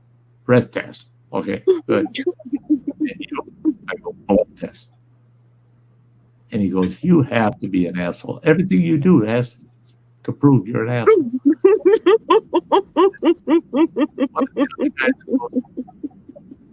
But I thought taking the breath test was the best way. And the cop says, well, it is, because when the paddy wagon picks you guys up, it's only about 10 minutes from here to the county shop, and they're going to breathalyze you there. Then they got to load you back in the paddy wagon, and they got to take him down to Methodist Hospital to get his blood test, and it's going to be an hour or more before he gets his blood test. Oh, ain't that convenient? My blood test came back at 0.09. Oh boy, I dropped a bunch in the amount of time I stretched out with that cop. I dropped a bunch. God. Oh my God. Still enough that they locked me up, but you know, it's funny because I'm sitting on this bench waiting to get booked in, and they let me have my I go count stretch day. out the side. Yeah, I I'll got go the straight count. out. I'm counting out loud. 1, 2, 3, 4, and I get up to about 15, and this jailer comes over and goes, "What the hell are you doing?" I said, "Shh, I'm counting," and I finished. I had no wonder I pissed so much because I had 29 gin giblets. I'm surprised I came out with such a low blow on that one because 29 gin giblets, 29 straws. That's a good 18th birthday. Boy, yeah, I shouldn't have been driving though. But I gotta go pee. Do I gotta go pee, baby? I that gotta go early pee. away Well, when you're young, you know, Marie, tell her, You gotta go pee. you must be on a cell phone. Yeah, But yeah, Ben has the pee, so I gotta go pee. I did drop the link to the NASCAR today's race. There I we see go. that. I see Okay, that. I gotta go pee, so Amanda's gotta go pee too. All right. So that link is Okay. Here we go, Bandit. Let's go. NASCAR. or is it a fully recorded? No, it's only the standings only where they finish. Oh, it's not a okay. video. Okay, just her standings. Okay, cool. Yeah, just the standings where they finished. Sounds good. Sty knows I'm a big NASCAR nut, so it's all good. Yeah, yep. I love that they let NASCAR in Chicago. Man, I loved it. I loved it. Yeah, Sty, you're gonna be watching it for a third time shortly. Yeah, I know you are. I bet I will too. Yeah, I really like when Running Water gets back home. Y'all gonna be watching it for a fifth time. Running Water's not into. He's not into the racing. Like I said, I watch racing so much, all different genres of racing, and he'll watch it for about 5-10 minutes, and then he's playing at PlayStation, and he loses interest right away. I'm not a big F1 guy, but I do love Xfinity and NASCAR. You know, the little boys and the big boys, NASCAR. Yeah.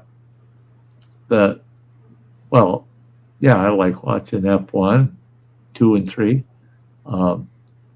You see the big difference in the field, you know.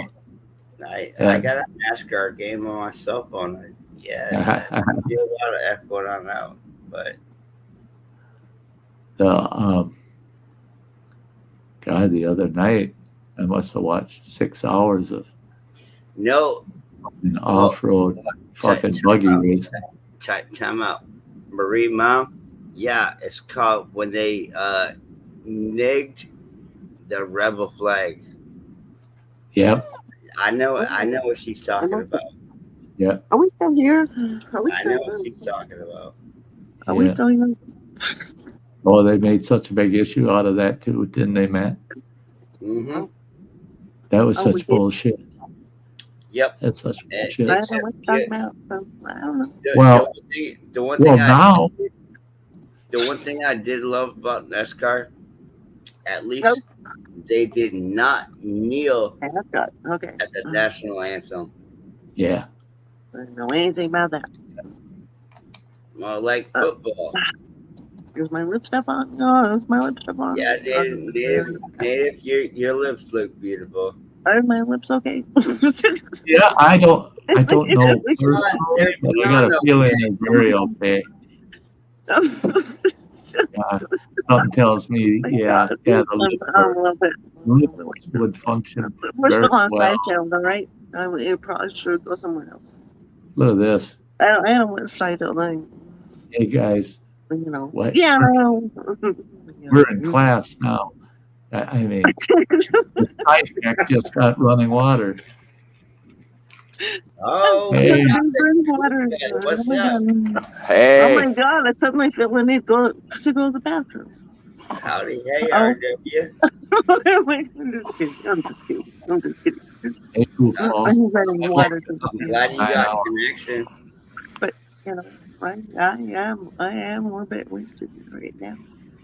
RW, how's I'm looking all these cans down here. I'm like, oh my God, no wonder. What a nice way to put it, Marine Mom. Native is feeling way good. way Here we go. good. Come on, just say it. God, he's wasted. Maybe we need to open up a Hey. scum now. I'll Maybe we need say to it. open up scum. Native is sexy as AF. Try. I sometimes, but I ain't no youngin' neither. So, you know. Good Lord have mercy. Come on, man. I'm trying to behave over here. Yeah, she's showing off her legs now that she doesn't have that natural lighting. But she was showing them off earlier. This is really natural lighting. It really, oh my God, maybe I should put on a lamp. Look at this lamp right here. Maybe I should put on. It's not connected to anything. Only live on Sty's. Oh, no, it's Oh, not. Okay, let me turn this. Hey, I gotta go grab a pack of smoke. All right. Hurry back when you can, Sty. It's all good. Running water, how you doing, buddy? Oh, I'm just hurry up and wait. There we go. You know. There we go. Yeah. You know. Short of the life, No right? judging. You've been waiting. Don't judge me. You guys don't judge me now. Okay, don't judge me. It's very light. Okay, now we can do it. Wow. Now we can do it. Oh, Lord, have mercy. There we go. Hey, onlyfans.com. Here we come. Right. And we let's this light too. Wow. I cannot. I can't do it. I'm sorry. But I gotta say, Native, Native, I gotta say, I love the lighting though. That's very bright. I love the lighting. You did a fabulous job on that one. Cheers, girl. Sty missed it. Sty missed it though. I mean, I'm gonna have to do it again. No. Oh, Lordy. That way. Lordy. I didn't miss nothing. And then we go this way. Oh, hold on. Oh, Lordy. I tell you what. Thinking about. I tell you what. Grammy needs a good massage. And I'm open. I can Running water's like, yeah, I got my legs. Yeah. Hop on, and then first thing, you know, Grammy's like, yeah. Here, I take it. I go like this, and I could take it, go like that. Man, if I had shorts on and stuff, I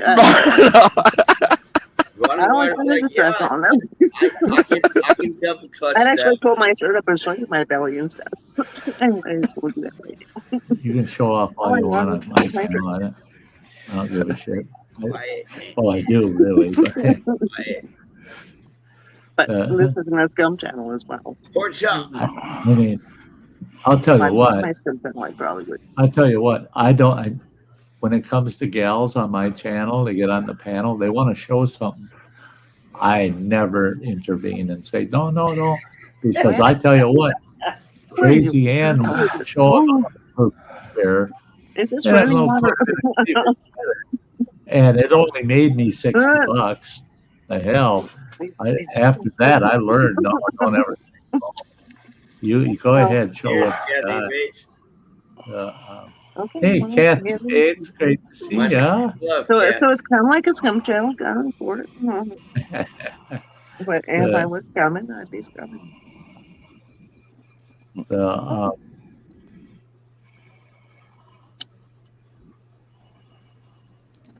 I was listening to these two feminists one time. I mean, this was so you don't mind if I do this? And the one feminist was saying, oh, if you show off your legs or you wear low cut shirts and that you're just demeaning women. And I had to Put up step in there. and say, hey, if I'm, let's say I make an awesome sculpture, The white t-shirt I'm going to tell do me look just at that awesome sculpture. If I make an awesome dinner before everybody eats, I'll say, look at how it looks. Isn't that Oh my gosh, beautiful? the battery And is a woman dying shows off apparently. a beautiful Oh, leg or cleavage or something. there we go. Compliment her. And oh my yeah, God. I mean, there, what the hell? Why is that demeaning to the woman?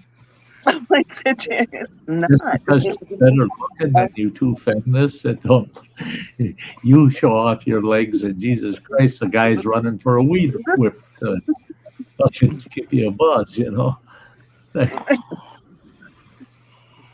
Man, I just love that. I just love that. I'm sorry, sorry. This is Sty Shack. Oh my gosh, something about this spell.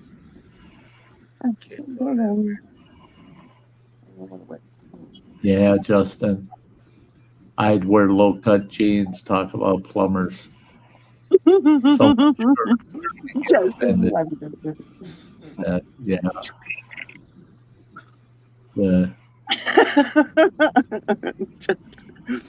I had someone speak up one time, and it was in, I think we were in a Kmart. And this lady asked me, can you get such thing from me? It's way up there on the top shelf. There aren't any down here. I help people like that. So I'm struggling. I'm standing on the bottom shelf, struggling to get that fucker down. Well, my pants ain't that snug, and they're creeping down. And I get that thing down, and she goes, that's disgusting. I said, well, I'll put it back if you don't want it. And she goes, no, me having to see the crack of your ass. I said, I thought you wanted this thing. She goes, well, I do. Why weren't you looking at it to see if I drop it or something instead of staring at my ass? She goes, I wasn't staring at your ass. I said, you just said you were. You said it was disgusting that you could see the crack of my ass. That means you were eyeballing my ass. I said, that's not right.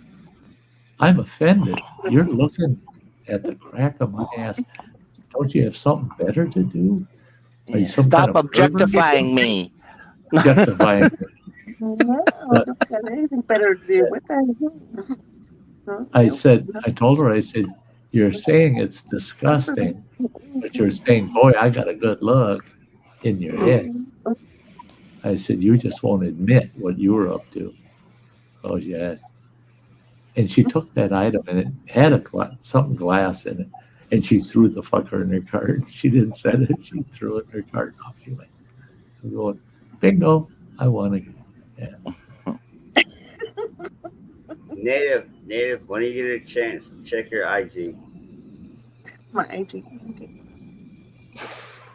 Oh, can I do it? I don't know. Okay, this is the phone. All right. I think my other phone is dead. Let's see. Oh my God. That phone. Look at my other phone.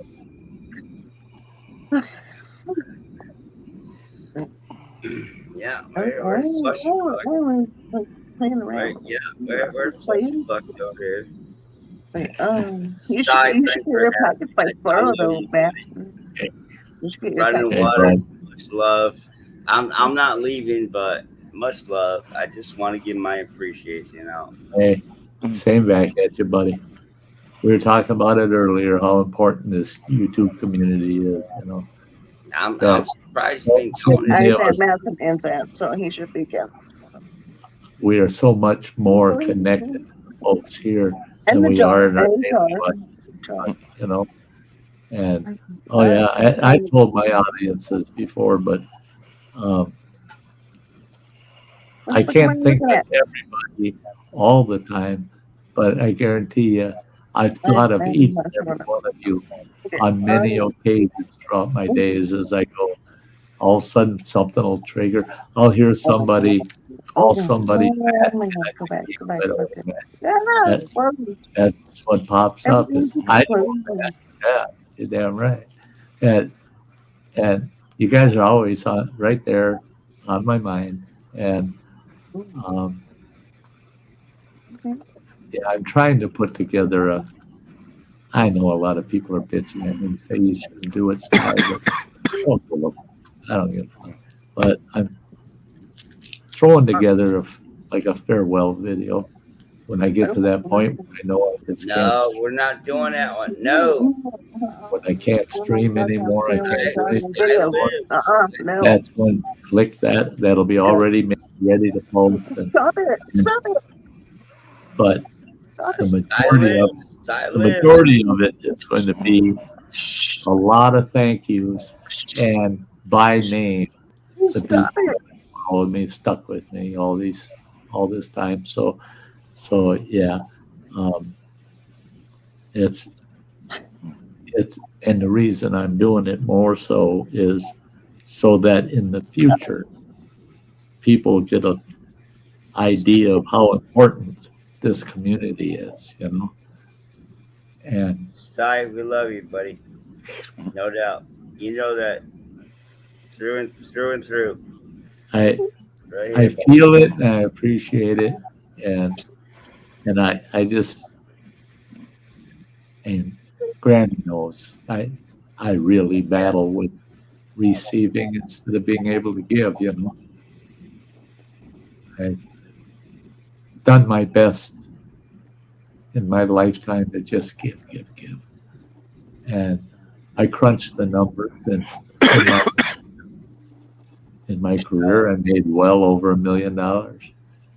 And if I would have handled my money the way I handled other people's money, I'd probably be sitting with $500,000 or more in the bank. I could have lived high on the hog with the other half, but I decided to just let the money be used instead of saved. And I always told everybody, Running Water probably remembers, I tell the family, you know, we can't afford this, but Jesus Christ, we're going to buy some memories, and that's what we do. We That take every last penny to go to Wally World. exactly. Sty, I'm happy and blessed. Your time's not done yet, but I'm happy and blessed to have memories with you. That's cool. Thank you. And I was asked by this person that's working, they're really actually doing a study of people's mental and social state through this process. So they ask you questions about the past, they ask you questions about the current. They don't ask you any questions about the future. They know you're dying, so they don't ask any future questions. The closest to a future question they've asked so far is, what is my greatest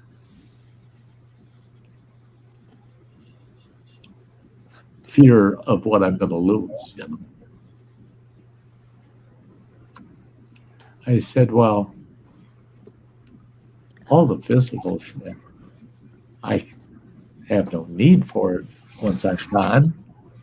It's not like I'm going to be, it's not like I'm going to be gone. Hey, a little bit of hip action there. But Whoa! yeah, Wow, native. What? but I told her, I said, my biggest fear is that after I'm gone, whatever I have to look forward to in the afterlife, though my biggest fear is that I don't want to lose my memories. I've already lost my memory. Well, if I lose mine, I want them restored. I got a lot of CRS. I want my memories. I want to remember every one of you guys. I want to remember my life, Um,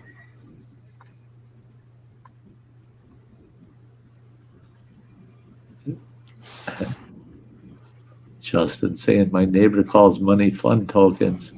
Kind of makes sense if you spend it on making memories and having That's right, Justin. money well spent. Well, yeah, and I've got some YouTube friends that are just as stubborn as me. They don't want to accept even if they need it.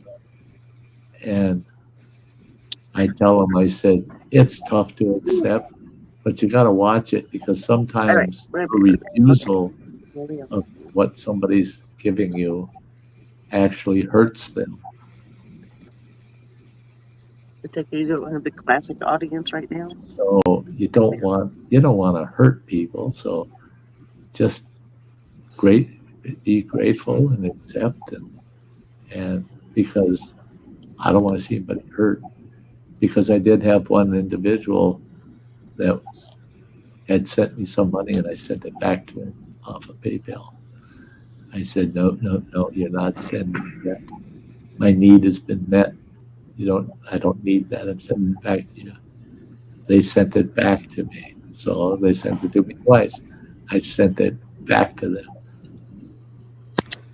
They sent it back to me a third time and said, if you don't accept it this time, I'm blocking your channel, I'm blocking you, I'm out of the picture. And he said a real friend would accept paper love.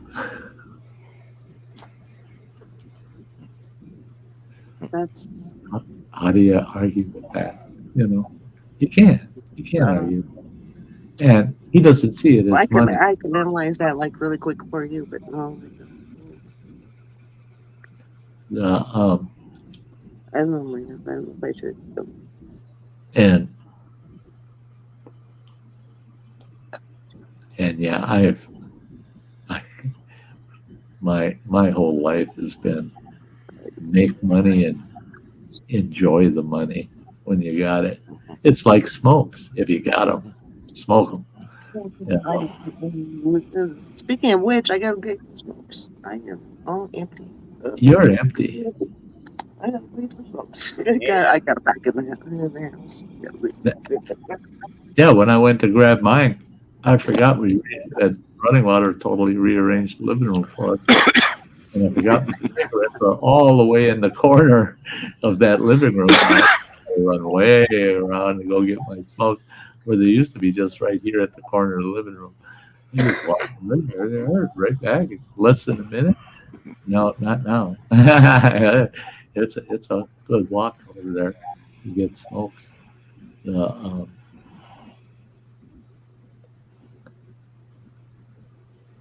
It's crazy. It's crazy how long we're going. All I know is when we're done, I'm going to eat something. And I admit it. I told everybody, I don't have anything going on till 1 o'clock tomorrow. That's when my palliative nurse shows up at 1 o'clock. So I'll shake my ass out of bed by noon. And I don't want to be late for an appointment. You're going to shake it pretty well. What's that? I said, I'm sure you're going to shake it pretty well. I'll get through it. No problem. I'll get through it. That's all. Yeah, you make it through. It's all good. And then Tuesday, I got Cheesehead Chris is showing up. He bought my kayak. So he's coming on Tuesday to pick up the kayak. That'll be cool. That opens up some space in my trailer where I can work on the generator and get that listed for sale. And a couple other things. But yeah. I got them out. I got 3 smokes. I got 3 smokes. Is that all you got? All I got left. But I got tobacco and tubes in the house. So. Yeah, you got a goddamn roll. Jesus Christ. Running water, if you don't mind, I don't know if you have IG or Facebook, but I made a whole pack. I made several packs the other day. So Last Oh. 3 days. If you don't mind. 3 days. Yeah, I tried. I didn't catch all that. Okay. If you can connect to me, Running Water, Facebook, IG, I'd appreciate it. Yeah. Easy enough to find on Facebook. It's if you search Don C. Wilkes the third, I'm the only one that comes up on it. Yeah. Yeah. Okay. The only Google search I found better than our real names is mine. Sty North. The only thing that comes up when you do a Google search for Sty North is Sty's in your eye and Sty North. Right? Comes They up. give you goddamn ads too. Weird goddamn Sty ads. You said I got a said Don C. Yeah, Don C. Wilkes, well, Wilkes, and then Roman numeral 3, I. He's the turd. He's Don, the turd. I don't. It's kind of John C. Jenkins. So it's you drinkers. Not that one. No, it's not that one, is it?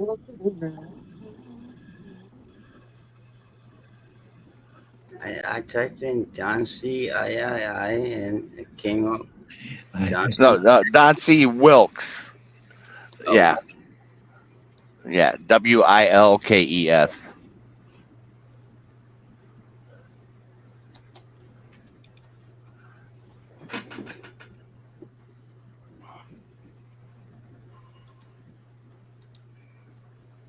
All right, I think Wisconsin, right? Yeah. The profile picture should be me in like a brown vest and burgundy shirt. Yeah, you're like baller the motherfucker. Yeah. I got you. Yeah.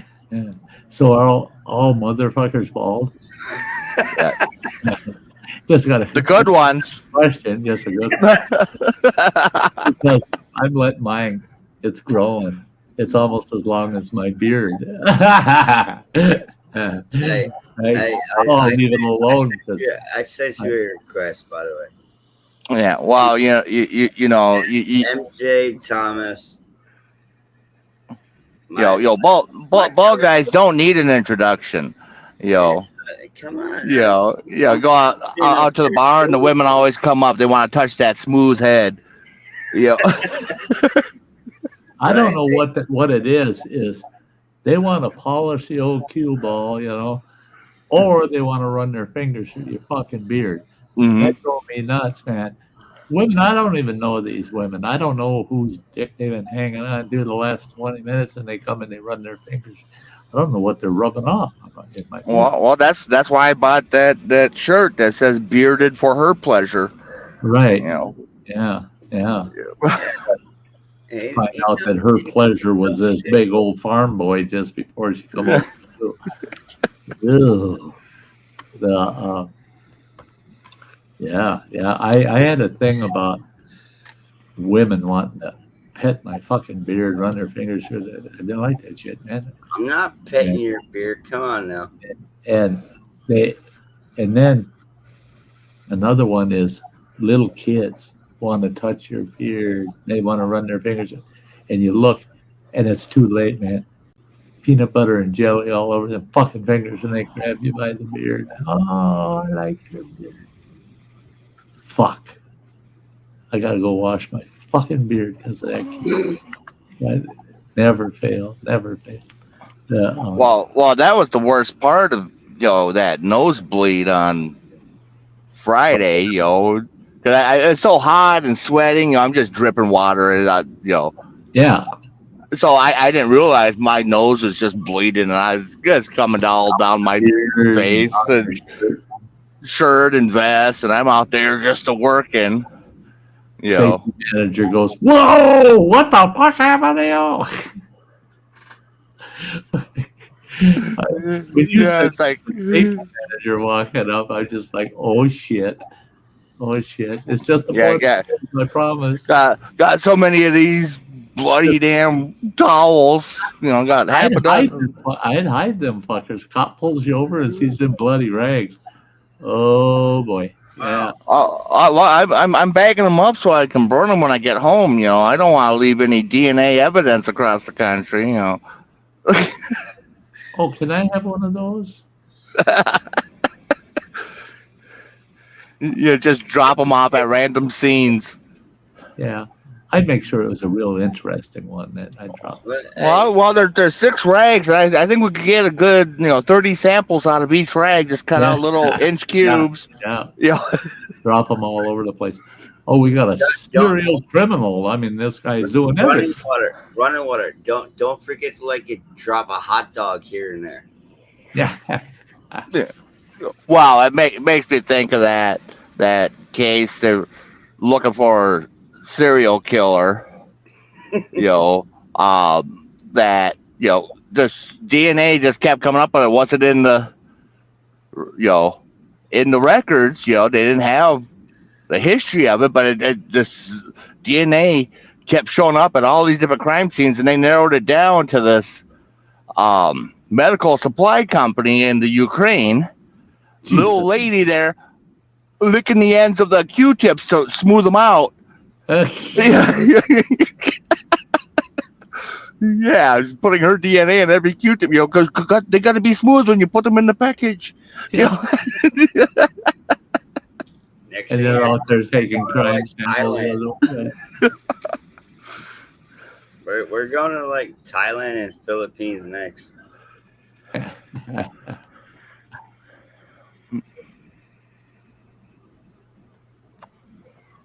And yeah.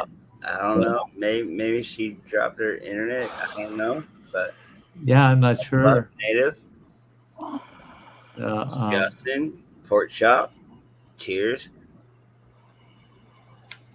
Maybe she's listening. And Running Water, I got you on Facebook now. Yep. I accepted the friend request. So I got you. Yeah, I hope everybody's over at the Sty Shack on Facebook. Got to be a member of the Sty Shack in Facebook. I'm a member of Sty Shack. Come on now. Oh yeah. It won't let me do how many months or years I've been, member over here, but it's not letting you. No, I'm not up to. I can give you a super chat, but I don't want to do though where you can do the one that shows the months and of how long you've been a member. You can only do one a month. It has to be 30 days. Yeah, I think I did it last month or earlier this month. But I was going to say, I think you're within days of being able to do it. But in the meantime, I can do this though. Yeah, don't you be doing shit. You don't need to do shit. No, everybody knows he's been here. Hey man, he's been here a long time. I can do this though. And I'm sorry to blow it up. See, look what you get for being. You betcha, man. Look what you get for being a Sty member. Yeah, Running Water's been a member for 38 months. Yeah, Running Water, come on. I think I might have you beat. I'm not sure. It's pretty close, though. Well, now, is that the overall membership, or does that count the previous tiers?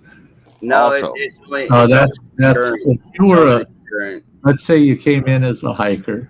Yep, and I became a camper, and then you upgraded to a outdoor lover. As long as those were upgrades and not a stop, and then you re-up later, it counts those. Okay. Continuous. Yeah.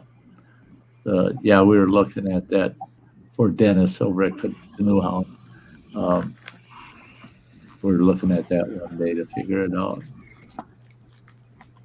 He was neat. I'm not going to pull it out now, but I love the stickers he sent me where he's got the membership sticker and it's got these spots for the different months of memberships that you get. And he made little stickers for those spots. So those little stickers go on that big sticker. You can put the big sticker anywhere you want. Put the little stickers on as you hit those different Milestones. Yeah.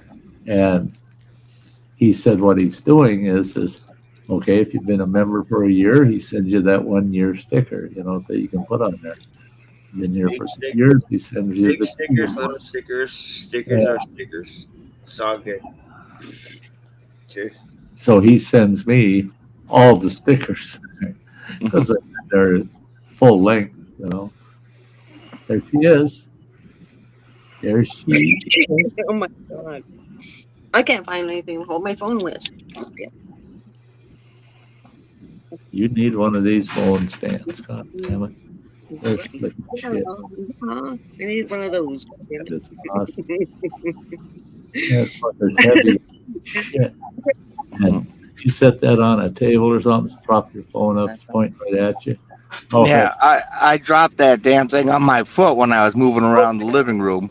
You did you? Go with it, I guess. Yeah, it's a heavy bastard. Underwater got me beat by that. Involuntary jerks, and I'll smack that damn thing with my hand, and holy shit, does that hurt? Because it ain't moving. No. And that's why I bought this damn thing, was because I figured, yeah, that thing's suitable for me. I mean, the way I knock shit out all the time. I've been lucky. Today's been a good day. I don't have the shakes. Son of a bitch. There's days where I'll get the shakes, just literally where I can't drink anything. It would have to be a sippy cup because I can't drink anything. It splashes all over. Can't eat. I can't take a fork of food because it's everywhere before I get, and it's empty when it gets in my fucking mouth. And all those days piss me off. That's why I bought a fresh loaf of bread and a nice big pack of deli ham. I can shake all day with a sandwich and still hit my mouth, Yeah. It makes the spreading easier for the mayo. Oh, yeah. You just gotta know when to stop, Right. Oh my god, water got. Yes, I'm gonna throw. It's all coated with mayo. Except there's one little square spot that doesn't have any. Yeah. That was my sandwich. I spread that shit everywhere, but I got it on the sandwich. You can see where the sandwich is. Yeah. Running water, you got me by like 5 months on membership, I guess. I don't know. Oh, is that yours that popped up? Yeah. On the 20 YouTube side. months? Yeah. Son of a bitch, 2 years. 2 years plus. No, 2 years. I have been here a lot longer. Yeah. I really drank all that tonight. Really? Yeah, really, you did. Yeah. You did. I watched. I guess I did. Sty rocks. I watched. And being that you're at home, not going anywhere, I'm not going anywhere. No. Designated driver. I ain't driving. No drunk driving for me. No. Oh, I'm your designated driver. I don't care how drunk I am. I will not. Bandit's driving a speedboat. I will not drive drunk. I will refuse. Bandit's driving a speedboat. Bandit, I don't know where the fuck Bandit went. I think he's in the cabin. He could be in the house. He's Both doors probably are out there. open. He's out there selling stories with Tucker. He's like doing something. I don't know what the fuck, Bandit. Bandit, where are you? Out there trying to make baby He's bandits. around here somewhere. He's gonna come He's out out there making baby bandits.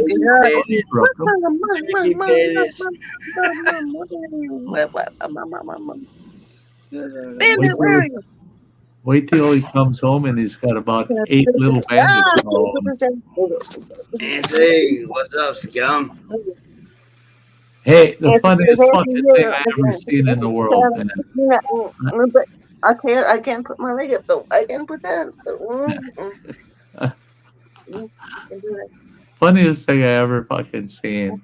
Oh, This couple that we know, Whoa, we're at their house, woman down, woman down. woman Damn down. it! I was just taking a drink. God damn it! We're at these people's house, and that gal, she goes, "Oh my god, oh my god," and I go, "What?" We're sitting in their kitchen. She goes, "I think I've seen a snake just crawl underneath that fucking cupboard." And her husband says, "Well, look in the cupboard. The base of the cupboard's gone. You can see the floor. If it went under there, it'll be in the cupboard. Just you can see it." She gets down on her fucking knees. Oh and my she's god! wearing a short summer dress. Ooh, yeah. Her ass sticking up in the air, and she's looking in that cupboard. And their fucking German Shepherd, he comes in. He's got a snotty, wet nose. He comes into the fucking sticks her his nose right in her ass. That woman hit her head at the back of that fucking cupboard, and she's screaming and kicking like a banshee. Right on the fucking cupboard. And he's going, "Get the hell out of there! You're in there with the snake. No, it's behind me." Oh my god! We were busting guts so bad. I mean, it was so fucking hilarious. And then to try to explain to her, that was the dog. That was the It was dog. a dog. It was a dog. It was a dog, man. Of course. That dog, he come up and he was curious and scared the bejesus out of her, man. God, I never laughed so hard. That was fucking funny. It was the dog. It wasn't nothing else. It was the dog. It's the dog. The dog. The dog did it. It was the dog. Dog. Blame it on the dog. Yeah, always blame it on the dog. Bandit out here. Where are you, Bandit? The cabin's wide open and the house is wide open, so I'm surprised that he's not out here. I'm surprised. Oh my god. Okay, well, maybe I should put my skirt down. Maybe. Justin, is that a wet German or not a wet Willie? Maybe. Maybe. Justin, maybe. Maybe the dog's name was Willie, so it's a wet German Willie. Yeah. Oh. It's a wiener Willie. Okay, there we go.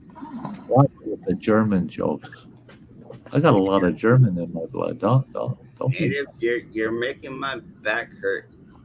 All your stretches. Oh, it makes my back feel way better, man. When I stretch out like that, oh my gosh, it feels so much better. My legs right now, it feels you can stretch. they're tight and they're I uncomfortable. can't do it. Nope. Not happening. And I watch her stretching like that, and I'm thinking, fuck, if I could do that, I would Oh take my gosh, just my back comfort feels out good. of my legs. Man. That feels so good to my back. I would fall over, ass over tea kettle. It feels so good in my back. The only way I can bend my legs like that is to go to PT, to go to physical therapy, lay on the table, and let the woman I saw the last time. They offered me She get my leg in there. And I but can't been like that it's not anyway. I enjoyable. can do all that, but it doesn't help me at all because I can do that. Even if I was in PT, they could not stretch my legs that well. Yeah. No. Right now, they could get my leg. Get my leg. If my body's horizontal, they can get it maybe 45 degrees to my body, but they couldn't go any lower with it. It just ain't gonna go. Yeah, I'm about like 40 degrees to go. I know Mine what you're talking about. mine are at that point where I can, if I bend over to pick something off the floor, 90% of the time I have to bend my knees to pick it up. It's like I can't just bend over and pick it up. I can bend over and Together it's, I with don't my body. I'm Yeah. like half your age. Yeah. It'd be like, Yeah, you fucking cheating son of a bitch. God, why am I like? Yeah. Where's Running my phone? Oh my gosh, where's my phone? I'm looking at my computer. I'm thinking it's my computer, but it's my phone. Okay. That's fucking boy, the shit you can do with your legs run over. Running Oh like my what is God, like wow. it's those flatbedder skills. You know. Flatbedder. Yeah, you can run over by a flatbed a few times and you can do that just fine. Oh Yeah, my God. wow. saying you can do the What same is that? thing. Oh my God, what is that noise? Oh my God. Yeah. He does the same thing we're doing, Matt. And he's only 34 or 35. He says, now the best part of that comment is, yeah, 34 or 35. You don't even know how fucking old he is. What the Baby. hell? I mean, come on, man. You gotta know how old you are. Oh my God. I think he's 66. I can't get that wrong. He's 66. 66. All right, this is I can awesome. write it backwards and I'm still 66. I wish I would live that Hey, upside down, you know. hey, by the way, 99. Justin, I just turned 25. Justin, where? Oh my God. Maybe I can't see 28. that. Oh my gosh, I'm gonna find that. Where the fuck is my phone? Where's my other phone? Where's my other phone? Where's my other phone? I could I got find phone number 5. I got 3 goddamn phones or 4. I'm sure I could find phone number 1. I got so many If I find that one, I can find phone number 3. The only problem is I don't have 2 or 4 and I have number 3. one right now with the internet, which is letting me use the internet right now. But the others, where the hell are the others? Goddamn, where's the other phones? I see some of these There was guys. Bandit's watching doggy porn. I see some of these That's guys. probably on the one that I'm YouTube, using right now, which is like my Scully phone. well, It's my internet. screens, and they got live Wayne streams Dog going on shot their fan. fucking screen, and they're live on their Other phone. screen. Where's my other phone? I got another That's- phone too. Where's that? Shit that they're keeping track of everything that's going on. It's gonna be And in the house. just or the something. audio, if you were to have all the audio playing at once, you wouldn't understand nothing. Matt's gonna get a gift from me, but like pretty soon, like today. It's supposed to be there today. Wow. It's supposed to be there today. It should be. I hope. It should be here today, according It to said today. the It said title. today. There's no holidays or anything, so it's supposed to be there today. Yep. And I've got my hopes up.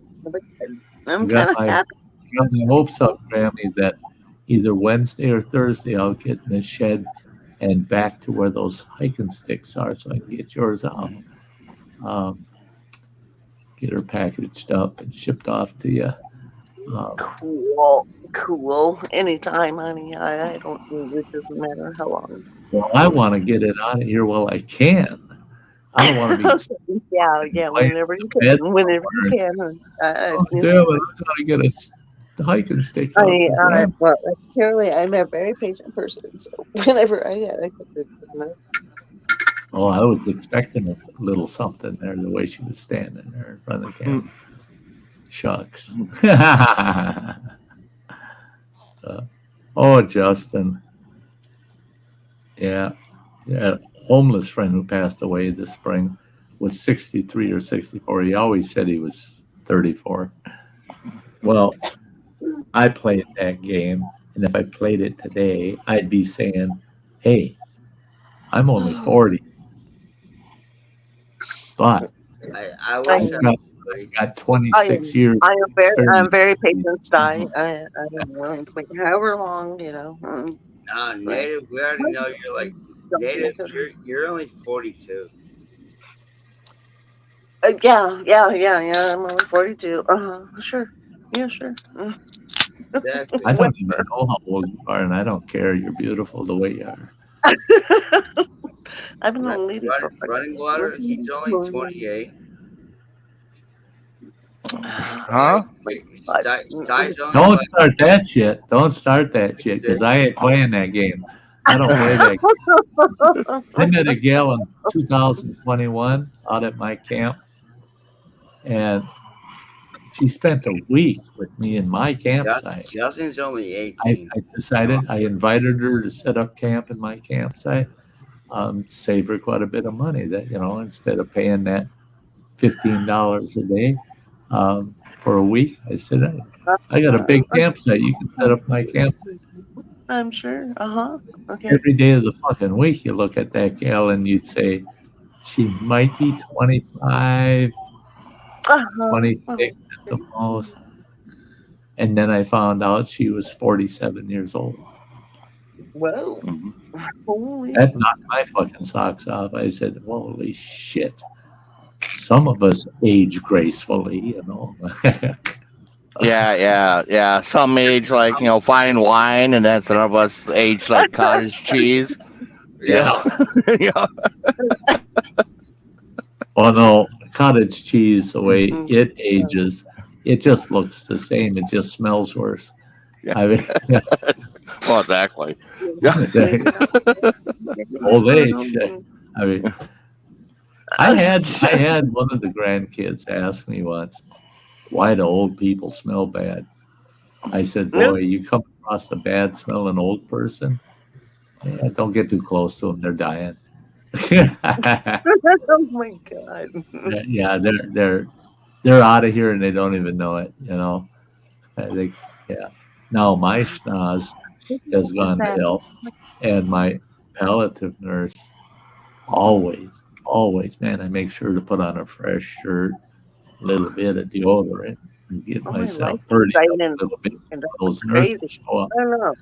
One my day I was running behind. Oh my god. I left the t-shirt on that I've been wearing all fucking day. She shows up at 4:30 in the afternoon. And she always gives me a big hug when she first gets here. She gives me a hug and then backs away and she goes, how much do you smoke? Oh, how much you smoke? Very little, but I've been wearing this shirt for 2 weeks. She goes, don't even go there. I know better than that. You smoke like a goddamn chimney. Well, then we started sitting out on the porch when the weather got nice. And I always I'm downwind from her so I could smoke. Because she's not a smoker, so I'm going to respect that. So I sit downwind. And she told me, she said, why don't you just light those cigarettes off of each other? You always go ahead and put it out and then light the next one right away. And I said, well, I want to make sure that cigarette's fucking out. I don't want to start a forest fire, None of your fucking business. It's none of your fucking business. I like that. I like that. Are you asking me why I did do something? Well, you're asking too much. Yeah, well, that smoking's going to kill you. Yeah, Not correct. soon enough. That's what I keep telling these doctors and the like is the doctors outside of my cancer team. They'll say, oh, well, you got to do this, you got to do that. And I said, what am I going to die from if I don't do that? Well, you could die of kidney disease or this or that. I said, how fast does that come on? Well, it'll affect you for years. And shut up. I don't want to hear it. If it ain't going to kill me in the next 2 weeks, don't fucking even go there. Right. I Yeah. don't want to hear that shit. Then they asked me, well, they were kind of telling me, we really, really want you to see a dietitian. I said, well, if you force me to do that, I'm going to sick my cancer team on you. And those nurses are going to rip me up. Because when I get to my cancer treatments, they bring me a cup of coffee full of fucking cream, and full of fucking sugar. Then they bring this big basket of fucking snacks in there, and I grab cookies and cheese crackers and all this nasty shit, and I chow it all down. And they come back with the basket and ask, "Do you need any more?" I said, "So obviously, a dietitian setting up a diet for me isn't going to fit with my cancer treatment. I eat according to my cancer treatment." So I come home and I eat all those snacks, Little Debbie's and shit like that, just like I'm at the cancer center.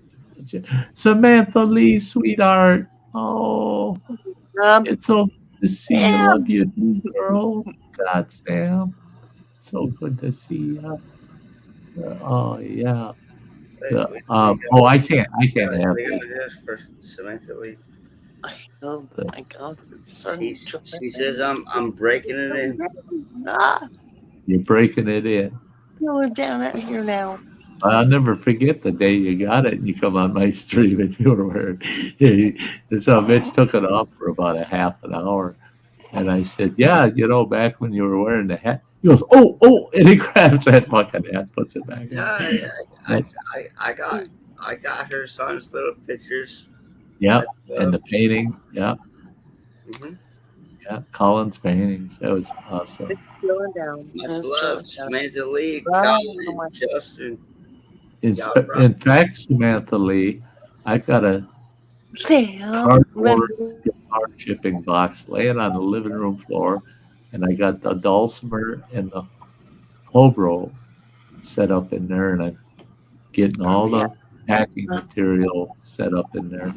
All right, let's do it gangster style. There you go.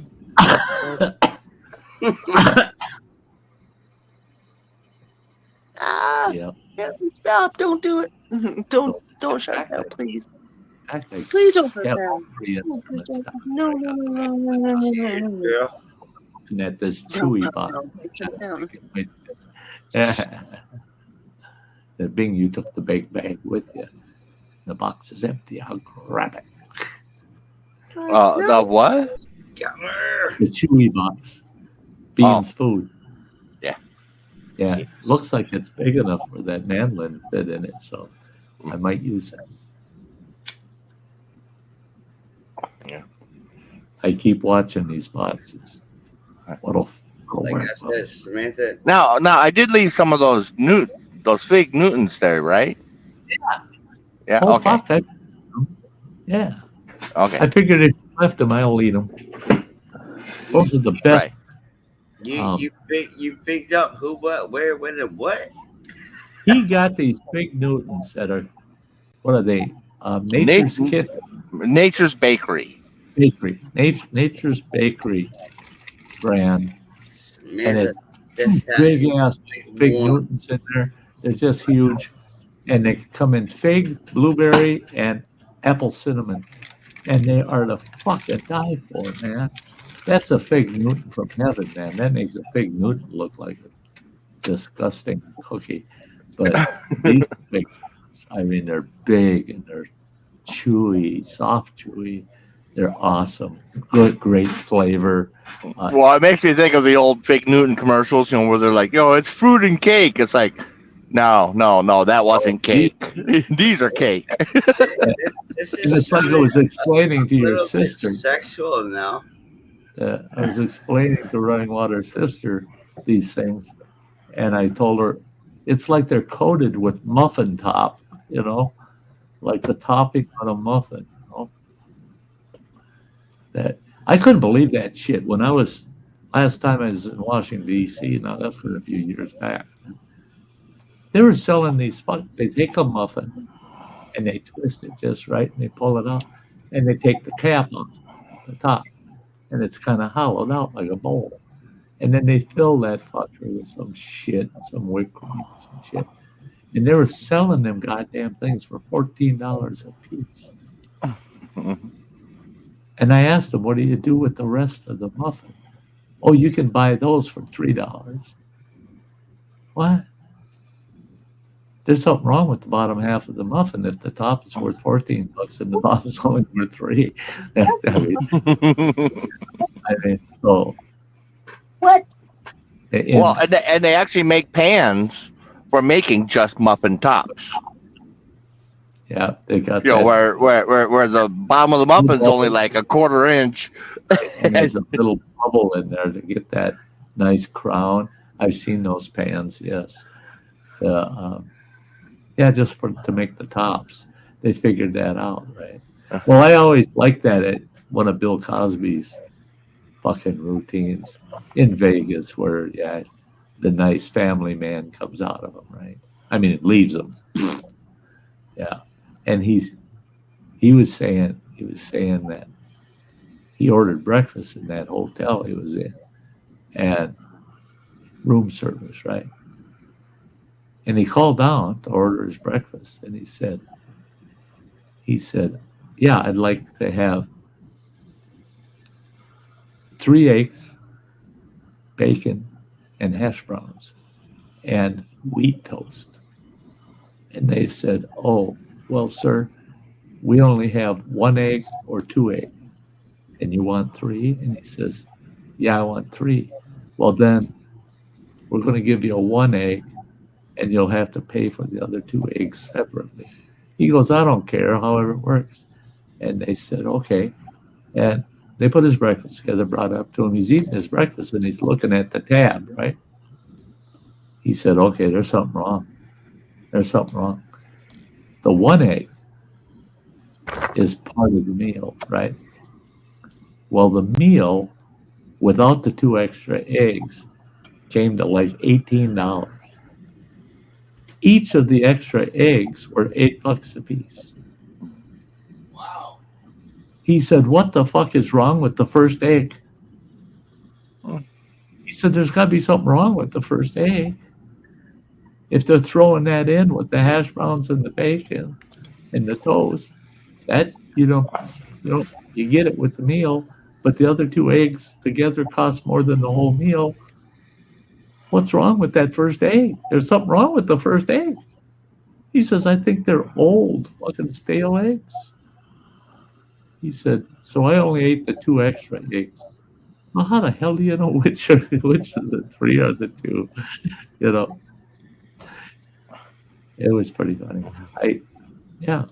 There's something wrong with that first egg. I loved watching old Ben Fox's. Red Fox. Red Fox, yeah. Red Fox, he's a hoot, man. He's doing Vegas. He says, now I want everybody in the audience to be ready because here in about 10 minutes, I'm going to shout out fire about 10 times. Fire, fire, fire, fire. And that'll get everybody up and running. But you people all know there's not really a fire. But the whole fucking casino, boy, the alarms go out there. Everybody's going to go running. And he says, and as you run through the casino, grab the chips off the table on the way out. And he says, but let's get one thing clear. You only grab the chips that are the color of your skin. Are you fucking kidding me? I am not grabbing $5 chips when you're grabbing $200 chips, you son of a bitch. You only grab the ones that are the color of your skin. Okay, you got us on that one, Red. Yeah. Oh, grab them black chips.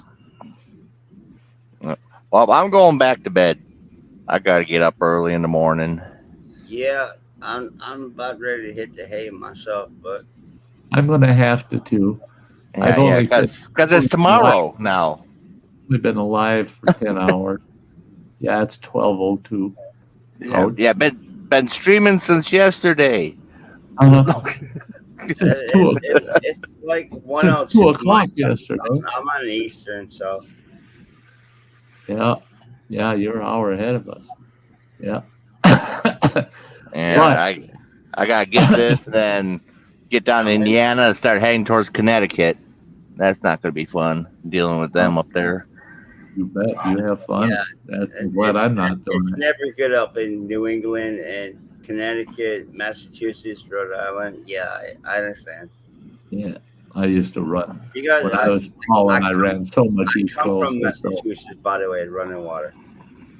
Huh? I come from Massachusetts. That's Yeah, Oh, yeah. that's I my always wanted Massachusetts to live. isn't so bad if you're just going across.